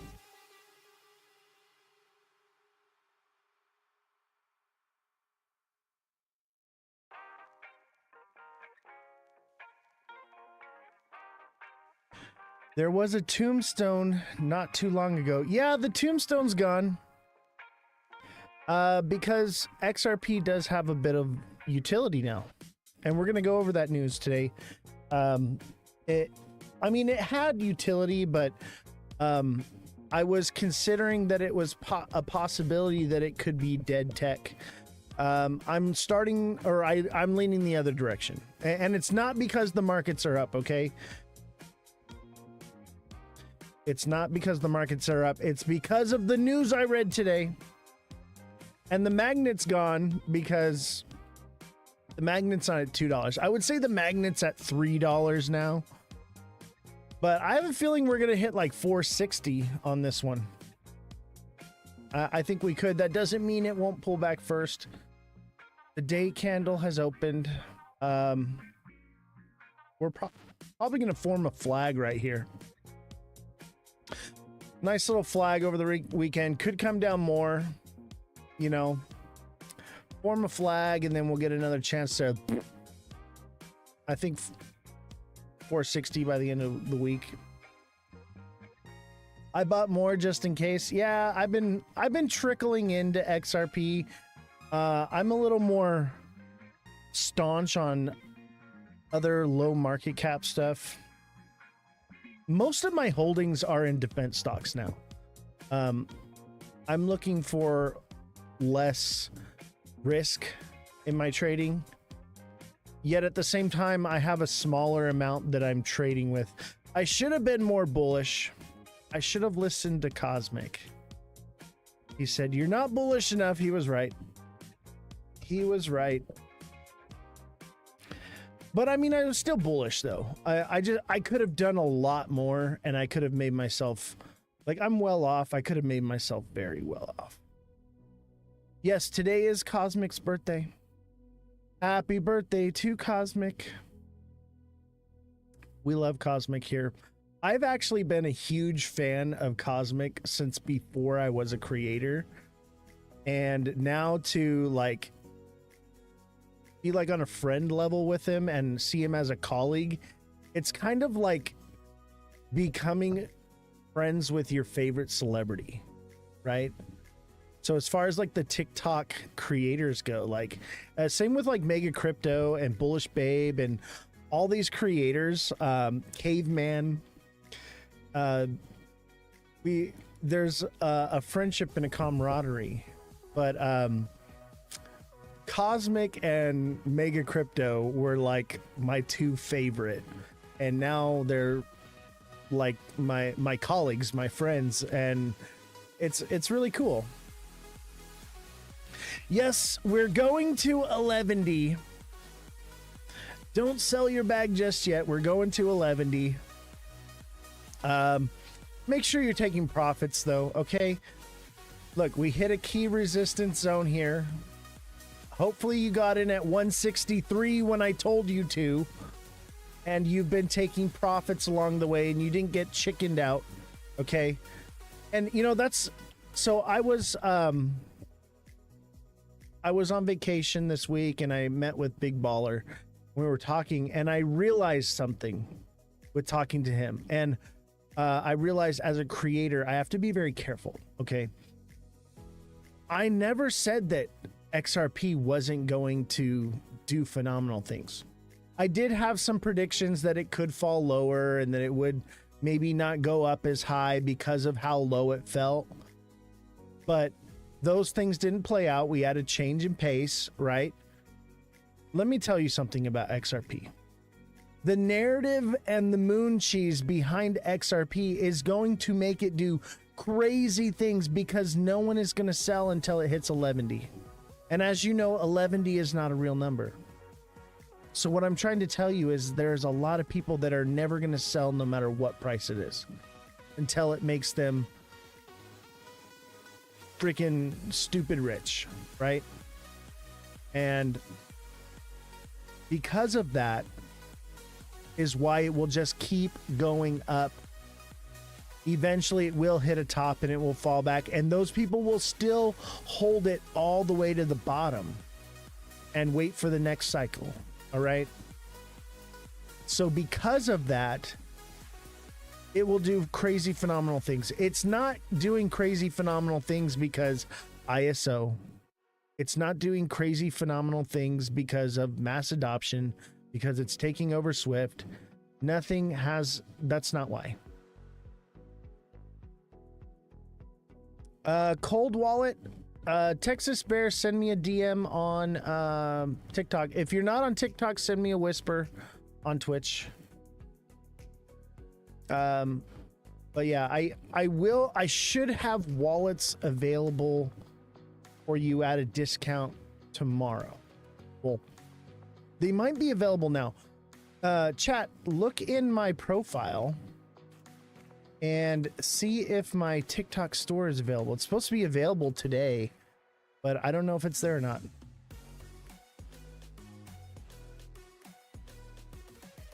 That's why I throw my hands up here. You won't hear my whisper. Yeah, SXT is actually really good, but it won't do much until we go into alt season. And it may not do much until next bull cycle. It's in its accumulation zone, right? We want to accumulate it. Obviously, it's going to move up and down, but if you've got enough in SXT, if it's moving sideways, you can print money with it.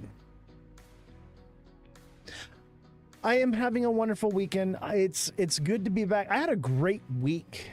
It's good to be back in the studio.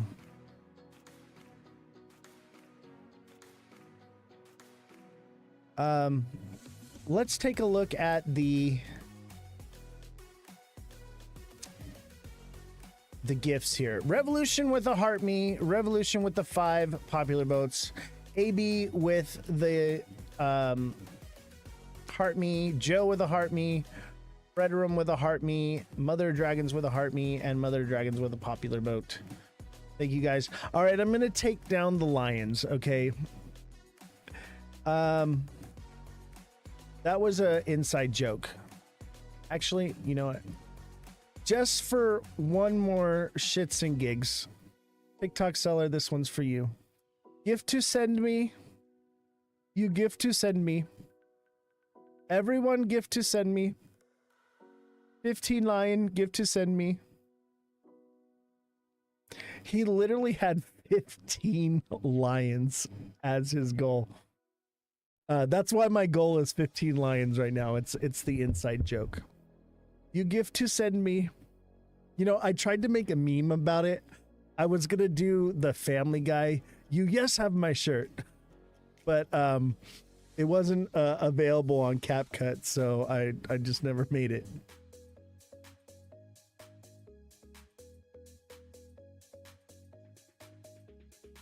All right, let's reset the goal. I know y'all made some money. Make sure you guys are taking profits though. Every time we hit one of these, like, right? It comes up, right? Take a little bit of profit. Take a little bit of profit each time it hits one of these. It's not that hard. Make it real, guys, okay? Otherwise it'll, and you'll just never make any money, okay? Don't be greedy. Yes, don't be emotionally attached. Make money, okay? It's not going to 11D. Chill out, right? When you start thinking like that, and you think, not bearish necessarily, but you think strategically, and you think like, hey, I made some money, I might as well make it real, then it becomes real. It's just numbers on a piece of paper if you don't take it out. You don't profit off of it. Someone has to lose at some point. Make sure it's not you. That's all I'd be trying to do here, you know? Okay. Gift to send me. Everyone, gift to send me. Joe, thank you for the level up. Listen, the gifts are beautiful. Everybody says so. Love them. All right, we're gonna kill the music. We're over 10K likes. It's actually cool in the office today.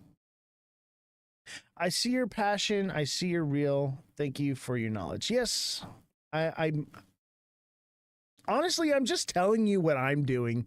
All right. That's all I'm doing, okay? I'm telling you what I'm doing. I make mistakes. I'm not perfect. I can tell you where support and resistance is to the scent. That's pretty much the only crystal ball that I have. Other than that, like, I'm not doing much over here other than telling you what I'm doing and what I'm seeing.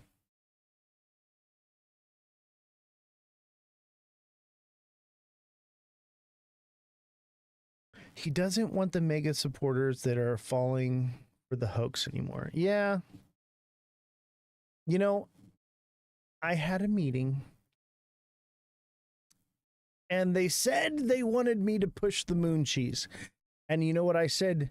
I said, I will not do it. I have integrity. I will not push the moon cheese unless I believe the moon cheese is tasty. Alexa says the class helped me. Yes, I'm glad that the class is helping you. If you are a deluxe subscriber, you may still sign up for the class. Class is on Sunday. Last chance to get signed up for the class for this week. Otherwise, you're going to get further and further behind, okay? The files hoax. Yeah, we're going to go over the hoax, okay? We're going to have a Twitch exclusive live, okay? We shall have a Twitch exclusive and we will talk about the Epstein stuff. But first, we have Bullish Babe coming on. All right. So, oh, crap.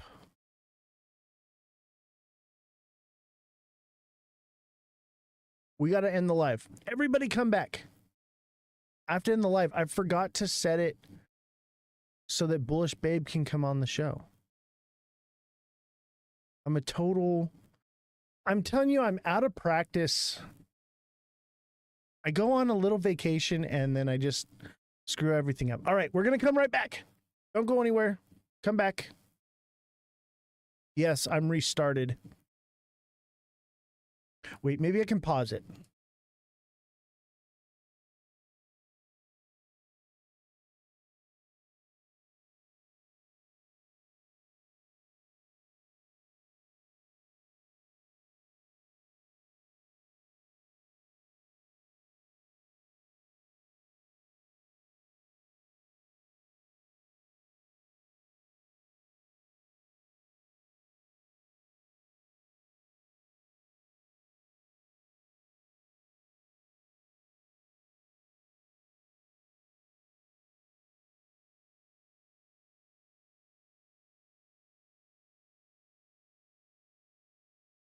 All right, we're back, baby.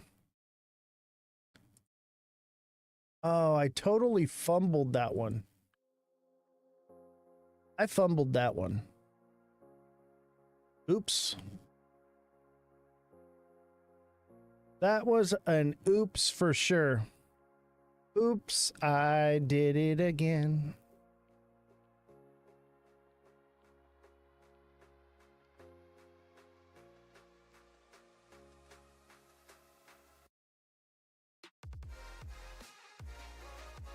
We're back. What's up, Bullish Babe? Sorry, I had to restart the live so that I could let you on the show. Let's give a chance. Send in some gifts, guys. Holy crap, I completely screwed up today. What's the goal is heart flexes. Heart flexes. The heart me flex. I had to restart the live, Bullish. I am so sorry. I apologize.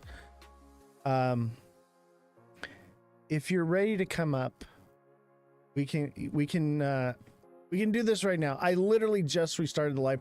I was like, oh my God, I had the thing saved for no guest because the stupid guy, gift to send me guy, I had it locked out, and then now, so I had to restart it so that it wouldn't let me change it. I wish it would let you change things while you're live.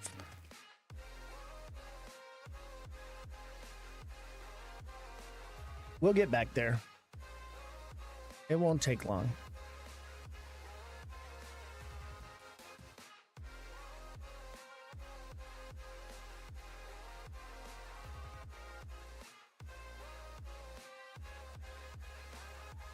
Oh, this is embarrassing. 10 people in the chat for a special guest. I'll send you up in a little bit. Let's get up to at least like 40 people, but I'm expecting to have 100 to 200 people in the live today. That's what we've been averaging.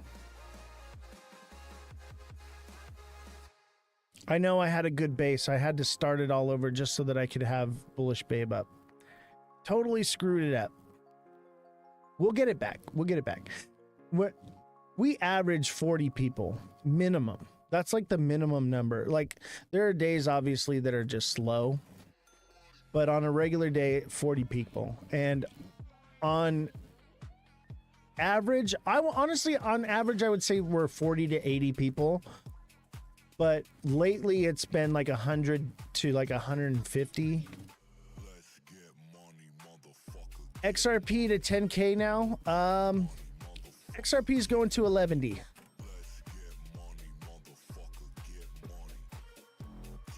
Oh.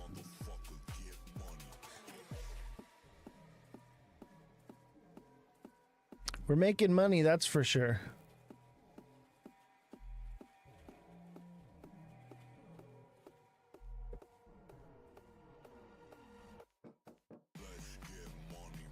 Every time that song knocks, I think that someone's knocking at the door to come in. Yeah, the magnet. I took the magnet away a week or two ago. The magnet's been gone. It popped up the other day in the live because I forgot to take it down, but it's like, actually, I need to save it. There, it's saved. The magnet's more like $3 now. It's a $3 magnet. Run the likes and share it out so we can get bullish lady goat up here. Yes, the bullish lady goat. Your house stinks right now? What does it stink? Smells like goat poop.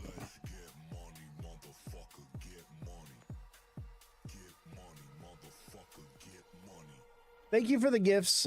Looks like we got Francesca with a heart me, Bullish Babe with a heart me, Francesca with Thank God It's Friday, and Revolution with a Demon Hunter. Ooh, a Demon Hunter.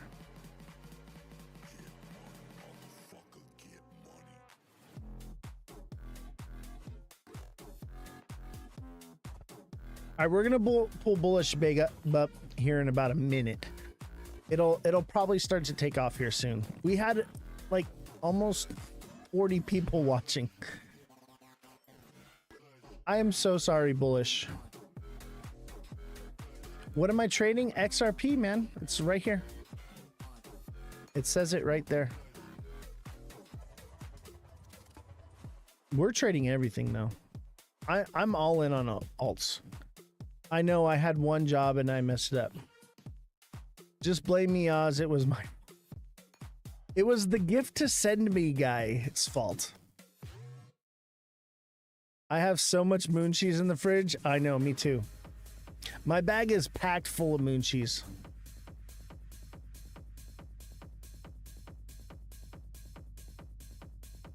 All right, 20 people. I think that's enough. Let's bring up Bullish Babe. We'll have more people. Trust me, it's gonna get up. It's gonna get up there.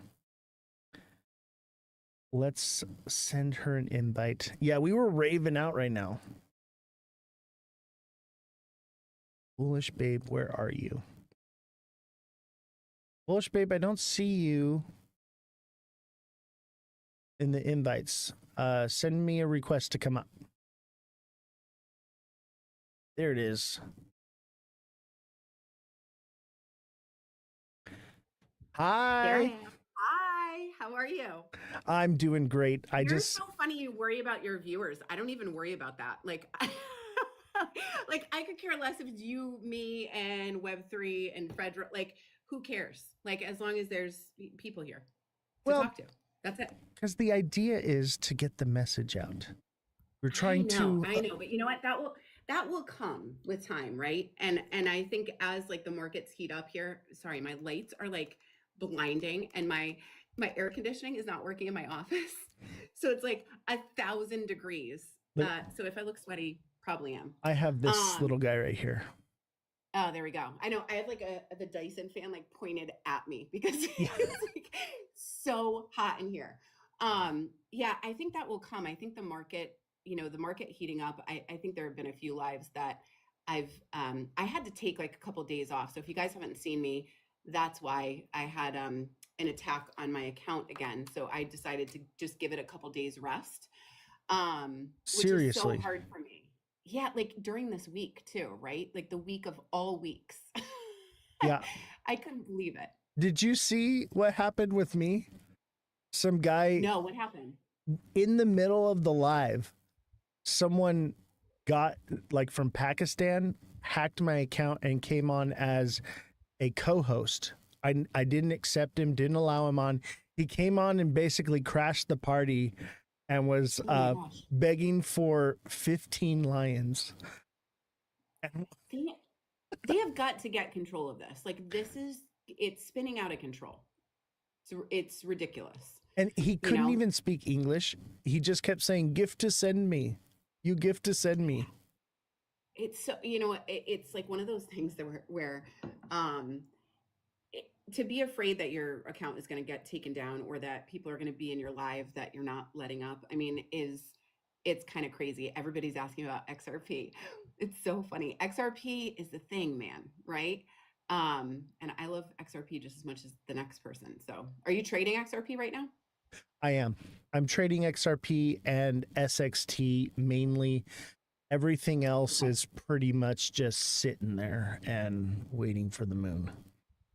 There you go. And waiting for the moon, just in your bag, hanging out. Yeah, that's how I am too. I am trading a bit. I day trade. But I call myself a monogamous trader, right? I'm the same way. I trade SHIB, I trade Doge, mostly because they in more of a bear market, right? They follow Bitcoin. Right now they're not doing that, which is why I think it's such a bullish time, right? We've seen in the last week the markets act differently.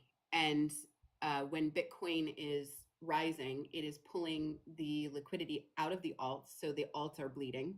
And then when Bitcoin comes down, then you see the alts run. And this is a very, I've been talking to the group that I teach in the Wolf Pack in the morning and saying you have to adapt to the new way you have to trade right now, because we've been trading in one way. And when the bull really kicks into high gear, things move differently. And I don't know if that's what you're noticing too. I know you day trade a bit as well. Oh yeah, I'm noticing like usually everything moves in unison, and I'm seeing Bitcoin a bit stagnant. The alts are moving. I'm watching the coinmarketcap.com alt season index. It was at 50 yesterday. I think it went down, but that's normal in a pullback. But I was like, as soon as it crosses over 30, I was like, that's a pretty heavy indication of alt season coming. And then within days we were at 50. I was like, oh yeah, it's on like Donkey Kong. So now I'm like, all right, I'm holding all my alts. I'm in to win it. You got to be in it to win it, right? Thanks, Francesca. You do. And I think, it's interesting because this is when all the new people come into the market, right? When everything starts to heat up and you see everything. And it's not, and what stinks about that, I love new people in the market, obviously, but what stinks about it is that they come in usually through some of the smaller things. What I think may be different this cycle is that they are going to come in through some of the good ones, right? They're going to come in through XRP, through Algorand, through Cardano, through XLM maybe because it follows XRP. And so I think that this run may be a bit different than we've seen, because I think, I always say to Cosmic, I would love to see the statistics of people that come in through the bull run and then actually stay and get educated through the bear market and actually stay in. And I think this run may be different in that we may have more of those people come in and actually stay in the market because they're coming in through good utility projects that have been around for a while. Yeah. And I think because the narrative, especially with XRP, is ISO Swift takeover is happening now. Because of that, they will hold this thing all the way to the bottom. Yeah. And so it'll never actually go to the bottom because of that. So I'm excited to see that change in the cycle, what we're going to have to adapt to. I'm adapting right now. 100%. This is different than... Have you rebalanced your portfolio? What do you mean by adapting? Well, as you know, so in order to become rich, you want to take a small amount of money and make high risk trades, right? And then when you become wealthy, you want to take low risk. So most of my portfolio is in defense stocks, and I'm getting dividends from that. Okay. But I did pull some from that and move it into crypto because of what I'm seeing right now. And that was a couple days ago. I should have done more. I was in a business meeting this week and stuff, and I was like, I should have listened to Cosmic. I'm not bullish enough. you know what? We all should have listened to him. It's funny because we've been doing that show for, I don't even know how long now, like just a month, but it seems like forever. I think it's just a month, maybe a month and a half. But the whole time we've been saying, we've been trying to guess when altcoin season is coming and then when the end of the cycle is coming. And he was definitely, and happy birthday, Cosmic, because it's his birthday today. Yes, happy birthday. Yeah, and we'll be back on Monday with the show. But he was pretty dead on, and I think between the TA that I was seeing and then him, what he's seen in the past as well as what he was seeing on a macro level, I think really like we pretty much were on the same page as far as when this was happening. And you could see it start happening. Like when you were on the show that night, I think it was like Thursday, the Thursday before last, or Friday. And we were talking about like, things heating up and you could see the market coiling up at that point. Right. And then ETH started running, which for me is a big deal, right? Because I think ETH has been I have a love-hate relationship with ETH. It's been very dormant, kind of slow. A lot of people thought that was going to be the silver to, Bitcoin's gold. And it is, and it has a very good use case and will be around for a really long time. But I think a lot of people were frustrated with it. And when we started to see that move, that's what gave me a little confirmation as to like that we are headed into this period, right? Yeah, I was kind of like dead on Ethereum until SXT came out. And then I realized I was like, Ethereum, even though it costs a bit more, it's going to become cheaper. The technology is going to improve and the speed is going to improve. But Ethereum reigns supreme as far as security. It is the most secure blockchain out there. And I realized, I was like, that's what really matters here. Security is the only thing that matters as far as blockchains go, because I think that's what the majority of people, the normies, are worried about in crypto is where's the security? What's going to happen to my funds if something happens to it? And that I kind of flipped and changed on that. And I think Ethereum is still the top dog. Yeah, I go back and forth on whether it is going to get faster and cheaper, to be honest. Like I am very at the point now where we have, and it has gotten faster, it has gotten cheaper, not to the point where it's competing with some of the others, right? And I think that was what everyone was expecting from Ethereum. To some degree, I think people were expecting Ethereum to kind of compete with with Solana. And I don't think I'm not sure that it ever will, but I also don't think that it ever has to, right? These different blockchains are built for different reasons, just like different projects are built for different reasons. And I think Ethereum will always reign supreme. And like you said, security. It also has, it also has a reputation. And for me, that reputation is going to stand for a long time. And so I don't think Ethereum is going away. I think people are talking about it, becoming like the dinosaur. I don't think it's ever going to be as fast as some of the others that come out because I just don't think so. And it's not going to be as cheap, but I think it will always be around. I don't think that that's its purpose. I think it's going to serve a different purpose. It's an ecosystem. Everything in this realm, all these different blockchains and different layers and things, they're all going to coexist together. There's not just going to be like, oh, everything is on the XRPL. Not going to happen. Okay. And that's like why I've been like so like bearish on like XRP. And it's not that I'm bearish, it's just I'm a realist. You know what I mean? Like I'm like, come on, it's not going to happen like that. Like wake up and smell the moon cheese. Okay. Like this is an ecosystem. I know. It's so hard too, because people are so invested in it that it's, I hate to burst a bubble. Right. But at the same time, And listen, there have been things that have exploded and never come down, right? There definitely are, and I don't mean they've not come down. They've just not come down to the start, right? Bitcoin. Yes, and there's a lot of them that haven't, right? That have grown every cycle, or have like retraced back to its last all-time high and then jumped a new all-time high. I just think that the expectation of what people are saying XRP is going to do this cycle is actually dangerous to new people coming into the market. And so for me, that's what I want to be careful of more than anything is, yes, you can say, you know, what the 1 in a million chance is. But at the end of the day, when you say that and a new person is in the audience and they take their life savings and throw it into XRP or their rent money, which you're not supposed to do anyway, guys. But they take that and they throw it into XRP thinking that it's going to go up to $10,000 in September.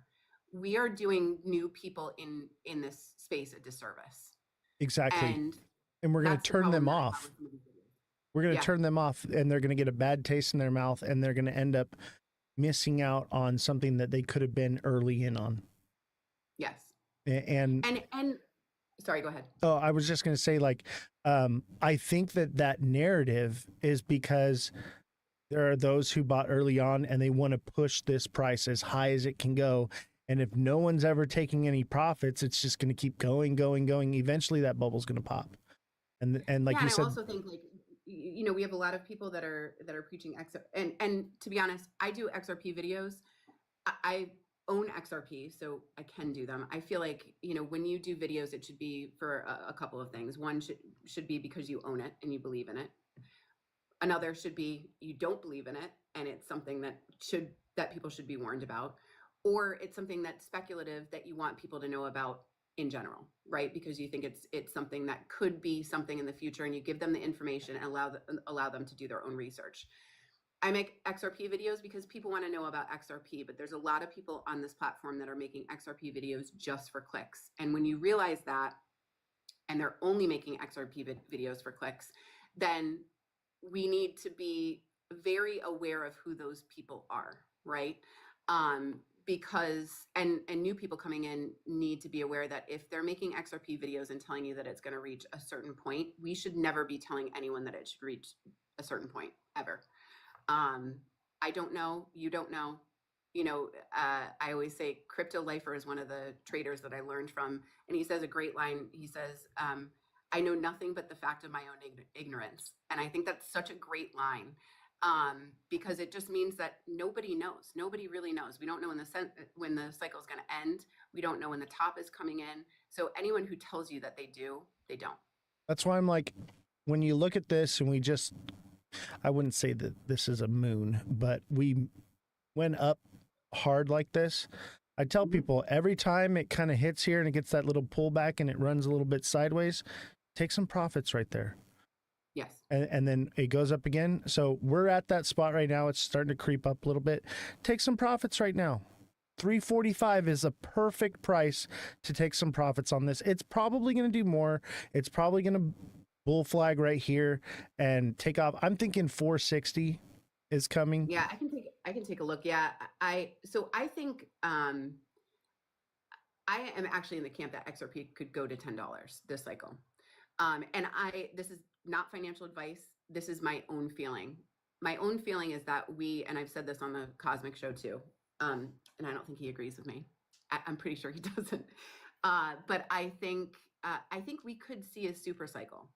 And I think if we do, XRP being a front runner right now and something that everyone is talking about, and the administration is behind, I think we could see a push to a number that we as realistic XRP holders are not expecting, right? But that doesn't mean that I'm waiting till $10 to take profit either. Yeah. And yeah, I think that, and I've said this before, and you know, I'm the bear of the XRP market, right? Everybody knows me to be that. That's really actually not the case. I think it's going to do phenomenal things because of the narrative behind it. I just want people to understand the truth right? And Caveman always gives me a hard time about it. I'm like, dude, I hold XRP. Come on. He's like, in here. He came in. oh, is he? Hi, Caveman. Yeah, he's Speak in of the here. I just devil, saw him. and he Yeah. shall present himself. But Yeah. I think it's even possible that we could hit $15. I think $25 is a bit of a stretch, but I think that that would be the absolute cap with a super cycle is about $25. I think it could be more. Really? In a super cycle? Really? I do, yeah. Yeah, I do. And I'll explain to you why.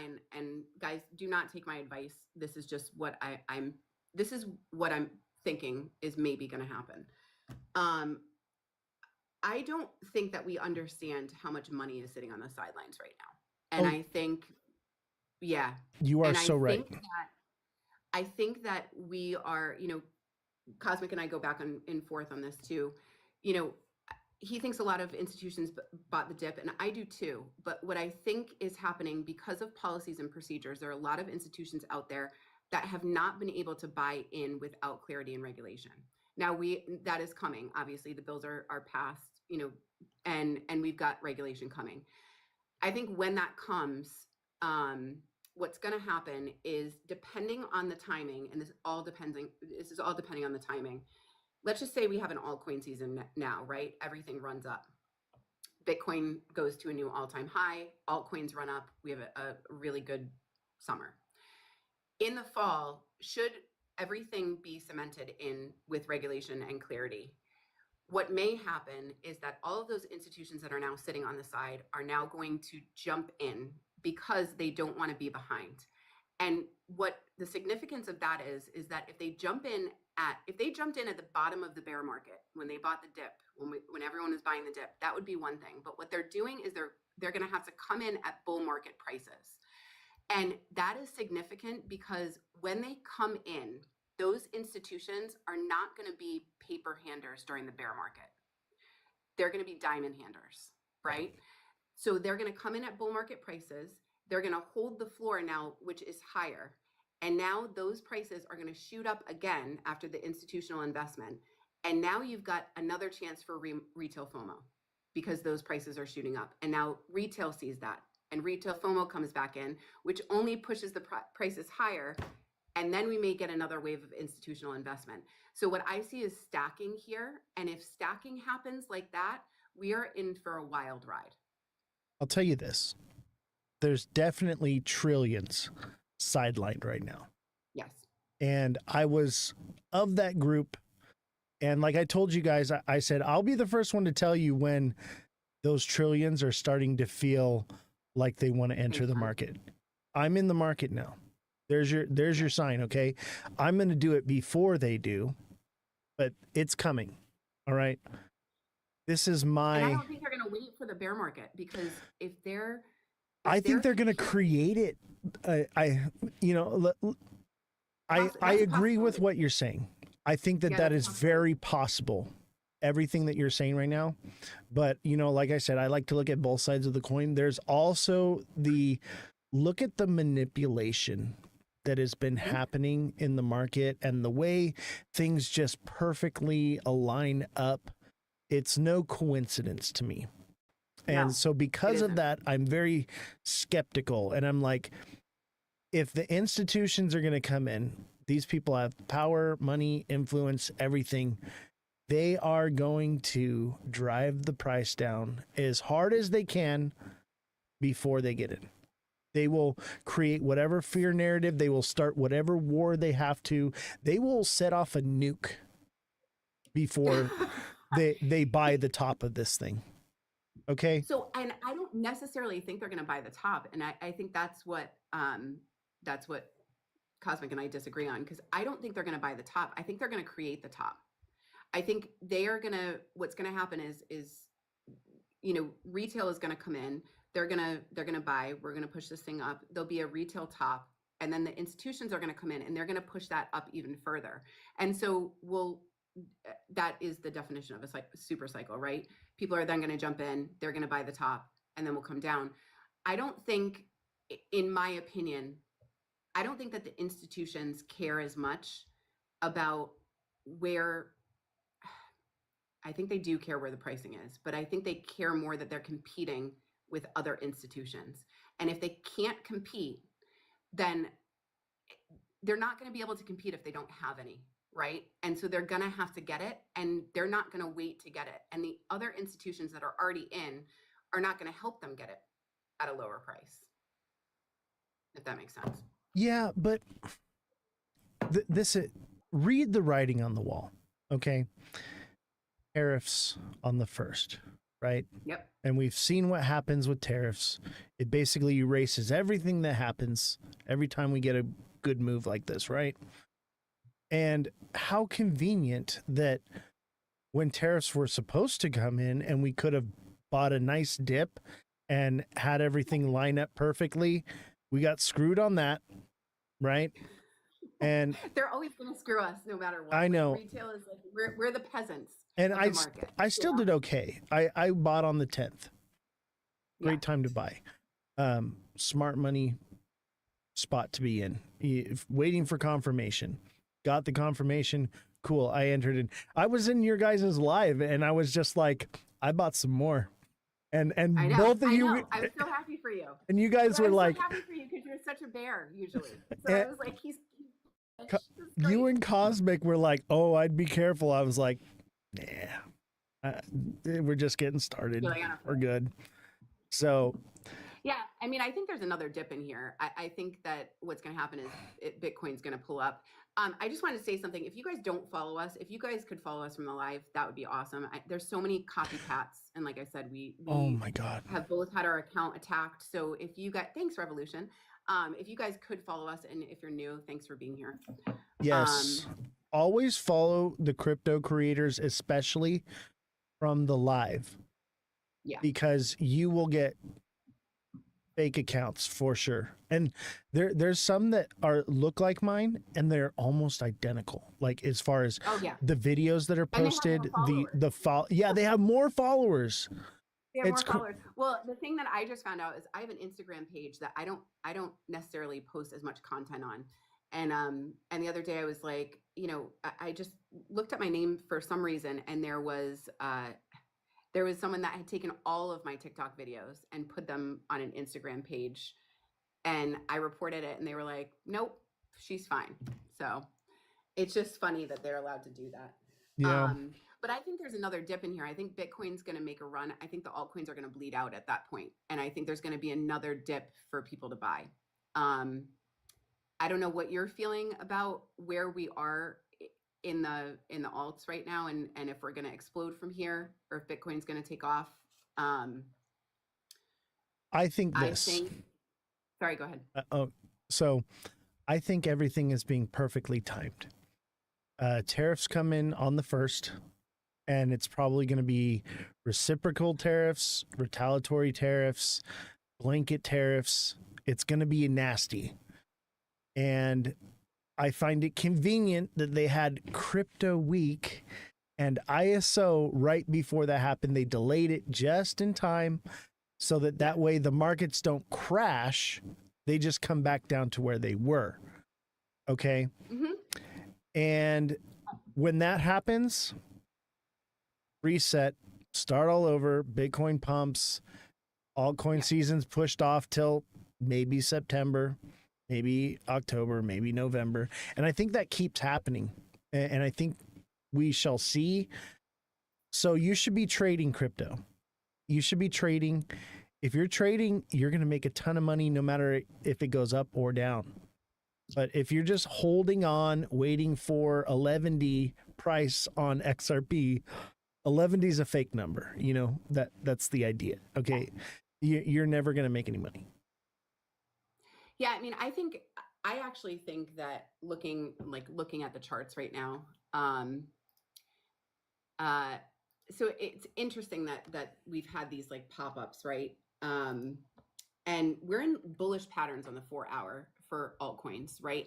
And what's funny is I actually see Bitcoin making a little bit of a pop, but I almost see the altcoins maybe moving first before that happens. And the reason why is most of the altcoins right now are in, they have made their way up. Now we could double top on most of them. Most of them are in a cup and handle or a double bottom.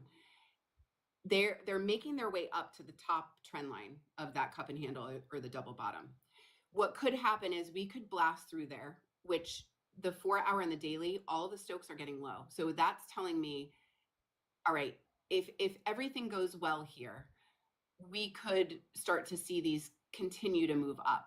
My tell will be at that trend line on either the double bottom or the cup and handle. All of them are in it. XRP, all the ones I'm looking at anyway. XRP, XLM, ETH is, Doge, SHIB. They're all in some kind of bullish pattern on the daily. And if it makes it up to that top trend line, I'm going to be looking for bullish and bearish indicators. And if we reject off of there, then that will tell me that this altcoin season is suspended for a while. If we break through that, we're off to the races, I think. And the one thing I will say with trading right now is that, and the one thing I've been telling my trading group is a lot of people, and even I forget, and I forgot a couple of times these last couple of days when everything was kind of whipsawing, we forget about retests. And if you guys are trading, the most important thing you can remember is that 80 to 90% of the time, it retests a pattern that's on a higher time frame than like a 15-minute. And what it's doing right now, which I haven't seen in a very long time, it's not only retesting on the smaller time frame. So it's not only retesting on the 5 and the 15. It's wanting to come down on the 1 hour and the 4 hour, which is not typical of a time where it's not bullish. And so always remember the retest. If you're trading, don't forget about that. I feel like that's the most important thing to remember, because first of all, if you get in and you think it's going to the moon, remember there's a retest. And if you haven't gotten in or you missed your entry, remember there's a retest, because you can re-enter on that retest. You get a right? second chance. There's a Exactly. whole, and there's a psychology behind that. There's a whole group of traders that missed out. So when they're waiting for the pullback, and then they jump in, and then that's what pushes it through. Well, and it also needs room, right? Like it also needs a breath. It's like pulling back an arrow in archery. The Right. farther you pull it back, the farther it can go. It can't go a lot if we only have a little bit of pull. And so it's coming back down to get liquidity to then pump again. And that's what we're looking at. And I think most people forget that in a bull market. You remember in a bear because you see it so clearly, but in a bull, everything goes so fast that you forget it. What do you think of my chart right here? What's this that you're looking at? This is XRP on the 4 hour. Okay, let me take a look. So this is that double top you're talking about. I see a double top, hit resistance, come up a little bit. Could be a head and shoulders. This would be in the daily. This is in the 4 hour. Okay, the 4 hour. This would bring it back to, I would say, probably 235 if it did this. Maybe a little higher, maybe 247. Yeah, I see this as a cup and handle. On the 4 hour, I see a big cup and handle, and what I think is probably going to happen is that we're going to come and retest. We're going to actually, we're at the top of the cup. So I think what we're going to do is this, where you have your line coming down. I think it is going to come down. I think you're right. But see, that is a huge cup and handle right there. That whole thing that you've got in your screen right there. Yeah. That's a huge cup and handle. And so where it starts to come down, I think that's the handle. And I think we're probably going to retest about 270. And when we come down there, that would be the trend line of the double bottom that we broke out of.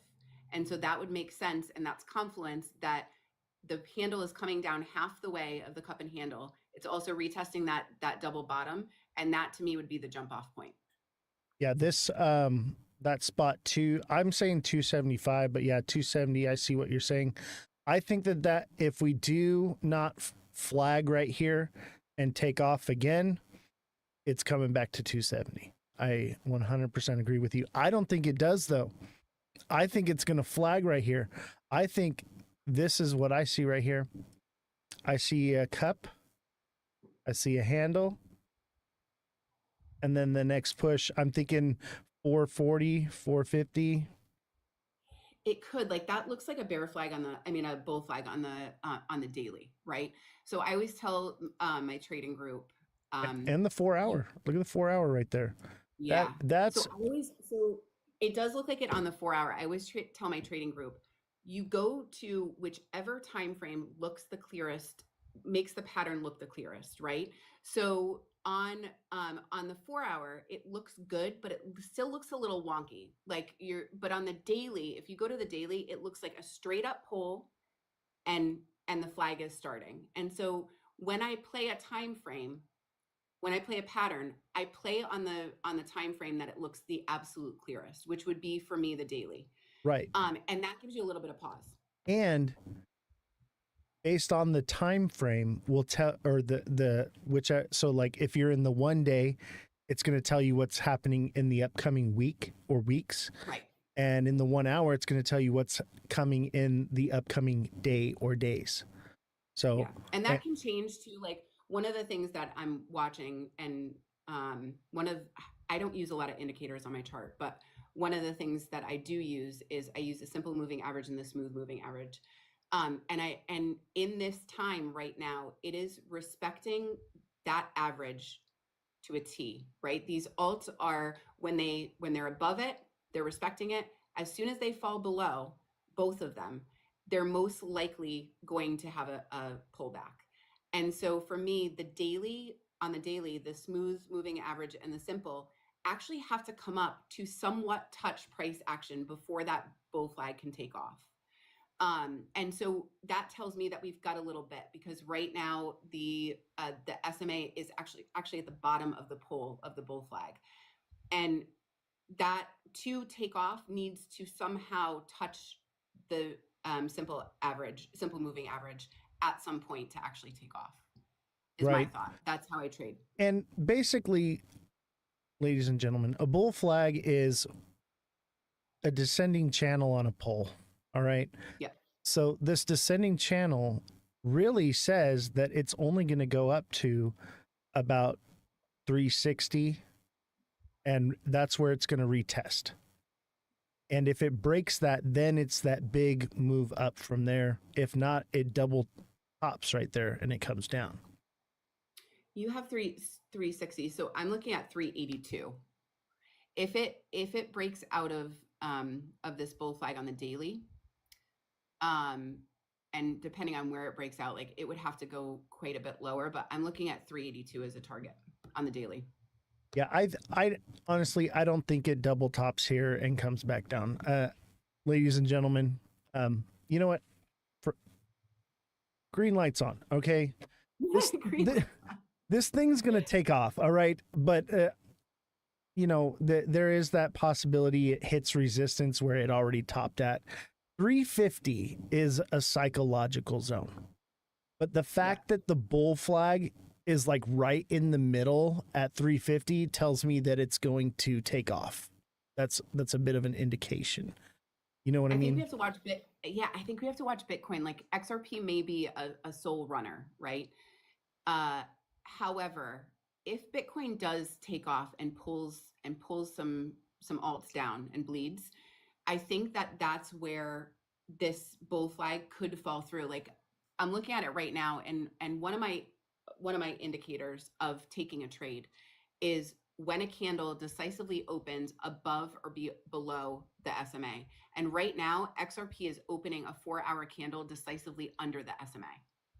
So to me, that would be an indicator. Now, what I've been seeing is that they've been opening candles and then they won't actually go through the smooth moving average, which is below it. And that way they can still take off. But for me right now, looking at this on the 4-hour, I see a dip. All right. I have to pause for a second because Cosmic Crypto is in the live.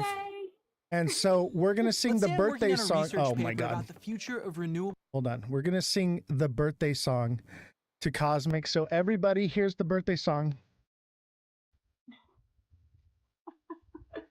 Happy birthday. Happy birthday, Cosmic.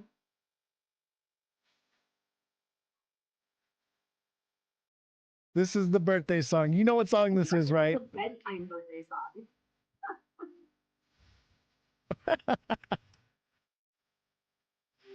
Yes. You thought it was going to be classic happy birthday. No, of course not. Right?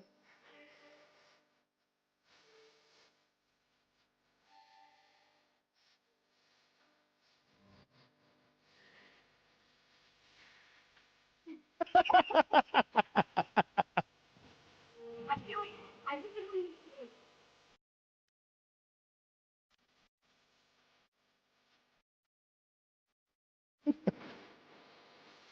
I think yeah,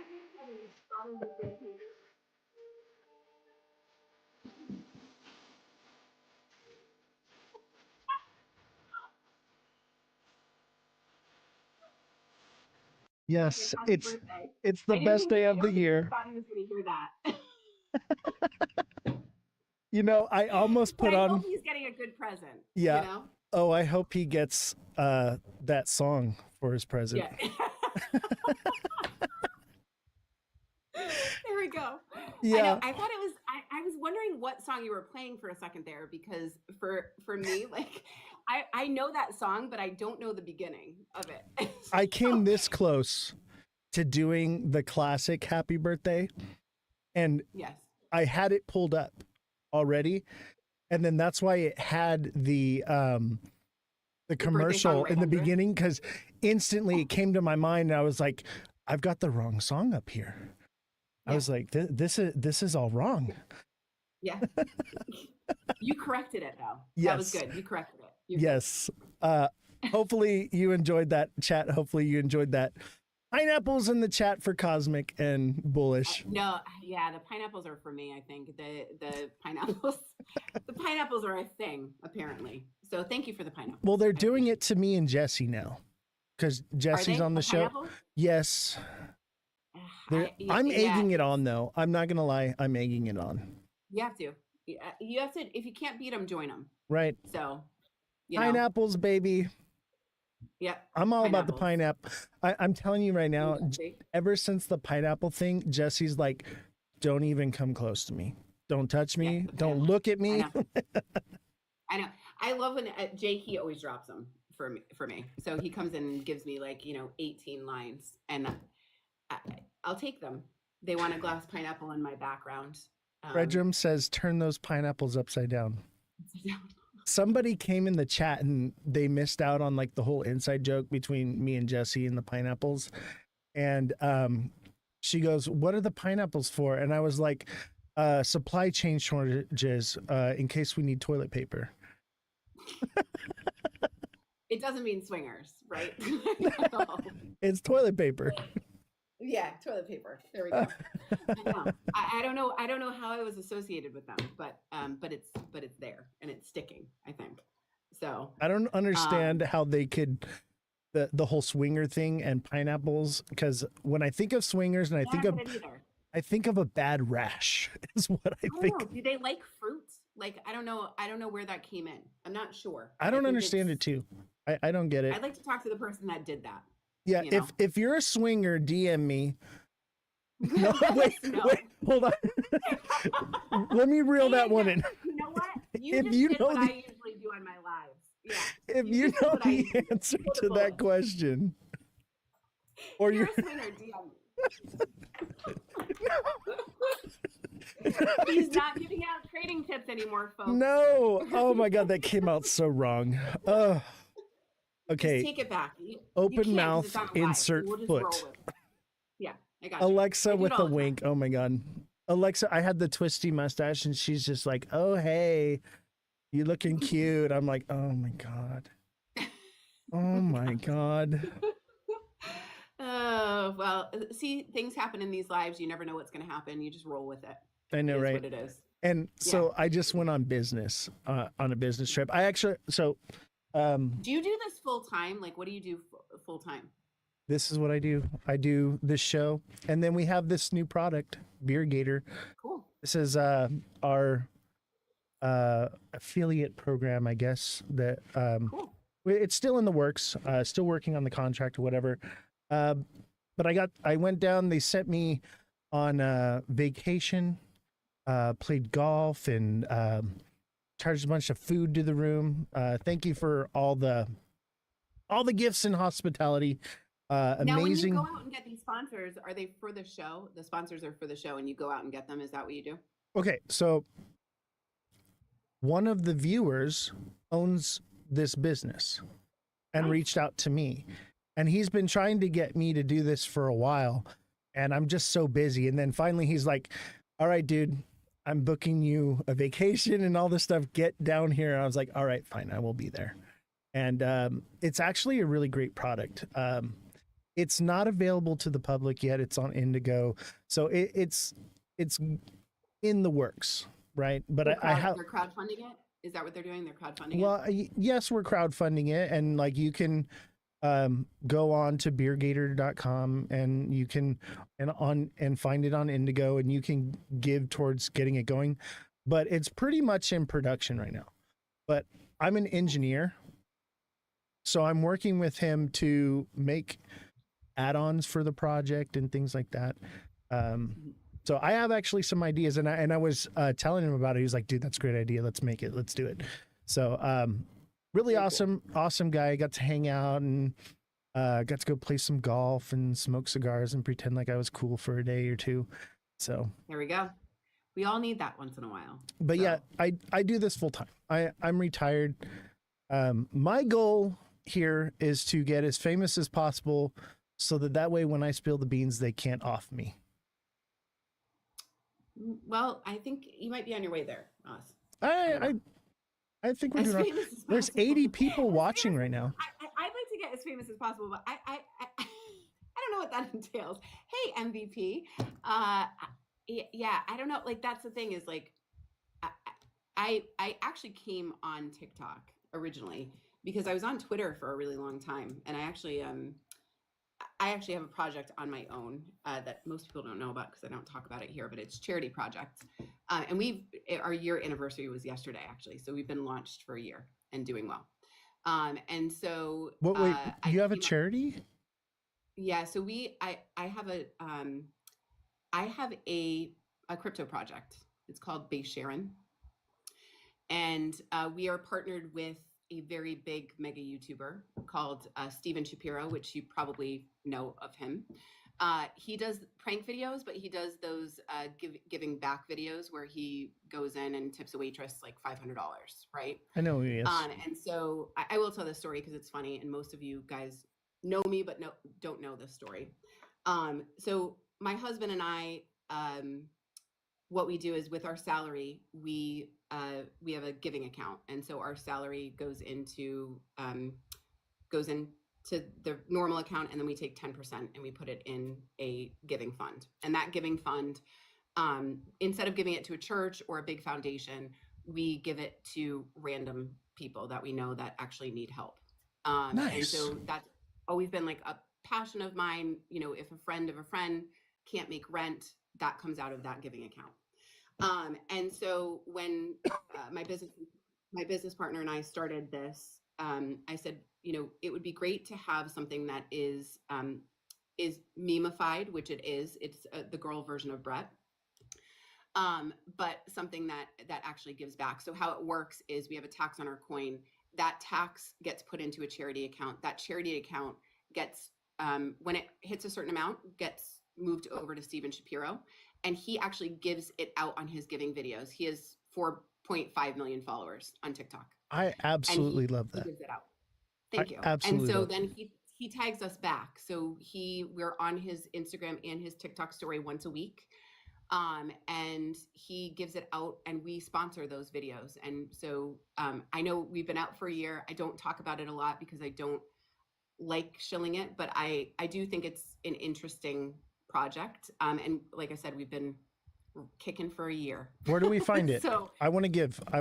Where do I go? It's on Base. You can find it on any DEX pretty much. And we were listed on a central exchange, but they really screwed us with the market making. So we pulled it from the central exchange. And so now we're just on DEXs, and we are, you know, we're hoping that as my idea was that if we got a mainstream YouTuber to do this, and I will say this too, the way that I found Steven Shapiro is I actually cold DM'd him. I had this idea, and thank you, Revolution.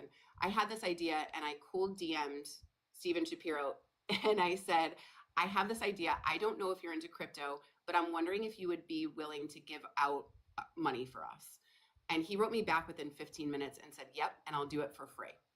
So he is now a full-time business partner, but he did it for free for about 4 months. I wish I was a pretty girl so that I could cold DM people and they would actually return my messages. Well, what's funny is he is such a lovely person. He is he's married, he has a newborn baby. And he is like as nice as he is in his videos, which is one thing that is very hard to find. And so he clicked on my picture because he thought that I looked like somebody that he already worked with. And so, yeah, so our thought was that we would get someone mainstream to do it so that retail could actually come into the crypto space, having seen Steven Shapiro's videos, and come in through a meme that was worth holding. And so that's our whole idea. And Base Sharon, the reason why it's called Base Sharon is it's a play on words, share on. Ah, right? You know, So, what's funny is we're friends now, right? I cold DM'd you out of the blue months ago, and then here we are. Here we are. Yeah. I mean, that's the thing is like you just have to ask, and some people are just genuine people. And I actually taught him trading for a while. He's very busy right now. He just got back from Africa. But he's a good person. It's a good project. I don't know how long it'll last, and I'm not promising anything, and I'm not promising any kind of returns at all. But I would like for this project to take off because I think a charity project that has good intentions deserves it. Yeah, buy it, forget about it, consider it a donation. I love it. Yeah. I actually do a lot of charity here too. 50% of all donations that we get, so we have their Cash App, Venmo, PayPal, 50% of those donations this month, the entire month, is going to the Tim Ballard Foundation. Do you know who Tim Ballard is? I don't, but I love that you're doing that. So the last 2 months prior, we did the Save a Warrior Foundation. So it's for veterans to keep them from unaliving themselves. And the Tim Ballard Foundation, Tim Ballard did the movie Sounds of Freedom. Did you see that one or hear about it? Sounds of Freedom? I did. Okay, so I know the Sounds of Freedom is the human trafficking. Yes. Okay. That story of him and Tony Robbins is crazy. Thank you so much, Trey. Thanks, guys. Thanks, Jared. That story about him and Tony Robbins and how he did that was amazing. So I know exactly who you're talking about now.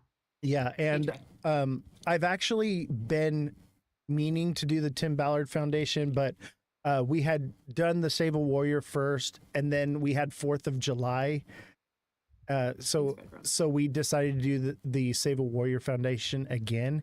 And so the Tim Ballard Foundation got pushed off, and I think everything happens for a reason. Now this Epstein stuff is coming out, and we're doing the Tim Ballard Foundation. So I think that it just, things just happen for a reason. And I decided to extend that out for the entire month. I normally do a fundraiser for one day. For the Tim Ballard Foundation, we're doing 50% for the entire month.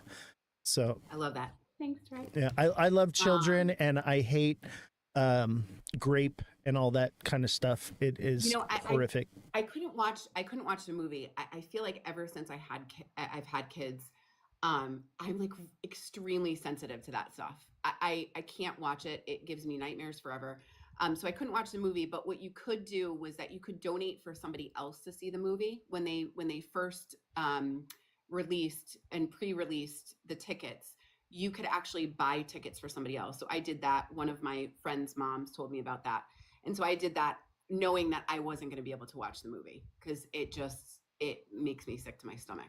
You know what's crazy is the beginning of that movie, the opening scene, all of that footage is actual security camera footage that is real. Yeah. And it's bone chilling. If you haven't seen the movie, highly recommend you see it. If that kind of subject matter is, you have a hard time with it, I tell you right now, like, it is gonna pull on your heartstrings for sure. It is. Yeah. No, I love that you do that. I think that, I think crypto has a real opportunity, no matter where you're donating or what you're doing. I think one of the things that has been lost in crypto is I would like to see somebody who's made a millionaire overnight go out and not show their Lambos, but show them doing something good. I think that's missing in the crypto space, right? I love Lambos just as anyone else. I'm like a big car girl, love it. Love mansions, love all that stuff. Love yachts, would love to be on a yacht someday.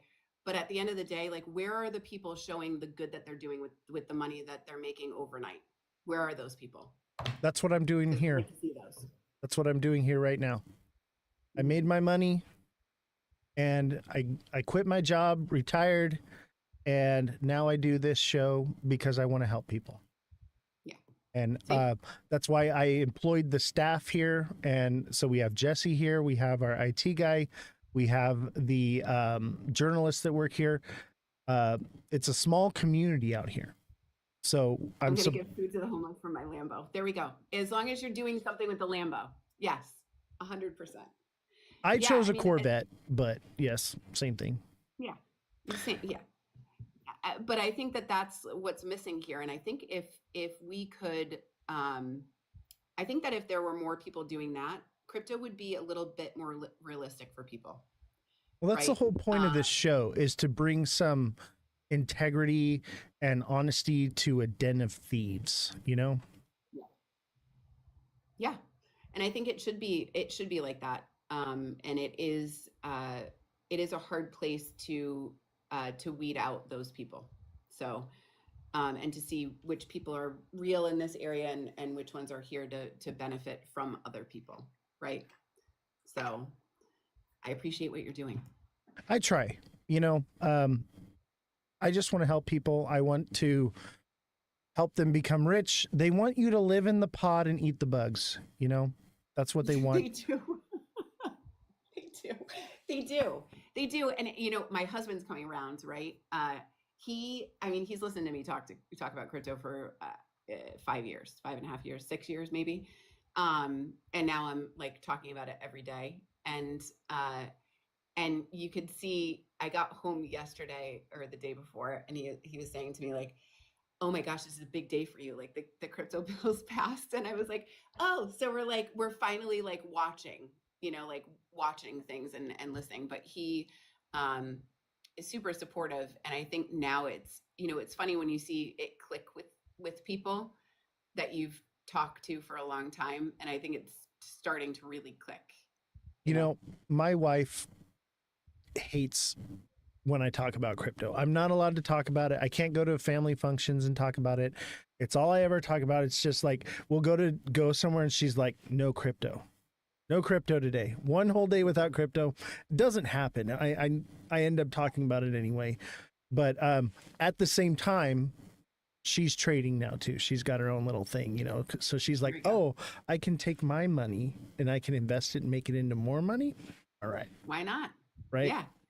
Israelis a bitch said you broke through the resistance. LOL. Yeah, I think I did. I think, yeah, like that's once you figure out that, and it's like my friends, I do not have one friend that has actually gotten into this, and I've been into this for forever. It seems like for only, almost 6 years, but I think it's interesting which ones start to come out of the woodwork when everything goes. Yeah. And they come out when they're like, where's all this money coming from? How'd you quit your job? How did all this stuff happen? It's just like, well, let me tell you something. I give them one of these. Yeah. Yeah. I got these. There we go. So I go to the casinos now and I pass these out to people. There we go. Why not? Yeah, why not? Why not? I mean, and I think there's a real gap between women and men, obviously, right? The ratio of men to women in this space is just like outlandish, and you could definitely see it at the conferences. You can definitely see it in general, and I think if more women got in, like, I think I was saying to Jay Heat after Bitcoin Vegas, if they marketed more to women, which I don't think they know how to do, we would have a whole new pool of money coming into this space, and they don't know how to do it. It is interesting the way that it's like a boys club, and a frat party at most of these things, which is funny.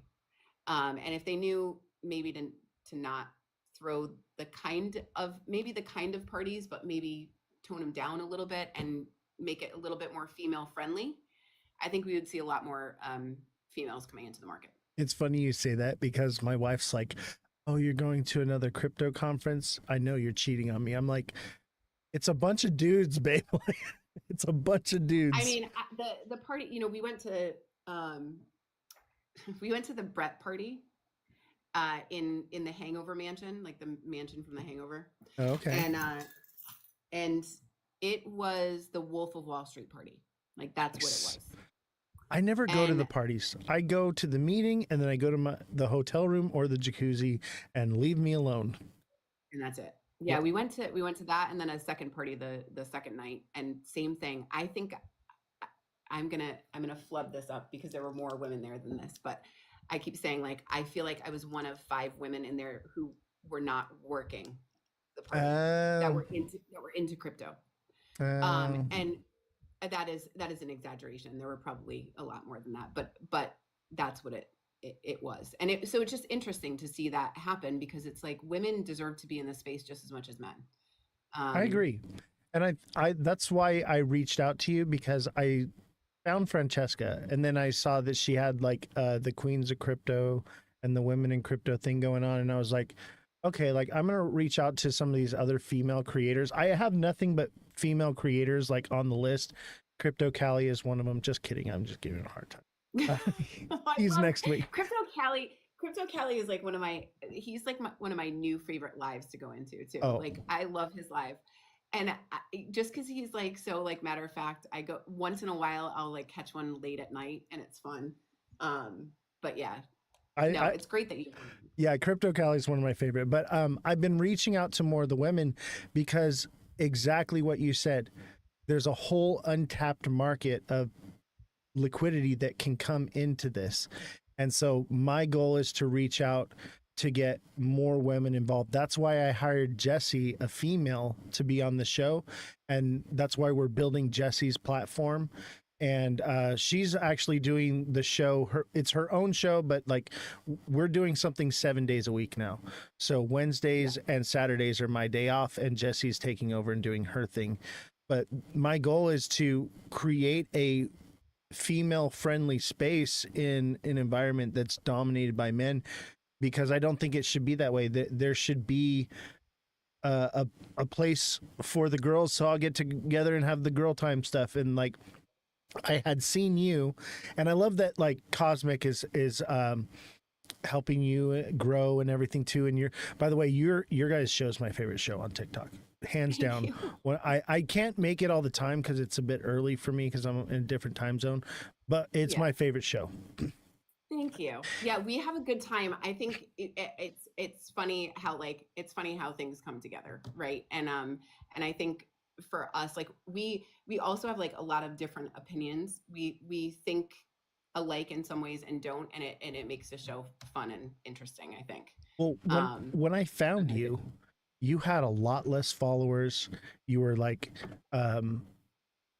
just a lot smaller than you are now. Now you've surpassed me. By the time I got you on the show officially, you've surpassed my show, which is great. And that's what I wanted. But I had specifically chose to reach out to you because I saw that you were, a lower.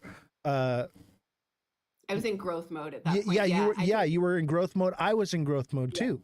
And I was like, oh, this is perfect. She'll actually return my DM And and I try to return most of my DMs. It is hard. Like I run 3 businesses, and then I have 2 kids and a husband. So like it is so 4 kids. it is really crazy. Big Baller, our show Cosmically Bullish is at 3:30 every weekday, 3:30 Eastern Standard Time. And so I run 3 businesses, and then I have a podcast too that's monetized, that's for working moms. So we've been doing that for a year Nice. as well.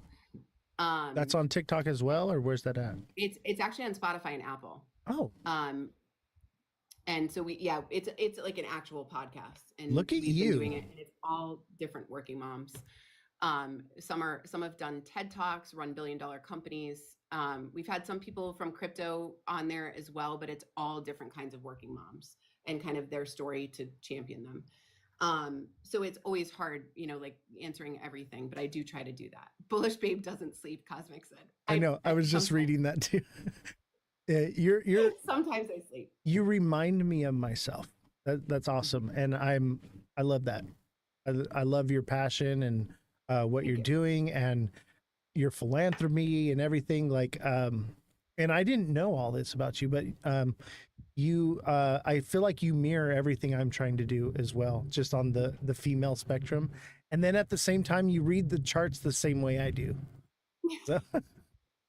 Well, the chart thing came, I started in crypto because our neighbor told me about crypto. And then when my business kind of took a slow down time, I was like, you know what, I have some time to do crypto. So I literally woke up and went to bed to crypto YouTube videos. Like I couldn't get enough of it. I obviously have ADHD, so I hyper focused until I knew exactly everything that I was doing. Did the same thing with trading. So a lot of people don't know that I trade, but I am getting out there a little bit more. I may start doing it on YouTube a little bit more. I do it in the Wolf Pack now, and I teach. And I trade really simply. So it is fun. It is fun to do, and you can make money at it, and you can, have risk management and still trade. Yeah, I'm actually doing a trading class as well, and it's actually going really well. And everyone that's in the class is just like, it's helping. I'm making money finally. Like it's really amazing. And I never wanted to do that, And then I realized I was like, all right, this is what I have to do. Like it's got to be done. People need the information. People were asking for it so much that I was like, all right, I gave in. Mm-hmm. Yeah, there's a liability with trading groups, right? And for me, like Cosmic didn't know that I traded, and so we were in the Wolf Pack one day, and they were talking about what the charts were, and I said, "Can I pull up my chart?" And I think the word he used was flabbergasted, but I think no one in the group knew that I traded or knew that I knew how to read charts. I remember that or what was it, Cosmic or K? It was Cosmic. He's like, oh, well, here's resistance and here's your support. He's like, I was going to show you support lines, right? And nobody really knew that I did that. And the reason why I've kept it quiet for so long, being on Twitter and on TikTok, is because of the liability. I really want people, and if you're in my trading group, I really want people to manage their risk. I don't go high leverage. I don't tell people, what to buy. I show you the fundamentals, and then you have to figure out your own way of trading from what I'm teaching you with the fundamentals. And that's how I teach. It's very different than I was flabbergasted. It's very different than a lot of trading groups. It is slow. It's methodical. I want people to ask questions. I want people to know what patterns are. And if you know that, then you can develop your own trading strategy. I think a lot of people try to teach you theirs. And thanks, Solam. Nice to see you. Hi. I love Solam. Nice to see you. I'm so glad you're in here. And so I think if you can teach them the fundamentals, then they can figure out their own indicators, their own bots, whatever else they want to use. But they need to know the fundamentals first. And a lot of people skip that and go straight to, let me tell you what to do and how to do it. And I always say, if you took the same trades that I did on the same leverage, on the same day, you still wouldn't have the type of trades that I have because you don't have my eyes. You have to have your own eyes to see those trades. Right. And that's what I'm trying to do in the class is give people my goggles. So I'm selling goggles in my class because and like you said, you have the ADHD. If you have ADHD, you're going to do well in trading. You should be trading for sure. Well, not financial advice. Yeah, if you have ADHD, like, yeah, I mean, it is a skill, and there's a lot of people that are bad at it, right? There's a lot of people that that use it as like a gambling thing, right? And so you do have to be methodical. You have to know what everything is. I'm part of a group called the Wolfpack. I will plug this. And we, it's me, Cosmic, Milkshake Maddie, if you know him, and Dave Roscoe. And we have a group called the Wolfpack. The link is in my bio on my link tree. And it's like $25 a month. And I teach in there every single morning at 8 a.m. And you can come in and ask questions. There's usually like 11 to 15 people in there. So I know Oz does a trading course too. It's really who you learn the best from, right? Like there's so many traders out there. For me, I learned from 3 major traders and I took things from every single one. That's what I tell people is like, you're going to learn something different that they're going to learn from you or from any other. Everyone has their own special thing that makes them unique as a trader. And I also say it's very good, just like with your portfolio. And like, I'm not saying not everyone should be diversified. If you got $10 in the market, don't diversify. Okay. But, you want to diversify your education as well. You want to diversify your creators that you're listening to as well. You want to have a broad spectrum of influence and technique, because that is what's going to help you make a more educated and informed decision. So, by the way, if you're ever on the show or any other creators watching, if you're on the show, plug whatever you want. I don't care. It does not bother me. So throw out, your. Yeah, I'm like such a. It's funny because like Matt in our group is like, he's such a good salesperson. You'd think I would be, right? But I am not that like forward all the time. But I do. It is a good group, and it is a group where you can learn. And it's definitely worth it for $25 a month. I wish that I had that when I was coming up, right? I watched Frankie Candles, Crypto Lifer. I'm trying to think who the other one was. I always plug 3 of them and I forget who the other one is, but those are the people that I learned from. And I literally had to scroll through 1,800 videos to get to like their beginner videos to learn how to trade, right? And then I joined a trading group, but it was like more a signals group. And that was tough too, because when they don't give you a lot and then you're in a Discord, it can be a little confusing depending on, how I'm a salesman. I'm a salesman. Speaking of salesmen. There we go. See, Oz is a salesman. And don't forget to sign up for HelloFresh. Use my link on Twitch and get your first 10 meals for free. And discounts apply if you are outside of the United States. Click the link. There we go. Yeah. Solom says, I'm working on a longer swing trade learning. Solom, I can help you if you want at any time. He's like such a good guy, man. Yeah, I mean, I think it's always good to be part of groups that you feel comfortable in. And if you're not comfortable in a group, just leave it. Like, that's how I feel. There are so many groups that I was in at one point that I was like, this is such a waste and I'm not getting anything from it, Right. I think there's a lot of scammers out there. And that's like a few of my subs have been that way. They're like, they'll message me and like want to chat a little bit. And I'll give them like that opportunity to kind of like test me and fill me out. Because there's a lot of people that they offer the world on their live, and then you subscribe and then they give you nothing in return. And I think that's horrible that people actually do that. And because of that, people are more reluctant to actually subscribe to real traders, real creators like you and me and Cosmic and everyone else in the Wolf Pack.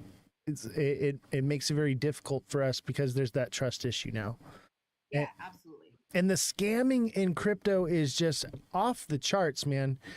It's like, and it will get worse. Oh, I know. It will get worse. Just the beginning. When it goes up like this is when the scams go like crazy, because people have a bunch of money sitting in their wallets and on the exchanges and stuff. And so the scammers come out in full force right now. So everyone be very vigilant. I've been getting a lot of messages from my followers and they're like, hey, am I talking to you on Discord? Am I talking to you on YouTube? Am I talking to you on Twitch? I'm like, nope, that's not me, bro. Not me. Yeah. My mom actually texted me at one point and she was like, am I talking to you or AI? And I was like, no, it's not me. Like, I could just call you or text you. I'm not talking to you through TikTok, and I don't have like, I have a Telegram for my project, but I don't have a Telegram for here. And I don't have a Discord. I don't have any trade. I'm not going to trade for you. Like I don't trade for anyone. There are so many people out there that are just getting you to believe that I'm going to take your money and trade, which is the craziest thing. I don't know who would do that. Like, here, take all of my money and trade it. And I don't know you just from TikTok. Yeah, people have offered to do that. And I'm like, no, that's not how this works. I tell people that I like help them with their wallets, right? So we had one of the people that was here made a transfer from their wallet to the exchange and forgot to put the memo and lost their whole bag. And so like we're in the process of recovering it right now and hopefully we get it back. But at the same time, I tell people, I'm like, look, I'm never going to ask you for your passphrase. I don't need your money. I have my own. Like, the fact that you're subscribing, that's money for me. And I don't even really care about the subscriber money. It's about boosting the algorithm, getting the word out there, having, people watch the show. That's the only reason for the gifts and everything is like, otherwise Are you restreaming this? Are you streaming on multiple platforms when you do this? Yeah, so we're on TikTok, YouTube, and Twitch. Okay. And we're actually having a Twitch exclusive tonight where we talk about things that we can't say on TikTok. Oh, there we go. That's what we can do in the Wolfpack too. And it gets pretty rough on our podcast night, which is Thursday. Nice. So if you want to get that, yeah, but it's funny. Like we're all funny. So, and have a good time. So that's why I love your show. I laugh consistently. And I do too. and I know it's mostly cosmic, but I mean, you're funny too. Like your guys' banter back and forth is just, the chemistry there is hilarious. I absolutely love and adore you guys. Thank you so much. Yeah, it's a good time. I'm not like a lone guy, like a lone person, live person, right? I don't do well like that. I think like Nil does that really well. There's a couple of people here that do that really well. I just am not that person that can talk to myself, and so it's good to have someone to go back and forth with. And yeah, Cosmic and I just get along and clicked, and it's been great to be part of that show. So I can talk to the wall. There will literally be 0 people in the chat and I can talk to them. I wish I could. I need to do more lives actually. And actually, guys, if you're in here and you don't follow either Oz or myself, please do follow both of us from the live.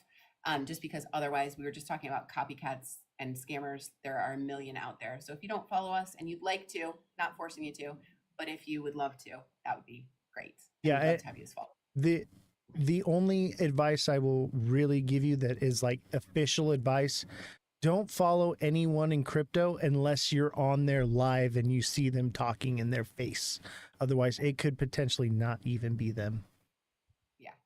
I think I have like, I don't even know how many the last time I counted, maybe like 100 like copycats. So I think, and you probably have that. I know Cosmic has more than me. Like it's hard to find the real person after that because they have more followers than me too.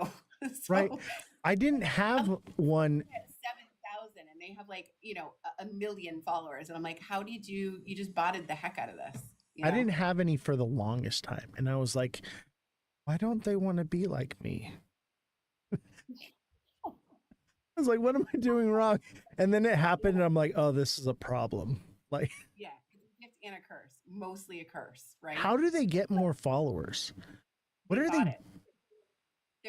they're botting their followers. They pay somebody, like there's a couple of websites that do it where you can boost your followers. The problem is when you boost your followers, none of those followers engage in your content, so it actually ruins your algorithm. If you do it as a regular creator, it ruins your algorithm because Got you. Who wants to talk? Who wants to have followers, viewers that aren't actually viewing anyway? Like, what is the point? Yeah, that's the thing. Is like, so you get the followers, but I just saw like an account the other day, a guy that I thought like had a ton of followers, and then I looked at his engagement and I was like, he has like 15 likes. Like there's no way that this equates to that, you know? So, but that's how they do it. It's crazy at the end of the day. And there's my line at the end of the day. End of the day. So, so we think that, what do you think Bitcoin's going to do over the weekend right now? That's what I'm worried about. That's what I'm worried about, is that if it starts going, no alt season. And it very well could. Let me go into a lower time frame here. Yeah, you know what's funny is the 4-hour bull flag that we were just talking about on XRP is now, the flag is now forming a bear flag. Really? Yeah, and that 4-hour has opened the candle decisively under the SMA. So it's not only open decisively, but it's also forming a small bear flag, which makes me think that we may have a drop in for XRP. I'm seeing a bear flag here on Bitcoin as well. Flat bottom flag. What time frame are you on? The 1 hour. So that means it could potentially come down to 110 to like 112, 111.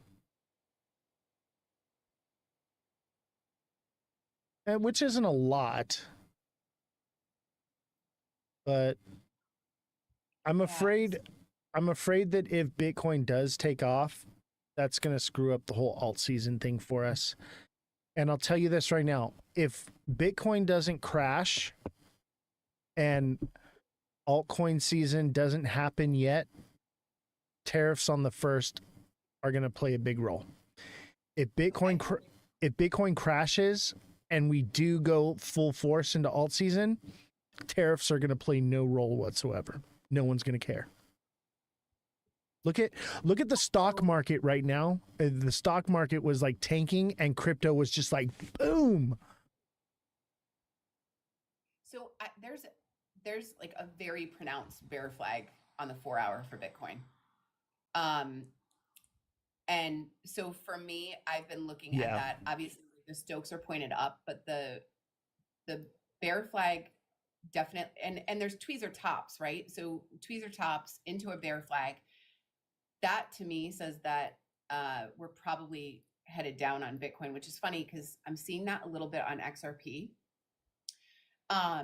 So the target for me on the 4-hour would be like 114.916. But I think we're going down. So there is a gap there. There's a gap at around 114, but there's also a gap at 112 and 109. And I think we're more likely to definitely come down to that 112. And that gives us, what's funny is, I would show you do tweezer tops help fix my eyebrows? I wish they did, Solom. I wish they helped fix mine. But what the story that I'm looking at right now is that also Bitcoin is in a little bit of an M. So if we do complete that, if you draw the trend line from the right side all the way across, it's actually in an M right now. And if that bear flag breaks down, it will not only break down the bear flag, it will also break down the M. And that M pattern breaks right down to the 112 line. You know, so I'm kind of seeing a diamond top here in the 4-hour as well. It's a bear flag, but it also kind of looks like a diamond top. Yeah, I can see the diamond there. Yeah, and diamonds break down, guys. If you don't trade, diamonds break down the same way, or diamonds come out the same way they came in, and it came in through the bottom. So that means it's probably going to go down through the bottom on a diamond pattern. And here's the thing. I'm pretty convinced that Bitcoin's probably going to pull back right now. It's showing a lot of bearish patterns right now, and it could be any number one of them on all kinds of different time charts. It's looking a bit bearish. Here's my indication. This is what I'm looking for: is when Bitcoin pulls back, do alts pull back with it, or do they send? And if they send, I think alt season is in full force. I think on the index, we'll cross over the 50% line and we'll start heading towards like 60%. And I think that would be a heavy indication that it's on like Donkey Kong. And a lot of people, when it starts pulling back, are going to jump out of Bitcoin and jump into alts. But if they pull back with Bitcoin, it could be fake. That's what I think. Yeah, so I think that it's interesting that XRP is looking a little bit bearish right now on the higher time frame. So what may happen, right, is if Bitcoin dominance doesn't drop down enough, what may happen is that the alts are going to maybe originally pull back with Bitcoin and then take off. So that may be why some of these alts are looking like on the 4 hour or the 1 hour that they're a little bit bearish, because if Bitcoin starts to tank, it is going to naturally pull them with it a bit until that dominance drops. And when that dominance drops like a rock, that's when you're going to see the alts explode. But I think that's why they're starting to look a little bit bearish right now, is because they may come down with Bitcoin a little bit before we get that pump. I don't know. XRP looks bullish to me. I'm looking at the 4 hour. I see a bull flag. I'm looking at the 1 day. I see a bull flag. So I do see a bull flag, but what's However, giving me pause the 1 about week, the 1 week is concerning to me. The 1 week seems like it may be forming a cup and handle, which would bring it down to like around like maybe $3, maybe $3.20. Yeah, I see that as a bull flag too, and I see it as a bull flag on the daily as well. The problem that I have with it is the 4 hour has already built two. So within the 4 hour bull flag, if you look, it's built one bear flag, then two bear flags. Now it's building a second one, right? The bear flag broke down. If you see the red candle, that built a bear flag. Then the second red candle is building a bear flag right now, and that green candle at the end of it is the end of the bear flag, and that candle has not made it above the SMA. So to me, this is a bear flag, and I don't know, because that does look very bullish to me, but I have pause about it, and I almost think that we may break down here for XRP. Yeah, if it keeps consolidating a bit, it's a flat bottom, and then it's a bear flag. I think you're right. It needs to pump like now. Like today's candle needs to start retesting the top. And It if needs it to get over the SMA. Like if it gets over the SMA, then I'll change my tune. But right now, this doesn't look good. Yeah, I don't use indicators. I do use one indicator now. And this is the only one I use, is the moon cycle indicator. Have you seen it? I love the moon cycle indicator. I didn't know it existed until just recently. Look at how perfectly it lined up. Perfect. I know you love that indicator. I don't use, and so yeah, like that's the thing, is it is coincidental, right? I don't know if you call it coincidence or whatever, but it does line up pretty well. And I've seen that over the years. Well, I do the moon cycle thing, right? And we've talked about this before. But what's crazy is I don't know how to read this, because we are past the full moon and we're continuing to go. And then there's a bunch of things that are happening. A meteor shower is happening right now. So tonight there's going to be meteor showers until August. And then There's also like Saturn and the moon are aligning over the next couple days, and Saturn's supposed to be really close. So I'm like, what does this mean? You know what I mean? I have no What idea. does but I this have mean? I'm trying to decipher it, because I think meteor showers, I'm like, oh, that it's coming down, falling stars, oh, great, and then I'm like, oh, but Saturn is lining up with the moon. What does that mean? And then, Yep. and that just goes to show you that, do I really believe in the moon cycle stuff? No, but it is coincidental, and it does raise some questions. So I do trade a little bit on it. But yeah, listen, if you find something that works, I don't use indicators on my chart because they muck up my chart, right? And if it wasn't already mucked up enough with all of my lines, because it is, because I keep all of my lines on it because I want to see where support, resistance, where other patterns were, and I treat patterns. If we break back into a pattern at some point, I treat that pattern like it never broke. So even if it's an old pattern, if it's a rising channel that has been there since like the age of time, and all of a sudden we break back into it, I treat it like that pattern still exists. Right. And that worked out really well for me. I erased all my trend lines. I erased all my indicators, and now I'm using emojis. Emojis for indication now. Why not? I will say that like the 1 hour is above the SMA, which I think it's 1 hour. Daniel, check this out. Daniel says October 7th is the next supermoon. It's the harvest moon. And I've been saying this, is that the harvest is when you reap the benefits of what you've sown for the year, right? And I believe that moon cycle will be the top of the cycle. And it lines up with the timeline of usually when things sell off, because people start taking money out for Christmas shopping and things like that. A lot of retail paper hands start pulling out of the market around that time.